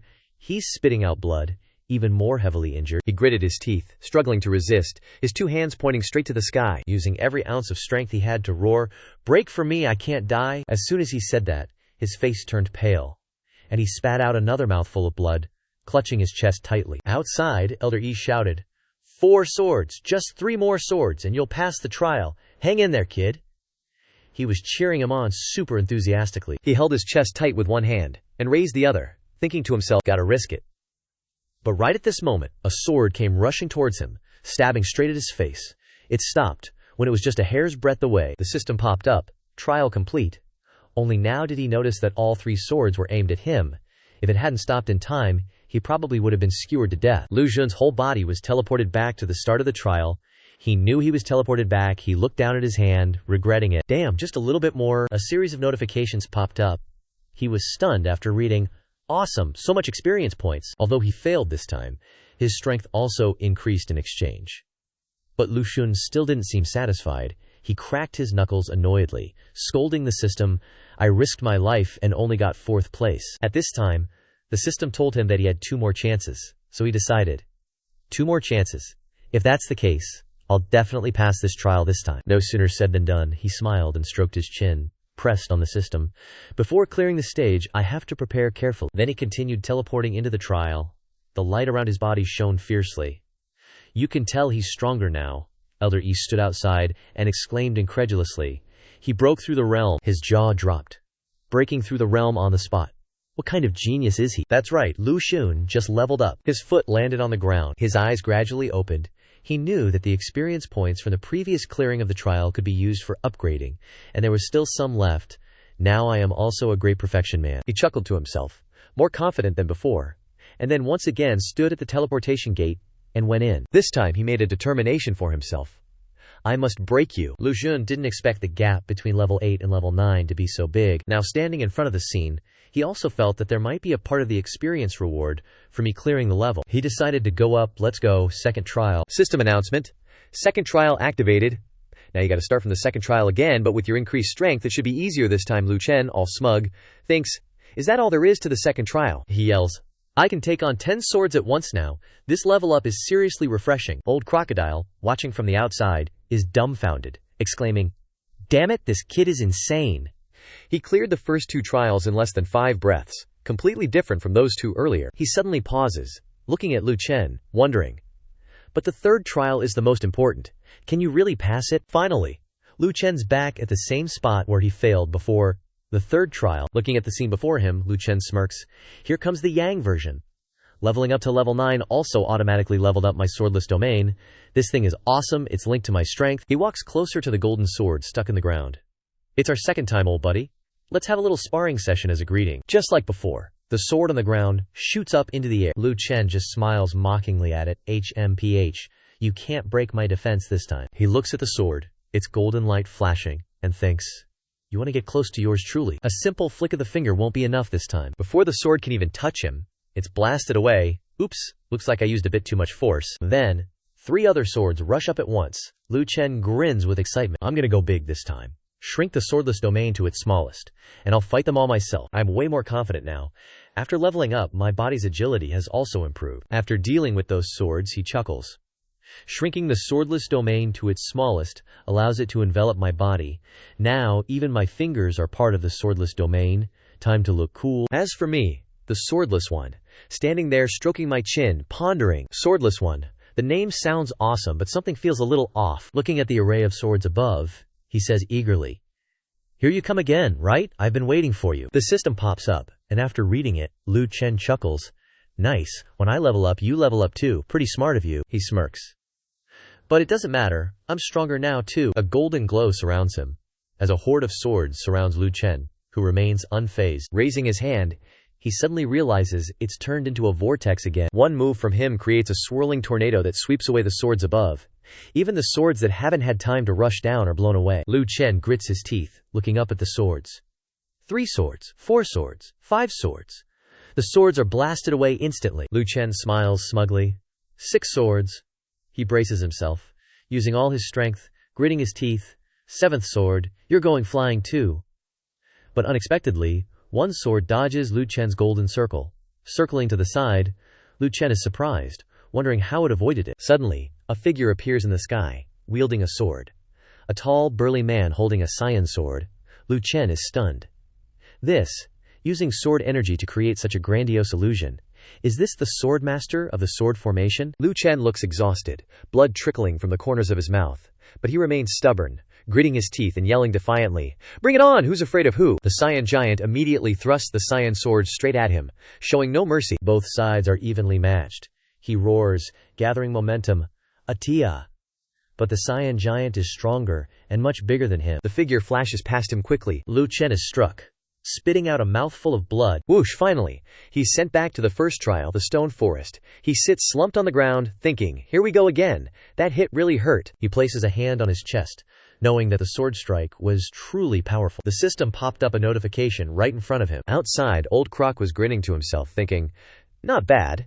Managed to force the swordmaster to make a move, but that's all you've got. After all, Gitui Shu's trial is super tough. Inside, Lu Chen struggled to his feet, muttering to himself, whatever. Looks like I won't be getting any experience points this time. This not quite there yet feeling really bugs me. Just then, a torrent of spiritual energy suddenly lit up around him, enveloping him. Even after failing twice, he was still determined, telling himself, if I'm gonna break through, I'm gonna break through all the way. His eyes flashed with seriousness as he frowned. Even if I use up all my experience points for today, I'm breaking through no matter what. Outside, old Croc saw his power surging and exclaimed in disbelief. This brat's aura is rising again. He grew even more interested in him, stroking his chin with a sly grin. Intriguing. Truly intriguing. Enlightenment twice in a row. This kid's talent is earth-shattering. After starting over again, he cleared the first two stages like they were nothing, zipped right through them in seconds. This third power-up was significant. It seemed like he reached the third stage without even lifting a finger. Like the previous two times, a sword charged at him. He smirked at it. I've been waiting for you. The swordmaster appeared as well, towering and imposing, already there and waiting. He nonchalantly challenged him. HMPH. The two sides faced off like before, with golden and green light clashing, and neither giving way. Old Croc watched with wide eyes, grinding his teeth, his gaze glued to the screen. As he swiftly revealed his true form, he wondered in confusion, what the heck is going on? Sweat poured down like rain as he watched the two fight, terrified. The swordmaster charged forward like before, and Lu Chen charged forward without flinching, countering his attacks. The two of them danced around each other like lightning, and this time he didn't get hurt at all. In the end, he was the victor. The sword plunged into the ground, and he sighed in relief. Phew, he couldn't help but brag, as expected of me, overjoyed. But unexpectedly, the system displayed a notification that he wasn't ranked first. Surprised, he wondered. Still ranked second. Thinking of the one in first place, he scratched his cheek curiously. Is second senior sister's clear time faster than mine? I felt like I was super fast already. Old Croc stood outside, drenched in sweat, watching the door to the trial open, and thought dreadfully, this kid is clearly a monster. The others saw him come out and cheered excitedly. He's out, look at the rankings on the wall. The nameplates were changing. They shouted to each other in admiration. The rankings have changed. Junior Granduncle cleared it. Everyone was ecstatic, shouting, amazing! As expected of Junior Granduncle, second fastest clear time on record. So powerful. The unhappiest person at that moment was Guili. She clenched her fists, frowning as she thought, why is he getting stronger and stronger? No, I can't let this happen. I need to get stronger too, Guili. Guili, you have to try harder. Lu Chen came out, and they all clamored around him, welcoming him with loud cheers. Junior Granduncle, how did you do it? Clearing the stage so quickly, you're too strong. He smiled lightly at them and replied, you all should cultivate diligently, and you'll naturally find out in the future. I see extraordinary potential in all of you. Truly polite and flattering words that pleased everyone. The others blushed crimson with happiness, thinking, Junior Granduncle is praising my potential. This is bad. I won't be able to sleep tonight, I've decided. From today onwards, no sleep, only cultivation. They were all fired up with enthusiasm. Old Croc stood in front of him with his arms crossed. Not bad, kid. He frowned at him, asking, Old Croc, I have a question. How long did my second senior sister take to clear it? This was what he'd been curious about the whole time. The old man smirked when he heard that. Heh, take a guess. Lu Chen, seeing him being evasive, replied casually. Could it be half a key? He thought to himself. My last clear time was about 10 minutes, and half a key is 7.5 minutes, so it's understandable. But that guy just raised a finger in front of him, shaking it like crazy. Nope, I can tell you the answer. But this old crocodile dude went around him, checking him out, and asked with a curious look, can you tell me, where the heck are you hiding your sword? Lu Chen burst out laughing in his head when he heard him. Ha! Hiding a sword? I don't even have one. Seeing that Lu Chen didn't answer, he crossed his arms and turned his head away, acting all high and mighty. Oh, don't want to say, I kind of figured it out already. You're a born sword embryo. Lu Chen was so shocked that this guy thought so highly of him, he stepped back in surprise, blurting out, what? Acting like a born sword embryo? He can control the act just right. The old croc dude saw Lu Chen's expression and laughed even harder, thinking he'd guessed right, pointing at Lu Chen and shouting, See, your expression just now changed subtly. You really are a born sword embryo. Old Croc here wasn't wrong. Lu Chen got some credit by association, grinning, thinking, you're on the 2nd floor, and I'm on the 5th floor, so you think I'm a born sword embryo. Haha. Seeing that Lu Chen didn't deny it, he was even more thrilled, throwing his arms up and laughing heartily. Ha! The demonic sect has 2 born sword embryos now. If the sect masters of 1 Sword Mountain and 10,000 Sword Mountain find out, their expressions are going to be priceless. Seeing that he wasn't asking anything else, Lu Chen clasped his hands and bowed his head. Elder Croc, so now can you tell me, how long did second senior sister take? The other guy heard him, and couldn't help but recall that girl, he replied. When your second senior sister cleared it, she only had initial stage great perfection cultivation, but the strength she showed was really high, even stronger than a regular first realm 9th heaven. Hearing that, Lu Chen stroked his chin and thought, stronger than first realm 9th heaven, so that's like level 20. The highest limit of the Kui Tui Shou dungeon is level 20. Did second senior sister use a special method to hide her real level? He raised 3 fingers, and she cleared the whole trial with just this number. Lu Chen looked at his 3 fingers and guessed 3 minutes. But after saying it, he was confused. Wait, does this guy not know what a minute is? Could it be that old Croc finally said 3 breaths? Looks very serious. Lu Chen's jaw dropped. His eyes widened, thinking incredulously. 3 breaths. 3 breaths of time. In normal conditions, a human's breathing is 16 to 20 times a minute, which means second senior sister only used about 10 seconds. He even told Lu Chen, not only that, when you broke through, you also broke the Swordmaster. Really? Lu Chen's face turned pale, and he stepped back, shouting, does that mean I have to pay for it? Seeing Lu Chen's stingy face, the other guy was speechless, waving his hand. Why are you making that face? We're not going to make you pay. There are a lot of those things. Compared to that, your senior sister's destructive power is unbelievable. The two stood there talking, and he admired as he recounted the achievements of that day. She just swung 3 swords and destroyed all 3 gates. What you see now has already been repaired. Thinking about his senior sister fighting like that, Lu Chen was astonished. 3 swords destroyed all 3 gates. Lu Chen was startled. Wait, he asked in surprise. There's a problem. Don't you have to hand over all your magical treasures before entering the trial ground? How? How could second senior sister have a sword? He calmly raised a finger to explain. Didn't you notice that the first step in the 3rd level is always the first sword stabbing towards you? Lu Chen was stunned when he heard that. Oh. He also laughed mockingly. Usually the people who pass the level will take the sword to use, only you don't. Now he realizes he is different. He also doesn't know how to use it, scratching his head and laughing loudly, a little embarrassed. Ha, this is indeed a lesson he has learned. Stroking his chin and smiling with relish. It turns out that the first sword is used like this. I thought the difficulty would gradually increase. Next time I will definitely borrow it. In the dark night, under the full moon, a shout rang out. Ha ha, hum! In the courtyard, Lin Chen was sitting with his hands resting on his head, watching Murong Yan practice swordsmanship. After practicing, the chubby girl turned to look at Lin Chen and asked, how is it, have you remembered this set of sword techniques? She thought to herself that this was a very difficult sword move, even me. But unexpectedly, Lin Chen nodded very seriously and affirmed, I remember, but I feel that just remembering the movements may not be effective. We need to cooperate with the spiritual energy operation of the food art decision. The girl's face turned red, and she thought embarrassedly, I don't know if what I think is right. Murong Yan was so surprised that her jaw dropped when she saw the girl nodding so quickly. Such a difficult move, and nodding so quickly. This is the enlightenment of a 9-star route. Suddenly Lin Chen's eyes lit up with excitement, and she ran out and waved. Master's back. Turns out Lu Xun and Gui Li are on their way back from outside. Lin Chen happily runs towards him. Seeing her come to greet him, Lu Xun affectionately pats her head. Have you been diligently cultivating today? Gui Li sees this scene and bites her handkerchief. Weeping inside, I want head pats too, I'm dying of jealousy. Lin Chen grabs his hand and writes on his palm. Gui Li, standing behind, is shocked once again, her jaw practically hitting the floor. She screams internally. Hand-holding. This scene is way too intimate in Gui Li's eyes. It makes her green with envy. But Lu Xun, oblivious, just smiles and says to Lin Chen, okay, go tell the kitchen. Gui Li stands frozen, trembling, tearfully thinking, he's clearly holding my hand too, and wanting to see it. Lin Chen runs inside, and he says, we'll return to the sect tomorrow. Hearing this, Gui Li abruptly looks up at him. So soon? Lu Xun looks down at her and asks, soon? Seems like we've been here for almost a month. With that, he goes to inform Murong Yan, leaving Gui Li standing there lost in thought.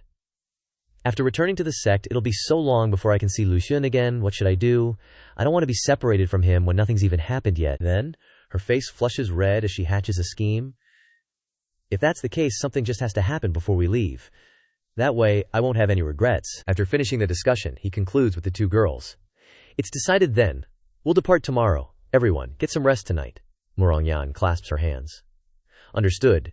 Gi Li, however, smiles mischievously. Tonight? Huh. Then tonight is definitely going to be a sleepless night. Haha.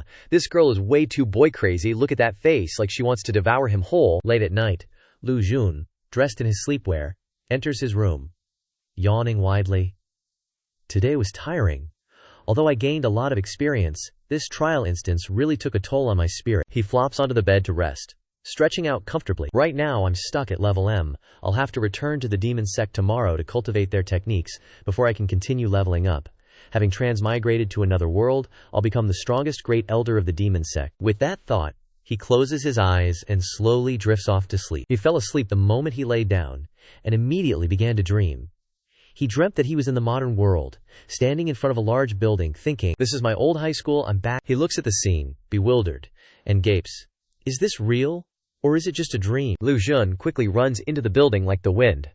I hope I can see her again. He stands, panting, in front of a closed room, taking a moment to catch his breath. Even if it's just a dream, that's fine. If I can see her one more time. Thinking that, he decides to open the door. That's good too. Inside the room, a beautiful girl with long hair is standing there. She's facing away from him, looking out the window, and without turning around, already knowing that he's arrived, says, "You've come." His face flushes red, embarrassed and flustered. Are you doing well? He thinks nervously. Even if I know this is a dream, I'm willing to indulge in it. The girl smiles lightly and asks, "Don't you want to come closer?" And so, he bravely walks closer, thinking as he does, "That's right, she's my first love. The first and only girl I've ever had a crush on.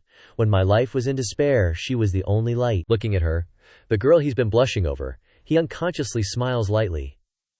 So close, I think I can smell the fragrance of her hair. Suddenly, he's startled. Even in a dream, there's a smell. The girl extends her hand, shyly asking, "Do you really like me?" He silently looked at her back, and softly replied with utmost seriousness, "I like you." The moment Lu Xun finished speaking, she spun around and hugged him tightly. "I like you too." As they embraced, he gently gazed at the girl in his arms, thinking with emotion, "Thank you. Even though I know this is a dream." Suddenly, she raised her head to look at him. Lu Xun. He was instantly shocked. Why does this voice sound so familiar? In an instant, the girl's face transformed into Gui Li. He panicked and screamed in disbelief. Gui Li, so scared that he woke up with a start, yelling, "Aya!" He woke up instantly. Unexpectedly, the scene in the room was incredibly awkward. Gi Mai Li, in her pajamas, was lying on top of him, face to face. Suddenly, she took the initiative and kissed him on the lips. Lu Jun was caught off guard and couldn't resist, only managing to make a sound, The kiss was deep and seemingly endless. She even held his hands down, preventing him from struggling. Only after a long while did she pull away, her face flushed red, eyes glistening with moisture, and her clothes looked incredibly alluring as she said, "I like you." Lu Xun's face paled upon hearing this, unable to say a word, being forcibly kissed without being able to do anything. Gui Li just stayed there. Lying on top of him, Lu Xun was drenched in sweat, stammering. Like what?" she asked back with unwavering determination. "Didn't you just ask me if I really liked you?" She was thinking about when he had asked, "Do you really like me?" not knowing that he was dreaming at the time. It finally dawned on him. His face turned purple with confusion, thinking in a panic, "Could it be that I blurted out my dream? This is so freaking embarrassing, shameless." Gi Lai, on the other hand, was still very expectant. She leaned closer to his face, full of anticipation, and asked, Don't you want to do something? This is my first time." He frowned, mouth agape. Looking at her chest and face, he couldn't help but think, so stacked. With those two orbs pressed against him, Lu Xun had to exercise extreme self-control, trying to push her to the side, desperately trying to calm himself. How is anyone supposed to control themselves in this situation? Trying to imagine himself in a different scene. "No, Lu Xun, calm down. You're the little martial granduncle of the demonic sect.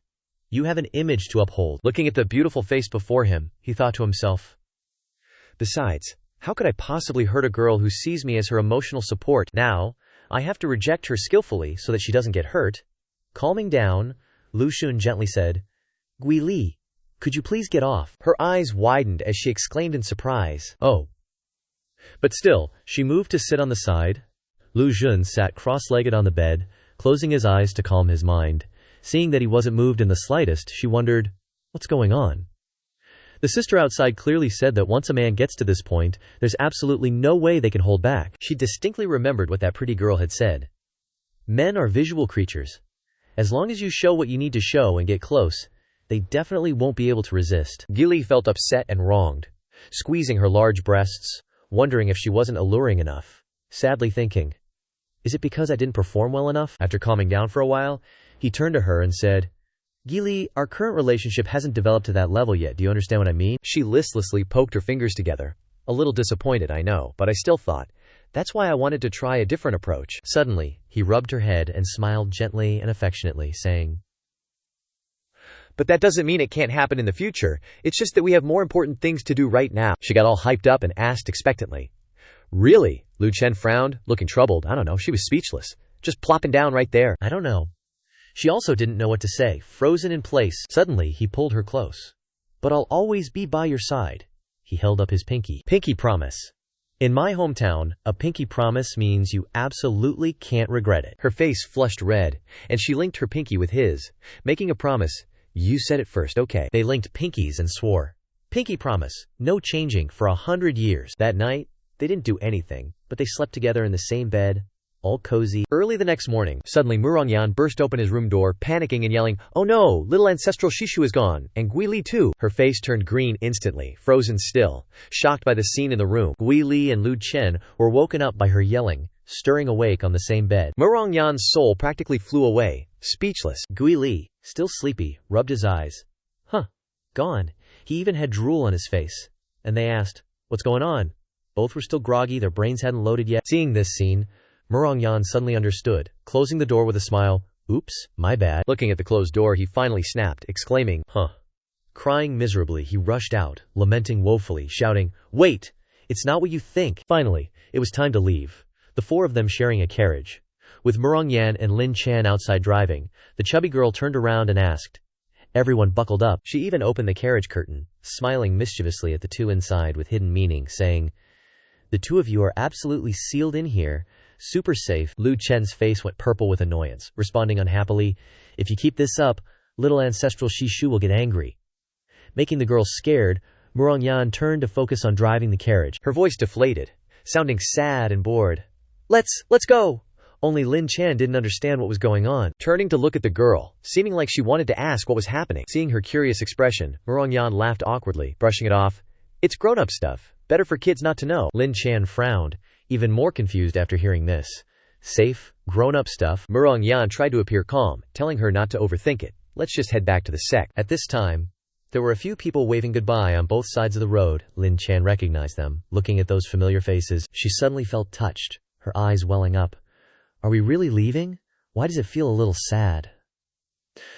Ah, she lowered her head, looking at the ground, wondering to herself, but haven't I been homeless for a long time? Suddenly a hand rested on her head. It turned out to be Lu Chen. He came out to comfort her, saying, Let's go home with Shifu. She was extremely touched, smiling softly at him. She agreed, boosting her spirits, no longer feeling lost about leaving a familiar place. On the road, Murongyan successfully snatched the driver's seat. With everyone else occupied, Lin Chan, who had been sitting in the passenger seat, had now disappeared. It turned out that she was cultivating inside the carriage. Lin Chan seriously practiced. Her ability to withstand pain was extremely good. Gui Li, who was sitting next to him, was also seriously digesting everything she got from the trial. Meanwhile, Lu Xun had a sly look on his face as he chuckled to himself. Heh. Looking at that face, you can tell he's scrolling through pics of hot babes on the forum. He thought while scrolling. There are more and more dress styles popping up on the forum, huh? Those who can't level up can only rely on the forum to kill time. Suddenly, he noticed the green light around Lin Chan was a little brighter, and he clicked his tongue softly, thinking, my little disciple leveled up again. Then, he looked over at Gui Li, whose spiritual energy had also become stronger, and he was surprised to realize, TCH, Gui Li leveled up again. I'm the only one just sitting here doing nothing. He rested his chin on his hand, bored, and thought, the Toad Bros are prodigies, with 8 and 9 points in comprehension. Speaking of which, I don't think I know how much comprehension Murongyan has. He glanced at the girl driving the carriage outside, feeling a bit curious. So he went to the passenger seat next to her and asked, are you busy? The girl got flustered seeing him. Junior martial ancestor, why are you out here? He he smiled lightly and replied. You probably felt that the two in there broke through again. The girl broke out in a cold sweat and responded, I felt it, she thought to herself. Junior Marshal Sister Gu Li and Junior Marshal Uncle Lin Chan both have pretty high talent, completely different from me. Suddenly, he turned to her and asked, feeling a bit curious, how many ripple rings do you have? The girl scratched her head awkwardly after hearing this. I have 3 rings. My aptitude is considered low-tier garbage in the demon sect. After hearing what she said, he also got flustered, thinking, great, did I trigger your jealousy with just one question? But it didn't seem like she was jealous at all. She smiled brightly and continued, luckily I was born in this era. If it were 1,000 years ago, I might have been someone without predestined affinity. Back then you needed 5 ripple rings to sense spiritual energy. Hearing this, he then asked, so how can you sense it now? Those guys with us? He wondered curiously in his heart. My comprehension is 0. It seems like I'm the one who should turn evil. Mu Rongyan replied, it's because a great cultivator changed many of the fundamental mainstream cultivation methods. If it weren't for him, we might not have been able to embark on the path of cultivation. Lu Xun became even more curious as he listened. A great cultivator? Are they famous? He even frowned and stroked his chin, thinking, according to the records I found about the celestial dust world here, there is indeed some historical documentation. It looks like some kind of hidden plot point. But before I transmigrated, no one had dug up anything about this hidden plot. He felt a little annoyed thinking about it, despising that incompetent bunch of players. They really couldn't do anything right. 5 days later, the carriage finally arrived in front of an island floating in the sky. Lin Chan got out of the carriage, looked out, and hummed softly. He looked over and asked, did you see anything? The girl shook her head, but she didn't seem too sure. Seeing her expression, he just smiled, thinking, it seems that although little Chenier has a congenital sword fetus, her cultivation is still low, so she can't temporarily sense the sword energy within the guidance peak. But she can feel something, as expected of a congenital sword fetus. A few people dressed like those in the trial appeared around them, and they shouted out to each other, hey you guys, look over there! They were all sweating profusely, their eyes wide with shock. The disciples swarmed towards the scene like a disturbed hornet's nest. They were as enthusiastic as if they were meeting their idols.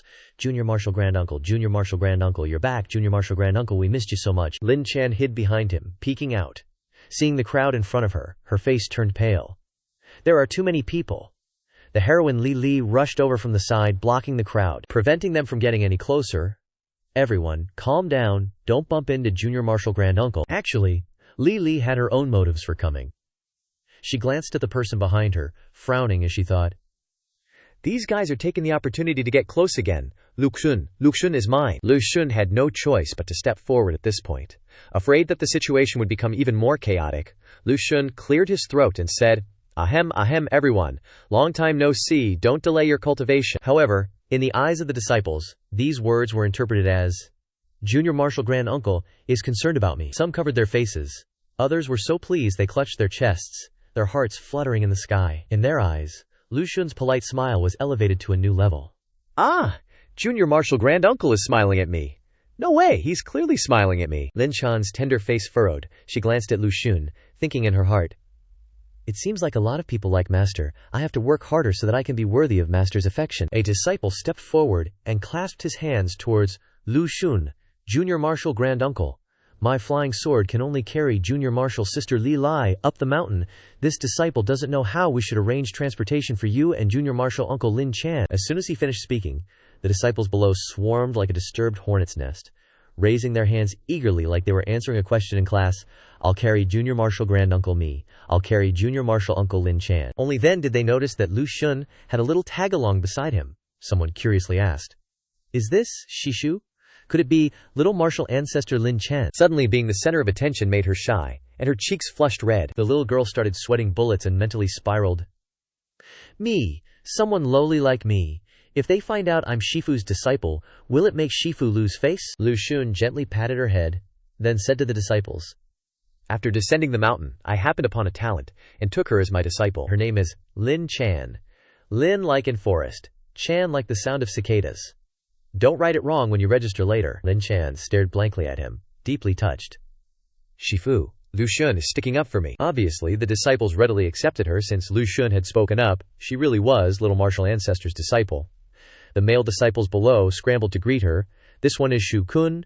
Greetings to Shishu Lin Chan. This one is Liu Yi Ren. Greetings to Shishu Lin Chan. How could we ever forget Shishu Lin Chan's name? Lu Xun gestured for Lin Chan to step forward, and she shyly mumbled Amen. Seeing this, the disciples went forward and respectfully bowed to Lin Chan. Lu Xun whispered to her from the side, "Don't panic, don't be afraid." His handsome face held a warm smile. Like the morning sun, Lin Chan was so moved that her eyes welled up. "Shifu is showing me off like this?"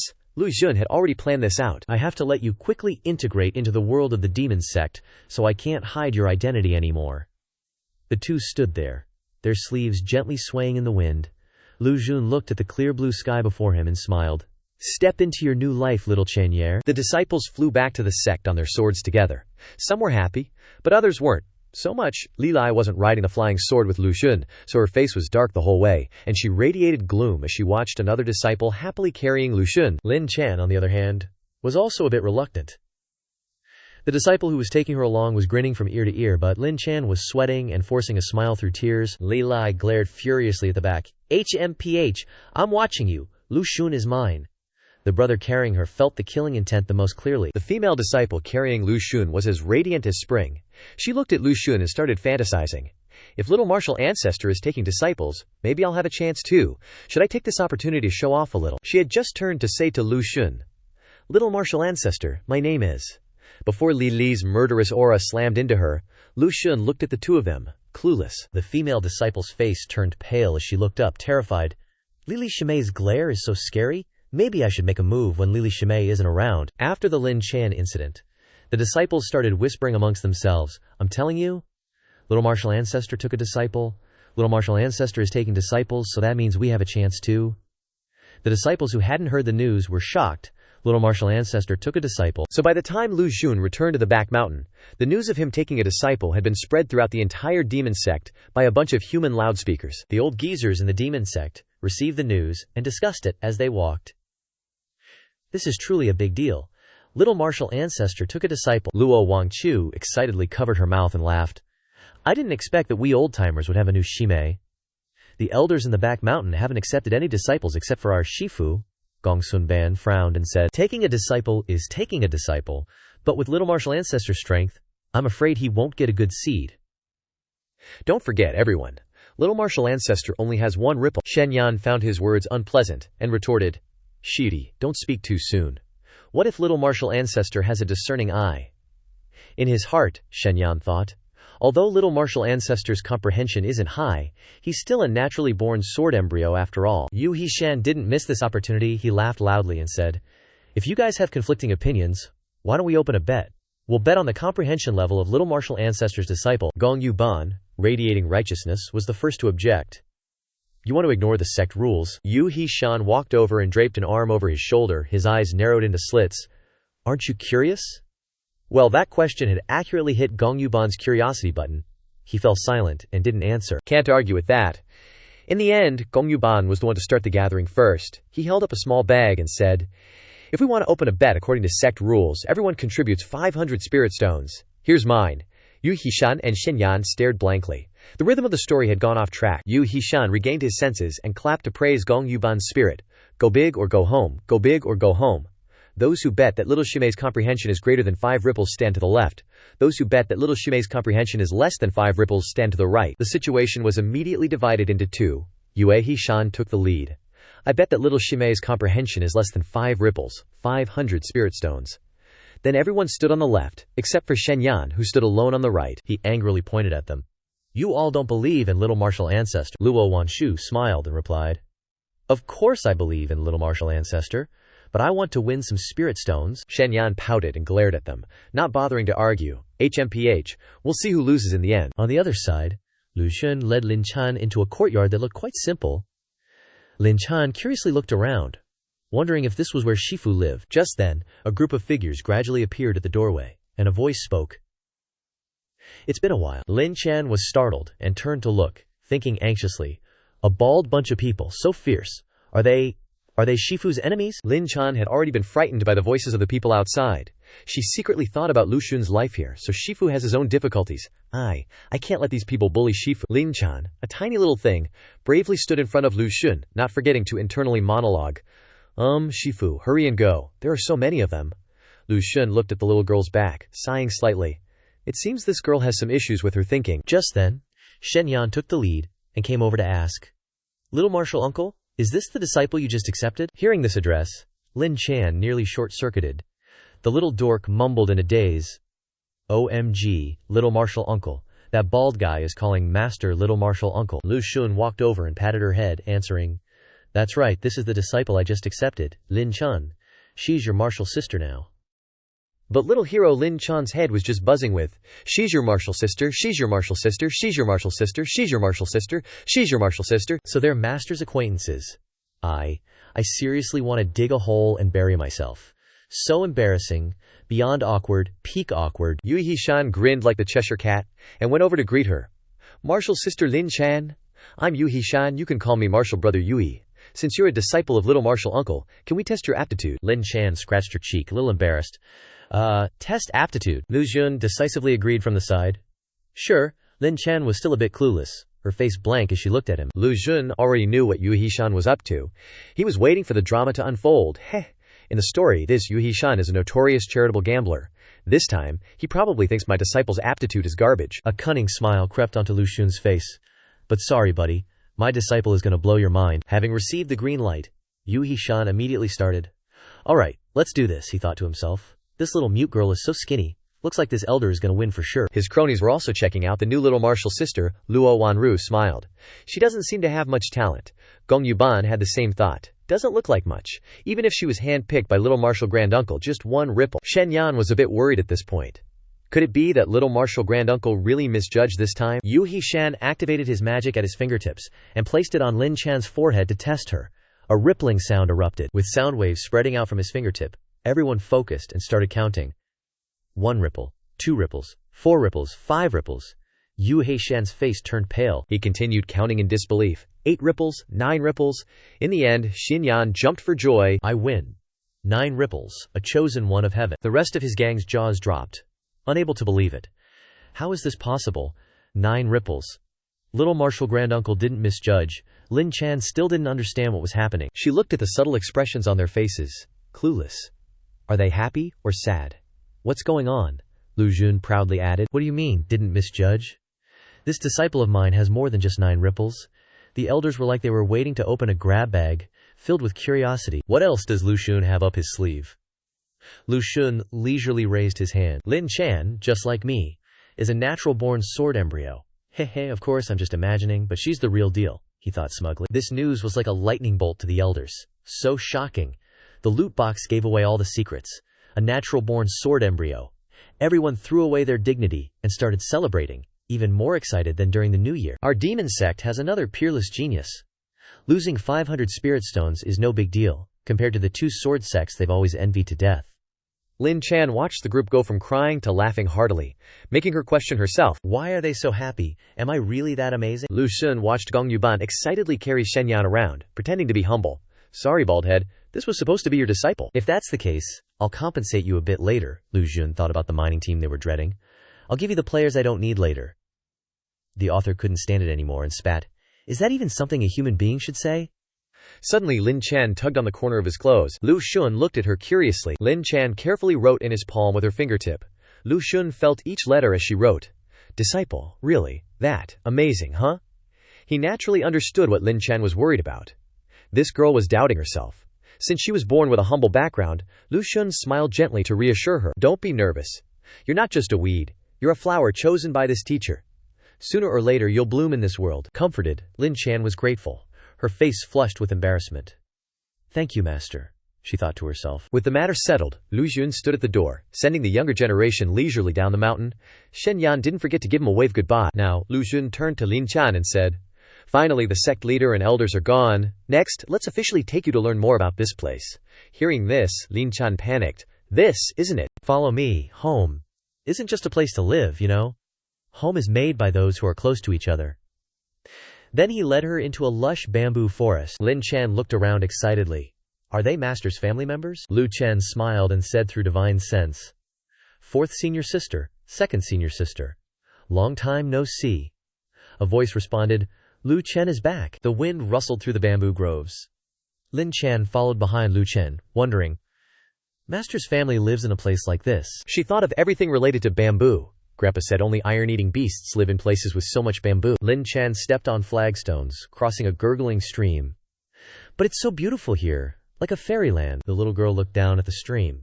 Oh, there's a little fish swimming by, Lin Chan exclaimed excitedly. Suddenly, the fish jumped out of the water, flapping its tail in front of Lin Chan, startling her and making her stumble. Luckily, Lu Chen appeared, catching her. Careful! He used his magic to make the fish float in the air. Lin Chan curiously looked at the fish in front of her. Its body is orange, and its eyes, it even seems to have a tear. Wow, it's really sentient. Lu Chen looked at the fish in his hand. It's so lively, so we'll eat it tonight. Lin Chan's eyes widened in shock. Lu Chen looked at her and laughed. You haven't had master's cooking, have you? Today, I'll let you try some. The fish instantly disappeared. Lin Chen mourned for it. Guess being too lively isn't always a good thing. Lu Chen led Lin Chan onward. Let's go. You're about to meet your second senior uncle. Lin Chan wondered curiously. What kind of person is second senior uncle? Will he be as cautious as master? Arriving, Lu Chen called out. Second senior sister. On a rock, a woman was sitting with her eyes closed, cultivating. Lin Chan imitated Lu Chen, clasping her hands and bowing to the woman. So, second senior uncle is a woman, Lu Chen introduced. This is the disciple I just accepted. Named Lin Chan. She's also a born sword embryo. My cultivation is shallow, so I hope you can guide her in the future. Second senior sister, Ji Xiao Man, sitting with her back to them, turned around and asked, Lin Chan. At this moment, Lin Chan suddenly noticed something. She looked at Ji Xiao Man in surprise. That is, so that's it. Lin Chan recognized that the second senior uncle's hairpin was no ordinary object. It was a sword. Lu Chen knew what she was looking at, and sighed inwardly. As expected of a born sword embryo, even when faced with a powerful immortal sword, she can instinctively sense its existence. Ji Xiao Man nodded slightly in agreement. Lin Chan, a born sword embryo, Lu Chen clasped his hands and bowed to Ji Xiao Man. Then we won't bother you any longer, second senior sister. We'll go to the kitchen to cook some dishes before coming over. On the way, Lu Chen said to Lin Chan with a smile. Let's go, your sword is waiting for you. Seeing the expression on Lin Chan's face, Lu Chen clicked his tongue. Born sword embryos really have a thing for swords. As they passed a fruit forest, Lin Chan suddenly sniffed. What's that smell? It's so fragrant, master, Lu Chen asked. Want to eat some? Then have a taste, but don't eat too much. He reached out and plucked a small bunch for her. Lin Chan foolishly tasted one, putting it in her mouth. So sweet. Then, she secretly stuffed the rest into her sleeve. These apples must be treasures. I have to eat them sparingly. Of course, Lu Chen saw all of this. He said to her, Eat them. There are only a few of us on the mountain. We can't finish them all. Caught. Lin Chan was as shy as a little mouse. Her face flushed. Suddenly, a voice came from the tree. Meow, so you know to come back, kid. They both looked up. Mao Nanbei was lounging on a branch, swinging a gourd bottle in her hand. Lu Chen was used to it, but it was a bit new for Lin Chan. Lu Chen also clasped his hands and bowed to Mao Nanbei. I'm back, fourth senior sister. Let's make braised fish tonight. Hearing about the fish, the little ears on the girl's head twitched. Mao Nanbei pretended to be calm, but her voice was already a bit uncontrollable. Fish, of course. Braised fish in brown sauce is fine. She cursed herself inwardly. Stay calm, Mao Nanbei. You're the senior sister. You have to maintain your image. Lin Chan looked at Mao Nanbei. Her eyes narrowed, with the expression of many cat owners. Ears, so cute. Lu Chen introduced to Mao Nanbei, fourth senior sister. This is the disciple I accepted down the mountain, named Lin Chan. Hearing this, Mao Nanbei jumped down from the tree in front of the two of them, disciple. She came close to examine Lin Chan, her eyes full of curiosity. In disbelief, she asked, Your disciple. Then, Mao Nanbei proudly folded her arms and said, Cremon, call me fourth martial aunt. Lin Chan was flustered, clutching her hands tightly, using all her strength to blush and squeak out a sound like URMM, looking like a silly goose trying her best but failing miserably. Mao Nanbei, eyes red, exploded like an agitated cat. What? Don't want to call me that? Or do you look down on me because I'm a demon? She instantly scared Lin Chan into a cold sweat. Lu Jun helplessly explained. Fourth martial sister, she's mute, she can't talk. Lin Chan misunderstood, frantically waved her hands trying to explain, but only managed a confused, which obviously struck at Mao Nanbei's sense of morality. Her face went pale, and she froze up stiffly after realizing Lin Chan couldn't speak. Mao Nanbei panicked, clutching her head desperately trying to hold on to what little morality she had left.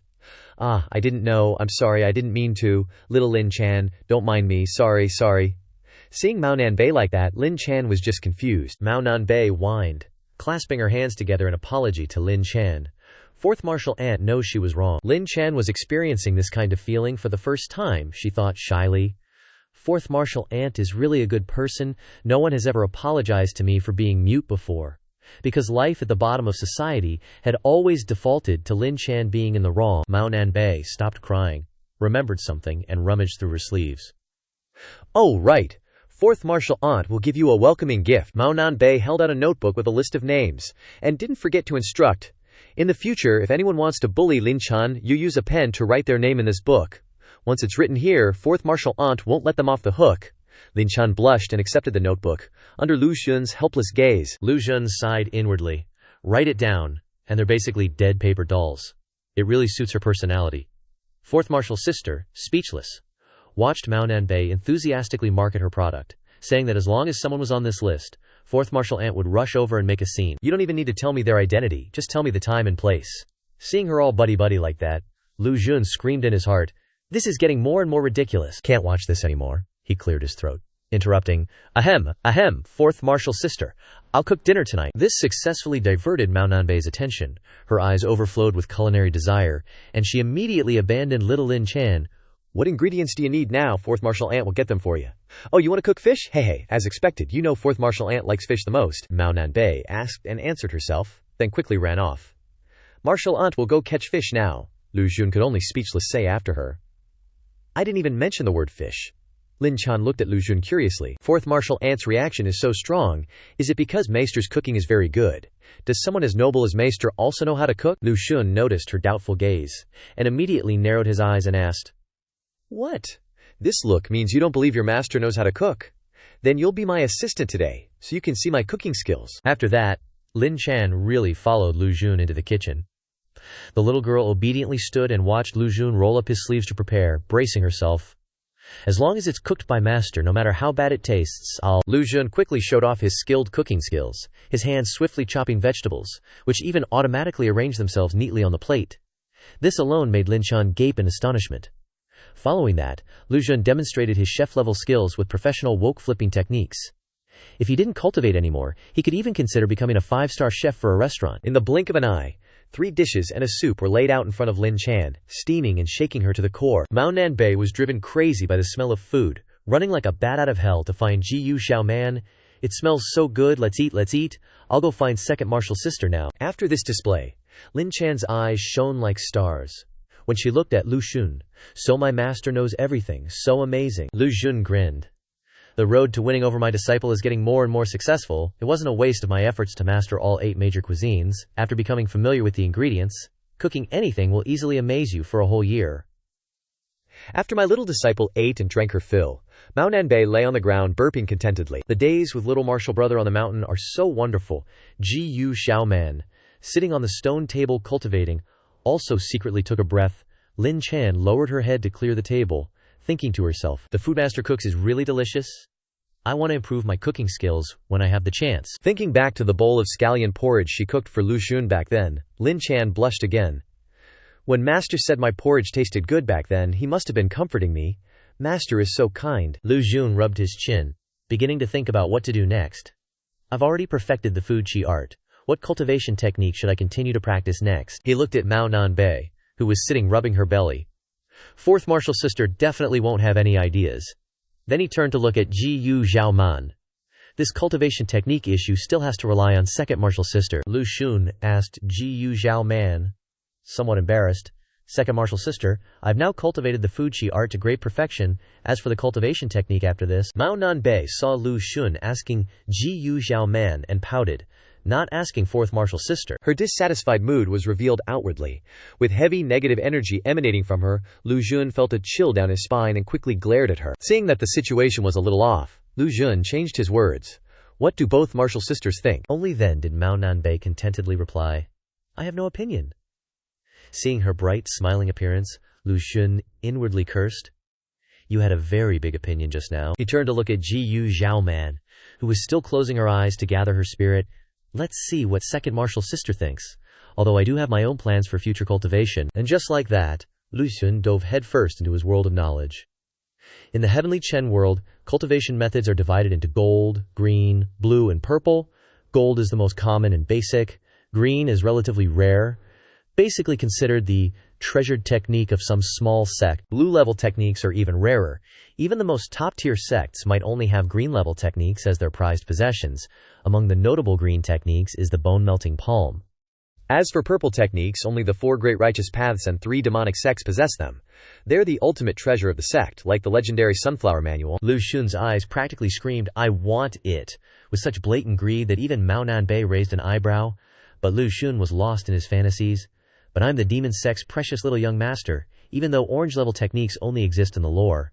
But what if, Lu Xun's eyes gleamed mischievously, what if second senior sister whips out an orange one? However, Lu Xun's wishful thinking was met with Jiyu Zhaoman's resounding nope. Lu Xun's sparkling eyes showed all the expectation in his heart, as he started filling in the blanks himself. Anything that starts with nope has gotta be good. Jiyu Zhaoman casually said, "No need to rush." Lu Xun's face darkened, and he blurted out, "No need to rush, I'm freaking dying here." Jiyu Zhaoman said out of the blue, "The master's coming back soon." Hearing that, Lu Xun was startled. Whenever the master was mentioned, an image of a mysterious, unfathomable figure would appear in Lu Xun's mind. Master is coming back soon. He stood in contemplation, his brows furrowed.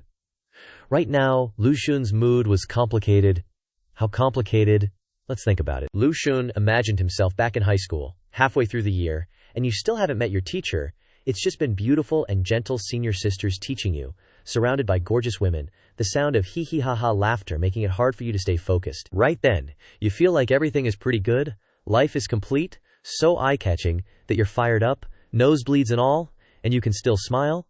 But now, that mysterious director is coming back, which means that complete life is about to end. In this case, this is a checkpoint that Lu Xun is pretty uncertain about. Master is someone I've never even met. Even though I controlled countless Heavenly Chen game accounts, I never had anything to do with him. I'm so curious. Lu Xun tried to imagine. What kind of person is he, after all? An immortal figure like those enlightened old men. The legends about this master are no small matter either. He's the one who cultivated the world's one-sword cultivator, Yan Li, created the demon sect, and relied on his own strength to make the demon sect one of the 3 great demonic sects. Lu Xun rested his chin on his hand, his eyes flashing, his brain power starting to veer in another direction. A man like that definitely has a lot of treasures on him. That's right. Now he has noticed the most mysterious existence in the Heavenly Chen world. This is the typical case of being a betray master become Dragonlord advocate. Scene transition. A gloomy sky appeared, drizzling rain, wind blowing, whirring. A carriage moved silently in the rain. The disciple driving the carriage was none other than Zhu Gelai Fu, who turned back to the person inside and said, "Master, it's time for a meal. Should I cook you something?" The person inside simply replied, Zhu Gelai Fu smiled, raising his thumb. "All right, Zhu Gelai Fu, the demon sect's 3rd disciple, is good at inventions and creations. Of course, I'm also good at inventive cooking." A moment later, the heavy rain was still falling, showing no signs of stopping. Zhu Gelai Fu stood at the carriage door holding a bowl and said, "Master, the vegetable porridge is fresh, delicious, and nutritious." As expected of a demon sect disciple, the dish he cooked was incredibly dark, looking like nothing more than poison. A slender hand reached out and lifted the curtain. "Master." The expression after seeing the bowl reluctantly replied, "Lei Fu, it seems that this master said again." Zhu Gelai Fu stepped forward, holding the bowl of poison up to his master's face. "Master, you are iron and food is steel. This is the disciple's half an hour worth of heart, please have a little bit." The delicate young master's face turned pale as he looked at the bubbling liquid in the bowl, afraid it would spill. The delicate young master's resistance was limited. Facing Xiaolai Fu's warm heart, he had no choice but to accept the bowl, his face turning pale with resignation. All right. The delicate young master held the bowl of compassion and sighed in the carriage. "This 3rd disciple is good at everything, except his looks.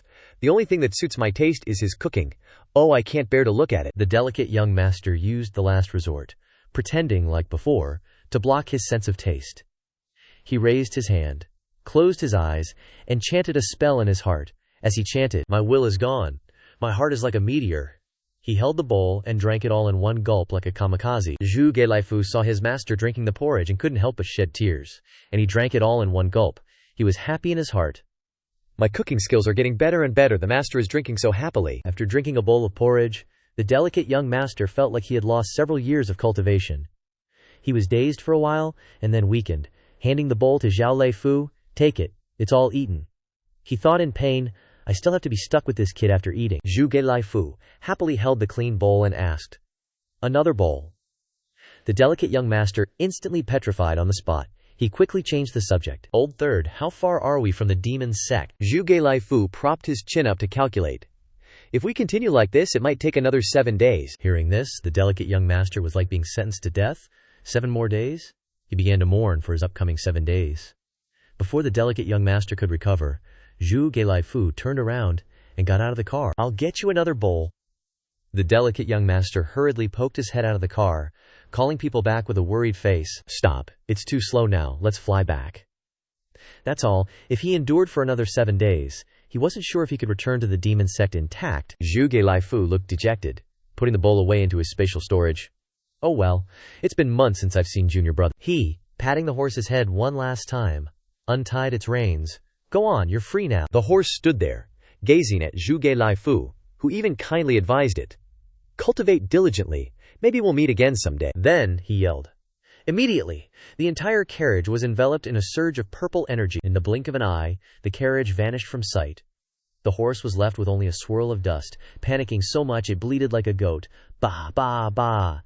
They flew towards the territory of the demonic sect, the sky still pouring with dismal gray rain. Zhuge Lifu announced, "Master, I can see the reception peak of the demonic sect."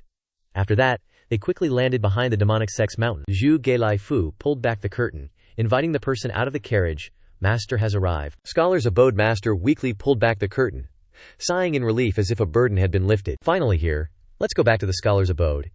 He stepped out of the carriage, where the elders and sect leader were already waiting, respectfully cupping their hands. "Welcome, Master, back to the sect." Witnessing the disciples' grand welcome, Scholar's abode master wore a disdainful expression. He waved his hand, shooing them away. "How many times have I told you, stop putting on such acts? Everyone back to work." Zhuge Lifu followed behind, escorting Scholar's abode master, pushing the crowd aside. Move along, move along." Shen Yan saw Zhuge Lifu and could only reluctantly cup his hands in greetings. Third martial uncle. Shen Yan watched their backs as they left, wondering what reaction the master would have to seeing such a handsome martial uncle. Inside the scholar's abode, the scenery was picturesque. Mao Nanbei lazily lounged on a chair, legs up, enjoying the pleasures of life, when suddenly her nose twitched. "I think I smell something," she wondered. "This scent is—" Then, Mao Nanbei jumped up in alarm. She recognized the scent. Third senior brother Mao Nanbei rushed to the kitchen, shouting, Lu Shun, Xiao Lin Chan, come out here." Lu Shun and Lin Chan were still preparing to prep ingredients for cooking. Lu Shun stopped his knife on the cutting board, asking, "What's wrong?" Mao Nanbei immediately grabbed them both and dragged them away. I sensed third senior brother's aura. "The master is probably back. Let's hurry to the bamboo forest." Lu Jun only managed to put down the kitchen knife before being dragged away. Mao Nanbei was running like her cat life depended on it, but, well, she looked a bit of a mess running. Lin Chan was doing all right, but Lu Shun was literally being dragged across the ground by Mao Nanbei. He wanted to curse, but couldn't. Ji Zhao Man, who was meditating, also sensed it. She smiled, looking towards the entrance.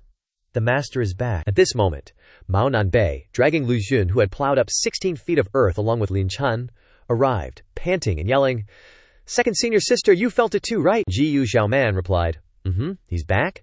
Reaching the place, Mao Nanbei released the two. Lin Chan stared wide-eyed at Lu Jun, still lying face down on the ground. Lu Jun shakily lifted his head, blood trickling from his lips, but what he cared about now was that the maester had really returned. Lu Jun quickly got up, fixing his hair and clothes.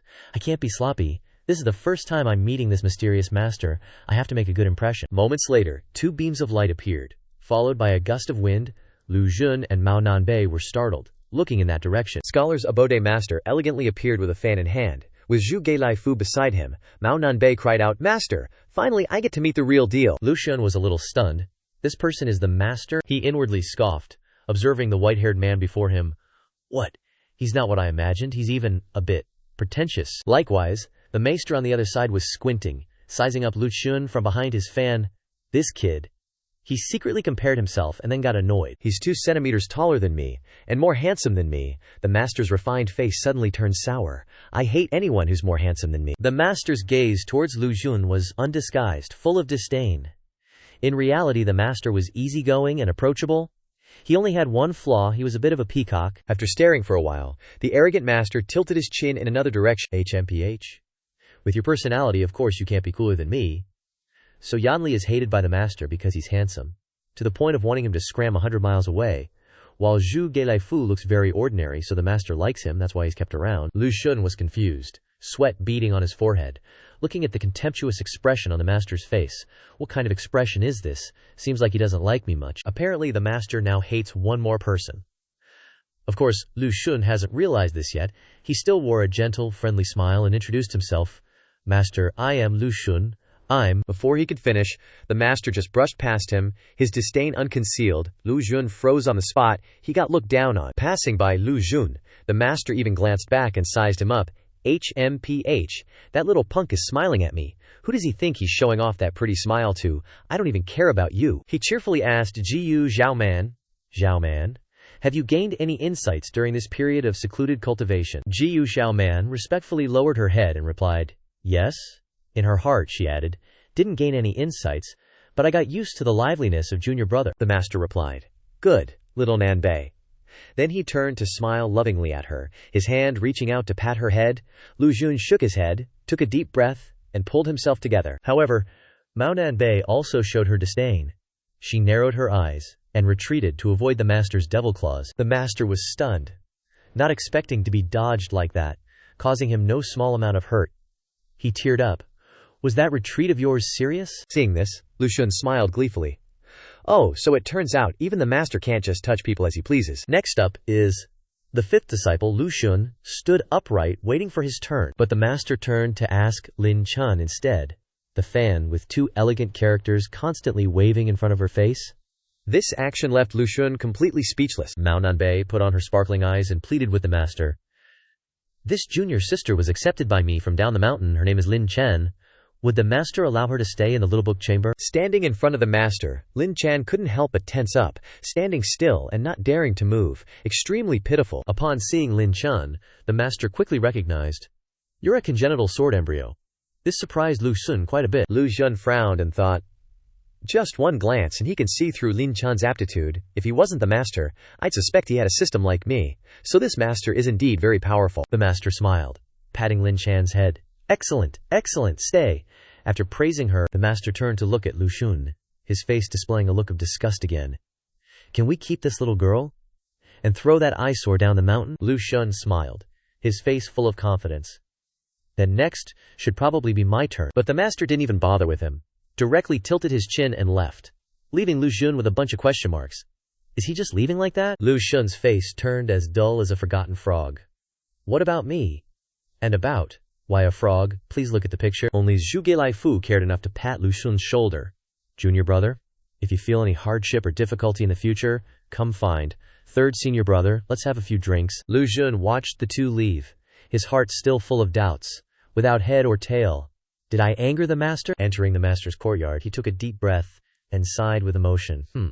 That familiar scent. Zhu Geilaifu rubbed his hands together, smiling brightly as he asked, Lu Xun, junior brother, I'm about to go into the kitchen to cook some food for everyone. Do you want to come help? Lu Xun said to him, third senior brother, junior brother has been cooking some food for the two senior sisters during this period, so I've touched the utensils in the kitchen, I hope. Third senior brother doesn't blame me. Hearing this, Zhu Geilaifu's eyes lit up, as if he'd found a kindred spirit. Oh, so junior brother also knows how to cook? Lu Xun lowered his head modestly. I know a little. He already knew about Zhu Geilaifu's cooking talent. I've heard senior sister Teijiao talk about third senior brother's inventions in cooking. Zhu Geilaifu's food is so dark that you have to use microphone effects every time you mention his title as a food inventor. Zhu Geilaifu basically didn't realize he had been pigeonholed, warmly patting Lu Xun's shoulder. The person this senior brother finds hardest to meet is someone who knows how to cook. How about a match with this senior brother? Lu Xun's goosebumps stood on end. He forced a smile in response, but his face was covered in sweat. The master, standing right there, also heard what they were saying, and secretly glanced over. With the cooking talent of this third senior brother, Lu Xun forced a smile and waved his hand. Want to fight? Or maybe let's not. Apparently the old man had overheard their conversation too, and he narrowed his eyes, thinking about the future.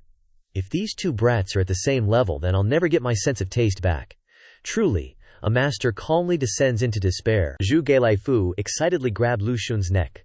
Let's battle, 3 dishes each so everyone can judge, and they'll all see how amazing third brother's cooking is, Lu Xun cried.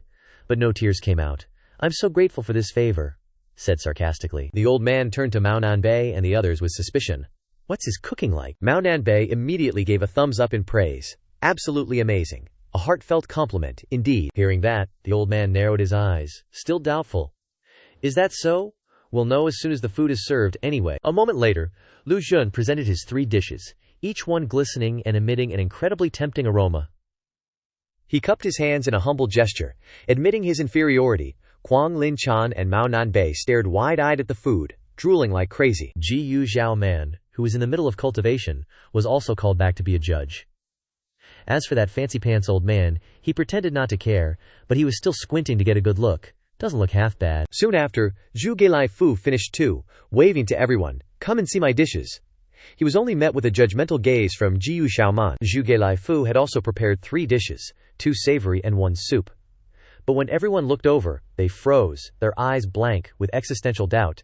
Zhu Gelai Fu was supremely confident. Appearance is only part of a dish. You have to taste it to know what it's really like, Ji Zhao Man said.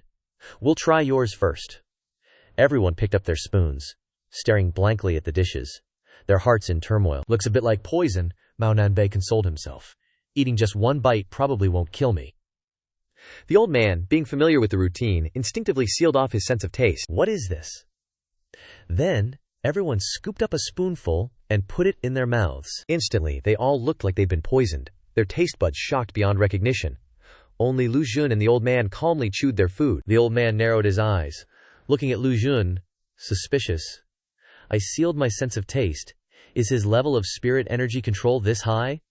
How come you don't look miserable at all? Little did he know that was just on the outside. But on the inside, Lu Xun was crying his eyes out, relying on his strong willpower. He couldn't show any sign of suffering. This wasn't food. It was how to deal with people. That's right. Facing Zhu Gelai Fu's sparkling, expectant eyes, Lu Xun was using this to hold on. Then, Lu Xun did something even more shocking.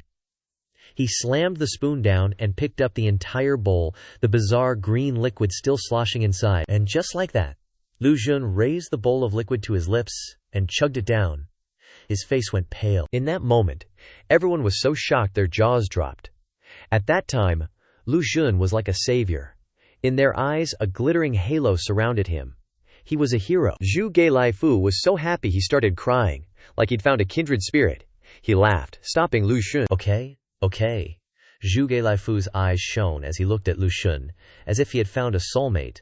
Lu Xun suppressed his nausea, calculating, this is the best chance to gain third brother's favor, if I don't seize it. But, remembering the image of the soup, and the taste still lingering in his mouth, Lu Xun weakly thought, trying to gain favor isn't wrong, but does it have to be at the cost of my life? Lost in thought, Lu Xun was patted on the shoulder by Zhu Gelai Fu. He said enthusiastically, little brother likes to eat so much, how about you eat all of my dishes as well? Hearing that, Lu Xun almost fainted. Turning to look at the others, he immediately saw a series of eyes filled with hope and appreciation. The country honors you. These eyes. Indeed, it's clear you're saying goodbye, you're all heartless. But it seems like I have to eat it. Zhu Gelai Fu's expectant eyes were even brighter than before. This time, Lu Xun feared there was no way to turn things around. Cheering himself up, sacrificing himself for the greater good, Lu Xun told himself, you're doing great, keep going. Then, he downed all the poison on the table in one go. Watching him drink, Zhu Gelai Fu was moved to tears, feeling deeply emotional. This little brother, I'm very satisfied. Guang Linchan looked at Lu Xun with pity, thinking, Master is so pitiful. Meanwhile, Mao Nanbei and Jiu Xiaoman were happily enjoying the food Lu Xun had cooked. Oh, so delicious. The old man watched them eat and drink with gusto, wondering, is it really that good? Mao Nanbei said directly. Why don't you try it and find out? The old man carefully picked up the food with his chopsticks, simultaneously undoing his seal on his sense of taste. If it's bad, I won't give this brat any face. The piece of meat was golden, fresh, and slowly brought into his mouth, attracting the eater from the visual. After eating it, the old man suddenly frowned in excitement, his eyes glistening. This feeling, this taste, the freshness of the fish, crispy on the outside and soft on the inside, the feeling of dancing on my tongue. The old man's expression became more sublime than ever. There were only 2 words to describe. Delicious? Then, he kept stuffing food into his mouth, looking so satisfied that even Mao Nanbei was freaked out. Master, slow down. You gotta fight for it, or there'll be nothing left but scraps. As Master chewed, he glanced at Lu Xun, who was grimacing as he drank the 3rd disciple's soup. And his dislike lessened a bit. As long as I don't have to look at that brat's face, I'm pretty happy with everything else. After they finished eating, the plates were wiped clean and neatly stacked on the table. not a single morsel left. The four of them, having devoured Lu Xun's share, stood around picking their teeth and chatting happily. Meanwhile, Lu Xun had basically died, lying still and feeling his body. My stomach is emptying the seas and filling the land, cleaning up for you guys, my brothers. Master looked at Lin Chan and asked, this cold aura in your body, have you had it since you were born? Lu Xun also noticed the commotion, and secretly observed. Master saw through little Chan's weird illness with just one look. Is there a cure? Master waved Lin Chan over. Work hard on your cultivation, and it'll go away when your qi consumption art reaches great perfection. But you might still be a little uncomfortable for now. Come here. The little girl put down her bowl and obediently went over. Lin Chan was nervous. What does Shizu want? Master held out a hand and told Lin Chan to offer her wrist, seemingly intending to examine her closely. Lin Chan was full of curiosity, but did as she was told, holding out her hand. Lu Xun was shocked. Master knows pulse diagnosis. I never heard of that setting in the game. Master gently touched and examined Lin Chan's pulse. Immediately, a stream of purple energy swirled around them. Master said gently, this will help you sleep better, until your qi consumption art reaches great perfection. Lin Chan could feel a change in her body. It was amazing. Her body suddenly felt much warmer. Shizu is so awesome. The little girl was so excited that her face flushed. When it was over, Master clasped his hands behind his back and explained, your senior martial sister, Ba Yanli, also had this kind of physique when she was young, except instead of cold energy, he had a stream of golden sharp qi in his body. Your 5 elements are water, and his are metal. This is the price you pay for being born sword embryos. Lin Chan gratefully bowed her head. Thank you, Shizu. Seeing Lin Chan still basking in happiness, Master smiled, recalling the old days when he picked up Yanli, who was just as small and skinny, but when he thought of how Yanli turned out, Master's face fell, and he pouted. Who knew that in just a few years Yanli would become so handsome and dashing? It's really annoying. Witnessing the scene just now, Lu Xun pondered. So Master can see innate sword embryos with just one look. Doesn't that mean my fake sword embryo can't be hidden anymore? Lu Xun broke out in a sweat, looking at Master. If I get found out. While he was thinking, Master suddenly turned to look at him. Lu Xun jumped, startled. Master, staring at Lu Xun. Master smiled, his kind eyes having lost some of their initial prejudice. But Lu Xun only felt guilty, his forehead covered in sweat. I'm really found out. But just for a moment, Master turned to ask Mao Nanbei and Jiyu Xiaoman, ignoring Lu Xun again. I haven't been on the mountain lately. If you have any questions about cultivation, you can ask now. Lu Xun secretly patted his chest, breathing a sigh of relief. Phew, it seems Master doesn't want to expose me yet, thank goodness. Now I can listen to how they actually cultivate. After all, I'm just someone who relies on the system to level up. As soon as Master spoke, Mao Nanbei immediately seemed to have had her seal broken, and started rattling off a whole bunch. Master, I'm like this, like that, like this. Master, I want to ask this, like this. Lu Xun looked at her babbling, his face blank and bewildered, not understanding anything. Is this what it feels like to be a bad student? In response to Mao Nanbei, Master calmly recited a bunch of cosmic language, making absolutely no sense. Lu Xun despaired. Same as always. Sure enough, I don't understand the answer either. But then, suddenly, Master turned to Lu Xun and said, forget it. Your turn. Now that your qi consumption art has reached great perfection, tell me, what do you want to learn next? Master stared at him, then asked calmly, without a trace of his former dislike. Finally being asked by Master, Lu Xun's heart was dancing with joy. Here it comes, I can finally break through to the human level. He started hyping himself up. Master is going to give me a new technique, and the grade won't be low. Outwardly, Lu Xun politely clasped his hands and replied to Master in a humble manner, I am clueless about techniques, so I will leave it up to Master. Master put his hand to his chin, starting to calculate. With your sword heart and special little sword, learning sword techniques is really useless, but sword formations would be suitable. Lu Xun was totally caught off guard. Even Zhao Jian and my sword intent know. Does senior have freaking x-ray vision or something?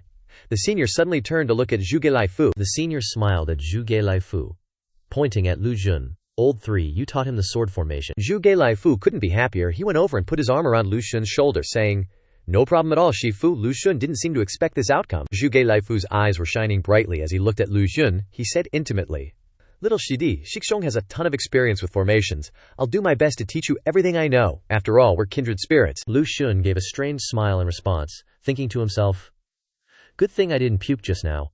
Eating this meal is all about the art of interpersonal relationships. Then, the senior stroked his chin, looking thoughtful. As for your cultivation technique, let me take a look at your qi si. Lu Xun was shocked to hear that. Senior wants to check out my Qi Si. He frowned, thinking, I don't think I even have a Qi Si. All I see is a black void. If Senior finds out I don't even have one, then wouldn't that mean— Thinking that, but with no other options, Lu Xun stepped forward nervously. I'll get kicked out of the sect. Then, the Senior simply said, Turn around. Lu Xun looked bewildered. Seeing him dragging his feet, the Senior flicked his finger, and Lu Xun spun around instantly. He looked back worriedly, imagining the Senior's sinister expression behind him. No one's ever seen my back like this before. On the contrary, the Senior's eyes were only filled with Lu Xun's beautiful back figure, like a celestial being. The Senior thought annoyedly, How can this kid be so good-looking even from behind? I really want to yeet him off the mountain. Whatever. I already took him in. I can just give him an ugly mask later at most. Then, a purple aura shot out from the Senior's hand, flying towards Lu Xun. When the aura touched Lu Xun, his eyes widened, and his face became incredibly suggestive. Dude, why are you making that face again? Stop it! The aura swirled around, creeping all over Lu Xun's body, his face like a shy maiden being harassed, incredibly ambiguous. This warm feeling has started probing already. Mao Nanbei, standing beside him, Ji Yu Xiaomen, also observed. The Qi Si is something that can't be seen. Others can't just watch it. Only Senior has the way to probe other people's Qi Si. I wonder what the little Shidi's Qi Si will be like. Suddenly the Senior frowned, muttering, Strange, strange. Mao Nanbei was also curiously concerned. What's wrong? Even Ji Yu Xiaomen couldn't help but think. Is there something wrong with little Shidi's Qi Si? Senior asked. Lu Xun, when you entered the second level of the Qi refining art, did you ever see your own Qi Si? Mao Nanbei also perked up his little ears to listen. Lu Xun simply made up a reason for himself. At that time, this disciple only felt his eyes darken, and he couldn't see anything. Hearing that, Mao Nanbei blurted out, How could that be? If little Shikadi doesn't have a Qi Si, how can he cultivate? But your Qi refining art has already reached great perfection. Lu Xun also pretended not to understand. So what's going on? The Senior simply said, You have a Qi Si, but your Qi Si is black. With that, he turned and left. Lu Xun didn't expect this answer. He asked again, It's black. Does that mean my Qi Si is boundless? Black is invisible, and it can't be measured specifically. Ji Yu Xiaoman muttered, Black Qi Si. It's the first time she's heard of this kind of Qi Si. Mao Nanbei was extremely envious. Ah, a black Qi Si, Zhu Gelaifu also said. Never heard of a black Qi Si before. Lu Xun stared thoughtfully at his hands, thinking, The Qi Si is connected to talent, so if my Qi Si is boundless, could it be that my talent is heaven-defying? However, what made him suspicious was the Senior's somewhat pensive expression. My Qi Si is so abundant, why does Senior have that kind of expression? Explaining this, Senior said, Common cultivators all believe that, based on the difference in the physical condition of cultivators, practicing different types of cultivation techniques will have different effects. If the 5 elements are fire, practicing fire-based cultivation techniques will achieve twice the effect, showing extreme talent. If the 5 elements are water, practicing water-based cultivation techniques is also the most suitable choice. Whichever of the 5 elements you possess, cultivating its corresponding cultivation technique will increase the effectiveness. Senior clasped his hands and explained, But the truth isn't just like that. The attributes of the Qi Si are indeed more important than a person's physical constitution. Therefore, my selection of cultivation techniques for you will be based on the attributes of your Qi Si. But Lu Xun's case is special. Senior looked at him inquisitively. If there is any blame, it can only be blamed on your Qi Si only having the color black. Absolutely no attributes, and your constitution is balanced across all 5 elements. Weird.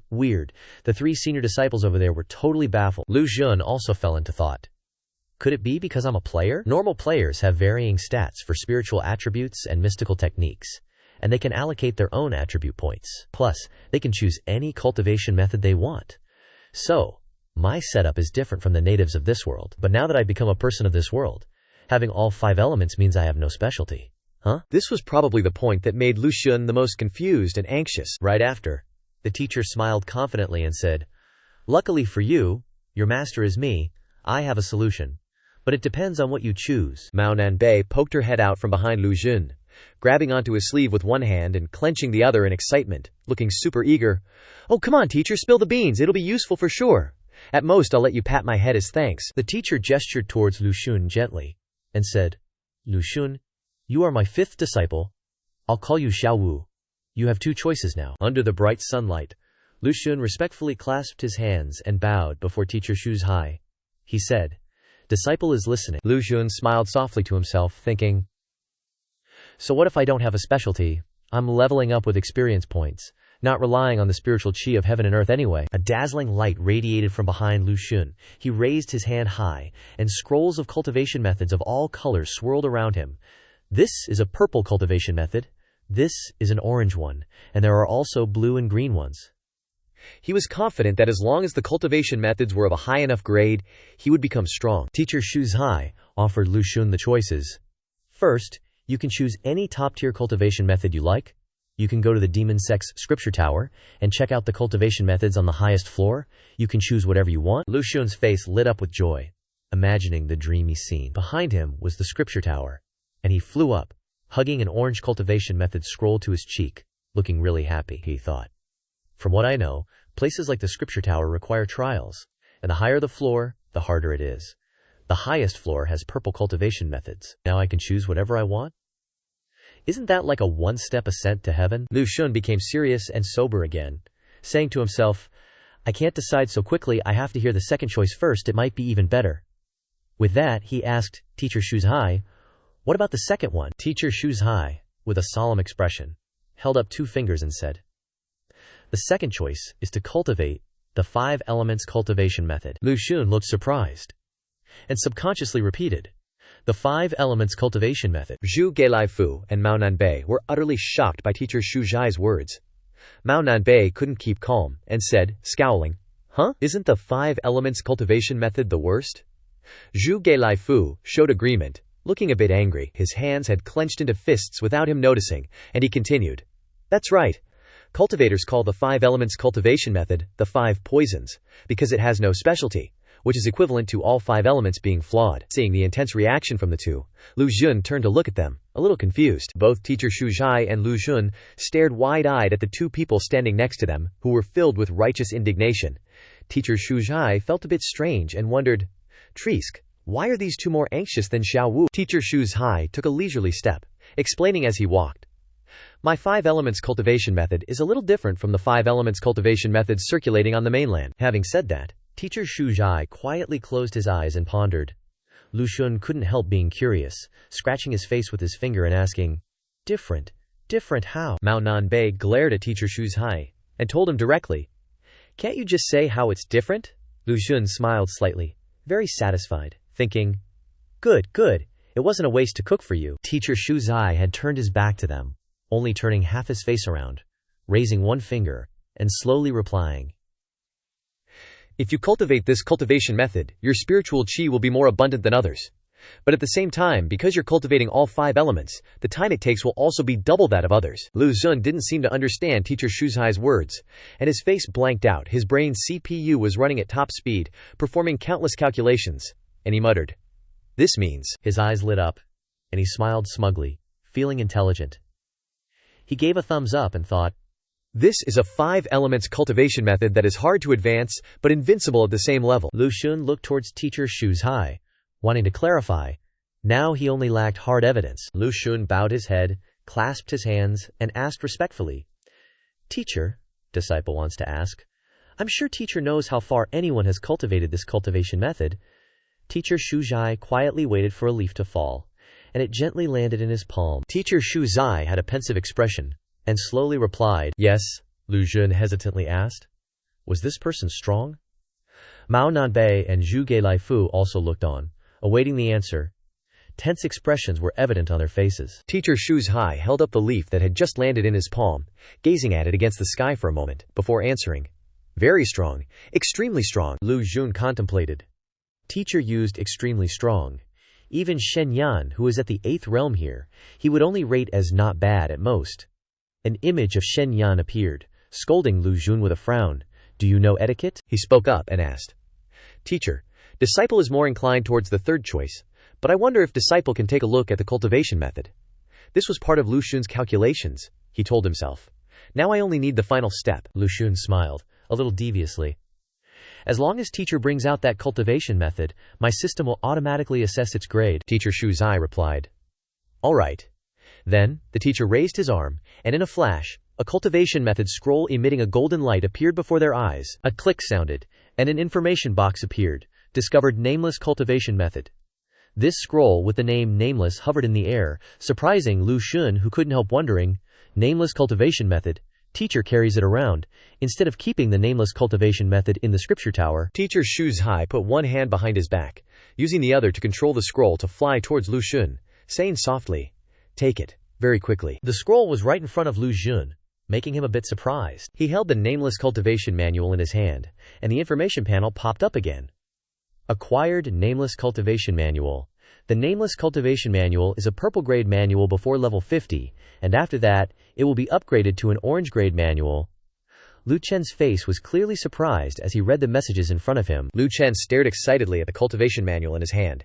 He seemed like he just wanted to devour it whole, and thought, "This thing can be upgraded. I've never heard of an orange grade in my previous life." In his previous life, Lu Chen's talent only allowed him to reach level 60, so even a high-quality gold grade manual or a blue grade manual were treasures that players could auction off for financial freedom. Purple grade manuals were incredibly rare on the forums, and orange grade manuals were everyone's dream, something they could only dream of. The screen in front of him displayed the types of items he wanted to buy. There are 12 gold grade manuals in the warehouse, only 4 blue grade manuals, only 1 purple grade manual, and no orange grade manuals at all. Overjoyed, Lu Chen held the cultivation manual tightly in his hand and said loudly, "Teacher, this is the one." Master Shu Zhai turned to look at Lu Chen, scrutinizing him. "Are you sure?" Lu Chen's eyes were firm as he replied decisively, "Absolutely." Suddenly, Master Shu Zhai put on an extremely gloomy expression, with an extremely sinister smile, twirling a few strands of hair on his shoulder. The master said, "This cultivation manual is time-consuming and laborious. As your teacher, I feel that it's best for you to find a quiet place in the mountains for secluded cultivation. What do you think?" Lu Chen couldn't help but feel puzzled, and countless questions popped up in his head. He thought to himself, "Why do I keep feeling like something's off?" Master Shu Zhai looked at Lu Chen with kind eyes, secretly assessing him. This kid is quite good in this aspect, but he's just annoying to look at. As long as Xiao Wu doesn't appear in front of this master, you're still this master's favorite closed-door disciple. Lu Chen still couldn't accept Master Shu Zhai's words, and his face was covered in sweat. He asked again, "Really? Do I really have to go into seclusion?" Master Shu Zhai didn't answer immediately, turning to say to the third senior brother, Lao San, "Help Xiao Wu choose a suitable place for seclusion. Preferably a bit far from the peak and quiet."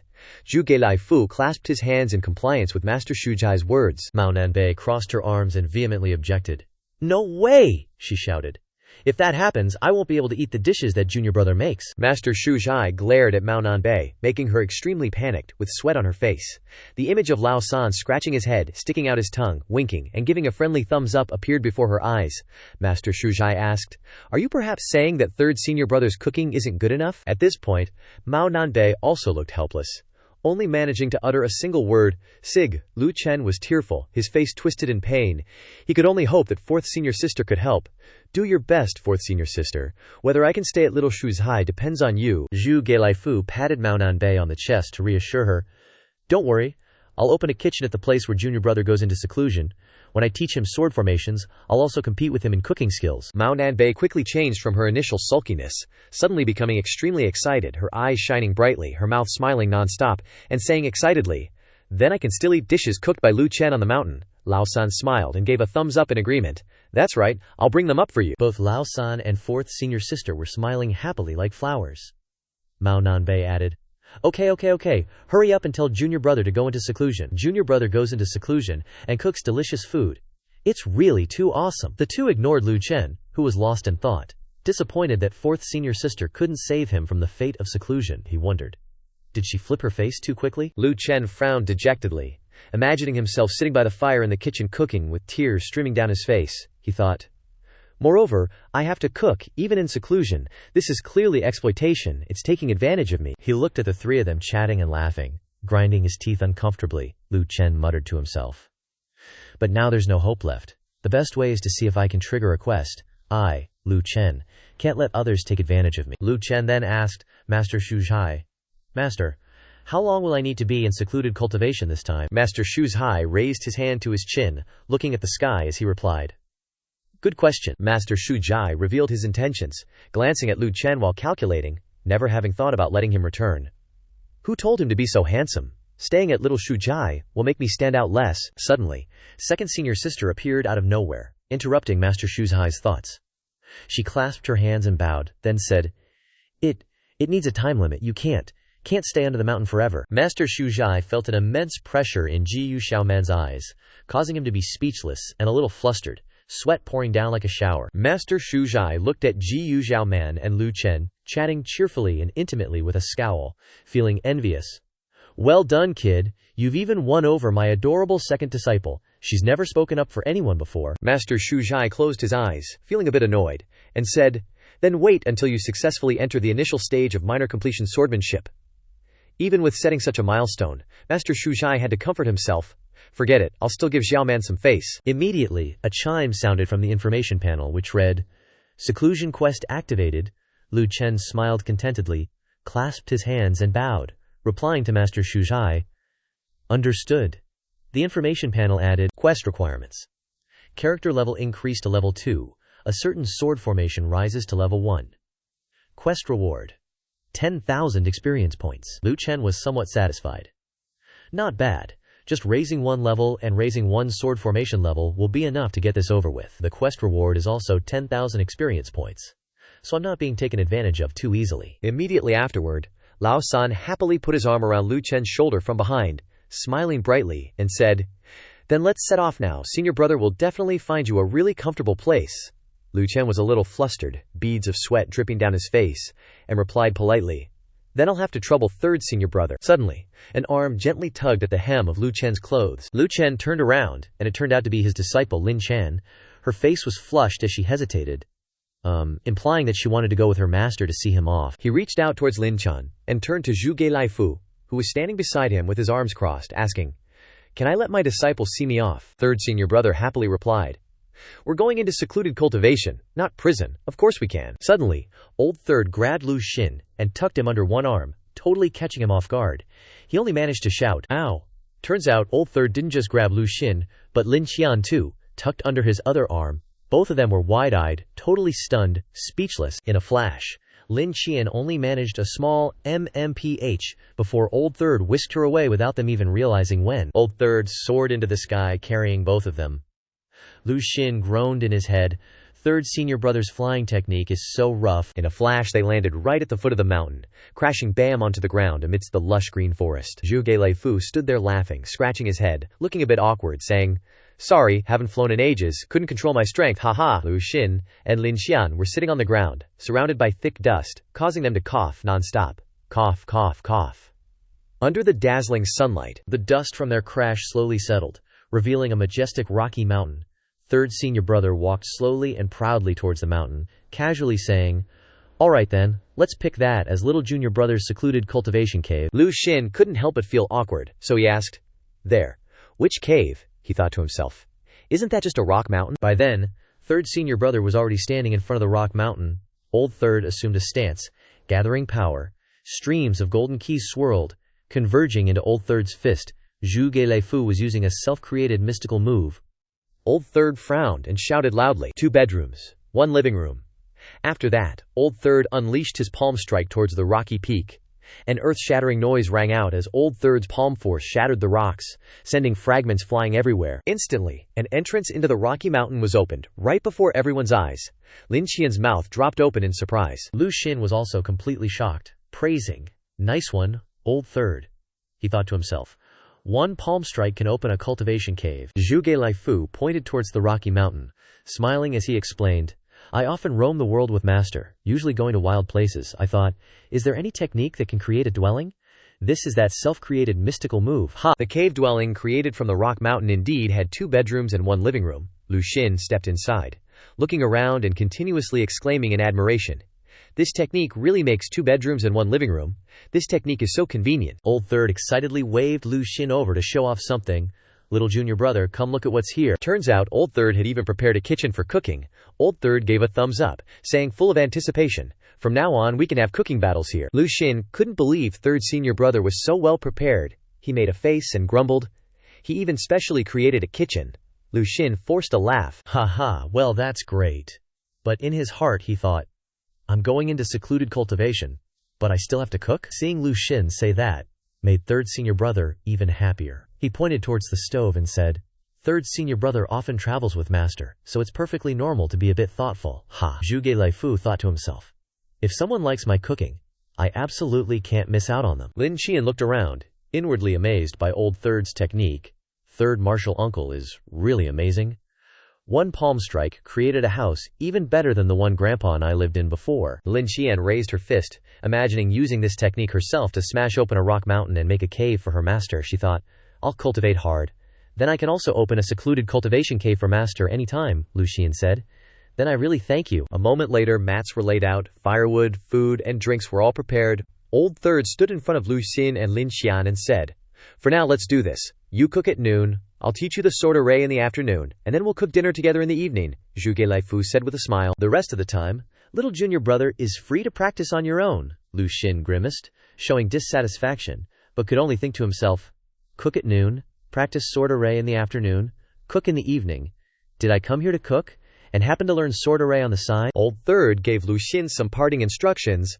It's getting late. Little junior brother just got a new technique. Why don't you calm down and study it first? Senior brother will take Lin Qian back first. As soon as he heard that, Lu Xin saw Lin Qian hiding behind his back. Lu Xin quietly asked, Want to stay here with me? Lin Qian looked at him full of anticipation, gently nodding her head and replying, Mm-hmm. He turned back to look at his disciple, gently advising, No need, it's cold here, and your body is weak. It wouldn't be good if you got sick. After saying that, Lu Xin rubbed Lin Qian's head, making her face blush. He added, Go back. So, Old Third took Lin Qian and headed back. Leaving Lu Xin waving goodbye, Old Third said, Your master is just going into secluded cultivation. He'll be back soon. Don't worry. Lin Qian turned her head to look at her master and gave a soft M-M-P-H. As night gradually fell inside the cave, only Lu Xin and the flickering light from a white candle remained. He stretched, thinking, Now, finally, I'm all alone. Sing. Lu Xin yawned widely, covering his mouth with his hand, tears welling up. Lu Xin pulled out the newly acquired technique manual. He smiled slyly, talking to himself. All right then, Lu Xin's Orange Technique Cultivation Diary officially begins. Flipping the technique manual in his hand, he couldn't hide his joy, giggling. The system information panel popped up, asking, Do you want to learn? Lu Xin replied, Yes. The information panel displayed the text. Learning this technique requires consuming 10,000 experience points. Do you wish to continue? Lu Xin was slightly shocked upon seeing the notification. He thought to himself, 10,000 points. Directly consuming experience points for an orange technique. The standard is too dark. Level 50 is clearly purple. Lu Xin recalled learning techniques before. A blue technique set up in sky dust only required 3,000 experience points to learn. A purple technique only needed 5,000 experience points to learn. The technique and the comprehend button appeared on the screen. The notification popped up. Experience points, 11,740. Lu Chen gritted his teeth and reluctantly touched the notification board, watching intently. A sound chimed, and the board changed again. Qi Cultivation Art, Level 10, Complete, Technique, Unnamed, Rank, None, Name Available. Lu Chen was surprised. He wondered, Oh, I can name this technique. Nah, it's not a big deal. I'll level it up first, and then think about it. He touched the board, which now displayed Technique, Unnamed, Rank, None, Upgrade, Bing. Insufficient experience, 50,000 points required for upgrade. Current points, 11,740. The words on the info panel pissed Lu Chen off. Jaw-dropping, he hissed internally. 50,000 experience points to start. What kind of concept is that? Damn it. Lu Chen calmed down, his brain whirring. He calculated. With my aptitude of 1, cultivating the Qi cultivation art for 1 grand circulation gets me 20 experience points. But after level 1, 1 grand circulation gets me 50 experience points, which means I need 1,000 days to accumulate 50,000 experience points. 3 years. The thought made Lu Chen grimace, a bit annoyed. He imagined himself as Lu Chen the dog, locked in a cage for 3 years. On the info panel, next to his avatar, new information appeared. Lu Chen, level 10, experience, 11,744 thousandths, he thought. Reaching level 11 also needs 40,000. As the thought hit him, it was like a bolt of lightning. Lu Chen couldn't help but panic, tears welling up as he scratched his head, his mouth agape. He shouted, Which means I have to seclude myself for at least 5 years? At this moment, Lu Chen remembered the gloomy image of Scholar Shu Hai, smiling slyly. One hand holding a fan, the other fiddling with a few strands of hair. Lu Chen smiled through his tears, his fist clenched and trembling. How grateful, he realized. From the very beginning, the old man wanted to imprison me for 5 years. Turns out, he's a freaking pervert. The fire of hatred blazed in Lu Chen's eyes. flames of anger erupting to the top of his head. He gritted his teeth, his fist clenched tightly. He made a decision. No way, I can't give up. Lu Chen smirked, spreading out the technique manual, and laid out a suitable plan, he said. If accumulating experience for the qi cultivation art is too slow, then I can only rely on this unnamed technique. Anyway, it's not even orange rank yet, it shouldn't take too many of my experience points. He closed his eyes, placed his hands in front of his abdomen, and began to circulate his qi. Golden energy gradually appeared, swirling around his body. Lu Chen wasn't afraid at all, he said confidently. With the system's help, cultivating the qi cultivation art is easy to understand. On Lu Chen's face, blood was now dripping from his eye sockets, nostrils, and mouth, he told himself. Compared to the qi cultivation art, this is only a little more painful. One grand circulation ended, and the energy still surrounded Lu Chen. But now, the color of the energy had turned purplish blue. Blood was still flowing. His face had become gaunt, his hair was disheveled, and his whole body was trembling. He cursed. Damn it, I almost thought I was a goner. Lu Chen collapsed backward. So exhausted he felt like his soul had left his body. He compared. If the qi cultivation art is pain level 1, then this is pain level 5. I want to name it Meridian Opener. Even so, Lu Chen lay on the bed, eagerly anticipating the results, his eyes shining like stars as he looked at the information panel in front of him, which now displayed the message. Technique Operation Settlement Rewards. Lu Chen was confident that after such pain, even if his aptitude was 1, it should give him a lot of experience points. Before he could finish his thought, Lu Chen's eyes widened as he saw a message pop up. Experience points plus 50. Lu Chen's face turned dark. A gust of wind blew past, and Lu Chen didn't know what to say. He sat up abruptly, his hair a mess, tears threatening to fall again, looking at the palm of his hand spread out in front of him, and shouted, "Having to cook 3 main dishes and a soup every day, and having to endure such despairing pain, I'm not playing this game anymore, this isn't transmigrating." A faint light emanated from the rocky mountain, accompanied by Lu Chen's resentful scream, "This is clearly coming here to be a servant." This, unintentionally attracted the attention of a small green frog. The little green frog puffed up its belly and croaked twice. "Ribbit, ribbit!" The green frog hopped away, leaving behind a clack sound. "Idiot." Lu Chen inside the cave darkened his face, unable to utter a word. Lu Chen stood up, his hands on his hips, revealing his stubbornness. He huffed and continued. "No way, how can I give up? You want experience points, right? This venerable one will accumulate them for you to see." A fly flew in from somewhere, buzzing. Lu Chen smirked, using 2 fingers that had been imbued with qi to slash, whoosh, and the fly was instantly cut in half. The fly fell to the ground, and Lu Chen brought 2 fingers to his face, blowing on them. Phew! The info panel appeared. Experience points plus 1. Lu Chen lowered his head, folded his arms, and pondered. As a player helping others cultivate, Tian Chen's skeleton is naturally aware of the secrets behind Tian Chen. For example, insignificant small creatures in Tian Chen also have experience points. He smirked mysteriously and said, "Therefore?" Once again his 2 fingers were imbued with power. Insects suddenly came from somewhere, as if attracted by magic, and gathered around Lu Chen. More and more insects were drawn from outside the cave, all attracted by his voice and buzzing. Even a mosquito, however small, is still meat. Lu Chen reached out, like a sword, killing all the insects around him. Some of them had woken up, but they were already too close. He exclaimed with glee. "As long as I kill 50 mosquitoes, it's equivalent to cultivating 1 grand circulation." Wherever he reached, insects died. The notification board kept popping up. Ding! Experience points plus 1.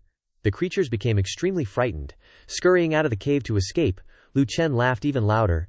"Today, this humble one is the bane of you bugs. Obediently hand over your experience points." With Lu Chen's efforts to cultivate, the cave quickly became extremely clean, with no mosquitoes to be seen. At this moment, Lu Chen was laughing and trying to chase down a cricket, but after several sword strikes from Lu Chen, the cricket cleverly dodged them all. Lu Chen gritted his teeth in annoyance and growled. "Just a measly cricket." With a grimace, he chased after the cricket, shouting, "Ah! Why are you running so fast?" The cricket teared up, frantically hopping forward. The cricket jumped out of the cave, and Lu Chen slammed his head into an invisible wall. Bam! His face contorted. He teared up from the pain and could only groan softly. What's going on? Clearly something was. Lu Chen rubbed the red bump on his forehead. He poked the barrier in front of him with his fingertip. The protective layer was like a water surface, creating ripples each time he touched it. He wondered, "It's not there." This time, Lu Chen placed both hands on the faint barrier in front of him, and he asked again, "What is this? A shield?" He looked around, trying to see outside where the cricket was. Lu Chen was utterly confused. Lu Chen's sharp eyes spotted the cricket, and his 2 fingers turned into a sharp sword. He smirked. You dare to come back. Lu Chen unleashed a sword strike towards the cricket, shouting, "Become experience for me." Unbelievably, the sword strike hit the barrier and bounced back. Flying towards Lu Chen, he panicked, his face paling, and he exclaimed, "Oops!" In a flash, the sword strike whizzed past, leaving Lu Chen in astonishment. A notification popped up. Ding! Zhuge Lifu's formation. Facing Zhuge Lifu's formation, Lu Chen stood there dumbfounded, his face completely devoid of excitement. Lu Chen shouted, startling the birds in the area. "This is a scam. I'm really imprisoned." In the study of the Zhu Ying Pavilion, warmth spread throughout. Old San's voice rang out. "The Immortal Master has arranged everything according to your instructions." Immortal Master Shuzhu was enjoying tea. With wisps of smoke rising, Immortal Master Shuzhu asked, "Has the entrance to the formation been set up as well?" Old San respectfully reported, "Everything has been done according to your instructions. Unless little Shimadi can break through to the initial realm, he will absolutely not be able to break the formation." Immortal Master Shuzhu revealed a satisfied expression, saying, "Very good." In his mind, Immortal Master Shuzhu thought, HMPH, being so pretty and still acting shy, just obediently stay imprisoned for me. In the cave, Lu Chen lay on the bed, feeling completely lifeless and without any regrets. He groaned, "I can't do this anymore. I give up. I can't possibly work hard like this, and I've already beaten all the crickets in the cave to death." Just a moment later, Lu Chen regained his cheerfulness, propped himself up on a pillow, and opened the information panel to take a look. He said, "Forget it. Let's go to the forum and see." Suddenly, a notification about a mission appeared on the information panel. Lu Chen wondered, what is this? He sat up to read each line that appeared. Reputation points. Phase 2 mission. Reach 5,000 reputation points, currently at 4,763. Reward, 50,000 experience points. Random attribute point +1. Lu Chen was overjoyed, his eyes widened, and he couldn't contain his happiness as he exclaimed, 50,000 experience points, and I'm almost done. Lu Chen stroked the information panel, a little confused. When did I accept this? I have no impression. Could it be that Phase 2 opened automatically? A path to leveling up has been found. Lu Chen's eyes lit up like stars. He smiled gleefully and muttered to himself, "Looks like the heavens haven't sealed off all paths. There's still hope."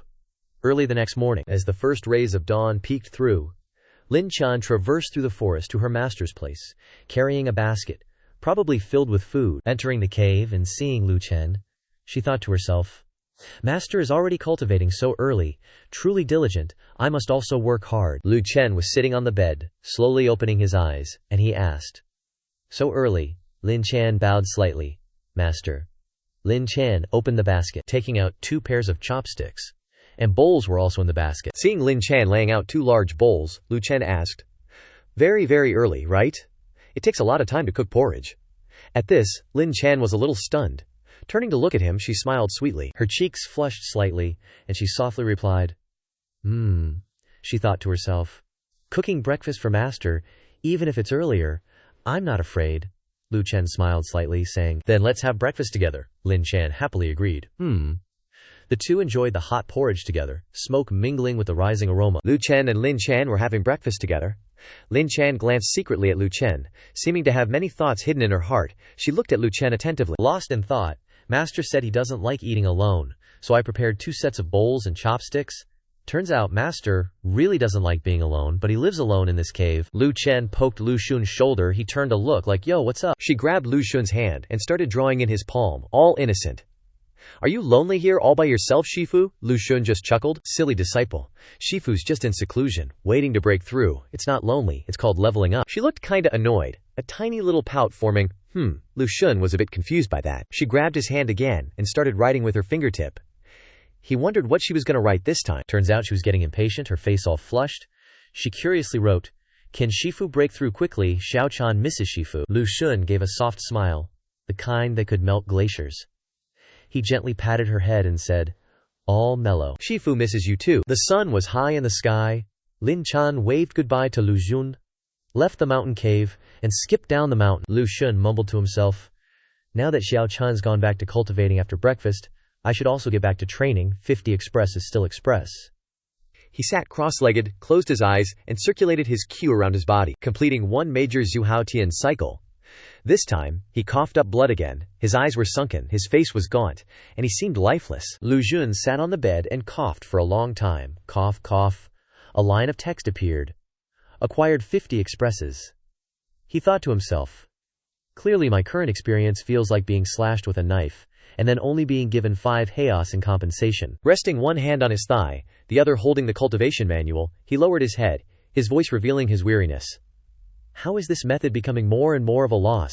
Extremely painful, few experience points, and slow progress. Lu Xun recalled the sly look on Shuju Xiansheng's face earlier and couldn't help but feel uneasy, holding the cultivation manual in his hand and wondering, have I fallen into a trap? Lu Xun took out a dark blue sword, with a hilt wrapped with rope hanging 2 blue balls, and he said, now I only know 2 moves.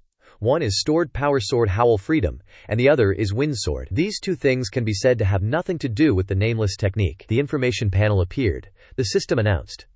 Special skills. Stored power accumulates sword power, instant kill sword draw. The more accumulation, the stronger the power. Wind sword seals sword blade. Lu Xun seemed to have discovered something, he realized. Wait, stored power accumulates sword power is spiritual power. He recalled what Shuju Xiansheng said earlier.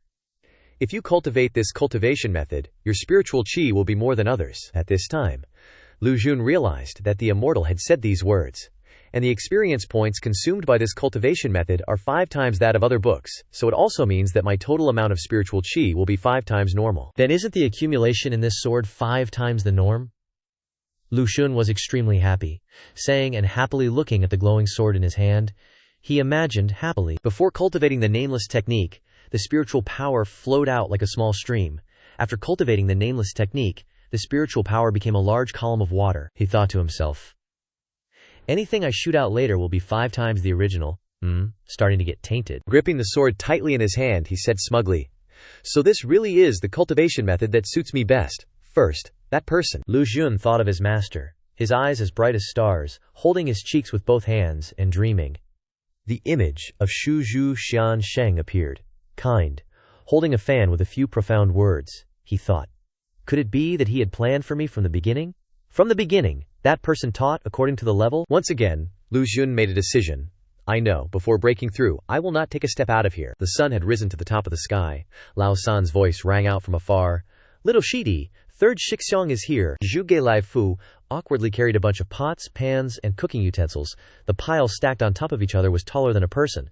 Not only that, but also a very large basket of vegetables and fruits, containing many different types, full of colors. Lu Xun's face went blank when he saw it, and he asked in his heart, oh, why are there so many ingredients and cooking tools? Lao San wiped the sweat from his forehead and said with a smile, little Shidi, today we will practice cooking skills. Oh no, it's cultivation. Lu Xun looked through 3rd senior brother with judgmental eyes, and then he thought in his head. The thoughts in his heart have been completely exposed. The things he packed up last night were also related to cooking, not the formation. Lu Xun was flustered and sweating. He put on a white apron, wrapped his head in a scarf with an orange bear on it, comforting himself. Oh well, even if it's cooking, I have to do it well. What if the immortal thinks I cook well and gives me 2 more orange cultivation manuals? Wouldn't that be a big profit? Lu Xun speculated about the rewards he could receive, and was very happy. 3rd senior brother was full of excitement. Wearing a pink apron and a pink scarf, Lao San introduced. Little Shidi, today Shixiang wants to cook stir-fried shredded potatoes with meat, so 3rd senior brother's food channel officially starts. Lu Xun clasped his hands in front of his chest, showing admiration. Stir-fried shredded potatoes with meat, isn't this the most basic dish? Perhaps 3rd senior brother knows it well in his heart. Even though it was like that on the outside, inside he was constantly judging. Damn it, I'm a professional. Moreover, you prepared so many things to cook this dish, aren't you making a big deal out of nothing? Zhuge Laifu gave a smile, and raised his thumb again, and said in a resolute voice, then little Shidi underestimates this dish too much. Each dish is an extremely important creation. Obviously, Lu Xun doesn't understand. Sweat rolled down his cheeks as if he couldn't believe his ears. He asked again, creation? Suddenly, 3rd senior brother seemed to have become a different person. Lao San's smile was really weird. One hand releasing seasonings, one hand holding a wok full of shredded potatoes, stirring back and forth on the blazing fire. Lao Ti added, that's right, an ordinary dish of stir-fried shredded potatoes with meat. Just add coriander, tomato sauce, celery, hautuinia cordata, and a lot of vinegar, and a little fish blood. It will be a secret stir-fried shredded potatoes with magic meat. The dish is done. 3rd senior brother raised his trademark thumb again, smiling and saying, this is my creation. In stark contrast to old 3rd's bright and cheerful disposition, the stir-fried potato dish, dominated by a purple hue, looked utterly horrifying. Lu Jun's face paled. He was utterly terrified at the sight of Old Third's ominous dish, thinking to himself, creativity? This is clearly revenge. Third senior brother left the mountain cave with that seemingly poisoned stir-fried potato, and before leaving he added, "All right, little junior brother, you should quickly cook your dish too. I'm gonna take this up the mountain for the elders to try." Lu Jun's eyes welled up with tears, standing under the bright sunlight, clasping his hands in prayer.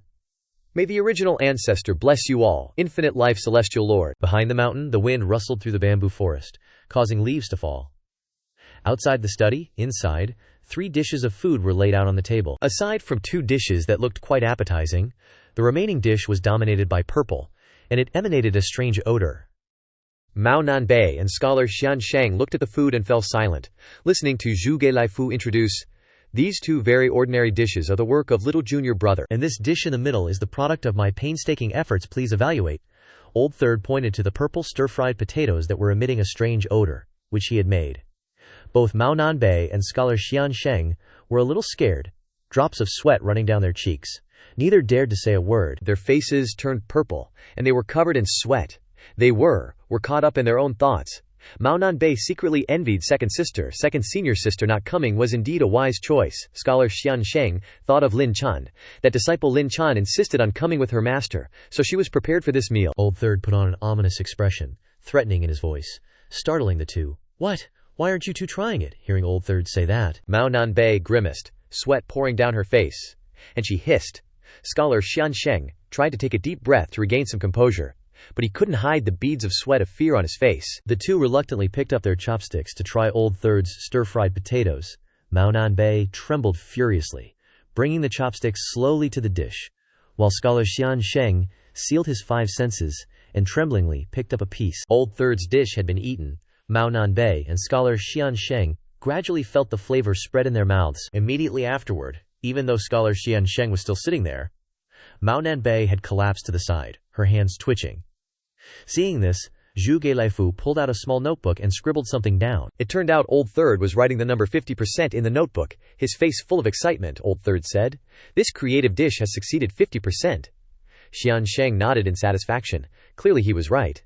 Scholar Xianxia was still sitting there calmly, holding his chopsticks with a blank expression, while Mao Nanbei had fainted, her soul leaving her body. Old Third happily closed the notebook, laughing and saying cheerfully, "Do you have any suggestions or comments on this flavor, Xianxia?" When he didn't hear Xianxia reply, feeling puzzled, Old Third approached scholar Xianxia, waving his hand in front of Zhu Gelaifu called out, "Xianxia."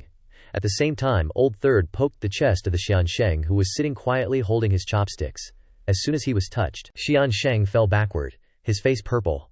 It turned out he had fainted a long time ago. Seeing this, Old Third was at a loss for words. Before Old Third, Mao Nanbei and scholar Xianxia were ashen. Their souls had already left their bodies, Old Third cried. Recording the success of his culinary invention, he was always very professional. He took out his notebook and brush and crossed out the percent he had written earlier. He muttered, "This creation has succeeded psychologically, but still needs effort." It was almost afternoon, and it was time for Zhu Gelaifu to teach about formations. Old Third arrived at the mountain cave where Lu Jun was in seclusion. Old Third called out, "Little junior brother, it's time for cultivation." Zhu Gelaifu said to Lu Jun, "Little junior brother, first senior brother, and second senior sister both cultivate swords. Little Nanbei cultivates the Tao, and I cultivate talismans, so my specialty is actually talisman formations." Hearing this, Lu Jun was a little surprised, and he asked, doubtfully, "Talisman formations? Aren't we learning sword formations?" To illustrate, Old Third conjured 3 red talismans that spun around his palm, and the wind suddenly blew, Old Third explained. Talismans are also divided into many types. For example, this is a fire chi talisman, and your main cultivation is sword chi, like a sword chi talisman. Hearing this, Lu Jun grinned, thinking of how cool he would look, with 3 blue sword chi talismans in his hand. He replied, "I understand." Zhu Gelaifu smiled, continuing, "All right, the explanation is over. Next, little junior brother, please use your strongest sword chi to attack me." Lu Xun was quite surprised by Old Third's suggestion, his eyes widening as he asked, "Use my strongest sword chi to attack senior brother." Old Third waved his hand, dispelling the 3 fire talismans earlier. Old Third replied, "That's right, use your strongest sword chi, along with the intention to kill me, to attack me." Hearing this, Lu Xun replied, "Okay." Then, he turned and took a stance, blue chi wrapping around his fingertips, forming sharp blades. Lu Xun swung his sword, creating a swirling sword, thinking as he cast it. If third senior brother said so, there must be a reason, just do as he says. After gathering his chi, Lu Xun unleashed his move, charging straight towards Zhu Gelai-fu, with gusts of wind rising. Old third stood there, ready to receive the move. Without any hesitation, third senior brother raised his right hand to receive Lu Xun's sword, catching it very gently, then gradually transferring it to his left hand. The aura was no longer as fierce as before. Ultimately, old third compressed the move, fitting snugly between his two palms. Release. Everything happened very smoothly. Finally, Lu Xun's sword was neatly in third senior brother's left hand. Senior brother commented, "Non-attribute sword chi. Looks quite spirited." Lu Xun was very surprised that his move was easily resolved, and he thought, "My sword chi was blocked. This is the first time someone has been able to do this." With that, Zhu Gelai-fu clenched his left hand, crushing the aura from Lu Xun's sword technique. Old third continued. "It's a pity though, no accompanying attributes." Seeing his sword energy crushed like a broken egg, Lu Xun couldn't help but panic, sweating like he'd taken a shower, exclaiming, "Just crushed it directly." Third senior brother put his hand to his chin, analyzing as he pondered. Now that little junior brother is cultivating the 5 elements technique, once he breaks through to the Condor first level, he can freely change the attributes of his sword energy, so what kind of sword formation should he cultivate? Lu Xun was a bit puzzled in his heart, wondering, freely change the attributes of sword energy. He imagined himself controlling all 5 elements of sword energy: metal, wood, water, fire, and earth. Right in front of him. It would be incredibly majestic and awe-inspiring, Lu Xun gleefully thought. What? If that's the case, wouldn't that mean no one in this world could control me anymore? Zhu Gelai-fu was still pondering about the 5 elements surrounding the technique Lu Xun was learning, when old third suddenly had an idea. Since it's 5 elements sword energy, let's be decisive and start learning from the 5 elements formation. Lu Xun heard Zhu Gelai-fu say that, and he echoed uncertainly. 5 elements formation? I have memories of that. Lu Xun recalled a night when he was squatting down doing something. He gradually sped up his hands, creating clacking sounds. Lu Xun grinned extremely evilly. A turtle was trembling intensely, tightly closing its eyes, its face flushed red, moaning softly. Turns out, Lu Xun was constantly using his small knife to poke the turtle's shell. The clacking sounds continued. The turtle looked uncomfortable but couldn't escape. Suddenly he shouted, "Activated!" It seemed Lu Xun's knife had broken the turtle's shell, and the turtle gradually disappeared. A yellow notification appeared. "Congratulations on killing a passing-by little turtle." Lu Xun rejoiced when the notification showed the reward. "Congratulations on obtaining Gray Quality 5 Elements Formation." Immediately after, he felt dejected when reading the details about this thing. Gray Quality 5 Elements Formation explanation. Requires 5 people to cast simultaneously. Can increase attack power +1, defense +1, agility +1, speed +1, stamina +1. A hand-handed Lu Xun a stinky lump of dung, saying, "Lei tai mu lei shi." Countless people had given that thing to Lu Xun and said, "Eat the sheep poop." Lu Xun stood there, his face darkened, sneering disdainfully. "Ah, isn't this trash that a level 1 wild monster drops?" he mused. "Moreover, you need 5 people at the same time to activate it. It's the lowest level of trash." A bizarre image appeared in his mind. A shirtless man with a red horse mane hairstyle wearing red pants, another wearing blue pants with blue hair making a heart shape with his hands, one wearing green clothes with green pigtails, one wearing yellow pants with braided hair striking a pose, and another with lion mane-like hair and brown pants jumping into the air. All of them with strong bodies. The information panel displayed. When these 5 people cast the 5 elements technique together, attack power +1, defense +1, agility +1, speed +1, stamina +1, Lu Xun sarcastically said. If the formation has high requirements, needing 5 people at the same time to cast it, plus the effect is pathetically low, this is clearly the 5 venom formation. Thinking about having to practice that formation, Lu Xun sighed, looking pitiful and weak, with watery eyes and hands clasped in front of his chest, turning to plead with third senior brother, "Hey, senior brother, can we change it?" Zhu Gelai-fu, who was pulling a purple scroll from his robes, suddenly paused, a hint of doubt mixed with confusion on his face. Old third asked, "Are you sure?" Lu Xun resolutely replied, "Of course." The purple light from third senior brother was a bit dazzling, and Lu Xun shielded his eyes with his hand, a thought suddenly popping into his head. Color? Purple? Oh, this damn light of death. Lu Xun was extremely surprised. A purple information panel appeared. Ding? Do you want to learn the purple ancient 5 elements formation? He rummaged through his memories. Strange. Although the name is similar, it's completely different. Moreover, ancient times in my memory, in all the game data from my previous life, there was no mention of the history of the heavenly dust ancient world. A piece of music began to play. Invincibility is lonely. How lonely. Your ethereal figure, sparkling, stands amidst the strange circle. Here, these incomprehensible ancient characters. It seemed he was gradually merging into that circle. Lu Xun clenched his fist, full of determination, telling himself, "Looks like I have to be a pioneer again." His eyes sparkled, looking like he was radiating light, thinking, could the techniques of the ancient world be the key to opening the ancient world? With that, Lu Xun quickly reached out and grabbed the purple scroll from third senior brother's palm, pretending to casually accept it, and even added, I was just joking with senior brother. If senior brother has given it to me, he must have thought it through carefully, and it's the most suitable formation for me, he thought smugly. I've got this kind of thing in the bag. Seeing this, old third was stunned by Lu Xun's abrupt change of mind, but very quickly, Zhu Gelaifu cheerfully rubbed his hands together, saying, not bad, not bad. As expected, little junior brother is close to his roots, able to feel the sincerity of his senior brother. Zhu Gelaifu quickly sat down first, then tugged at Lu Xun's sleeve, signaling him to sit down too. Third senior brother added, there's no time to delay, let's start learning. Starting from the fire element formation, Lu Xun became serious, obediently followed third senior brother's instructions to sit down, but his mind was full of thoughts. I'll temporarily not use the system's function to understand the formation, and listen to third senior brother's explanation.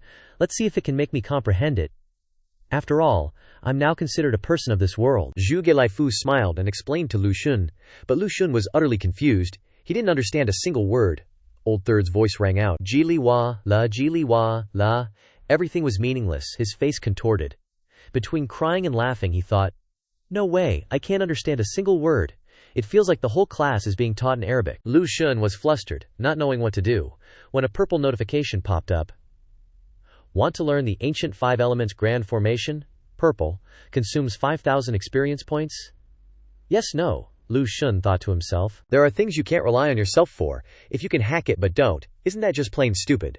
So Lu Xun reluctantly clicked the yes option on the screen. At that very moment, Lu Xun squeezed his eyes shut, relaxed, and felt the memories of the 5 elements formation completely pouring into his brain. Lu Xun squinted at the info panel. Experience points, 738 points. He lamented inwardly, 7,038 points of experience from killing mosquitoes in the mountain cave and enduring all that pain.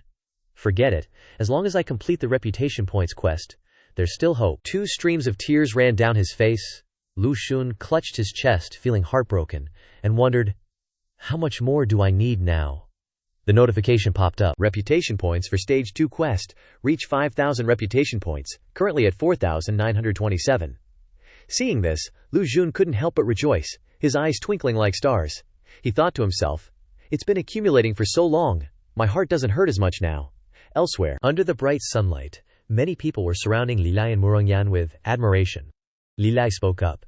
In fact, all of this is thanks to Li Lai and Murongyan's propagation. This time, my junior martial uncle and I went down the mountain to cultivate, and surprisingly pushed ourselves to second place in clearing the trial grounds. Sounds of exclamation arose. Wow, really? I heard that Qingling City trial grounds are super tough. Murongyan added, the one in first place seems to be the elusive second martial grand uncle. The two of them announced to the crowd, I heard that in the trial grounds, junior martial grand uncle even broke through 2 realms in a row, truly a young prodigy. Broke through 2 realms straight, breaking through in the middle of battle. These remarkable achievements made the crowd swoon. A few young girls said, wow, truly worthy of being junior martial grand uncle. Lai Lai, red-faced with anger, yelled, he's mine. Oh, a few girls even asked, I wonder if junior martial grand uncle minds having another person. Yeah, back at the mountain cave. 3 days later, Zhu Gelaifu was sitting cross-legged next to a strange mound of earth, seemingly controlled by Lao San. Lao San said with a smile, the earth element formation doesn't require a specific location, as long as you set up the formation, all the earth element here. Before third senior brother could finish speaking, he saw Lu Xun smiling. This surprised Lao San, his eyes widening. Lu Xun lowered his head, covered his eyes with his hand, and tried to hold back his laughter. Lao San, not understanding what was happening, asked, what's wrong, junior martial brother? Lu Xun tried to regain a serious demeanor for a second to reply, Zhu Gelaifu.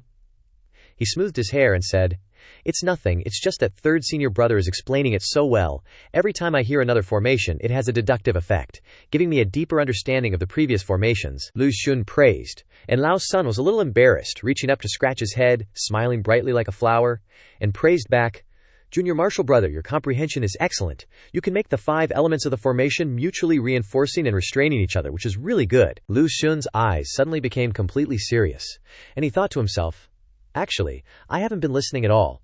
The reason I'm smiling on the outside. Lu Xun just smiled lightly, but inside he was overjoyed, laughing to tears because the completed quest appeared on the quest information panel. Reputation points stage 2 reached 5,000 reputation points, currently reached 2001, completed. Claim reward, Lu Xun thought to himself. My chance to turn things around has arrived. Lao San put the food into each tray, fitting them into the box, placing them neatly, and hearing a click. Lu Xun held the spoon in his hand, poked his head out to look, and everything was prepared. Lao San looked satisfied and said, all right, Zhuji Laifu, take this multi-tray box out of the mountain cave, waving goodbye. Then, Junior Marshall brother, please focus on studying the formation. I'm going to deliver food to the honorable ones.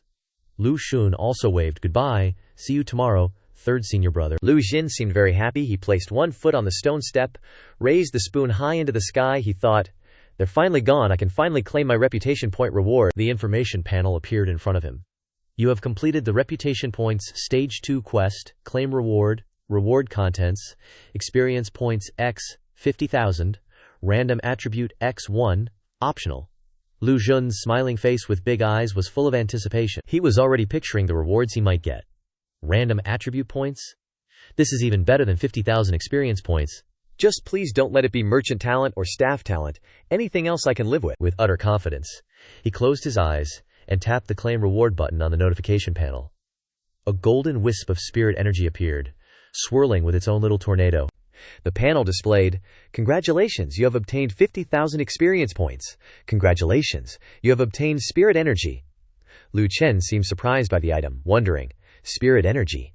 He held the orb of spirit energy in his hand. He held it up high, examining it closely, thinking, a special attribute is rare indeed.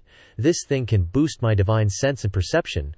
Plus, it can slightly reduce the chances of being brainwashed, falling for MLM schemes, or getting involved with rival organizations. Lu Chen closed his eyes, letting the spirit energy unleash its power, creating a dazzling golden spark as it slowly traveled towards his body. He said, let's see just how much this spirit energy will upgrade my divine sense. The spirit energy merged into Lu Chen's forehead, his eyes glowing brightly, emitting countless sparks. He yelled, divine sense, deploy. Lu Chen could see outside the cave, the scenery of the forest on the mountain appearing before his eyes. A couple was standing there, talking to each other, the girl blushing slightly. He thought, not bad, a little spirit energy can expand this far. He looked even further. Through the smiling couple, Lu Chen was curious. What's the limit of my spirit energy? Let's see where the boundary is. Lu Chen tried to see even further. Deep into the forest, he felt like he could still expand, but his head was starting to hurt. Even further, Lu Chen saw a demon girl from another race, looking incredibly urgent, her body trembling. She was thinking, there's probably no one here, right? She looked around stealthily, with a hint of worry. She muttered to herself, it's convenient to relieve myself here. There's probably no one around. A blinding light appeared, making Lu Chen dizzy and causing him to spray out a nosebleed. He thought, crap, why is she here? What is she doing? 404 FBI, warning, the page you're trying to access does not exist. Lu Chen trembled, gasping for breath. Phew, phew, phew. He couldn't stand straight and had to lean against the wall, thinking, I've probably reached the limit of my divine sense deployment. I'm not completely over the dizziness yet. His complexion was purplish. He stuck out his tongue and clutched his head. The information panel displayed his stats. Personal panel, Lu Chen. Willpower 10, reached limit. Luck 1, cannot be upgraded. Comprehension 1. Sword talent. Spirit energy 1. He thought, that hurts. It's like someone smacked me in the head with a stick. Lu Chen pondered. But why is that dual personality busty woman at the foot of my demon sect mountain? Could she be here to hunt me down? Lu Chen recalled the moment he tore her clothes, feeling a bit awkward. He reminded himself, anyway, she and I have a debt of torn clothes between us. He waved his hand, walking towards the bed. He said, forget it, I won't think about her anymore. What's meant to come will come. I still have 50,000 experience points. That's the highlight of today. Lu Chen sat on the bed, clicking on the upgrade button on the information panel. Lu Chen said gleefully, upgrade. Break through the barrier. He smiled confidently, affirming, I, Lu Chen, am about to break through to the foundation realm. Behind the mountain, in the study, the teacher was sitting opposite Zhu Gelai Fu. Between them was a small table, with an earthenware teapot and a few cups. The teacher was holding a teacup. The teacher stared intently at the steaming cup of tea in front of him, listening to Lao San's report. According to your instructions, junior apprentice Little Yu is diligently studying formations, but progress is slow. Lao San looked visibly worried. At the current rate, little Shiketi might be stuck in the mountain cave for a few more years. Is it really okay to treat him like this? Relying on himself alone to break through the initial realm, and cultivating that special technique, it's just wishful thinking. Shuzhai Xiansheng still didn't say anything, gently blowing on his hot teacup. After a long while, Shuzhai Xiansheng coldly asked, "Is that so, Zhu Geilaifu?" Slightly troubled, looking out the window towards the mountain cave, blaming himself, Zhu Geilaifu said, "Little Shidi, Shixiang has tried his best. Just stay put in that cave for a few years." Suddenly, the sky darkened, and a golden pillar of light shot straight into the sky, followed by a loud explosion. The sound startled Lao San a bit. The pillar of light was coming from the mountain cave. A strong wind was picking up, and leaves were being blown everywhere. San Shixiang's panicked voice rang out. That's San Shixiang, utterly shocked, blurting out, "I'm not seeing things, am I? That's little Shidi's location, the light of breakthrough. He broke through the initial realm already." Ignoring Zhu Geilaifu's utter bewilderment at the scene before them, Shuzhai Xiansheng took another sip of tea, calmly replying, "Indeed, Shuzhai Xiansheng seemed to have predicted it," saying, "Breaking through isn't difficult for him, but the real test starts now." With that, Xiansheng took another sip of tea. Lao San didn't understand Shuzhai Xiansheng's meaning, and asked, "The test starts now." "What test?" Inside the mountain cave, Lu Xun slowly opened his eyes, golden energy swirling around him. A status screen appeared. New information, Lu Xun. Level 11, Nameless Level 1 Technique. Level 10 Perfection Realm Qi Cultivation Art. In Lu Xun's heart he mused, "Is this the feeling of the first realm?" Lu Xun held up 2 fingers, released sword energy, and said, "The body of the first realm is completely strengthened, not on the same level as the previous initial realm. Aside from releasing sword energy, everything else about me seems normal, but right now I feel like I could kill 10 of my pre-transmigration self." With one palm, Lu Xun smirked triumphantly, and clenched his fist. Lu Xun squinted, looking for something to test his power on. He thought, "There's nothing to train with here, might as well take that out in practice." Sure enough, Lu Xun walked to the entrance of the cave. He stood before the barrier, his hand starting to gather energy, lightning with a blue glow gradually appearing, sword energy slowly gathering. Lu Xun considered, "Let's see if my current strength can break the barrier that San Shixiang set up." Lu Xun focused Qi into his fingertip and shouted, "Go!" A loud noise erupted, accompanied by light at the cave entrance. Before Lu Xun, the barrier shattered into small pieces flying everywhere. Seeming like Lu Xun didn't believe the result before him, he wondered, It's broken." Lu Xun was a little moved. Still not quite believing it, he asked again, "Am I free?" Zhu Geilaifu hastily stood up, preparing to leave the tea table, and said, "Not good. Little Shidi has broken my formation. He's about to come out. I must stop him. I didn't expect he could comprehend sword intent." Shuzhai Xiansheng waved his hand to stop him. He said, "Don't go." San Shixiang blankly expressed his confusion. Lao San looked at Xiansheng, wondering in his heart, what on earth is Xiansheng thinking?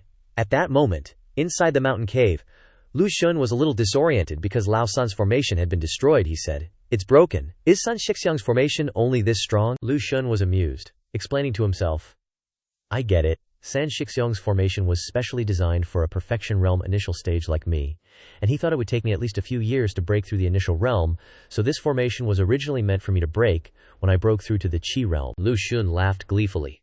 Placing his hands on his hips, he said, "So that means I can go back to the little Shuzhai." As soon as he finished speaking, he took a step forward, intending to leave the mountain cave. A purple status screen appeared, blocking his way.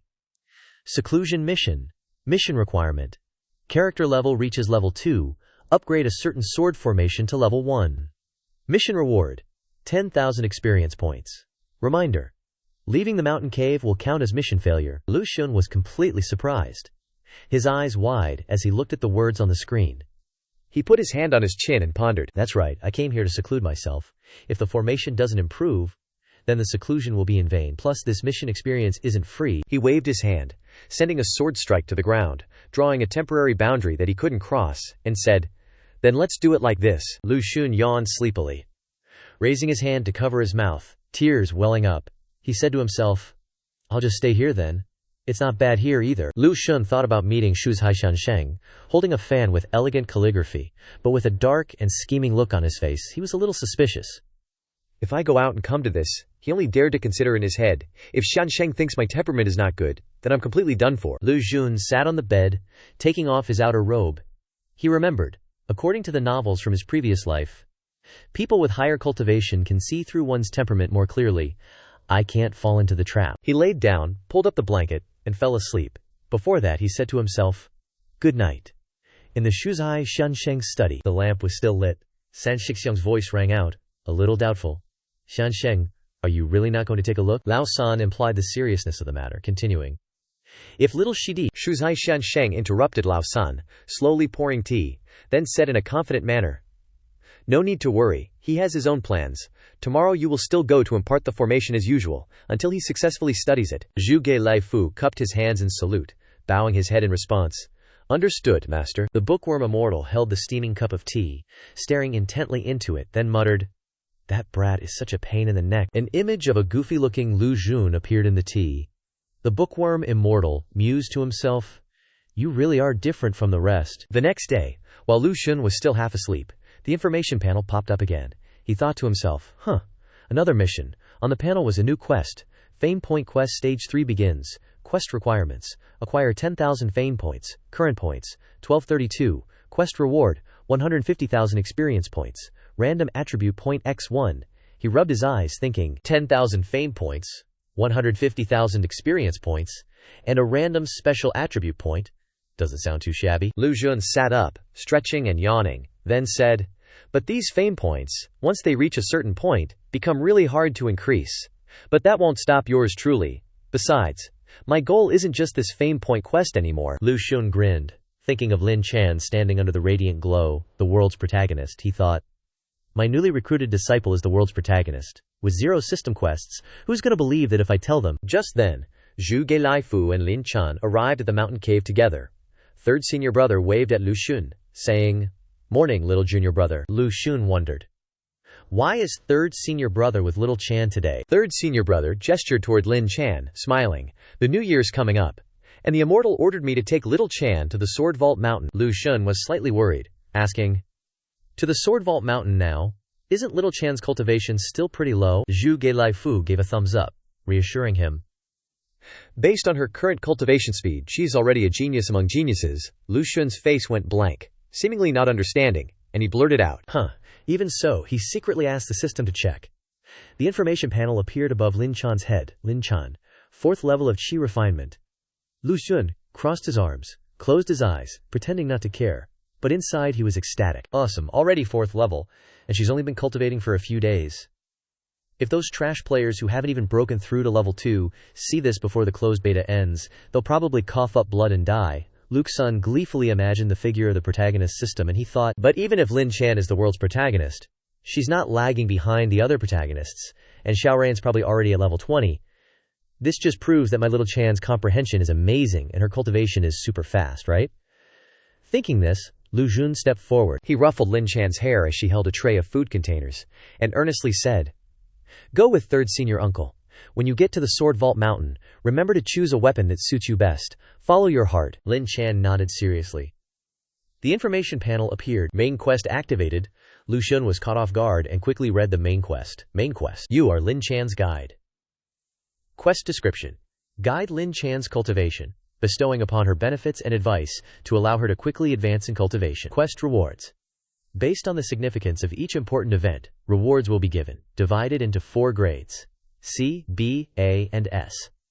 Lu Xun was thrilled after reading it, thinking, awesome, worthy of being the world's protagonist. Lu Xun sat down at the table, not forgetting to wave goodbye to Lin Chan and third senior brother as they left. He also added, "Don't worry, Sword Vault Mountain is a good place, don't be afraid." He grinned like a Cheshire cat, clutching his hands together in front of the table, which only had a bowl and a plate with a few sprigs of vegetables, he thought. A main quest has never appeared before. The rewards are vague but very clear. This is a plan to nurture a world's protagonist. Lu Xun smiled smugly, put on his sunglasses, and thought proudly.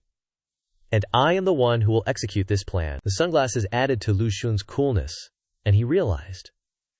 Which also means that I, Lu Xun, am like the most important benefactor in Lin Chan's life. He bowed like an artist. Behind him were many protagonists and their benefactors. However, something didn't seem right, and he struggled. Am I hallucinating?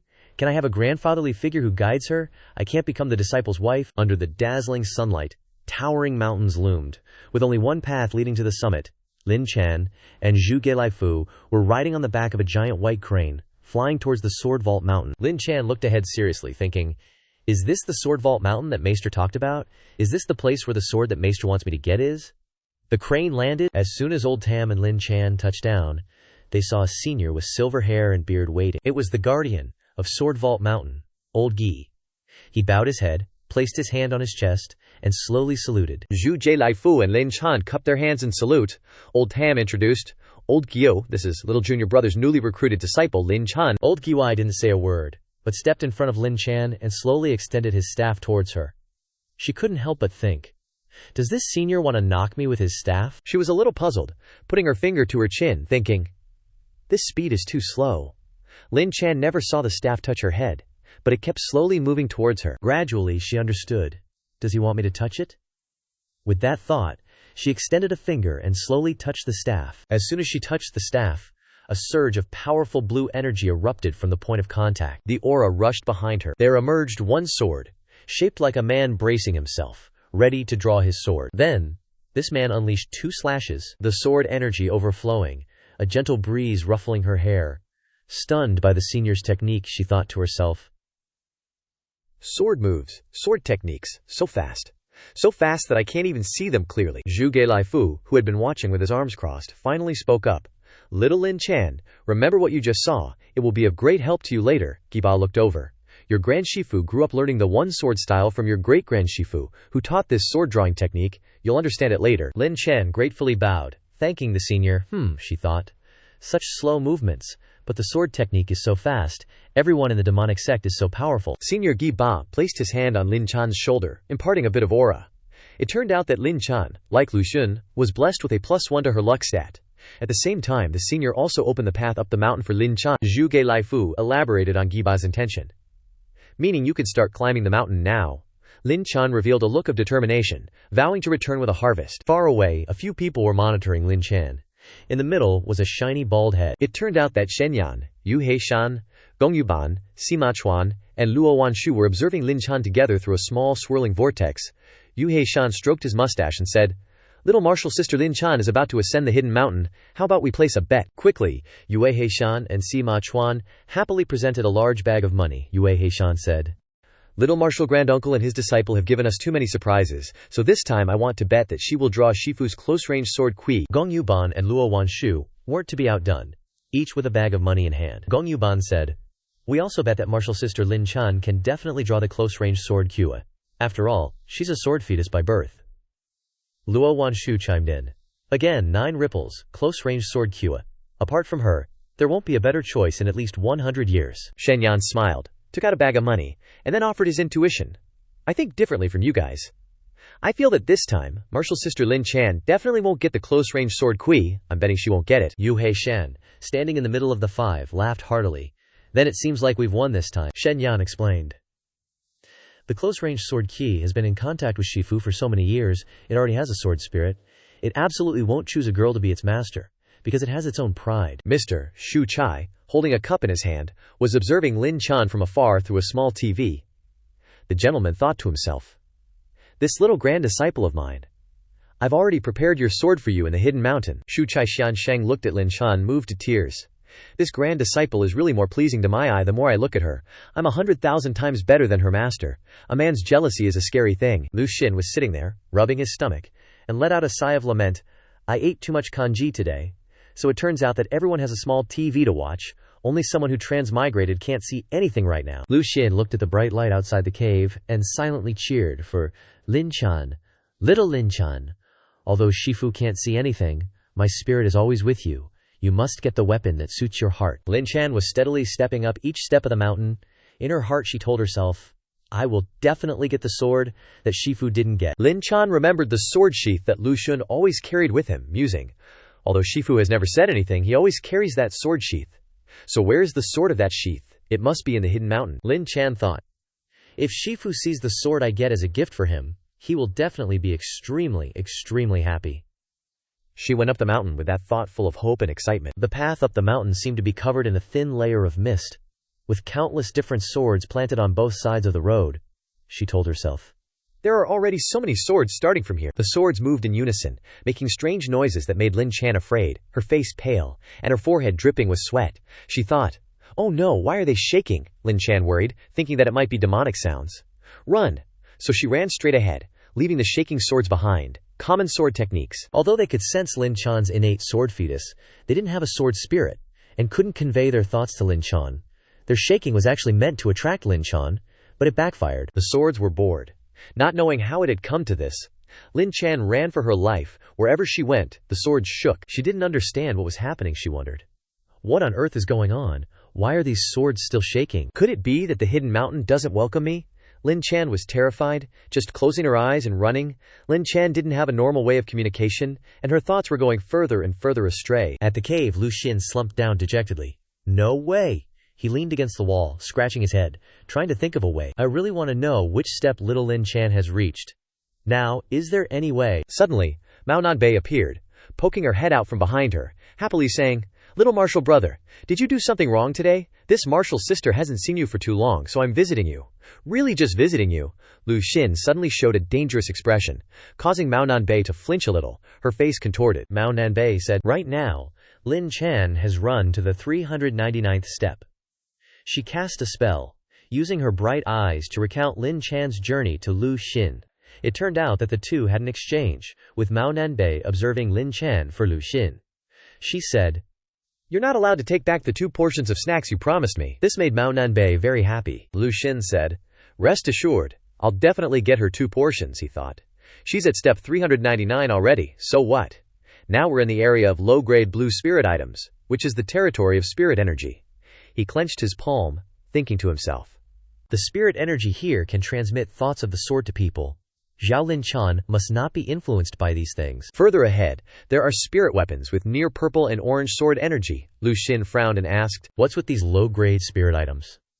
In his heart, he really wanted to ask if they would affect his disciple. Mao Nanbei used spirit energy to sense the spirit items. All the spirit swords are vibrating towards Lin Chan.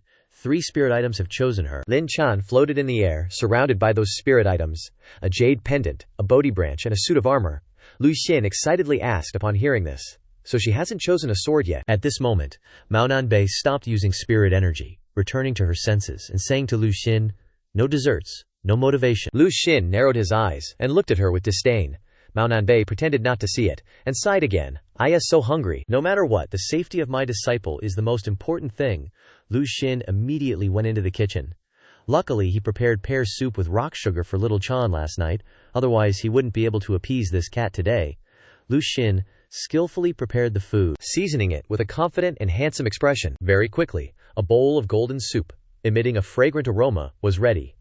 Mao Nanbei's eyes widened, looking at the bowl with emotion. "So much, little junior brother, is so good, I like it so much." Lu Xun scooped out a bowl, his face thoughtful. "Originally there wasn't that much, so I should leave some for my disciple."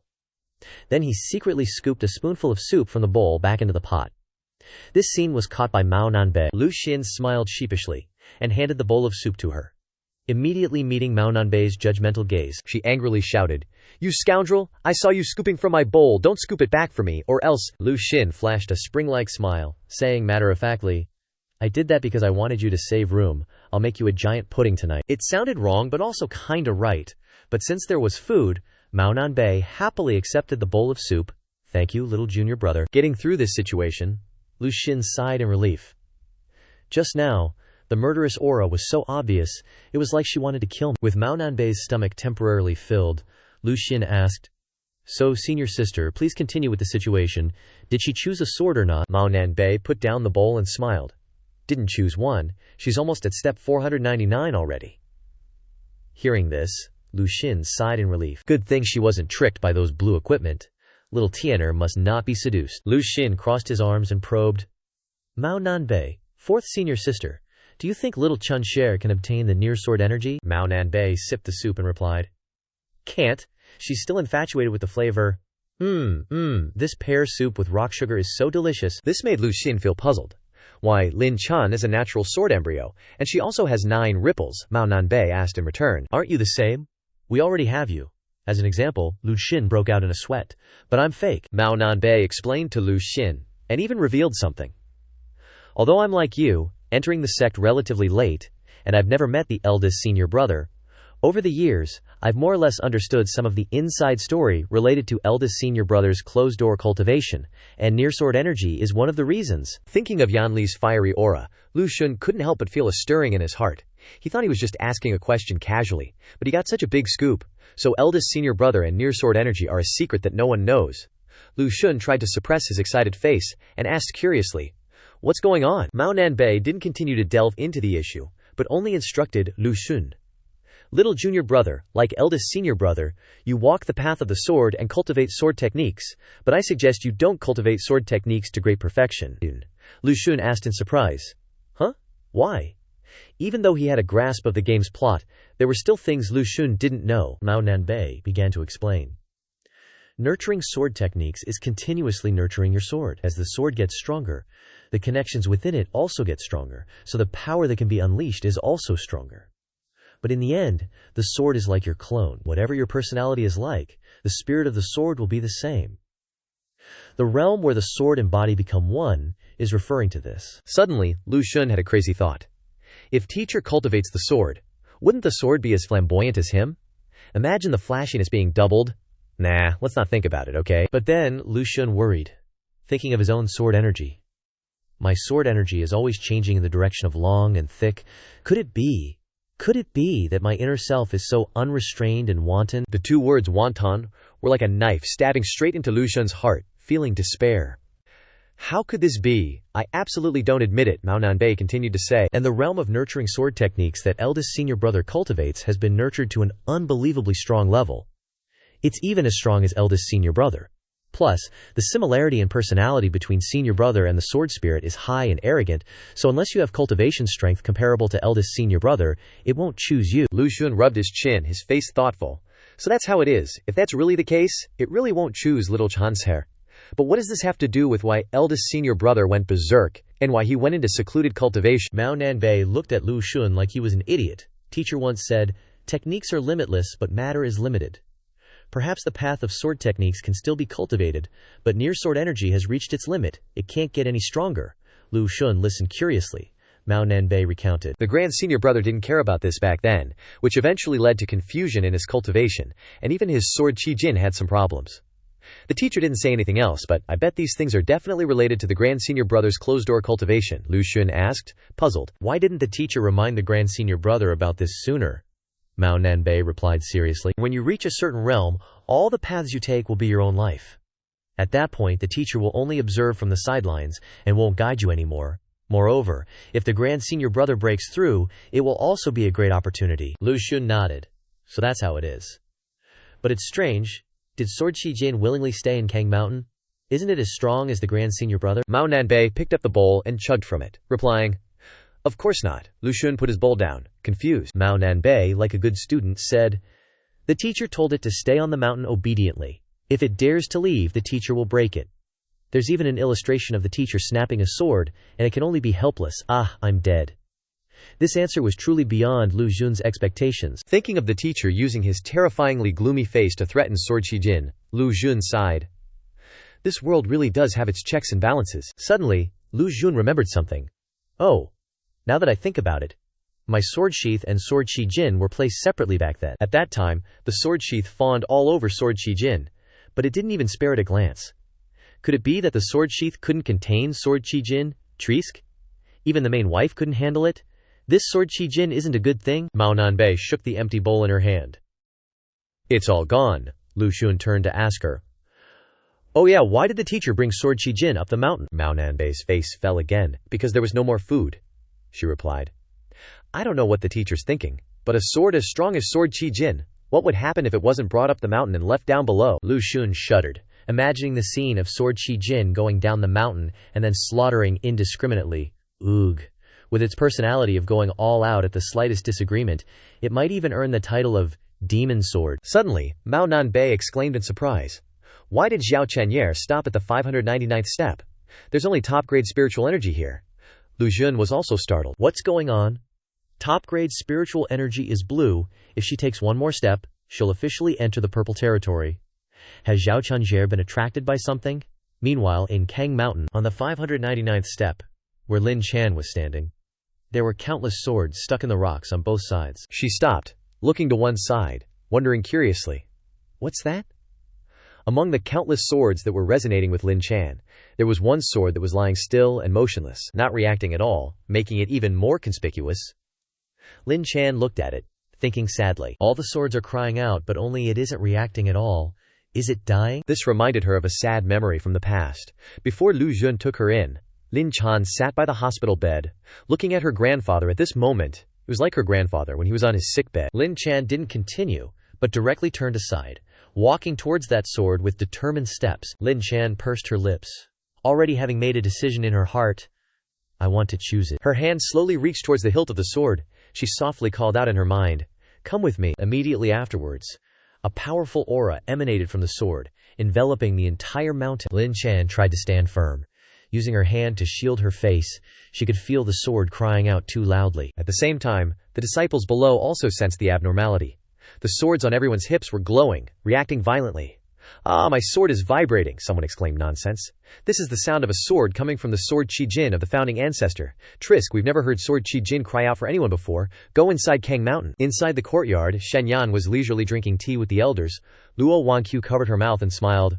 "I didn't expect Master Sword Qi-jin to actively cry out to choose junior sister Lin Chan." The teacher was also holding a steaming cup of tea in his hand, looking relaxed. "So, a dying sword and a sword full of vigor. Which would you choose, Zhao Chanyere?" Lu Jun's side was much more lively. Mao Nanbei suddenly stomped her feet and jumped up. "What broken sword? Why haven't I ever seen any broken sword in Kang Mountain?" Lu Jun looked on, not understanding anything. Mao Nanbei was so excited that sparks flew from her eyes. Sword Qi-jin is calling out to her. Zhao Chanyere still isn't going forward. I'm dying of anxiety. Lu Shun pondered upon hearing this. I've also been to Kang Mountain. Why haven't I ever seen any broken sword? Judging from my transmigrator experience, perhaps this is a special opportunity belonging to Zhao Chanyere. He reached out and patted Mao Nanbei's head, trying to soothe her anger. "Don't be anxious. Wait a bit. Maybe Zhao Chanyere saw something that we didn't see." Mao Nanbei was unwilling. But that sword Qi-jin, the strongest sword of our demonic sect, that broken sword, looks like it could break at any moment. In contrast to Mao Nanbei, Lu Shun was much more relaxed. He replied, "I know, but I respect all of Zhao Chanjere's choices, as long as she likes it." Lin Chan waited for herself to adapt to the powerful aura from Sword Qi-jin.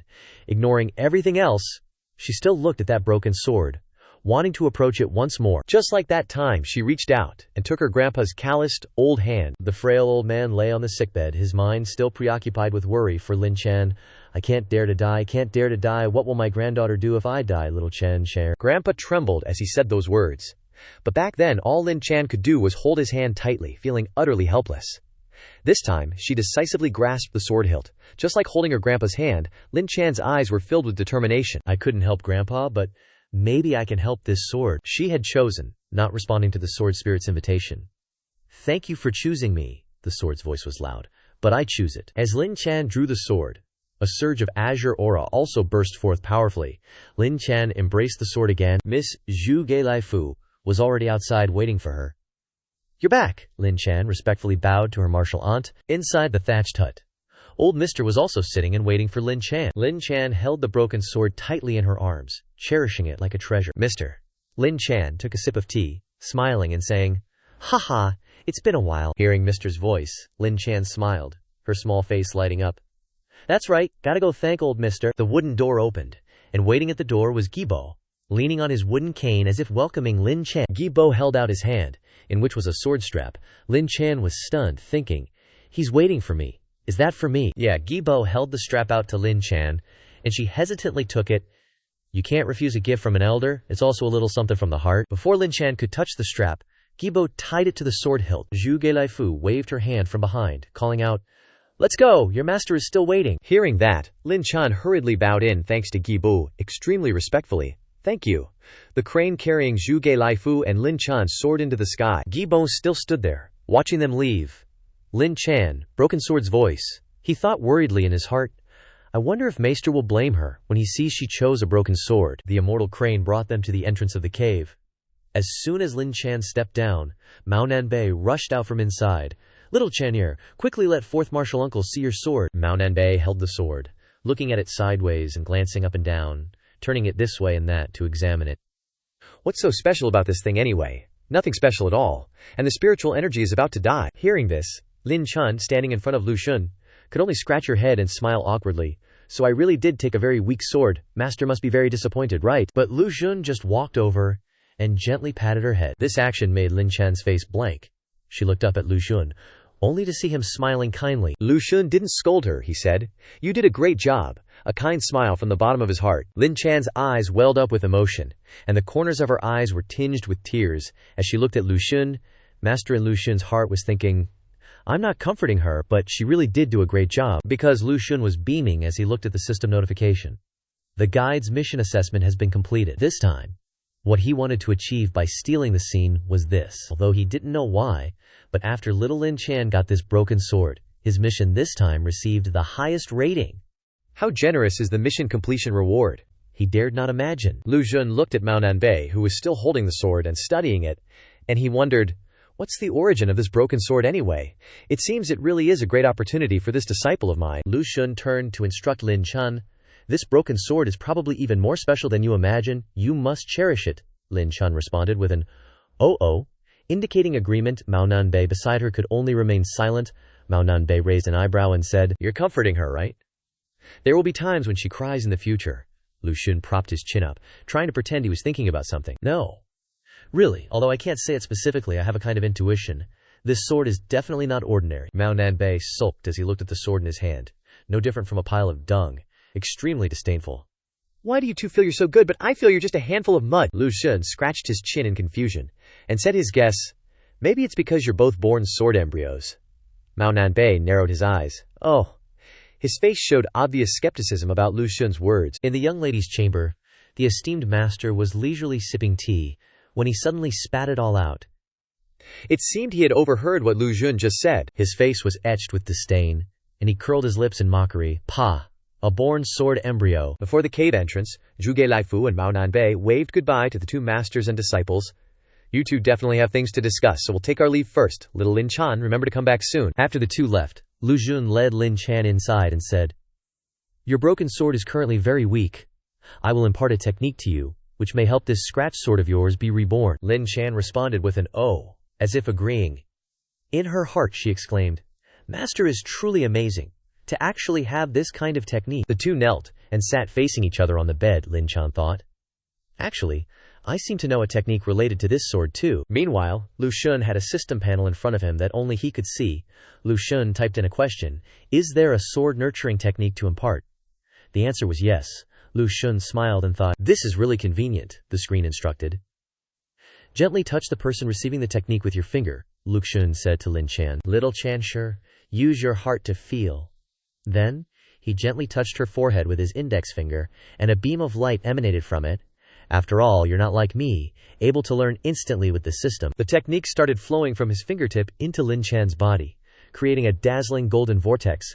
Lu Xun released his hand, and the golden aura enveloped Lin Chan's entire body, gradually transferring into her memory. Lu Xun smiled in admiration. As expected of a disciple with 9 roots, coupled with my innate sword embryo, learning is so fast. The screen displayed, Ding, sword nurturing technique successfully imparted. The guide has a new reward to claim. This kind of aptitude makes teaching joyful, and receiving rewards is even more delightful. Lu Xun stood up and clasped his hands, saying to Lin Chan, Try circulating the technique yourself. Lin Chan nodded and replied, Oh, when 2 reward notifications immediately appeared on the screen. One was Hidden Sword Guide of Kangshan, Mission Completion Level Azure, reward available to claim. The other was Technique Imparting Guide, Character Completion Level Azure, real reward available to claim. Lu Xun smiled, looking at the 2 rewards. Then, he decided to claim this one first, and tapped on Claim Reward for Technique Imparting Guide, Character Completion Level Azure, reward available to claim. The screen immediately displayed, Ding, you have received a reward of 30,000 experience points. Ding, you have received a purple beginner level skill upgrade card. Ding, you have received 3 blue intermediate level skill upgrade cards. Lu Xun smiled in satisfaction. Not many experience points, but these upgrade cards are very useful. Now the 5 elements formation can immediately use these upgrade cards, Lu Xun pondered. Looking at the system screen, he thought, the purple skill upgrade voucher can upgrade skills below level 3 by 1 level. So, it's a waste to use it now. Right now, it's only level 0. Upgrading it would only make it level 1. Not worth it at all. And the blue upgrade voucher is even more useless. I only have 1 skill below blue level. Eagle Claw. The screen displayed, Ancient 5 Elements, Grand Formation Level 0. Upgrade requires 10,000 experience points. Eagle Claw Level 1. Upgrade requires 500 experience points. Using it now would also cost 10,000 experience points, and I'm not lacking these points right now. Lu Xun retracted the skill screen, feeling that he was incredibly clever. Let's wait until the Grand Formation reaches level 2, then upgrade to level 3. Wouldn't that be super profitable? And there's another reward. The Hidden Sword Guide of Kangshan. Mission completion level orange. Help reward Lu Xun. Click on next. Let's see what that broken sword Xianxia got will bring. Lu Xun nervously closed one eye and looked at the screen, then clicked draw. The system announced, "You have won a reward of 50,000 experience points." Lu Xun rubbed his chin, calculating 50,000 experience points, 20,000 more than the reward for imparting the sword nurturing technique just now. This broken sword really has something to it. However, the rewards didn't stop there. The screen continued to display, "You have won 3 blue equipment replication charms. You have won 5 blue equipment replication charms." Lu Xun widened his eyes and reread, 3 blue equipment replication charms. 5 blue equipment replication charms. The rewards came flooding in, making Lu Xun's mood extremely high at the moment, feeling like he was about to fly into the sky. This is the real high, so awesome. Kudo Shinichi. Lu Xun smiled and gently pushed up his glasses. Replication charms can directly replicate all equipment below the blue level. I don't have any equipment shortages now, and the resources that the repair charms have are even more exaggerated than all of them. Lu Xun looked at Lin Chen, who was quietly cultivating. The broken sword in little Chenner's hand is a top-grade blue-level item. When Lu Xun looked at the sword, the system automatically displayed information next to the sword's name. Unknown grade. Top-grade blue level. Noteworthy. But from the name, it can be seen that after repairing, it will directly break through this grade. In a short while, Lin Chan's eyes gradually fluttered open. Equipment below the blue level quickly repaired. Moreover, seeing Lin Chan wake up, Lu Xun paused. He looked at the little girl and asked curiously, "Why didn't you continue cultivating?" Lu Xun clasped his hands and walked to Lin Chan's side. "So that's what you want? You should go back then." But Lin Chan only hid her hands, holding the sword behind her, tiptoeing forward. Lu Xun was puzzled. "Why are you so shy? Go back first." Then, Lin Chan slowly untied a string on the sword hilt. This string was the osmanthus that Giba had given her. Lu Xun told himself, "The matter of repairing the broken sword cannot be rushed. As a guide, I must surprise her little by little. He he." Lin Chan used her thumb to write in his palm. She was writing, "This was given to me by the old man under the mountain." Lu Xun also recognized this string. "Third master told me. It can block 3 full-force attacks from cultivators below the 6th realm." Lu Chen kept writing, still writing. "Disciple wants to give these to Shifu." Then, the little girl placed the string of beads in Lu Xun's palm. Lu Xun felt touched, smiling happily at her. He kept his hand hanging in the air, unsure if the little one would take them back or not. Lin Chan waited patiently, her face flushed with shyness, eyes full of anticipation. Finally, Lu Xun leaned down to pat her head, retracting his hand, and said with a smile, "All right, I'll accept them." Lin Chan's joy was written all over her face. She replied with a soft, thinking, even though Shifu looks handsome, his actual cultivation isn't high. These 3 beads will definitely protect him at critical moments. Shifu's life is 1,000, 10,000 times more important than mine. Suddenly, Lu Xun said, "Little Chancher, hold out your hand." Lin Chan's face went blank, utterly confused. Turns out, Lu Xun had removed the 3 red beads from the string, dropping them into Lin Chan's hand. Lin Chan furrowed her brow, looking at him, indicating she was asking why. Lu Xun squinted his eyes, smiling as he replied, "It's little Chanjir's first time giving Shifu a gift. Shifu is very happy. Shifu will accept the string. But Shifu is giving these beads back to you." He looked straight into her bewildered eyes and said, "Hurry back. Don't worry about me. Shifu is much stronger than you imagine." Lu Xun waved goodbye with a smile. Lin Chan has really picked up a good disciple. My connection to this world has been deepening too. As for Lin Chan, she ran away like her life depended on it, her face flushed, muttering non-stop, "Gotta scram, gotta scram." Lu Xun watched Lin Chan's flustered figure, a confident smile blooming on his face. After all, I'm a man who raised a little sister. Dealing with young girls definitely requires some tricks. Suddenly, he missed her a little. Lu Xun started reminiscing about the modern world. If the time on Blue Star is the same as the time in the Tianchen world, then right now, I'd be enjoying a normal dinner with my sister. A warm, simple scene appeared. Lu Xun was back in his previous world, holding a bowl of rice while his sister piled food into it. The little girl sat across from him, smiling contentedly as she watched her brother eat heartily. So delicious. That meal was so warm. Back to reality. Lu Xun clasped his hands behind his back, turning into the cave. But the current me has to transition to a new life now. Lu Xun's eyes were filled with determination. He clenched his fist and said to himself, "Upgrade the ancient 5 elements grand formation, then plan the next move." The current me has over 80,000 experience points. The system screen showed the skill status. Ancient 5 elements grand formation LVL 0, Lu X Un, immediately clicked on the upgrade button below. At this time, Lin Chan had already gone quite far. Suddenly, a dazzling golden pillar of light shot up from behind. Lin Chan turned her head to look. It's Shifu's place. Inside the cave, Lu Xun was indeed sitting cross-legged, starting to upgrade the formation, his whole body enveloped in a brilliant golden light. Moments later, Lu Xun opened his eyes, seemingly having completed the upgrade. Test the fire element sword formation. Try the most basic one. Lu Xun raised his finger high, beginning to summon the ancient 5 elements grand formation. Only the fire element sword formation could reach this step. If it were the grand 5 elements formation, who knows? He might actually be able to summon the heavenly fire phoenix. Unexpectedly, Lu Xun actually summoned the heavenly fire phoenix on his first try. The fiery red phoenix shape appeared before him, incredibly overwhelming. Lu Xun looked at the heavenly fire phoenix flying above his head, a smirk tugging at his lips. The protagonists in novels always have to cause a little commotion. Then, he struck a pose for himself, flashing the legendary 2-finger salute with smug satisfaction. Everyone declares, Lu Xun is no exception. Lu Xun raised his head, making a pushing gesture with his hand. He shouted, "Go, Fire Phoenix!" Instantly it flapped its wings and soared into the sky, incredibly lifelike. Not only that, its mouth continuously emitted its characteristic sound, incomparably mighty. The heavenly fire phoenix flew straight into the sky, creating a red afterglow that covered the outside of the mountain cave. The commotion was not small. From the little study one could see it clearly. Zhuge Lei Fu, who was attending to Xianxia as he enjoyed his tea, couldn't help but ask, how could junior brother so quickly master such a grand formation?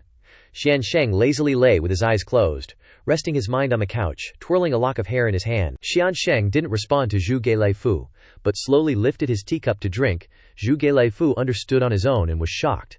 Could it be, besides swordsmanship, he also has extremely high talent in formations? Xianxia opened his eyes, pondering and saying, "From one perspective, it can be seen that your junior brother may be a genius." Then he sighed. "But from another perspective, it can be seen that your junior brother is trash." Zhuge Lei Fu heard this, and didn't understand a thing. He asked suspiciously, "Is there such a thing? Can Xianxia elaborate a bit?" Xianxia only smiled red-faced, waving his hand vaguely. "Oh dear, this matter can't be told to you." Zhuge Lei Fu seemed to have been transformed into a gossipy old auntie, specializing in eavesdropping. Zhang started acting, and only Mao Nanbei saw it. She immediately dashed out the door like a shot. "Little junior brother has broken through. Little junior brother has broken through. I'm gonna welcome him." Mao Nanbei practically flew past teacher and Zhuge Lei Fu, ruffling teacher's hair in the process. Teacher forced a smile, patting his hair back into place. "Are old fourth and old fifth really that close?" At the entrance of the cave, after successfully upgrading the formation, Lu Xun was finally out. He stood before a mark on the cave entrance, or rather a scratch mark. Lu Xun puffed out his chest, closed his eyes, and took a deep breath. "It's been so long since I felt the outside air." He lifted a foot, preparing to step over the mark with supreme confidence. "Now everyone in the demon sect knows I've broken through. Everyone, Lu Xun is back." Suddenly, an earth-shattering scream rang out. "Little junior brother, I'm here to welcome you back to cook for us." Lu Xun was so startled that he slipped, unable to stop himself from cursing. "Damn it, even though she's my senior sister." Lu Xun still indulged Mao Nanbei, letting her sit on his shoulders as she lamented. "While you were in seclusion, we almost got poisoned to death by third brother." Lu Xun asked back. "Poisoned?" Mao Nanbei gestured wildly as she spoke. "Ever since you went into seclusion, you and third senior brother each cooked half the meals, but the number of dishes was halved, and more importantly, the number of people increased by 2. There wasn't enough to eat." Recalling the dishes that seemed to be dredged up from hell, it stirred up painful memories in Mao Nanbei's heart, the desperation of being too hungry to not eat that stuff. "Do you understand? Understand? Besides, the new year is coming soon. Is it reasonable to eat that stuff during the new year?" Lu Xun forced a smile, ha, muttering to himself. "So you're all waiting for me, the cook, to return, right?" Then Lu Xun asked Mao Nanbei, "Right, what was teacher's attitude toward my breakthrough?" Mao Nanbei rested her chin in her hand, recalling teacher's appearance at the time. "He was just casually enjoying the breeze and drinking hot tea at the door. So weird." The truth was that teacher's hair was a mess after Mao Nanbei zoomed past, but he could only suppress his anger into an awkward smile. Hearing Mao Nanbei, Lu Xun thought, he hasn't rested this whole time. Could he have calculated the day of my breakthrough? Back at Little Study, teacher was still lying on the chaise lounge in the courtyard, scratching his skinny butt. Seeing them enter, he greeted, "You're out of seclusion. Sit down and have some hot tea." Lu Xun respectfully bowed his head and replied, "Understood." Mao Nanbei jumped down from his shoulders, eagerly chiming in, "I'll drink too. I want to drink too." Lu Xun sat opposite teacher, leisurely raising the tea to his lips. Mao Nanbei, on the other hand, took a sip and immediately spat it out. "Bleg, it's so bitter." Teacher didn't even bother to acknowledge her. In contrast to her flustered appearance, Lu Xun smiled calmly and praised, "Good tea." This response shattered Mao Nanbei's perception. "Are you okay in the head?" "What's good about it, HMPH?" The moment teacher saw Lu Xun's face, he pretended to look up at the sky. "The weather is so beautiful today," he cursed inwardly. "That naturally handsome face. I still don't want to look at it directly. I only acknowledge this disciple, not this face." Lu Xun didn't know the first thing about tea, he just complimented it casually, so when asked about it he stammered, Good, it's good because, oh teacher, that broken sword that Xiaoqian hair got on King Mountain, how come I've never seen it before? Ignoring what's difficult and changing the subject is the best policy." Teacher maintained his posture of gazing at the sky, not looking down.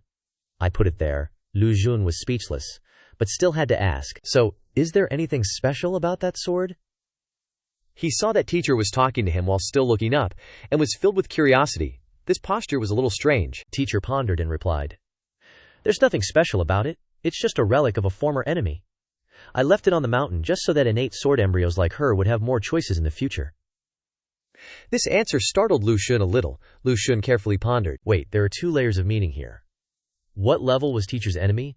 Is it better to give an innate sword embryo more choices than to give them the choice of sword chi kin?" Teacher poured himself some tea, calmly saying, "It's a good thing not to take sword chi kin.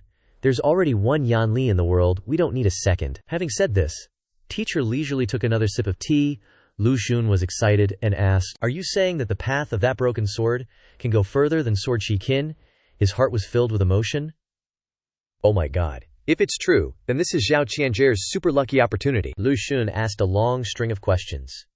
But teacher just calmly continued to enjoy his tea, not uttering another word, which made Lu Xun even more anxious, his eyes turning red.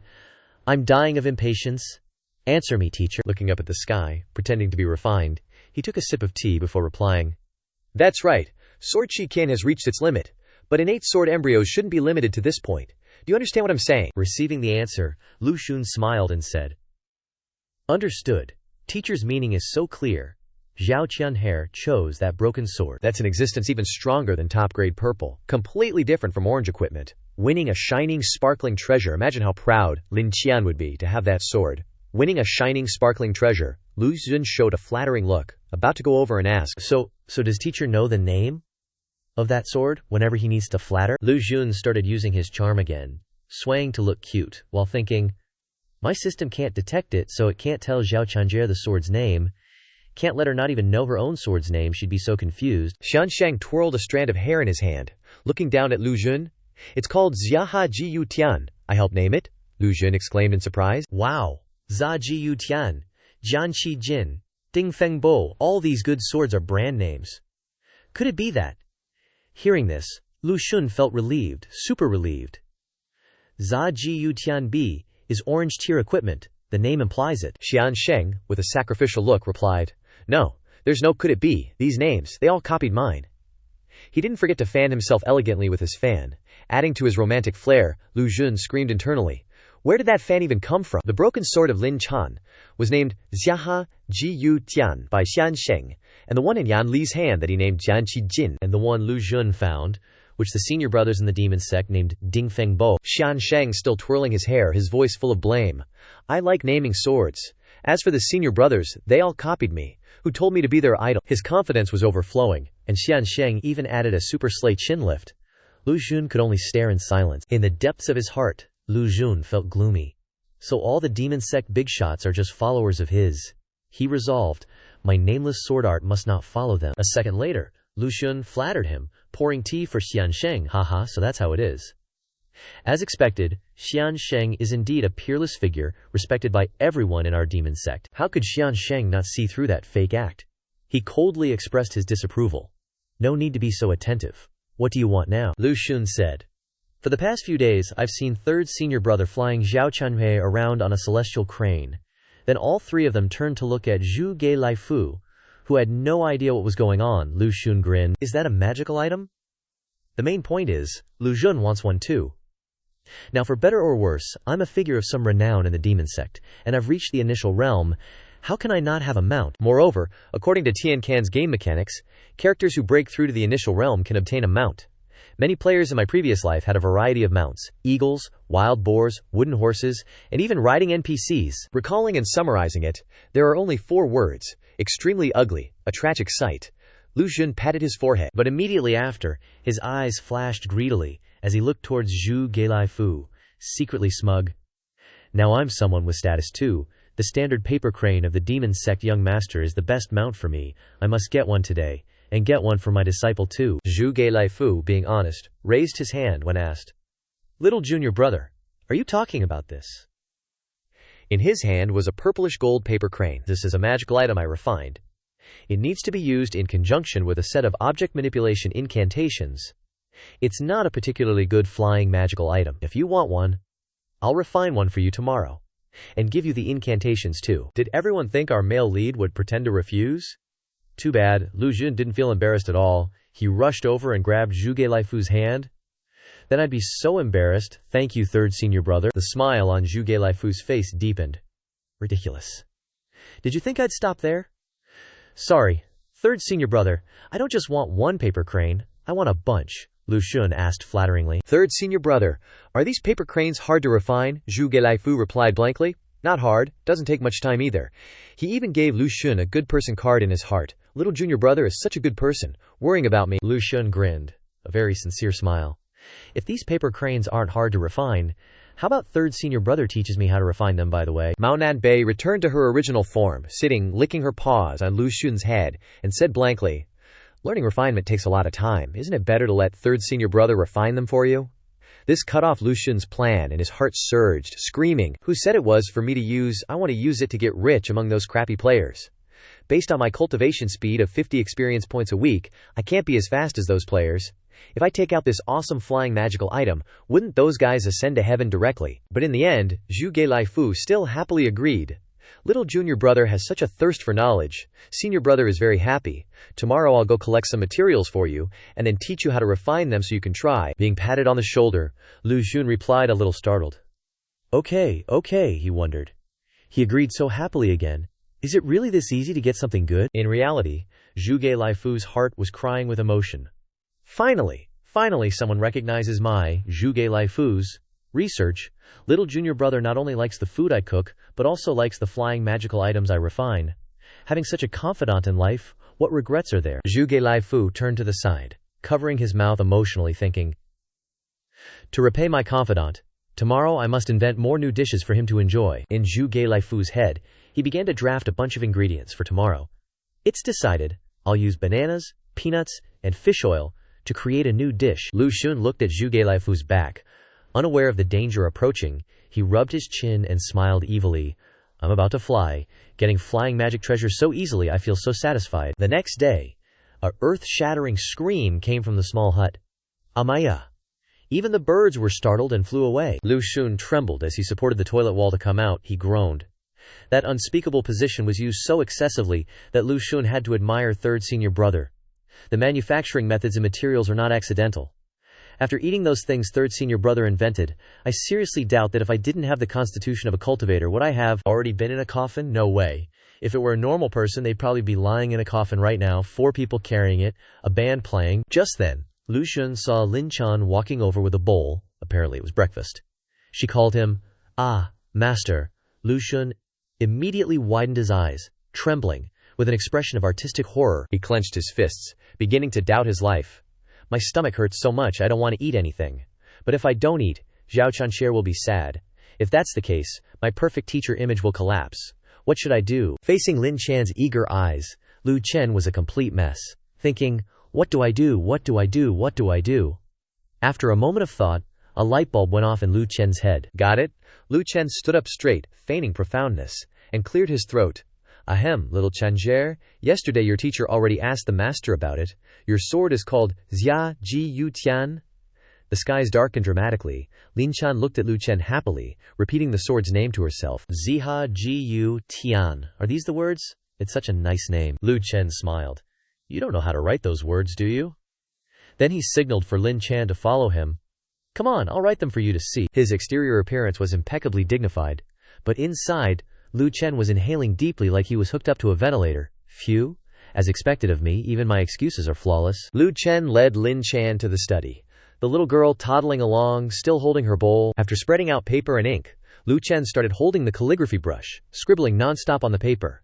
And just like that, on the pure white paper, the 3 words Ziha Ji Yu Tian appeared neatly in a row. This made Lin Chan extremely happy, and as she looked up, she saw Zhu Gelaifu hugging a huge burlap sack, standing at the door. Shidi, I've brought the materials you needed. Seeing this, Lu Chen quickly went up to greet him, his mouth beaming with excitement. Many thanks, third Shixiong. He was thanking him with his mouth, but in his heart he was sneering. Thanks for what? These are all things I traded with my life. Zhu Gelaifu put the bag down, then said, quick, come over here. I'll transfer the object manipulation and forging methods to you. After which, Zhu Gelaifu touched Lu Chen's forehead with his fingertip, the method slowly transferring over. There, Lu Chen stood still, closing his eyes, and even heard him say, don't be polite. After opening his eyes, Lu Chen looked happily at the system screen, which read, you have learned the paper crane crafting method, with a success rate of C% and a proficiency level of no more than 1. Note, the higher the proficiency level, the higher the quality of paper cranes produced. He cheered inwardly. All right. Enduring a stomachache all night wasn't a waste after all. Zhu Gelaifu pointed to the bag beside him. Shidi, these are all the paper crane crafting materials I've prepared a lot of for you. You can use them freely. If you don't have enough, you can come find me anytime. As Lu Chen bent down, he suddenly started spouting out again. Blurg. His face turned pale, but he still tried to hold it in to pick up the bag. As soon as he lifted the bag, Lu Chen disregarded everything and ran straight out the door. While not forgetting to say, many thanks, third Shixiong. Zhu Gelaifu stood at the door, scratching his head as he watched his figure, puzzled. Did Shigeti accidentally eat something? Inside the bathroom, ambiguous sounds continued to come out. Lu Chen trembled as he held the bag of materials in his hands, reminding himself, if I don't squeeze third Shixiong dry, I'll be doing myself a disservice. 3 days later, Lu Chen was sitting cross-legged in his room, focused on refining the starstone in front of him. Immediately afterwards, a golden paper crane appeared, along with a system notification. You have successfully crafted a golden paper crane, receiving X thousand experience points. Lu Chen stood up, looked at the formation, and started tallying the damage. These 3 days, I used up the materials for more than 40 paper cranes, and crafted 35, with a success rate of 90%, and I still failed so many times. My luck is really bad. But immediately afterwards, Lu Chen revealed a sly smile. He quickly put away the completed paper crane, then took out a broken one. But that's fine too, it'll become a way for me to gain benefits from others. Lu Chen timidly opened the door, poked his head out, and said in a pitiful tone, Shixiong, I failed again. The door opened, and Lu Chen immediately collapsed weakly. He held up the broken crane in front of Zhu Gelaifu. I failed again? Am I a failure, third Shixiong? Seeing him like this, Zhu Gelaifu felt pity welling up again. He doubted himself. Are the paper cranes I invented that difficult to craft? Zhu Gelaifu patted Lu Chen on the shoulder, as if comforting him. Shidi, don't rush, and don't feel disappointed in yourself. Just practice more times. I'll help you prepare a little more materials. He looked at Lu Chen with a firm gaze, feeling moved. Shidi doesn't get discouraged after failing. He's patient and persistent. I'm even more sure that he's my soulmate. Leaving the weakened Lu Chen sitting at the door, Zhu Gelaifu resolutely turned to leave. Shidi, wait here for me. I'll go to the Kumun sect to get some materials for you. Seeing the person leave, Lu Chen didn't bother to pretend anymore, and immediately stood up. In an instant, he waved his hand to say, Third Shixiong, come back soon. Lu Chen's eyes darkened, shining with cunning. Based on my understanding, those who know how to make weapons are all rich, third Shixiong. You're such a fat sheep, I'd be sorry if I didn't fleece you. His stomach followed suit, making noises. Blurg. Signaling that another round of convulsions was coming, Lu Chen bit his lip and ran towards the toilet, clutching his stomach. These are all things I deserve. He swallowed his tears, calling out repeatedly. The weapon crafting methods are worth trading my life for. At the mountain cave where Lu Chen used to cultivate in seclusion, a dazzling light was emitted, alarming the frog that was aimlessly outside. It cried, Croak! Inside! Lu Chen just finished the formation. In his hand was another golden paper crane, another success. Although this seat is only lucky with one and the failure rate is very high. Lu Xun squinted his eyes and smiled calculatingly, a broken paper crane already forming in his hand. These few successes don't compare to third senior brother's grand cause. Zhu Gelaifu's imposing figure flashed in his mind. Listen to me, grateful. Lu Xun looked at the pile of golden paper cranes in front of him, a smug grin spreading across his face. This many flying paper cranes should be enough to give to those players when they get back. What's more, as long as I successfully craft one paper crane, the system will reward me with successful chi refining experience, killing 2 birds with 1 stone. He looked at the system screen with satisfaction. Current accumulated experience points, 75,900. Suddenly, a rough voice echoed through the mountains and forests. Little junior brother, little Xianxia and I are here to bring you food. Lu Xun startled. That's third senior brother's voice. He looked at the pile of cranes on the bed, scratching his head frantically. I can't let third senior brother see them. Things will get awkward later. Lu Xun used his storage ring to suck them all inside. Lu Xun's face turned pale. Watching the 2 figures, one large and one small, slowly approaching, his heart racing. Crap, hurry! They're almost here. Just as he was down to the last one, Zhu Gelaifu walked in. Little junior brother Lu Xun had no choice but to hide it behind his back. Zhu Gelaifu asked with a smile. How's your crafting going? Lu Xun stammered. Still no good, but. The male lead frowned and thought, I can't store it anymore. If I use my spiritual energy to store this last one, third senior brother will definitely find out. Then, he smiled brightly, held up the crane, and showed it off. I successfully crafted one. Looking incredibly sincere. Better to be honest than try to cover it up. Seeing this, Zhu Gelaifu was also happy and said, Congratulations, little junior brother, you used up 50 as materials and finally got some reward. Lin Chan beside him also hummed in agreement. However, Lu Xun felt unhappy in his heart. From little Chanjir's perspective, I failed N/M/6 times before I could succeed once, and she's giving me such an admiring look. He despised himself. Is this trying to make me, Lu Xun, feel worse? Zhu Gelaifu excitedly said. Now little junior brother finally has his own mount. I'll prepare some more materials for you later so you can solidify your crafting technique. This is no different from a sheep actively seeking its doom. Lu Xun couldn't help but curse. You're being too considerate. Seeing Lin Chan's eyes sparkling as she stared at the paper crane, another idea popped into Lu Xun's head. No, I'm not planning on keeping this one for myself. Zhu Gelaifu looked at him questioningly. Lu Xun rubbed Lin Chan's head and said to her with a smile, Little Xianxia, senior brother is giving you the first paper crane I successfully crafted. You must strive to cultivate, and when you reach the initial realm, you can use it to fly. Lin Chan carefully took the crane from Lu Xun's hand with both hands. Her cheeks flushed, her eyebrows furrowed, and she nodded seriously. Senior brother, I will definitely cultivate diligently. Zhu Gelaifu was moved by the scene of senior brother and junior sister affection before him, biting his handkerchief and thinking, little junior brother is truly full of senior brother and junior sister affection. Alright, I'll bring some materials over to little junior brother tonight. It's not like I'm emptying the demon sect's treasure vault. You have to spend money when it's time to spend money. He went to the kitchen table and began to set out the food. Come on, little junior brother, little Xianxia, let's eat. Today, third senior brother specially made 2 creative dishes for you to try and give me your opinions. Hearing this, both Lu Xun and Lin Chan broke out in a cold sweat. They both looked at the dark purple soup that Zhu Gelaifu had just taken out. Lin Chan secretly swallowed her saliva, and Lu Xun nervously thought, if it weren't for this poison-tasting segment, third senior brother would be the best tool person.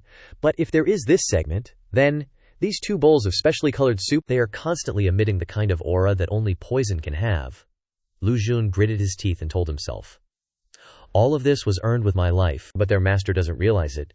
Zhu Gelaifu, beaming with joy, said expectantly, little junior brother, little Xianxia, hurry up and try my new dishes. What do you think? Lin Chan trembled as she picked up her chopsticks. Her eyes glazed over. Lu Xun took the lead and directly chose a bowl to dig in. As soon as the 2 put the food in their mouths, Zhu Gelaifu asked impatiently, how is it? Immediately, Lin Chan heroically collapsed. Zhu Gelaifu startled and didn't have time to catch her, staring blankly at the little girl. This, leaving Lu Xun, through the tempering of suffering, still standing firm, he said to Zhu Gelaifu with an enlightened face, so delicious. Zhu Gelaifu even clapped in agreement. So delicious. Only Lin Chan lay down behind, her soul wanting to leave her body to express her feelings. Lu Xun picked up the bowl and slurped it all up.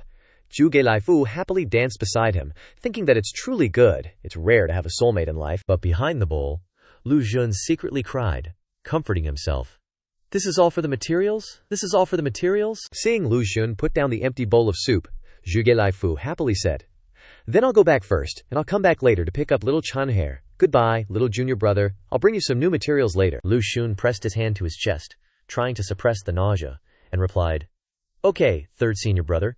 You've worked hard. Lu Xun stood at the door waving goodbye, and Zhu Gelaifu happily left the mountain cave. At this time, Lin Chan weakly clung to Lu Xun to stand up. She wrote in the palm of his hand and complained, Senior brother, you are so amazing. That thing was sour, bitter, and had a strange smell. I'm so afraid that if I remember that taste, I'll throw up again, Lu Xun said, his face pale. Don't write anymore. If you keep writing, I'll puke. He used the art of shifting the topic to distract Lin Chan again. Oh right, did you bring the TRA County Thien? Bring it here for your master to take a look. In Lu Xun's heart, he was calculating. Finally, some alone time with my little Chan Char. It's the perfect time to test if that blue gear restoration charm actually works. Hearing that Lu Xun wanted to check the TRA County Thien, Lin Chan obediently brought it out, humming a curious, why is master suddenly asking about it? Lu Xun picked up the sword, and information immediately appeared next to it. TRA County Thien sword, superior grade, blue tier, note, damaged. As expected, after knowing the name, the system will automatically distinguish it. Let's see if this superior grade blue tier can be repaired by a charm. However, before repairing it, let's see if it can be duplicated. Two charms immediately appeared in Lu Xun's hand. One is a blue gear protecting charm, and one is a blue gear duplication charm. I have 3 blue tier duplication charms, if I can duplicate it. If I could, the scene would be incredibly majestic. An innately formed sword embryo, combined with equipment. Sigh, let's duplicate it first and then repair it. My little Xianxia, directly carrying this TRA County Thien. Just imagining it is tiring. But harsh reality slapped him in the face. The screen displayed. Failed, can't be duplicated. As expected, this damn system won't let me profit so easily. He frowned, deciding to place his hopes on the remaining charm. Let's see if the repair charm can be used. Lu Xun closed his eyes and began to cast the charm, using the blue gear repair charm. A whirlwind rose around him. Lin Chan's eyes sparkled as she looked at it. So amazing. But sadly, another red notification popped up. Failed, can't be used. Lu Xun frowned and looked up at the system notification. He pouted. Trisk, it really is like that. The quality of this TRA County Thien sword is indeed not just blue tier equipment. Lu Xun returned the sword to Lin Chan, saying as he did, Master tried to repair your sword, but it doesn't seem easy. Lin Chan didn't expect anything anyway, and just hummed in acknowledgement. After that, she busied herself writing a few words into Lu Xun's palm. He opened his mouth and read aloud Lin Chan's meaning. It's okay, disciple will slowly nurture it. Master doesn't need to worry. Thank you, Master, for worrying about disciple. Lu Xun looked at Lin Chan's sincere smile, but his heart was in turmoil. The harder life is when you're young, the more sensible you become later. But is being sensible early really a good thing? Lin Chan's smile next to his younger sister's smile, both were that sincere smile.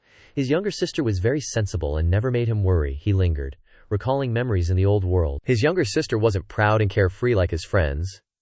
She, to help the family, would always secretly collect bottles and cans to earn a little money, even at the cost of being ridiculed by her classmates. Her clothes were very cheap, but she never asked me to buy new ones. Even if they were washed until they were bleached white, even if they were patched many times, she always kept an incredibly optimistic smile on her face, sensibly to the point of being heartbreaking. She never demanded anything. She always smiled at me, always thinking that I was trying hard to raise her. So his younger sister often took on housework like cooking, and even found joy in it. Every night, Lu Xun would come to look at his silly younger sister. In fact, she didn't know the reason why he could continue to persevere was because of her. It was his younger sister, always his pride, and also the reason for Lu Xun's existence. At that time, whenever he looked at the little girl, he would smile very warmly. Seeing Master spacing out, Lin Chan looked at him curiously. At this time, Lu Xun came back to his senses. He smiled and comforted her. Master is fine. Continue your cultivation. The new year is coming in a few days. He looked up at the lush green trees that were dyed in the sunlight. This is the first time I'm celebrating the new year in the demonic sect. The atmosphere leading up to the new year at the demonic sect wasn't as warm as expected. Teacher Xian frowned at one side, constantly directing the disciples to decorate the house. It's a bit crooked, straighten it a bit more. Lu Xun quickly stuck it on. Then hurry and go cook. Lu Xun was hanging lanterns when he suddenly saw something falling in front of him. He was startled and looked at the snowflakes that were falling. Mao Nanbei excitedly ran around the courtyard, catching the snow. Snow, it's snow. Lu Xun also unconsciously looked at the sky and smiled. Teacher Xian, inspired by the scene, immediately fanned himself with an elegant fan and recited poetry. Cold night guest comes to illuminate, flying between the eaves, outside the house, floating snow fills the mat, cold white snow flies apart. Like a heart broken with sad and melancholic feelings. A person is drunk by himself. Looking at teacher Xian indulging in his own world, Mao Nanbei couldn't help but despise it. Although I don't like poetry like that, I'm far from being heartbroken. After that, he saw Lu Xun jump down from the ladder, skillfully continuing teacher Xian's verse. North wind rolls the earth, white grass dies, lake sky, August suddenly flies snow. This scene really poked at the immortal master's sore spot. He frowned, super annoyed. Damn it, there's something special about these words. I want to see what kind of poem you can actually come up with. Lu Chen calmly continued reciting. Suddenly, like a spring breeze overnight, 1,000 trees, 10,000 trees bloom with pear flowers. No idea if Mao Nanbei even understood a word, but he was already clapping like crazy. Awesome poem, how amusing. The immortal master just froze on the spot, fanning himself, raising an eyebrow and sneering. Anything else? Lu Chen humbly bowed. That's all. This Lu Chen's talent is limited. I can only recite these 2 lines. Truthfully, if he continued the poem, he'd be exposed for sure. Just then, Zhu Geilai Fu rushed over to bail him out. Junior brother, aren't you supposed to be cooking the New Year's Eve dinner? Lu Chen immediately replied. Got it, wait a sec. Lu Chen left, and the immortal master mumbled those lines again. Suddenly, like a spring breeze overnight, 1,000 trees, 10,000 trees bloom with pear flowers. In his heart, he couldn't help but exclaim, amazing, so good. You little punk, you can even write poetry. The immortal master glanced at Lu Chen in the distance, narrowed his eyes, and pouted, clearly displeased. Easy on the eyes and knows poetry. Suddenly, I hate him even more. The morning of the new year at the demonic sect was bustling with festive cheer. Shen Yan went to greet the elders. Happy New Year? They happily responded. Happy New Year, sect leader. Gong Yuban excitedly said. I hope in the new year, our demonic sect can recruit a few more disciples with amazing talent. Yue Heishan wished. I hope I win all my bets in the new year, truly living up to his nature. Hearing that, everyone gave him judging looks. Seeing this, Yu Hishan could only laugh awkwardly. Haha, simple New Year's wishes aren't bad. Yu Hishan immediately changed the subject. Speaking of which, it seems the sect leader bought new clothes for the entire sect for the new year. Gong Yuban chimed in. Now that's a big move. Praised like that, Shen Yan nodded, satisfied. It's nothing. Those behind him didn't hold back their teasing. Rare indeed, even a cheapskate is willing to spend money. Cheapskate Shen Yan, was internally displeased. The disciples received the robes and put them on, sparing no praise. Don't say that. Although the sect leader is stingy, he's not half-assed when he actually makes a move. This cloak is actually pretty darn good. Another person said, we cultivators don't even feel the cold. It's all about the drip. Suddenly, the guy behind them looked in one direction, and his face turned red. His expression was downright vulgar, drool practically spilling out. He kept agreeing. That's right. It highlights the figure of our female disciples. A young man who didn't understand what was happening curiously turned to ask, how does the cloak highlight the figure over there? Mu Rongyan was helping Gui Li put on her cloak, and her fiery figure was outlined incredibly clearly by the robe. Mu Rongyan giggled. Junior sister Gui Li is so well endowed, little martial grand uncle is definitely going to be smitten. Gui Li was embarrassed. Glancing back, afraid of being seen, Adia, stop it. Hearing Mu Rongyan mention Lu Chen, Gui Li couldn't help but blush, thinking, will it really make him smitten? But he's so far away he can't even see me. Mu Rongyan adjusted the collar again, before finally nodding in satisfaction. Gui Li looked towards the distant mountain peak, wondering if he would come visit her today, New Year's Eve. At Small Bamboo Grove, everyone stood in front of the Immortal Master's room, silently looking at each other, not moving at all. Lu Chen had just woken up, and he stretched and yawned in the courtyard, a complete contrast to the motionless group over there. Seeing that, Lu Chen curiously asked, what are you guys doing? Today is New Year's Eve. Don't you need to prepare for the new year? The only response was a shh. Feeling strange, Lu Chen flew over and asked Mao Nanbei quietly, what happened? Did the Immortal Master ride a crane back to his sect in the west? Mao Nanbei crossed his arms and replied, today, the Immortal Master wants to prepare New Year's gifts for us. He called Guibo over there early in the morning. Don't disturb the Immortal Master. If there are no gifts, I'll punish you. I'll punish you to cook me 100 steamed fish, braised fish, fried fish, and fish in sauce. Lu Chen propped up his chin, pondering. Called Guibo over to prepare New Year's gifts together.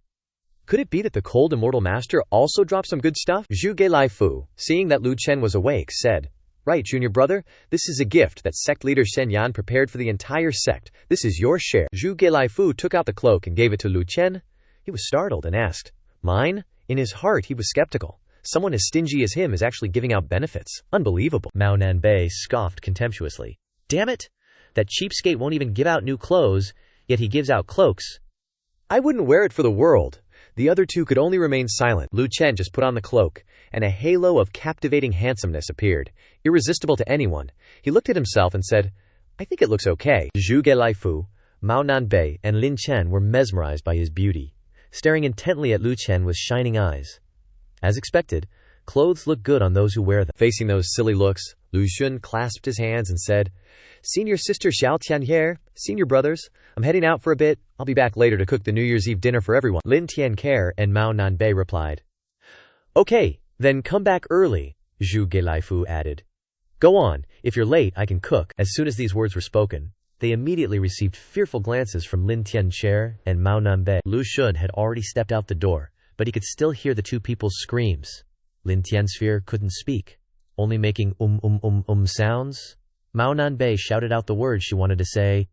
No way, Lu Xun, you absolutely have to come back. Lu Xun closed his eyes, forcing a smile. So Senior is really hiding in his room preparing New Year's gifts for us. Right after, Senior's voice rang out. Zhao Gui, hurry up and grind the ink. My brush is all dried out. This voice startled Lu Xun. He frowned, realizing Gui Ba, who's called Zhao Gui at the foot of the mountain. Gui Li looked at her tray of gifts, worriedly thinking, if Lu Xun sees it, will he like this New Year's gift? On the table was a red cloth, and on top of it were 4 misshapen somethings. Turns out she had started kneading dough to make cakes this morning. Looking at her jade-like hands working hard, Mu Rongyan even teased, seriously, you're such a young lady you can't knead the dough too hard. Gui Li wrinkled her nose and retorted, kneading dough is hard too. Mother is so amazing. In the end, looking at the 4 somethings she had made, Gui Li sighed. I originally wanted to learn how to make my favorite cake from Mother, but I didn't expect it to turn out like this. Suddenly there was a knock on the door. Someone outside asked, is Gui Li there? Gui Li quickly recognized Lu Xun's voice. He really came. Discovering that Lu Xun was at the door, Gui Li quickly stuffed the shapeless dough into her sleeves.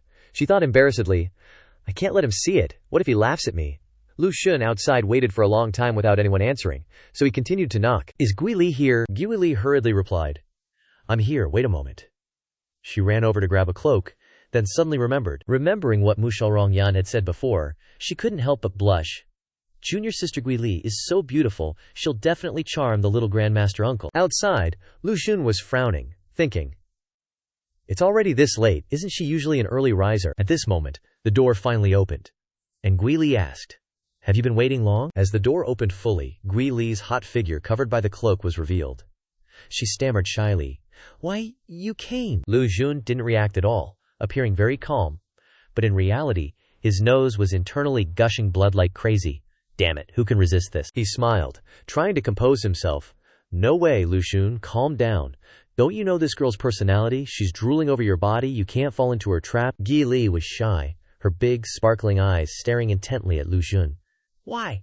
Why aren't you saying anything? Is it not pretty? The last line of defense was broken, and his inner thoughts overwhelmed his reason. Lu Xun gave a thumbs up and praised. Very beautiful. A nosebleed also spurted out, a critical hit on the spot. This was exactly what Gui Li was waiting to hear from Lu Xun. She smiled radiantly and said, thank you. At the same time, she stepped forward. Lu Xun looked at her and suddenly blushed. Oh, I suddenly feel like she's pretty good too. Gui Li hesitated. Today is New Year's Eve. I thought about the weird-shaped cakes I made. She hesitated a bit. Using those cakes as a New Year's gift, will he not be happy? Hearing Gui Li mention the New Year's gift, Lu Xun smiled and took out a bright red envelope and gave it to her. Oh right, New Year's gift, I almost forgot. This is a gift from my hometown, called a red envelope. Gui Li happily took it, her eyes crinkling into a smile. It's folded so beautifully, I really like it. Lu Xun smiled gently at her, his heart happy too. Inside was indeed a combat ring, worth 3,000 spirit stones the demonic sect is providing for her. They think my little junior sister has decent aptitude, but she consumes a lot of resources and really needs spirit stones. I've delivered it, Lu Xun said, turning to leave. If there's nothing else, I'll head back. I still have work today. Sounds fancy, but realistically, the whole village's New Year's Eve dinner depends on me. If it wasn't for the fact that tonight is when third senior brother invents his weird dishes, just thinking about that one senior brother transforming into a mad scientist, mixing up all sorts of dark stuff and food with an evil villain look, Lu Xun shuddered. Seeing Lu Xun leave, Ji Li watched him with a flustered look. Oh really? You're really not giving it. She clenched her fists so tight her knuckles turned white, telling herself, Even if I'm laughed at, I have to let him know my feelings. Ji Li stepped forward, calling out to Lu Jun. Wait! Lu Jun turned around in surprise. What is it? Ji Li mustered all her courage, closed her eyes, and held out a small red packet towards him. Ah, a New Year's gift. I was mentally prepared to be mocked. Laugh. Just laugh if you want. But after closing her eyes for a long time, she didn't hear any scolding or ridicule. Why isn't anyone laughing? When Ji Li opened her eyes, she saw Lu Jun's warm smile. He said gently, Thank you, Ji Li. Lu Jun took the packet and opened it. The first time we met, you shared half a pancake with me. It's very meaningful. As a token of sincerity, he even ate it right there. The taste isn't bad either. Ji Li was overwhelmed with favor and watched Lu Jun munch on the pancake with relish. She couldn't help but doubt, is it really not bad? After taking a few bites, Lu Jun turned to leave, waving enthusiastically at Ji Li. Well, I'm off. Happy New Year. That smile made Ji Li's heart flutter and her face flush. She smiled back. Yeah, Happy New Year. Watching Lu Shun's retreating figure, Ji Li became even more determined. Lu Shun, I've made up my mind. I'm definitely going to get your body. That night, at the little study, smoke billowed from the kitchen, showing that the cooking was in full swing. On the stove there was a pot of golden meat, with white pork knuckles stewing until tender. Combined with the soybeans, it increased people's appetite. The glug-glug sound of boiling further stimulated the cravings in the cold weather. Mao Nanbei drooled, staring intently at the stewed pork knuckles. It smells so good. What is little junior brother stewing? It smells amazing. Oh, can I have a bite? Just a little bite. Lu Jun held a cooking shovel, wearing a pink apron, and reached out to stop a cat that was trying to sneak a bite. Don't rush. The temperature isn't high enough yet. Stewing is the most important thing. Only when the temperature is high enough can it bring out the full flavor. Afraid that the cat couldn't resist doing something rash, Lu Xun emphasized, Now isn't the best time to eat. Be patient. Mao Nanbei failed to persuade him, pouting in compromise. All right then, I'll reluctantly endure a little longer, she said excitedly to Lu Xun. Once it's done stewing, I'll bring a bowl to second senior sister. In the bamboo forest, Jiyu Xiaoman was still sitting in cultivation, with streams of energy circulating steadily around her. Jiyu Xiaoman opened her eyes, sighing in her heart. It's New Year's again. Talk about a model student. It's New Year's, and she is still sitting here cultivating. Suddenly, Mao Nanbei's voice rang out, breaking the silence. Second senior sister, I brought you stewed pork knuckles with soybeans. Jiyu Xiaoman startled and looked towards Mao Nanbei, who was coming. Mao Nanbei ran like the wind, carrying the stewed pork knuckles in her hands. But surprisingly, the bowl of pork knuckles remained firmly on the tray, not budging at all. Mao Nanbei yelled, Come and get it quickly, I'm going to be late, I'm going to be late. Seeing the little girl in such a hurry, Jiyu Xiaoman jumped off the stone platform and asked, Late for what? Only to see Mao Nanbei put the tray of food in Jiyu Xiaoman's hands and then run off like a gust of wind. Gotta run, I'll be late for the New Year's Eve dinner, and those guys will eat all the pork knuckles in the pot. The hot bowl of stewed pork knuckles emitted a fragrant aroma. Jiyu Xiaoman sniffed, and her eyes lit up. It smells so good, little junior brother's handiwork. I wonder what they'll be doing on New Year's Eve. I'm a little curious. No sooner said than done. Jiyu Xiaoman tiptoed to peek at the New Year's atmosphere at the little study. I don't like crowds, so I'll just take a look. Mostly, I don't want to eat what Zhuge Lai Fu is cooking. Inside the room, a war over food was taking place. Here, snatching the delicious food was the real deal. Xianxia reached out to try and take the bowl of food from Mao Nanbei's hands. This piece is mine. Mao Nanbei did everything she could to resist, preventing Xianxia from getting close. You've already eaten so much. This is mine. Lin Shan in the back also tried to pick up whatever she could with her chopsticks. The party was divided into two factions. One faction was in a great battle over food, while the other faction, with Lu Xun, Giba, and Zhuge Lai Fu, was politely toasting each other. Happy New Year, Happy New Year. They looked completely opposite. Jiyu Xiaoman outside saw everything. She smiled contentedly. That's great, my curiosity has been satisfied. Jiyu Xiaoman also turned to leave. She thought to herself, ever since the little study got a little junior brother, it seems to have become more lively. That's great, the world should belong to the young people. Speaking as if she herself were an old woman. Suddenly, on the roof behind her, a head popped up, with shining eyes. Xiaoman? You came at just the right time? Jiyu Xiaoman was startled. She's been discovered. The people inside immediately rushed out as well. Mao Nanbei ran over excitedly. Second senior sister is here too, Lu Xun asked with a smile. Second senior sister, do you want to come and eat with us? Lin Chan also ran out to chime in. Yeah. Suddenly becoming the center of attention, Jiyu Xiaoman wasn't used to it. She stammered. No, I don't need to, I still need to cultivate. Afraid that everyone would continue to hold her back, Jiyu Zhaoman turned and quickly scurried away. I'm not good at dealing with situations with many people, and it's meaningless to be here anyway. The new year needs a joyful atmosphere, but I prefer being alone. Just then, Xianxia stood on the roof, holding a fan, appearing elegant. If not, then forget it. This is your New Year's gift, take it. He then tossed down a bamboo tube. Jiyu Zhaoman caught it, blushing, and said, Tea. Thank you, immortal sir. Guess everyone's gonna lay off the pressure now, huh? Mao Nanbei, Lu Xun, and Lin Chan grin like loons and shout, Happy New Year, Happy New Year, second sis, Happy New Year. Zhu Gei Lai Fu, bless his cotton socks, cups his hands like a megaphone and yells, Sis, Happy New Year, old Guy, bless his drunken heart, chimes in with a goofy smile, Happy New Year. It's a freaking tsunami of well wishes, and Jiyu Zhaoman just freezes up, face redder than a baboon's butt, and stammers, Tea. Thank you, everyone. Everyone's standing in the yard, waving goodbye like she's boarding the Titanic. Lu Xun chuckles, thinking, man, there's all kinds of weirdos in this world. Gotta respect everyone's quirks, as long as they ain't hurting nobody. But Lu Xun's inner monologue gets real. Hold up, equality, my dude. Second sis gets a fruit, but what about us? Lu Xun and Mao Nanbei are on the same wavelength, giving the immortal sir on the roof the side eye of doom. Immortal sir, being all-knowing and stuff, gets the hint. He whips out 3 more bamboo tubes and chucks them down. You guys want some fruits too? No prob. Everyone gets some love today. Mao Nanbei and Lu Xun snag their tubes like kids grabbing for candy. Score, Lin Chan's jaw drops. I got one too. Mao Nanbei squints at his tube. What you say it is. Time to crack this bad boy open. Immortal sir hops down, grins like a Cheshire cat, and pats Mao Nanbei's head like he's a toddler. Hold your horses, kiddo. Gotta open it in your room. Mao Nanbei, clearly unimpressed, swats immortal sir's hand away and rolls his eyes. TCH, fine, room it is. Zhu Gei Lai Fu, seeing that everyone's got their goodies, steps in like a responsible adult. Alright, let's get back to the grub.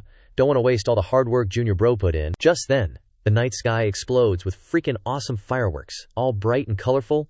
Lin Chan and Lu Xun gawk like they've never seen a sparkler before. Fireworks. Lin Chan's never seen them before, and she's bouncing around like a pogo stick. Immortal sir, hands clasped behind his back like he's some kind of Zen master, says, It's a tradition in the demonic sect. I just have a thing for pretty stuff. Lu Xun smirks, thinking, the demonic sect's getting all sentimental up in here, not just some cutthroat, backstabbing cultivation world anymore. Sweet, dinner's over, so Lu Xun heads back to his room and plops down on his bed, ready to crack open his New Year's fruit box from Immortal Sir. He tears into the scroll, anticipation bubbling like a witch's brew. What kind of awesomeness did Immortal Sir hook him up with? As he unfurls it, a freaking golden light blasts out, and it's just one word written on it, ugly. And it's in GOLD. Lu Xun just stares at the scroll, head spinning like a top. He throws it on the bed with a thud. What the freaking heck is this supposed to mean? Suddenly, a freaking info panel pops up next to the scroll, sporting a string of mysterious purple glyphs. Lu Xun's all over it like white on rice. But stuck up in the air, he stares intently and thinks, what kind of mystical power? What kind of mystical power? The Immortal One never gives out something simple. I gotta see the next page, but it's just a freaking countdown. 2 hours, 56 minutes, 23 seconds. Lu Xun grinds his teeth in frustration.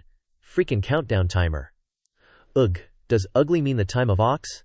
It's close to the right time. Our main man Lu Xun is deep in thought, trying to crack the cryptic message on that scroll. The system displays the time remaining until unlock. 2 hours, 55 minutes, 36 seconds. Does waiting until the ox hour before unlocking the item mean a miraculous event will take place? An idea flashes through his brain. If this is the Immortal One's New Year gift, then there may be an opportunity hidden within. Lil Chanhair also got one. I wonder what word is written on her scroll. All of a sudden, there's a sound coming from outside. Rippling through the air, a purple light shines through the window, and into Lu Xun's room. He is startled to notice it. Oh, amidst the quiet scene, a beam of purple light is emanating from the women's quarters, shooting straight into the sky. This is a familiar sign of someone's ascension. Lu Xun opens the window to look up. The sky is purple. A special breakthrough effect. Little Chanhair breakthrough. Then, Lu Xun leans weakly against the windowsill, frail, her figure trembling. If I'm not mistaken, little Chanhair's breakthrough is to level 8, but I, as her master, is only at level 11.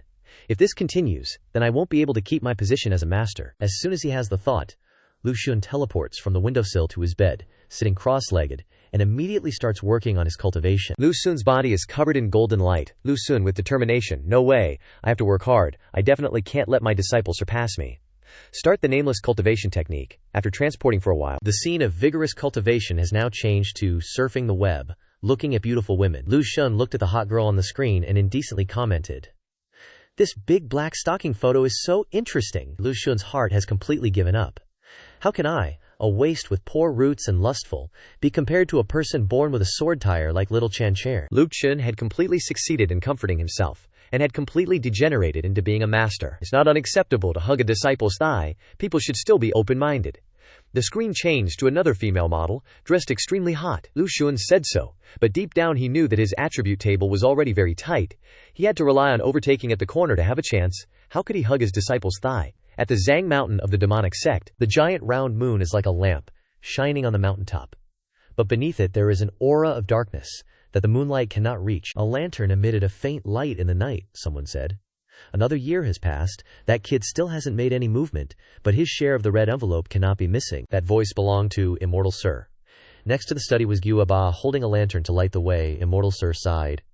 "My eldest disciple, you are not as good as this old man, you have no future." Hearing what the old geezer said, Giba beside him just squinted and chuckled. The old geezer turned to look at it. Remembering Giba's naive younger days, the old geezer shook his head again.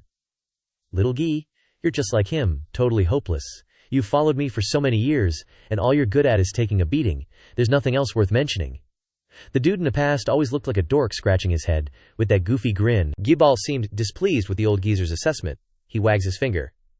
"Hey, hey!" the old geezer reluctantly added. Okay, you also have 2 swords. Only then was Giamba satisfied, still scratching his head and grinning like in the old days, but a much older version. They finally arrived. The sword aura close by appeared before them, the sword floating straight up blocking the entrance. As soon as he saw it, the old geezer began to criticize. "That brat's sword is just like him, absolutely useless." The sentient sword aura, hearing the insult, drooped down, looking all sulky. The two walked behind the sword aura. The old geezer reached out through the barrier and tore a rift in it. The rift opened into an entrance. The old geezer went first, saying, "Let's go see how he's doing." As soon as they entered, the space was completely different. Underfoot was no longer the ground but a spooky, purplish void. The place they had just entered was like a miniature galaxy with a night sky full of sparkling stars. In the distance, there was a figure sitting, still with his eyes closed. Even when the old geezer approached, there was no reaction. The one sitting there was none other than the founder of the demonic sect, Lu Li Yanli. Just quietly sitting cross-legged there, his chest filled with red envelopes. Who knows how long they've been there. The old geezer looked at this peaceful face and grumbled, "This little brat is already good-looking, but that new kid is even more handsome. Good thing you sent Z over, she's been missing someone. She is in the junior study." The old geezer squinted and sighed.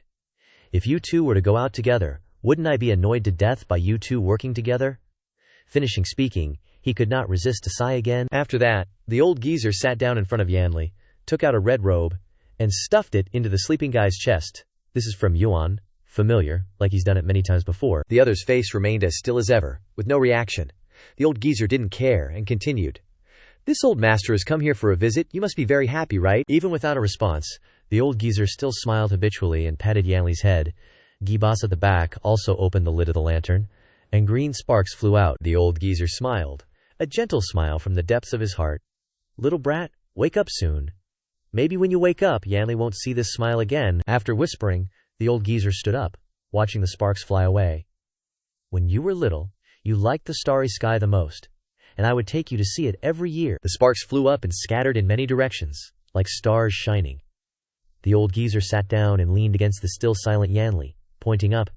"Look, tonight is another brilliant starry sky." At the junior study, Lu Xun was sitting on the bed when he suddenly looked out the window.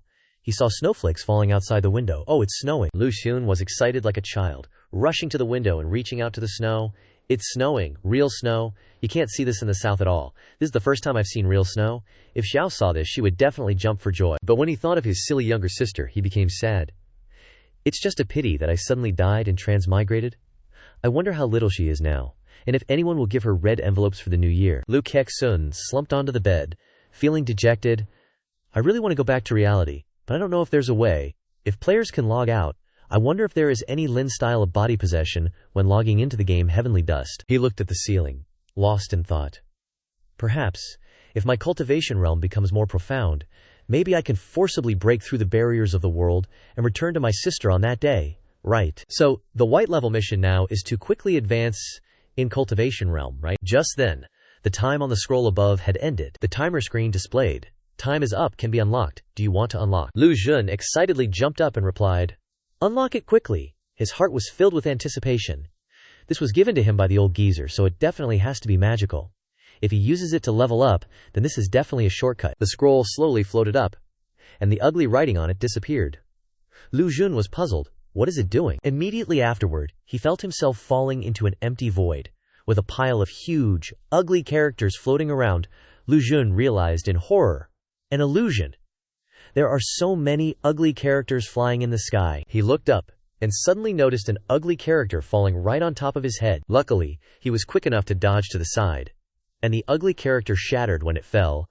Lu Xun yelled, "Motherfucker, is it trying to crush me to death?" The notification screen popped up. The formation trial is starting. It lasts for 15 days.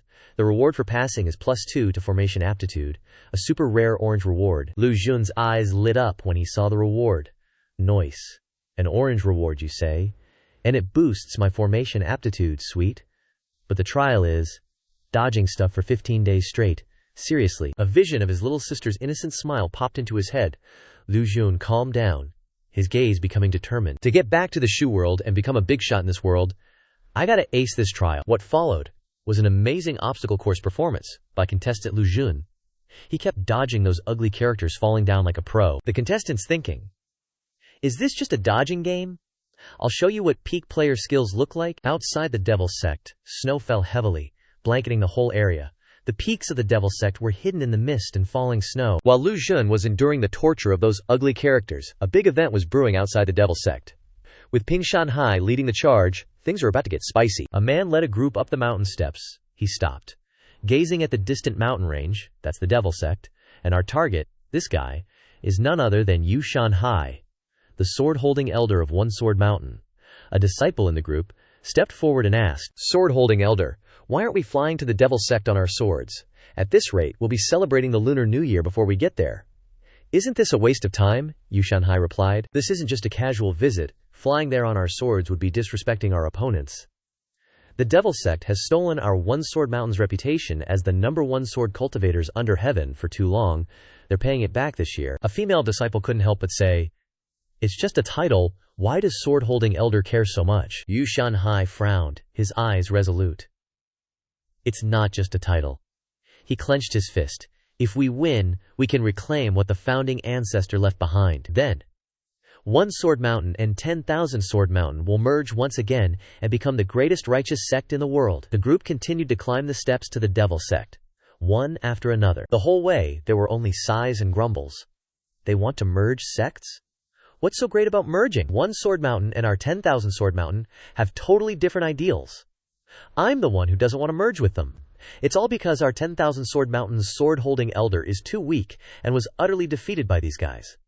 How else could we be forced to obey them? The disciples looked gloomy, sighing endlessly. If only our 10,000 Sword Mountain's sword-holding elder could have held on a bit longer. Among the crowd, a handsome young man stood tall with high morale, adjusted his hat.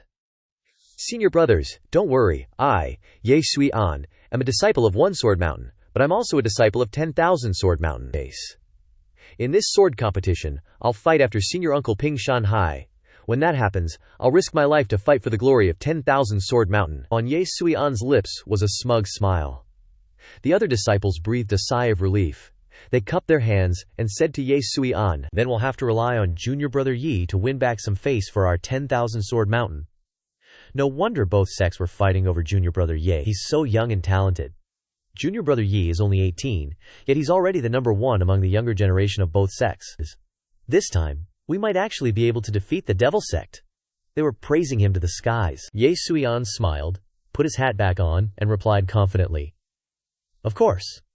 But little did they know, Ye Sui An was actually thinking about something else with excitement. "I heard that there are many stunningly beautiful female disciples in the Devil Sect.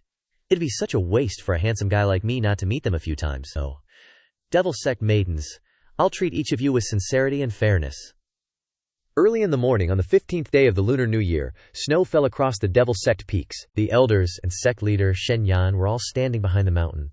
As if watching something, Shen Yan frowned and said, "If things go as usual, tomorrow after your victory, The sword-holding elder of One Sword Mountain and 10,000 Sword Mountain will again bring their disciples to challenge the semi-Dao sword intent that Master left behind. Every 3 years, I remember last time, there was a sword wielder named Ping Shanhai who almost blocked Master's semi-sword intent. Yu Hishen stroked his mustache, full of excitement.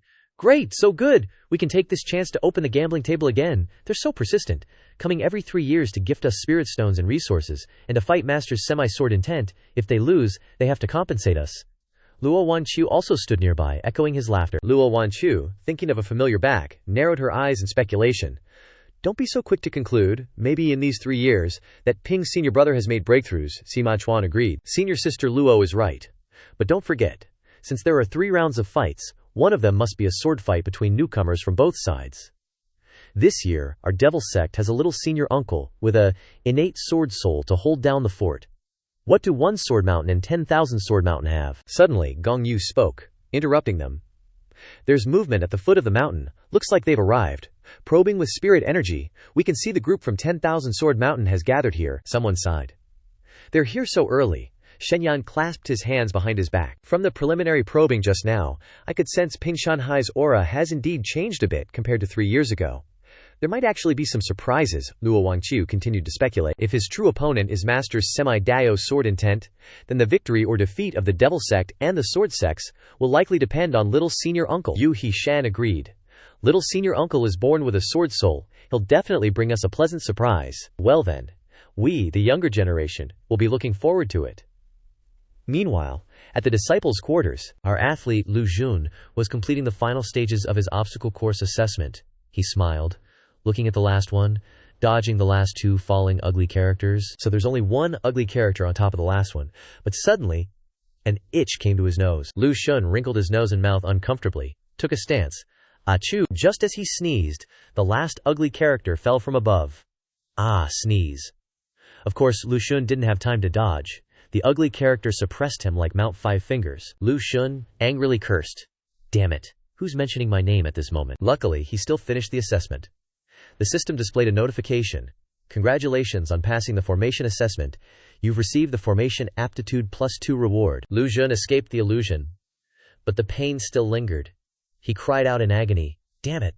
Of all the bad words, why did that one land on my head? Who the hell is cursing me behind my back? Seeing the system notification, Lu Xun quickly sat up. Array Aptitude +2. My base stats aren't 0, they're 1. What's the point of this new Array Aptitude boost? The system displayed more details. Your current Array Aptitude is 3.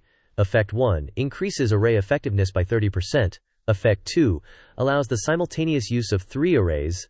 Lu Jun snorted smugly. Oh, not bad. 3 arrays at once, and each array is 30% stronger. If stacked together, that's a 90% boost. Add my ancient 5 elements grand array to the mix, and I'll at least have some extra tricks to deal with enemies. Afterward, Lu Shun flopped back onto the bed, exhausted. 15 days without a proper sleep. Finally, I can get a good night's rest. The past 15 days of dodging had been tiring, but also exhilarating. It reminded me of when I leveled up to high power. They even called me Lu Shen back then. Whatever. Time for bed. Then, Lu Jun quietly drifted into a sweet dream. However, he hadn't been asleep long when his consciousness fell into a dreamscape again. There, a drop of water fell onto a still lake, the sound echoing. Lu Jun startled, finding himself in a pitch-black space with water under his feet. Where is this place? Not far away, Lu Shun saw a figure standing. Someone's there, he shouted loudly. Who are you? Why are you here? The person must have seen him. Turning to look at Lu Shun, it was Yan Li, who should be in secluded cultivation deep within the demonic sect mountains. Yan Li smiled at Lu Jun. Long time no see, Lu Jun. Lu Jun was confused, quickly asking, Wait, long time no see? Have we met before? Who exactly are you? Suddenly, the scenery around them changed. A violently swirling torrent of water appeared. It rushed forward ferociously, engulfing Lu Jun. A voice echoed in the space.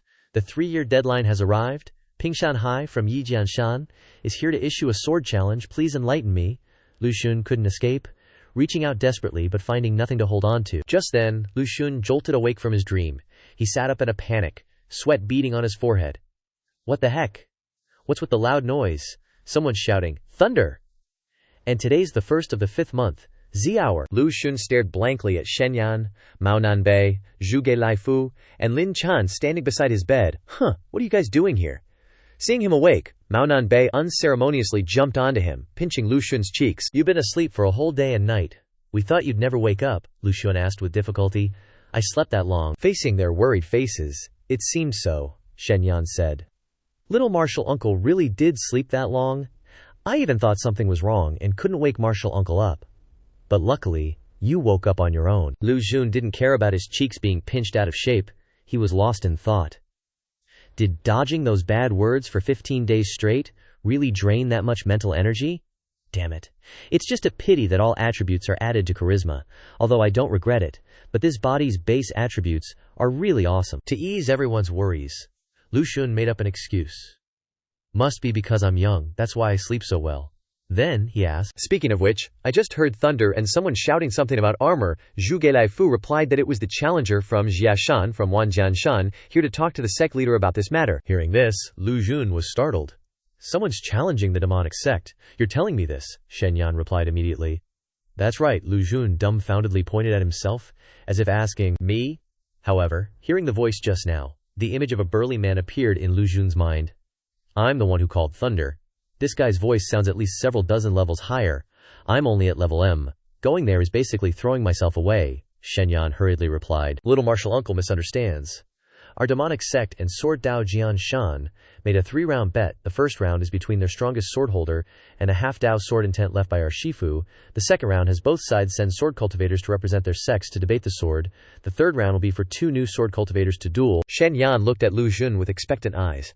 "And Little Martial Uncle, you are the representative of the new generation of our demonic sect." Xianyan even gave a thumbs up to show his confidence. "It's just that this Super Jiaquan lineup is too outstanding. Little Martial Uncle is not only the personal disciple of the immortal, but also a born sword embryo. Wouldn't the newcomers from Yijianshan, Wanjianshan be beaten black and blue? Little Martial Uncle of ours is a heaven-born sword embryo. What do you guys have? The result is set. Let's just start the feast." Hearing this, Lu Xun breathed a sigh of relief. "So that's how it is? Scared the crap out of me. I thought we'd be playing Tianji's horse race, and I'd be the first one out, the low-grade horse. Even if I had a resurrection coin, it wouldn't be enough to do this." In Lu Xun's mind, a picture of his battered and bruised self appeared, with the words, "Both men and ghosts are cunning, only I get beaten." Summarized in 2 words, low grade.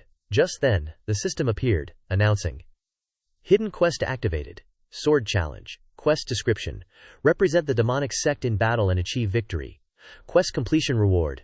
100,000 experience points, 1 sword Dabio aptitude point, 3,000 sect reputation points, and 1 sword skill upgrade voucher." Seeing the rewards, Lu Xun's eyes lit up like he'd struck gold. The rewards for this quest are incredibly generous. 1 orange, 1 purple, and 2 blues. But this sword challenge quest probably won't be easy. Lu Xun put on a calm and steady expression, saying to Xianyan, "Please lead the way, nephew. Sect leader Little Tiangear, quickly help me get dressed. Since I'm representing the sect in battle, I can't disgrace the demonic sect." Lin Chan, carrying a tray of clothes, also nodded in agreement. Lin Chan quickly brought over a cloak. Lu Xun put it on while thinking, "Such a big reward, and this quest doesn't necessarily require me to take action. It would be a waste not to do it. Besides, I'm a player. Leveling up is just a newbie boss. Isn't that as easy as pie?" His aura from head to toe was ready, Lu Xun said confidently. "Victory is certain." Xianyan respectfully clasped his hands. "Yes, sir." Lu Xun's heart was filled with excitement. "This quest's rewards. This seat will definitely win." Watching Xianyan and Lu Xun leave, Mao Nanbei whispered smugly to Zhu Gelaifu, "How is it? Is my high-quality mount not bad?" Zhu Gelaifu forced a smile and replied, "Fourth senior sister, Little Martial Brother doesn't admit that he's your mount." The scene changed. The reception peak of the demonic sect appeared. Xianyan and Lu Xun stood high above, looking down at the battle stage below. Little Martial Uncle, that's the representative from Yijianshan and Wanjianshan, he's here to challenge the first round, dealing with the half-Dao sword intent of Shifu. Down below the levy stage, a straight back held a sword and floated, seeming to have just unleashed a technique, the sword energy around him still dissipating. Lu Xun looked at the scene below, smiled, and praised in his heart. "Good, so good. This person deserves the title of sword cultivator." This further fueled Lu Xun's determination.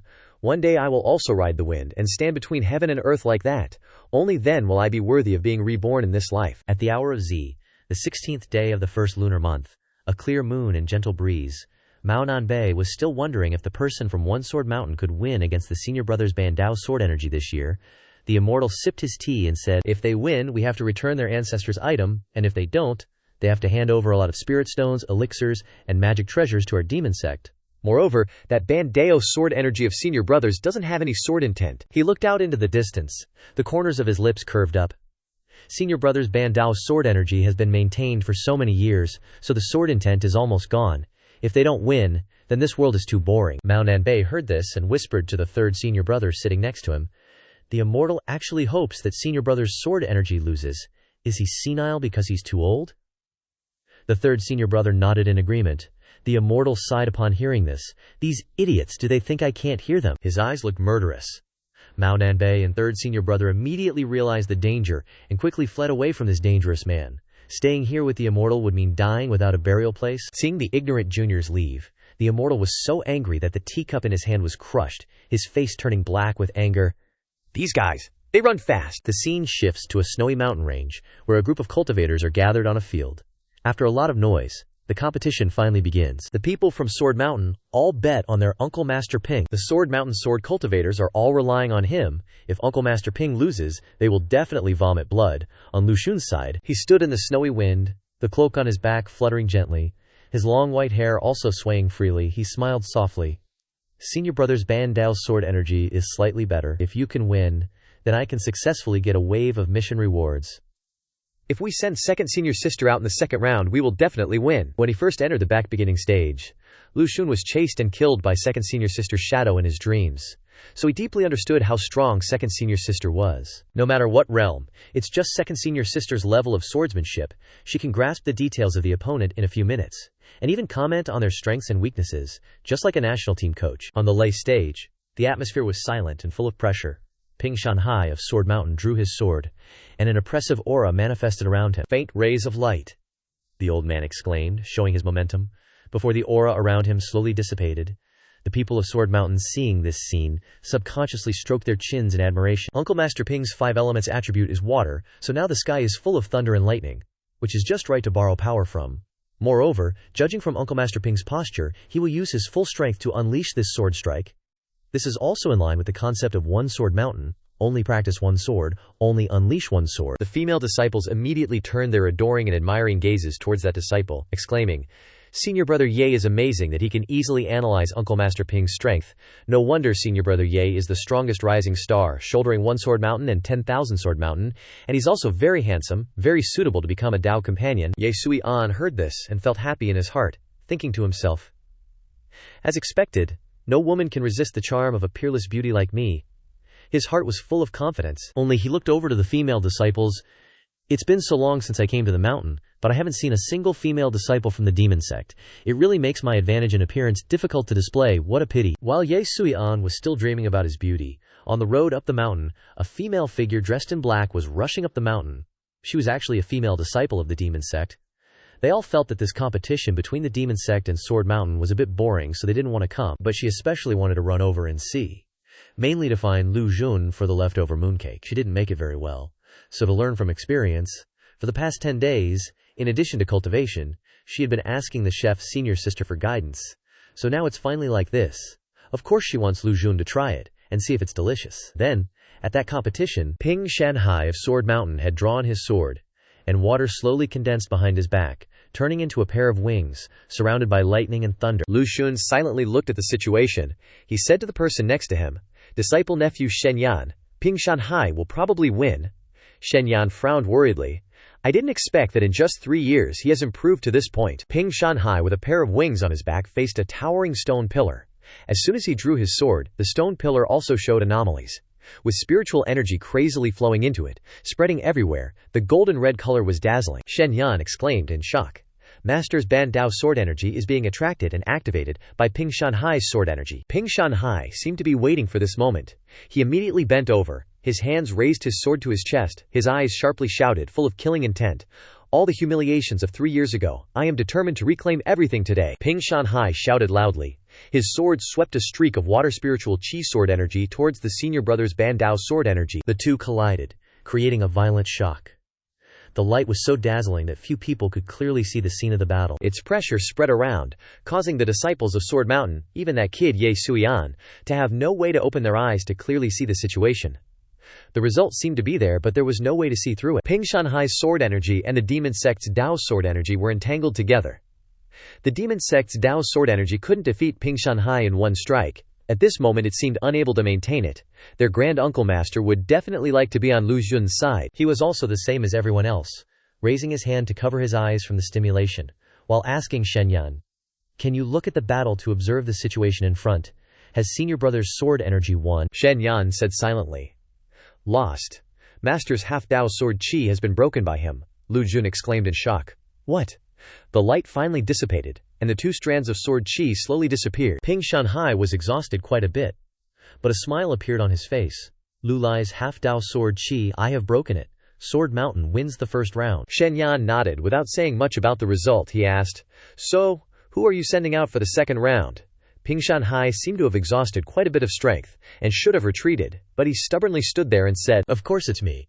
Quickly call out the sword cultivators of your demonic sect to fight the second round. Anyway, I'll still win." Lu Xun clicked his tongue in his heart.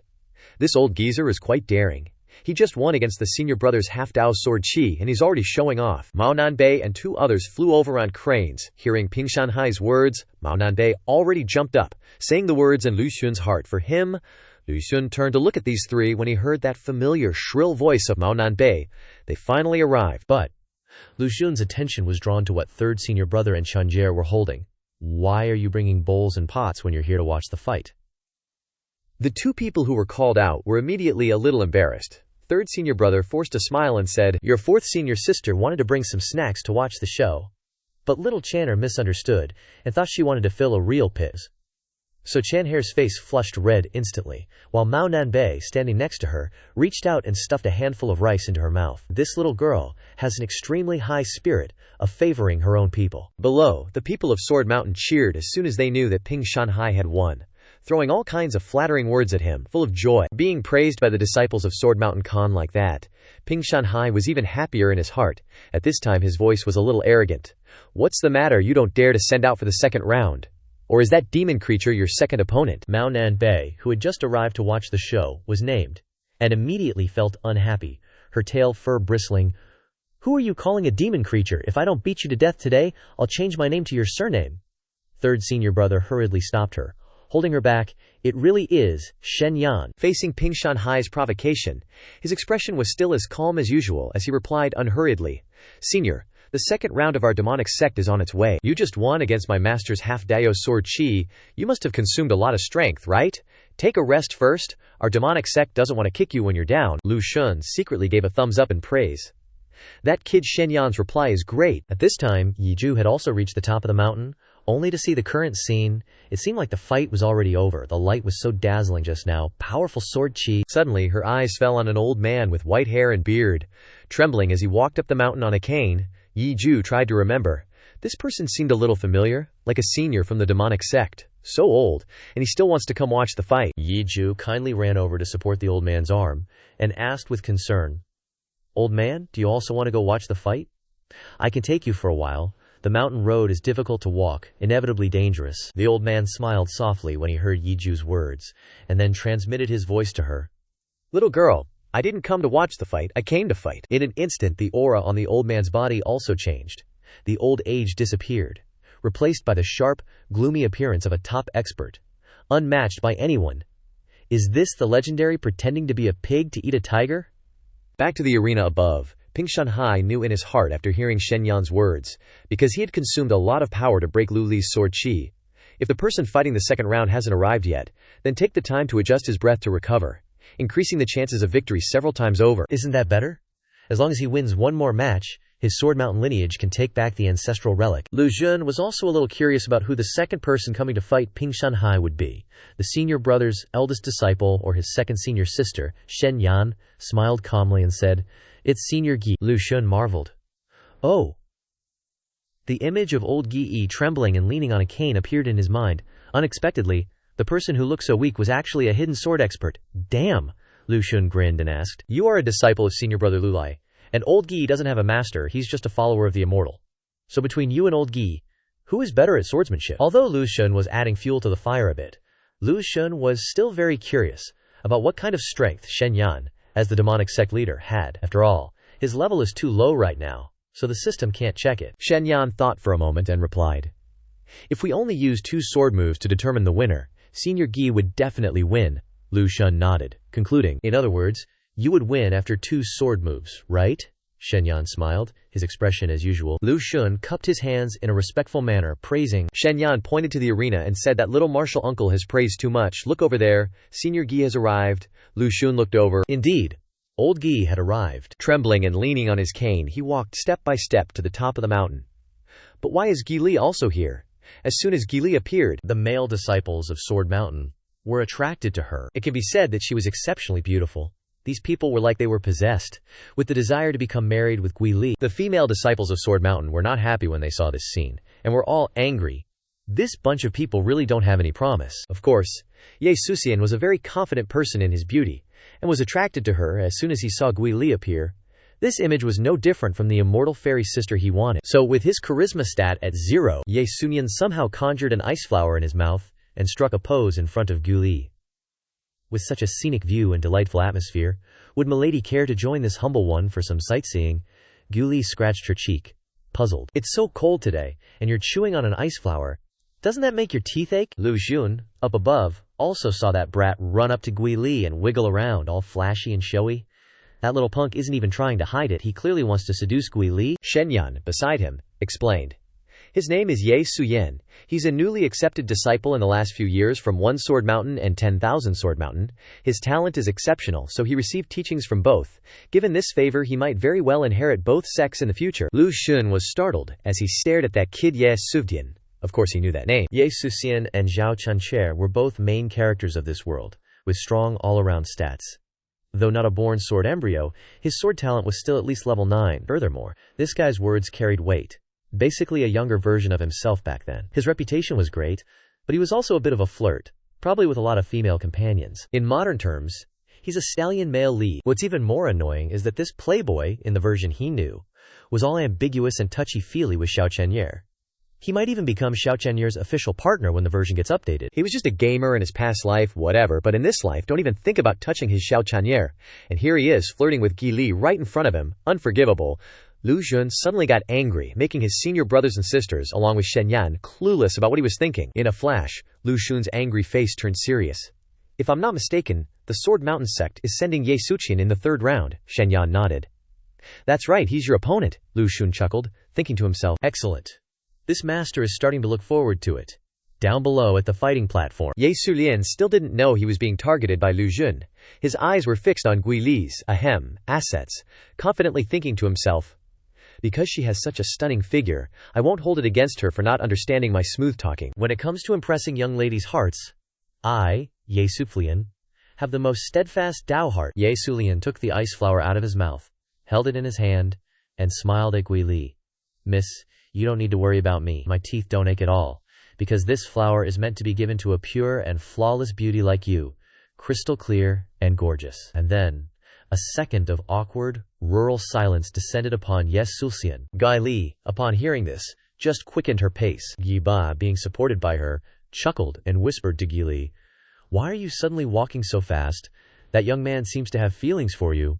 Gui Li awkwardly said, I can sense his intentions, but I already have someone in my heart."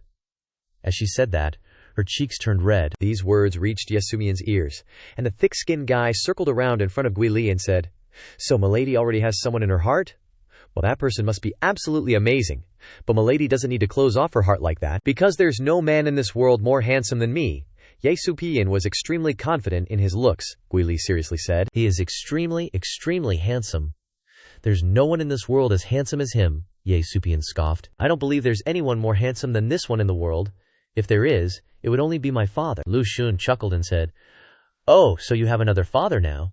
The 3 people below simultaneously looked up. The snow had stopped, revealing a beautiful starry night sky with a full moon shining brightly.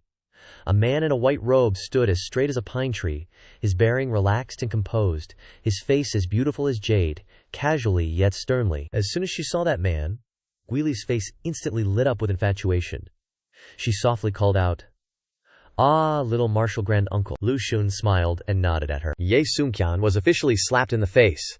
The first thought that crossed his mind when he saw that face was, how could there be someone so incredibly beautiful in this world? Ye Sunqian trembled and thought, but in his heart he still tried to reassure himself that he wasn't that far behind the guy. Lu Xun, up high, said, Guili, come over here. Shenyan, beside him, very consciously turned around and, behind Lu Xun's back, at an angle unseen by the people below, cast a spell. A blue light enveloped Guili, sending her floating into the air. What an effective show from his little grandnephew Shenyan. Lu Xun further praised this brat. Guili was brought onto Shenyan's flying sword, right next to Lu Xun, blatantly snatching her away from Ye Suyan. Ye Suyan's face turned sour. He looked up at Lu Xun and loudly asked, This one dares to ask, are you a disciple of the demon sect who will compete in the third match? In his heart he was plotting to beat Lu Xun to a pulp. Lu Xun, with his arm around the beauty, with an easy grace and stunning appearance, looked down at Ye Suyan like he was an ant. This master is indeed fighting in the third match. But remember, this master isn't a disciple, but the supreme martial granduncle of the demon sect, Ye Suyan. Upon hearing this, was openly dismissive. He scoffed, raising his voice. Martial granduncle of the demon sect, you look so young, and you're fighting against a newbie? How could you be a martial granduncle? The demon sect has really fallen. Just some nameless nobody daring to impersonate an inner sect elder. It's laughable, Guili angrily retorted. You, how dare you slander others? He is the martial granduncle of our demon sect. How could he be impersonating someone? Ye Suyan sneered. She's in the same gang as him.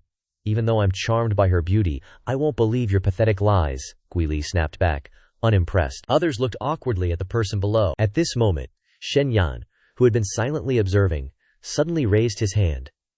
Ignorant fool. A surge of spiritual energy condensed in his hand and shot towards Ye Suyan.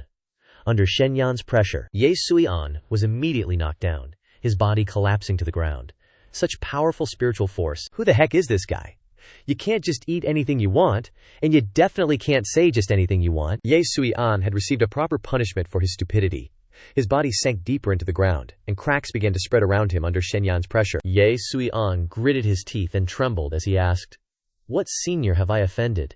Could you please reveal yourself so I can understand? Shenyan looked at Ye Suyan like he was a bug, and coldly said, How dare an ignorant wretch like you insult my Shishu? You have some nerve. Ye Suyan trembled as he looked at Lu Xun, still unable to believe that he was actually the grandmaster uncle of the demonic sect. Usually, if a disciple was bullied, Ping Shanhai would immediately step in to help. But this time, he messed up first, so he figured he'd let the kids suffer for a bit before stepping in to mediate. Sect leader Shenyan, is it really necessary to be so hung up on a junior from One Sword Mountain? Lu Xun said with a smile to Shenyan. Shidi doesn't need to get angry with that ignorant junior. If he gets hurt, people might say I won unfairly in the next match. Shenyan nodded and retracted his hand. Below, as soon as Shenyan retracted his hand, the female disciples of Sword Mountain rushed to check on him, extremely worried. He's such a chick magnet. At this moment, Ping Shanhai stepped forward, brimming with aura, and said, For the match between the demonic sect and Sword Mountain, I don't need Ye Shidi to step in. If I can defeat the Sword Aura ancestor of the demonic sect, then naturally I can win the remaining matches. Lu Xun listened, and smiled faintly. He looked at Giba below, and casually gave an order. Ping Shanhai was completely ignored by him. Ping Shanhai was extremely displeased in his heart. Of course, Lu Xun didn't mind provoking the old man a bit more before the match started. He chuckled and said, Empty boasting is useless. You can't beat Giba. Giba lightly flicked the staff in his hand towards Lu Xun, then stepped forward shakily. Ping Shanhai, seeing this, was dissatisfied. The one your demonic sect is sending out for the next match is that old man who can't even walk straight. Lu Xun nodded with a smile and said, That's right. Giba is very strong. Ping Shanhai got increasingly irritated, his face as black as it could be. Haha, ridiculous. So Ping Shanhai is being looked down upon this much by you guys in the demonic sect. You're sending a shaky old man as my opponent. If your demonic sect looks down on me like this, then I don't need to hold back anymore, old man. Let's fight. I want to show that your demonic sect has no face left. With that, he drew his sword, his aura extremely imposing. Lu Xun put his hand on Shenyan's shoulder and said, Is he pretending to be weak? I remember you said Giba could beat him in 2 moves, so tell Giba to slap him in the face, below the arena. Giba snorted, as if angry at this ignorant junior, and then his silver-haired figure flew into the air, emitting a faint golden light. Ping Shanhai said resentfully, I've been waiting for so long. I thought you guys would send that aloof female cultivator from last time again, but I didn't expect it to be you. Giba didn't like to talk much. He just clasped his hands in greeting to Ping Shanhai, then reached into his sleeve to rummage for something. Ping Shanhai silently watched him, feeling somewhat cautious. Was he about to make a move? Gi Bao didn't attack, but instead pulled out a lantern. Ping Shanhai frowned and asked, "What's the meaning of this?" Gi Bao didn't speak. With just a puff of breath into the lantern, the flame blazed up, illuminating the area, emitting a warm glow. This lantern is definitely not ordinary. Seeing this, Guli worried about Gubo. What's Gubo doing lighting a lantern? At a time like this, Lu Xun laughed. Gubo's trying to make a big deal out of it. He means that fighting Ping Shanhai won't blow out the lantern. Ugh. Ye Sui-an, taking his anger out on unrelated people, couldn't help but mock the people from the demonic sect. That old geezer really looks down on our Shishu Ping Shanhai. Fighting while lighting a lantern, they are all sky-roaming cultivators anyway, who couldn't see clearly at night. This is a blatant challenge. The brainless disciples of Sword Mountain also started clamoring in protest, shouting, "Good!" non-stop. But anything in this world, the louder you bark, the easier you get slapped in the face. But Ye Sui-an had his own plans brewing. While everyone in Sword Mountain hoped Ping Shanhai would win, Ye Sui-an, being selfish, wanted Ping Shanhai to lose so he could fight the next round. To slap Lu Xun's face, so no one could be more handsome than him. What wishful thinking. Seeing Gibo light the lantern, Ping Shanhai understood Gibo's intention. He said, "Draw your sword. At least losing will have some dignity." Gibo said softly, "Okay, I'll draw my sword."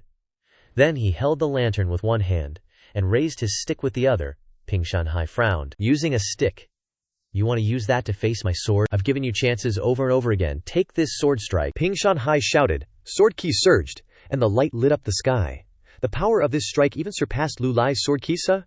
If this old geezer can't block it, he's a goner for sure. Although the momentum was strong, Shen Yan and Lu Xun remained calm, as if nothing had happened. Only Gui Li looked worried. "The battle has begun. With one sword, then Bo will respond in a similar fashion."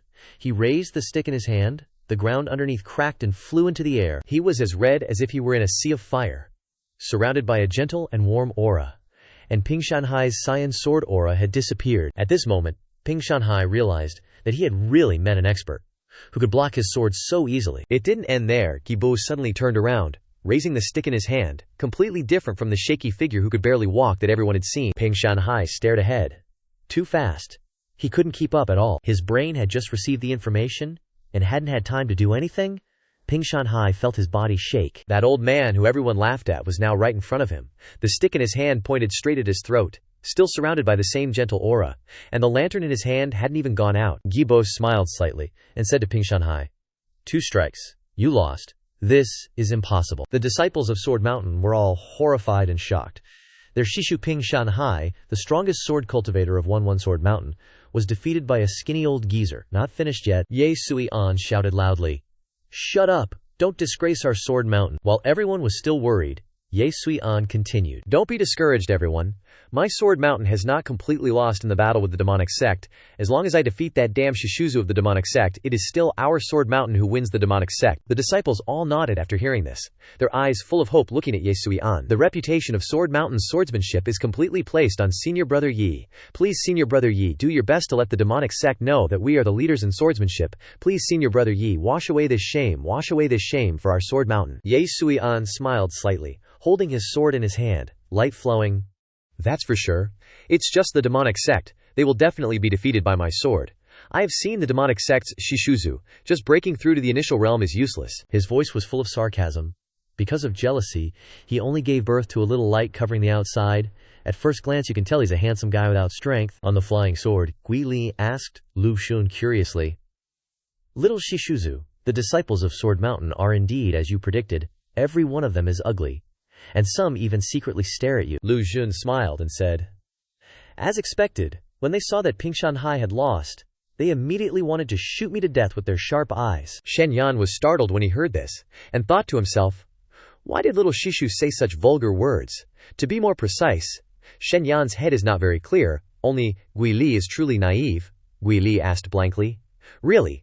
Why not just catch him directly?" Lu Xun smiled and said, "Because if I'm half dead, then their senior brother Ye Sui-an can kill me with one sword. So not only will Ye Sui-an beat me, but Sword Mountain will also beat the demonic sect. This is the complex nature of the Jianghu. Gui Li, you still have a lot to learn." Gui Li nodded. "I see." After hearing that, she went around behind Lu Xun. Lu Xun looked at her suspiciously. "What's she doing behind my back?" Gui Li said with utmost seriousness, "I'll help you block the starlight in their eyes. That way you won't be half killed." Lu Xun felt so helpless he was just making a comparison. Why is she taking it so seriously? But, Guili said, I won't help for free. I want you to promise me something, Lu Xun asked. So there's a catch. What is it you want from me? Guili grabbed his cloak and asked, It doesn't matter if the demon sect wins or not. If you can't win, run away quickly. I only have you now. You're my only friend, Guili said shyly, her face reddening. Their eyes met in a sweet and affectionate gaze. Shen Yan on the side was sweating profusely. The world of young people is so beautiful. While up on the crane, Chen Hare saw Guili and her master standing close together, and suddenly felt unhappy. Could it be that she also likes her master? What to do? While this group of carefree people were only thinking about love and liking each other, only two people were truly serious. On the lay stage, Guibo retracted his staff. Ping Shanhai blankly stared at the person in front of him. Being pushed back by 2 sword strikes isn't special, but the sword chi he unleashed just now was exactly like Yan Li's sword chi. Could it be that he's the direct disciple of the demon sect's founder, Yan Li? If that's the case, Ping Shanhai wouldn't have any doubts about the outcome of this match. His loss would be natural, but if not, he must find out the truth. Thinking this, he cupped his hands respectfully and asked, May I ask, fellow Taoist, the sword move you used just now is very similar to Yan Li's sword chi, so are you a disciple of Yan Li? In the back mountains of the demon sect, Xianxia was leisurely drinking tea and watching the fight through a peeping device. Hearing this question, he spat out the tea in his mouth. Is this brat trying to mock me? Quite the opposite. Yan Li isn't qualified to teach little Guy, Xianxia thought to himself, wiping his mouth with a handkerchief. Guibo smiled gently at Ping Shanhai. This old man is not a disciple of Yan Li, it's just that he happened to have learned 2 of my sword moves. Ping Shanhai was shocked and thought, so he's actually Yan Li's sword teacher, no wonder I lost. He's really hiding his strength. Knowing the whole truth, Ping Shanhai cupped his hands respectfully and said, Thank you for your guidance, senior. Lu Xun couldn't help but admire this scene. A person like Ping Shanhai is truly not bad, just has an arrogant personality and is obsessed with the way of the sword. He will definitely become a respectable powerhouse in the future. Shen Yan nodded in agreement with his words. Ping Shanhai and I are old friends. Little martial uncle is absolutely right. But it's your turn to fight next. Down below, Ye Sui-an, with his arrogance and confidence, stepped onto his flying sword and flew towards the lay stage. Before leaving, he gave a very moving speech, stirring up the morale of Sword Mountain. The people of Sword Mountain followed Ye Sui-an's call and flew up together to boost morale. Lu Xun clicked his tongue in his heart. This stinky brat really likes to show off. Do all the protagonists of this world have personalities like this? The way I appear must not be suppressed by him, it has to be even bigger. After all, his entrance at home is much cooler than theirs. Lu Xun turned to Shen Yan and asked, Shen Yan, martial nephew, help me levitate. Shen Yan nodded, and secretly performed a technique, causing Lu Xun's body to move forward, hovering in the air. Guili saw him getting further away, and quickly said, Lu Xun, remember what I said, if you can win, then win. If not, Lu Xun laughed and said, Don't worry, I will definitely win. Wait for me to come back and let me have a taste. But before she could finish her sentence, he was gone. Guilai only heard the words, let me have a taste, and her face turned red as he figured it out. But now I'm cultivating the demon sect's techniques, I can't be used as a cauldron anymore. But if it's for him, I'm willing to cultivate that kind of technique too. But Guilai Li was really overthinking things. Lu Xun just wanted to taste the pastries she made. But he didn't finish his sentence because that Shen Yan guy schemed against him. That guy really doesn't know any manners. The people of Sword Mountain and Ye Sui-an were shocked and surprised by Lu Xun's appearance. Levitation flight? Only great cultivators have this ability. Just now he clearly saw Lu Xun only show a little bit, yet he suppressed that demon sect girl. The female disciples saw Lu Xun's extremely cool and handsome appearance using levitation in an instant and immediately wanted to give birth to his children. This appearance is not an exaggeration to call him an immortal. Lu Xun glanced at the Sword Mountain disciples, secretly pleased. These guys all have the same ugly expressions. Looks like I'm way cooler than their flying sword routine. Anyway, you need to be level 50 or higher to use aerial flight skills, so go ahead and rack your brains figuring it out. Lu Xun smiled faintly, calmly looking at Ye Sui-an and saying, Sword Mountain disciple, this humble one is here to accept your challenge. Draw your sword. Ye Sui-an placed his hand on his sword hilt, laughing. Then please enlighten me. While he was determined to show Lu Xun the power of the Sword Mountain's legacy, the flying sword in his hand just wouldn't budge. Ye Sui-an was completely dumbfounded. What's going on? Why can't I draw it? No matter how hard I try, I can't pull it out. What the heck? Of course he couldn't draw it. How could Lu Xun let this guy win? He had a skill called Sword Seal. This skill allowed him to seal swords and blades, using the host's spiritual power level to suppress the opponent, making it impossible for them to draw their weapon. The host's current level was 11, equivalent to First Realm First Heaven. The Sword Mountain disciples, seeing that Ye Sui-an couldn't draw his sword after so long, began to find it strange. Some even speculated that Ye Sui-an simply couldn't draw his sword. How bizarre. The more Ye Sui-an tried to draw his sword, the more anxious and worried he became. He was confident in his cultivation, believing he could defeat Lu Xun. But as soon as he entered this place, his realm was suppressed. No matter how he thought about it, it had to be Lu Xun's doing. He never expected that Lu Xun would have a secret technique to prevent him from drawing his sword. As a sword cultivator, being unable to draw his sword, if this continued, he would really lose face in front of everyone. Face was important. If he couldn't draw it, then he had to draw it even more, using the Sword Mountain's sword control technique to unsheath it. So, Ye Sui-an raised a finger above his head, gathering spiritual energy, and shouted, "Sword control! Unsheath!" The Sword Mountain disciples, seeing that Ye Sui-an was about to unsheath his sword, cheered excitedly. Even though they didn't know if the sword would actually come out, they always had that kind of confidence. A gentle breeze passed. The scenery was still. Ye Sui-an stood there, his sword still in its sheath. Now it was the Sword Mountain disciples' turn to be horrified and worried. What's going on? How can he not draw his sword? Is Ye Sui-an going to fail here today? Lu Xun, already knowing the reason, pretended to be surprised, and said with a smile, "This Sword Mountain disciple is certainly respectful to his elders. If you don't want to make the first move against your elders, then you should be careful." As he spoke, he raised his hand, spiritual energy frantically gathering in it. Gui Li approached Shen Yan, whispering, "Sect Master, why does Little Ancestral Master have to warn people before acting? Wouldn't it be a higher chance of winning if he just killed them directly?" She just said killed them directly. This little girl is vicious, Shen Yan thought to himself, but outwardly answered Gui Li's question. Because Little Ancestral Master doesn't think he's competing with him. It's more like an elder guiding a junior. Gui Li scratched her cheek, seeming to understand, but not really. Below, countless spiritual swords surrounded Lu Xun. His aura was incredibly imposing. Ye Sui-an, facing this scene, looked so small and pitiful. Ye Sui-an's face darkened, and he quickly jumped backward, dodging the spiritual swords and sword energy rushing towards him. This guy couldn't even draw his sword, yet he could continuously release sword energy.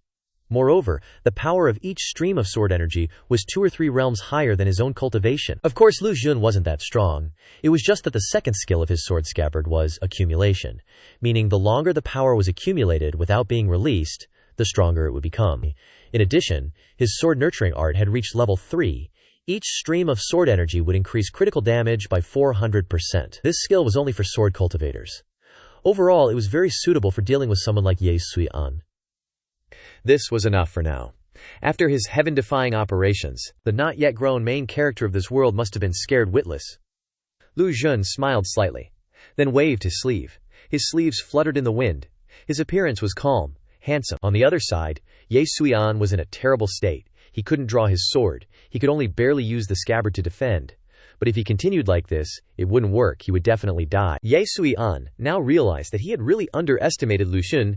Now he could only use that method as the only solution, using his sword heart to guide his sword spirit to help him draw his sword. Although his sword technique would be unstable and could cause a backlash, he would rather die than suffer a miserable defeat and lose face. What a super face-conscious little brat. Ye Sui-an's expression changed, becoming serious. And he summoned his sword heart, causing the Sword Mountain disciples to be amazed again. Sword Heart, Senior Brother Yi has awakened his sword heart, using the sword heart to awaken the sword spirit within the sword. How cool is that? No wonder Senior Brother Yi is much stronger than that demonic sect ancestral master. Shen Yan also praised this kid Ye Sui-an. Although he wasn't a naturally born sword fetus, he was a natural sword physique. What a pity, he thought to himself. He's still 70, 80, 90 levels below my little ancestral master. Facing such a desperate Ye Sui-an, Lu Xun didn't want to force him to use his immature sword heart to challenge the sword spirit and forcibly draw the sword. That kind of operation is easy to backfire. This is a bit extreme. As the future main character of the world, how could face be more important than life? Forget it. Why make things difficult for him? Just disperse the sword energy and unseal the sword so he can draw it. Lu Xun smiled, and with a wave of his hand, Lu Chen's sword was instantly drawn under the moonlight. Ye Sui-an had no clue that Lu Xun was holding back. That's why he could pull off such a cool sword-drawing move.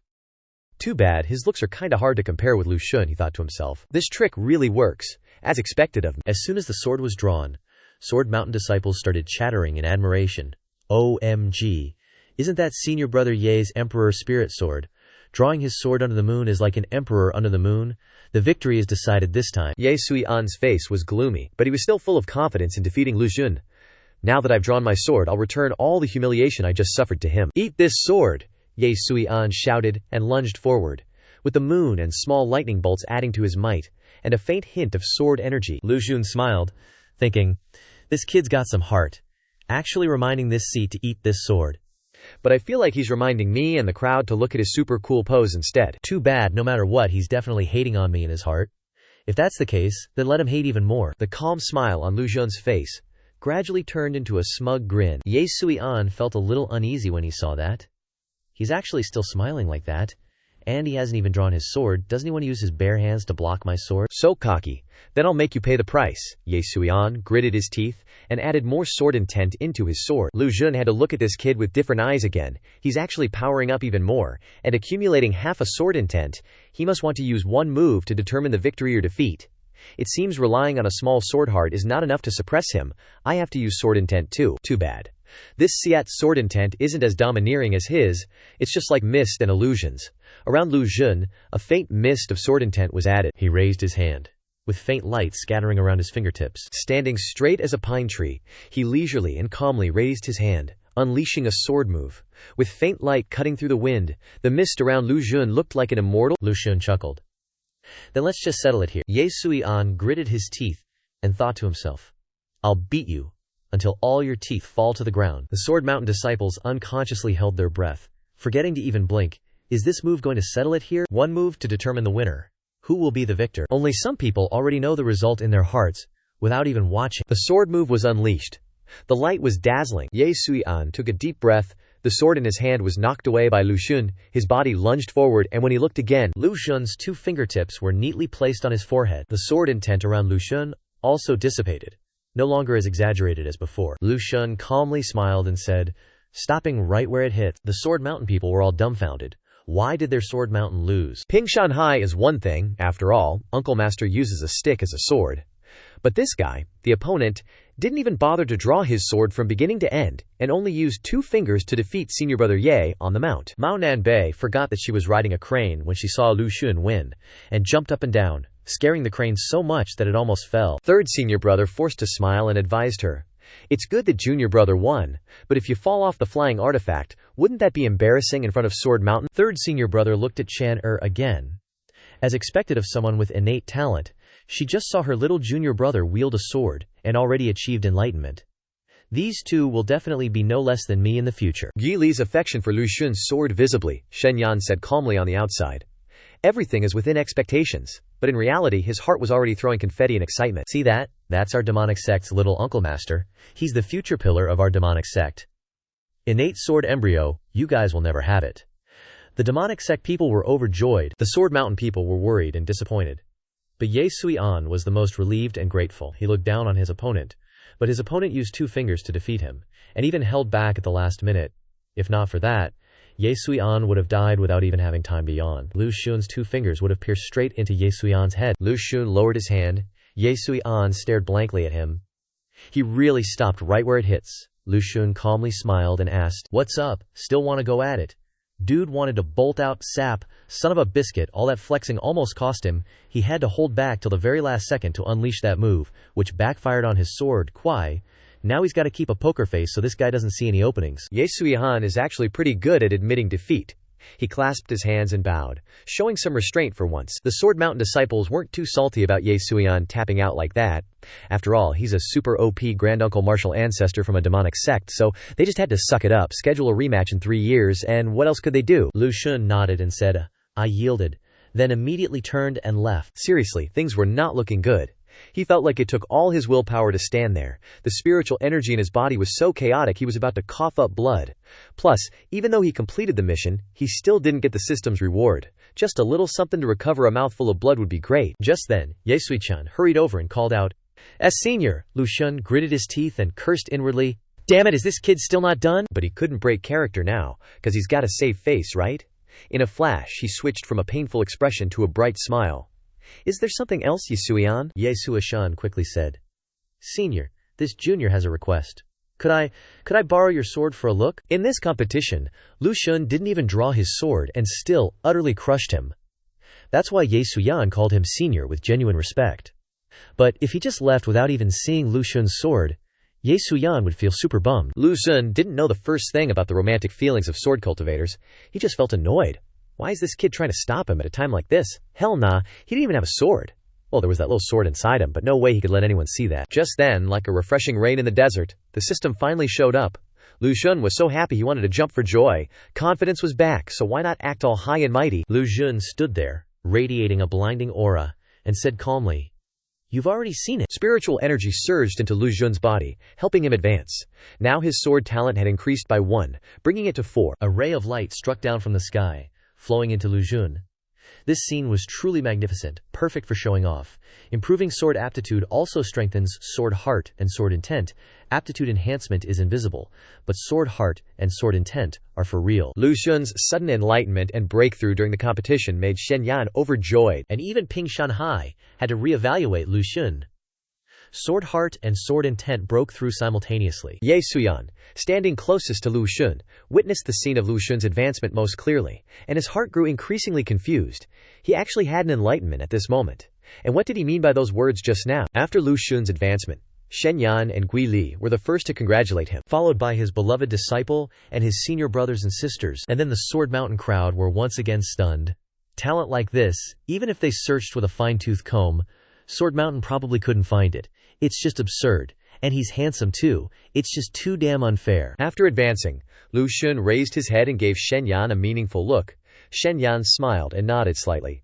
Instantly understanding Lu Xun's intention, his little martial uncle definitely wanted him to help him fly again. Shen Yan, with his hand behind his back, cast a spell, and Lu Xun's body once again floated into the air, still radiating a faint layer of light. This cool feeling was just too awesome, attracting everyone's attention. Shen Yan didn't take Lu Xun back to his own place, but instead took him to where Mao Nanbei and the others were. As soon as Mao Nanbei saw him, he excitedly ran over and praised, "Well done, little martial nephew." Then he transformed into a cat and jumped onto Lu Xun's head, happily using him as a mount. Third senior brother also complimented him a bit. Lu Xun reached up, pulled Mao Nanbei down, and turned to ask Xianxia, "What did you think? How was that guy who just fought Master?" His question was to confirm something very important. Ye Suihan was connected to little Xianxia in his previous life. In this life, he must completely extinguish that tiny spark. Xianxia stepped forward and wrote on the palm of his hand, saying, "Not as good as Master." Lu Xun nodded and smiled, saying, "Haha, very good," and reached out to rub Xianxia's head. No one will get to touch the little cabbage he's growing. Having failed to ride on Lu Xun's head, Mao Nanbei didn't seem upset. He turned around and ran to ride on the crane's neck, tormenting the flying artifact a bit and conveniently assigning Lu Xun the task of making midnight snacks. Lu Xun had just shown a hint of displeasure when Mao Nanbei threatened to give it to third senior brother. Immediately, Lu Xun changed his tune. "Then I'll go. I don't want to tire out third senior brother." Third senior brother didn't know that everyone disliked his cooking, so he sincerely thought Lu Xun was concerned about him, scaring the other three half to death. The flying artifact flew away quickly, soon disappearing from everyone's sight. Luo Nuya watched the direction it flew, with a hint of sadness on her face. Shen Yan turned to look at her and asked, "Little girl, shall I take you home?" Gui Li clutched the bread she made tightly, whispering, "You can just leave me here. I can get back on my own." Shen Yan didn't insist. It's best to leave someone alone when they're heartbroken. He didn't feel comfortable getting too involved. So he clumsily went up the mountain alone to find Lu Xun, and now he's going down the mountain alone. A lonely figure in the snowy wind. Too bad she didn't get to have him try the bread she made this time. No sooner had she thought of him than Lu Xun arrived on his crane. From the crane's back, he called out to Gui Li, "Hey, it took me ages to find you," I asked the sect leader. "And he said you went down the mountain from here." "Hold on, I haven't tried your bread yet." Gui Li was almost moved to tears, her eyes glistening.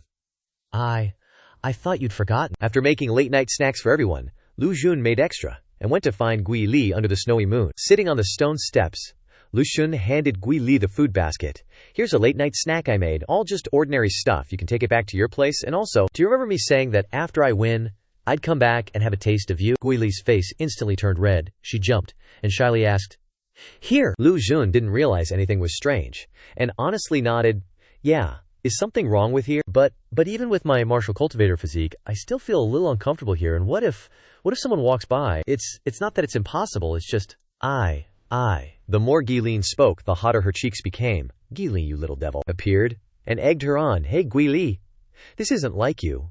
Aren't you always saying you want to marry Lu Jun? Why are you being so timid now? Just make up your mind, isn't it just talking about what happens after you get married? That's all it is. Only the little devil Gui Li appeared, while the angel Gui Li was nowhere to be found, and the result was that this girl made up her mind. Gui Li shyly took off her outer robe. Even though I've always looked for dual cultivation partners before, I never really had a choice. This is my first time doing something like this. Lu Xun was shocked to see Gui Li suddenly taking off her clothes. He jumped, hurriedly yelling, Wait, stop! What are you doing? Why are you taking off your clothes? Is that bread in your hand? Gui Li stopped moving, her brain slowly rebooting. Bread. Both of them simultaneously fell into an awkward silence, neither daring to look at the other. So embarrassing. Gui Li wanted to dig a hole and bury herself right then and there, but alas, she couldn't. She was dying of embarrassment. So he meant tasting her bread. Lu Xun was also embarrassed eating Gui Li's bread. But this awkward atmosphere needed to be dispelled. Lu Xun thought for a moment and said, "This bread is really good. The savory and sweet flavors are just right. The fermentation time of the dough and the ratio of water are very well controlled." Gui Li was overjoyed to hear his praise. She giggled and said, "I'm glad you like it." Lu Xun glanced at Gui Li, at the hand that made the bread, which was originally fair but now covered in small burn marks. When did this genuine young miss learn to cook? Making these breads must have taken a lot of effort. It really took a lot of heart. The bread had been given to the person already. Gui Li no longer had any reason to stay here. She stood up and hurriedly said, Well, I have an early class tomorrow, so I have to go back and prepare." She thought to herself, "I'm not as intelligent as Lu Xun, so I can only dedicate more time to cultivation. Otherwise, sooner or later I won't be able to catch up with him. Then I'll never be able to see Gui Li again." Lu Xun stood up and nodded. "Okay. How are you getting back?" Gui Li replied. "I'll just walk back." Lu Xun frowned slightly. "That won't do. Even though it's very safe inside the demonic sect, walking down the mountain is too slow. It's not a good idea. In the future, if you want to go out, you should find something more convenient." "Give me your hand." Lu Xun held out his hand, and a paper crane radiating golden light appeared in his palm. Gui Li held out her hand, and he placed the paper crane in her palm. "This is a flying magic treasure I refined. Use it to go back in the future. For the incantation, lean your ear in, I'll tell you." Perhaps many years later, Gui Li would no longer remember the words that Lu Xun said, but his warm breath at that moment was forever etched in her heart. At the Great Tang Inn of the demonic sect, Shenyan was also entertaining Ping Shanhai. There, the old guy frankly admitted their defeat this time and handed over their wager. Shenyan accepted his spirit stones, a smirk tugging at the corner of his lips as he gazed at the contents of the brocade box. Another 2 rings filled with stuff. Not bad at all. Opening more branches in the sect, we can save a bit next year. Elder Mo stroked his beard, chuckling as he asked Shenyan, "Sect leader Xixiong, show me what the wager is this year." Upon hearing this, Shenyan immediately closed the wooden box, stashed the loot away, and his expression turned cold. "No need to look. No need to see. I've already taken it." The elders in the room once again lamented the stinginess of their Xixiong. "Fine, don't show us then." After receiving the goods, Shenyan stood up and said with a smile to Ping Shanhai, "Fellow Taoist Ping, if there's nothing else, please lead your disciples down the mountain. I'll see you off." The elders once again scolded their senior brother's shamelessness. He chases people away as soon as he gets the loot, clearly worried about them staying overnight and eating. There's no supper anyway. He's just too damn cheap. In their senior brother's eyes, the Sword Mountain people are probably just baggage-carrying zebras. Ping Shanhai shook his head, then clasped his hands and said, "There's no need to rush. I have something I want to clarify with the sect leader." Shenyan nodded slightly, signaling Ping Shanhai to speak. Ping Shanhai asked in a low voice, "That disciple you just accepted, is he a heaven-born sword embryo?" Outside the main hall, the disciples of Sword Mountain were all gloomy and depressed. After all, they lost again this year. What's there to be happy about? After a while, Ping Shanhai finally came out of the hall. As soon as he appeared, Lao Ye Sui An rushed over and asked, "Shifu, did you ask?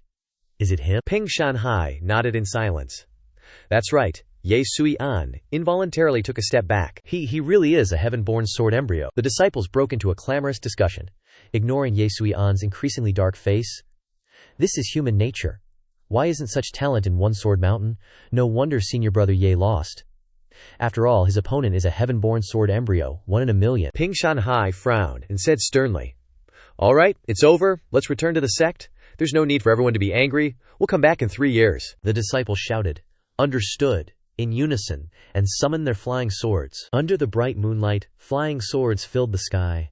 The people of Sword Mountain returned, everyone silent, especially Ye Sui An, his heart filled with thoughts. Ping Shanhai understood this disciple and, seeing him so silent, asked with concern, "Sui An, Is something on your mind? Ye Sui-an didn't hide anything and recounted the matter to Ping Shanhai.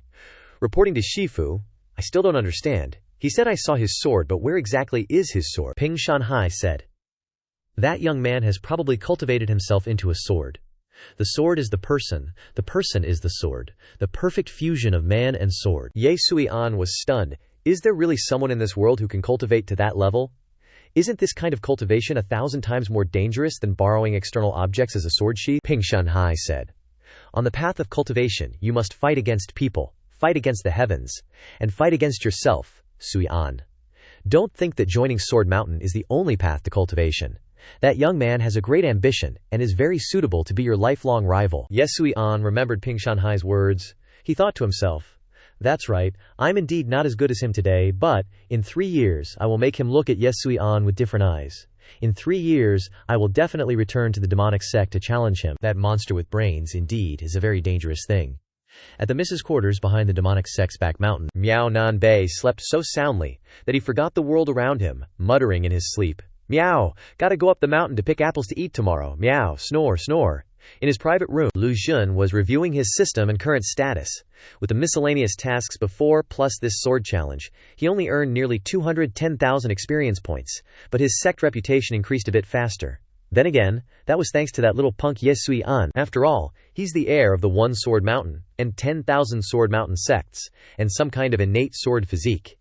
His outward appearance is also legendary. When he first entered the demonic sect, he was defeated by an unknown. Once this is announced in the demonic sect and the outside world, his reputation will naturally increase even more. Lu Xun wasn't worried about this point. Although reputation points don't have much use right now, they can unlock the reputation point shop later, which will increase the chance of triggering various hidden tasks. Who knows, he might even be able to use it to get divine weapons in the future. The more the merrier. Next, it's time to use experience points to level up, system, open up, the skills and techniques I've cultivated before. The system obeyed his words. Currently, most of his skills are at level 1, only the sword nurturing technique is at level 3. While it seems like he has many choices, in reality, only the orange sword nurturing technique is worthwhile, the others can wait. But before using experience, doesn't he still have that scroll? That scroll is for upgrading sword techniques. Although it can only increase the grade by 1 level, and is limited to only increasing to level 5, it's enough for him now. Now that the sword nurturing technique is level 3, he can use experience points to upgrade it to level 4, then use the scroll. Normally, the experience points required for upgrading from level 3 to level 4 will definitely not be higher than the 75,000 points needed for upgrading from level 4 to level 5, which is consistent with what he knows about orange level skills. Lu Xun commanded. Upgrade. The system activated instantly. The Nourishing Sword Arts effect has been upgraded to level 4, increasing sword technique skills by 100%, and crit damage also increased to 500%. After the upgrade, his heart felt completely full, extremely satisfied, and incredibly comfortable. The increased effect was also within his expectations. Each level up would increase crit damage by 100%. Sure enough, at level 5, things no longer follow the usual rules. Lu Xun stared ruefully at the experience points he had to spend to upgrade. A whopping 18 million experience points. According to his countless past lives of cultivation experience, almost all skills in the Heavenly Canopy begin to change in quality when upgraded from level 4 to level 5, even though he has never had a orange tier skill before.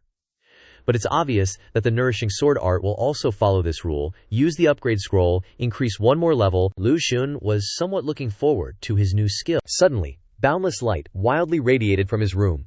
His body was as if abruptly stimulated. Countless energies frantically flowed into his body. But too much of a good thing is bad. Lu Xun's body was in a very alarming state. His heart felt like it was burning, both hot and painful. Damn it! In my past life I played games, and in this life I'm experiencing it firsthand. Why does upgrading feel like this? Both painful and hot. This won't do, Lu Xun frantically thought, searching for a way out for himself. He was really uncomfortable. Finally, before Lu Xun could think of a solution, his body came up with one on its own, activating a self-preservation mechanism, which was to fall into a state of unconsciousness. In her bedroom, Chan Care, who was sleeping, suddenly opened her eyes. She sat up and looked outside the door. She had just sensed sword energy. Chan Care hurriedly went to get her cloak. Wanting to go out and investigate, she didn't know who had emitted such strong sword energy. Just as she arrived, Chan Care couldn't help but be shocked, because from her master's room, powerful sword energy spread everywhere, and there was even a 5-colored halo in the sky. Chan Her tightened the sword in her hand, thinking to herself, If it's master's enlightenment, then I will protect him. The next day, Xianxia didn't sleep all night, standing in the small courtyard, obediently holding her sword in her hand, protecting him. Not long after, Mao Nanbei also ran up the mountain to find her. As soon as she saw Xianxia, Mao Nanbei waved her hand, cheerfully laughing and saying, "Haha, little junior sister, little Xianxia is awake too. We said we'd go up the mountain to pick apples today, right?" Little Xianxia, why are you standing in front of little junior brother's room? Xianxia quickly put a finger to her lips, gently shushing. Mao Nanbei looked at Xianxia, tilting her head in confusion. Why is there so much snow on your body? Xianxia carefully lifted Mao Nanbei's hand and wrote words in it. But it wasn't clear if Mao Nanbei could understand everything. Mao Nanbei also seriously tried to guess, but she really couldn't. There was no way to guess what Xianxia had written.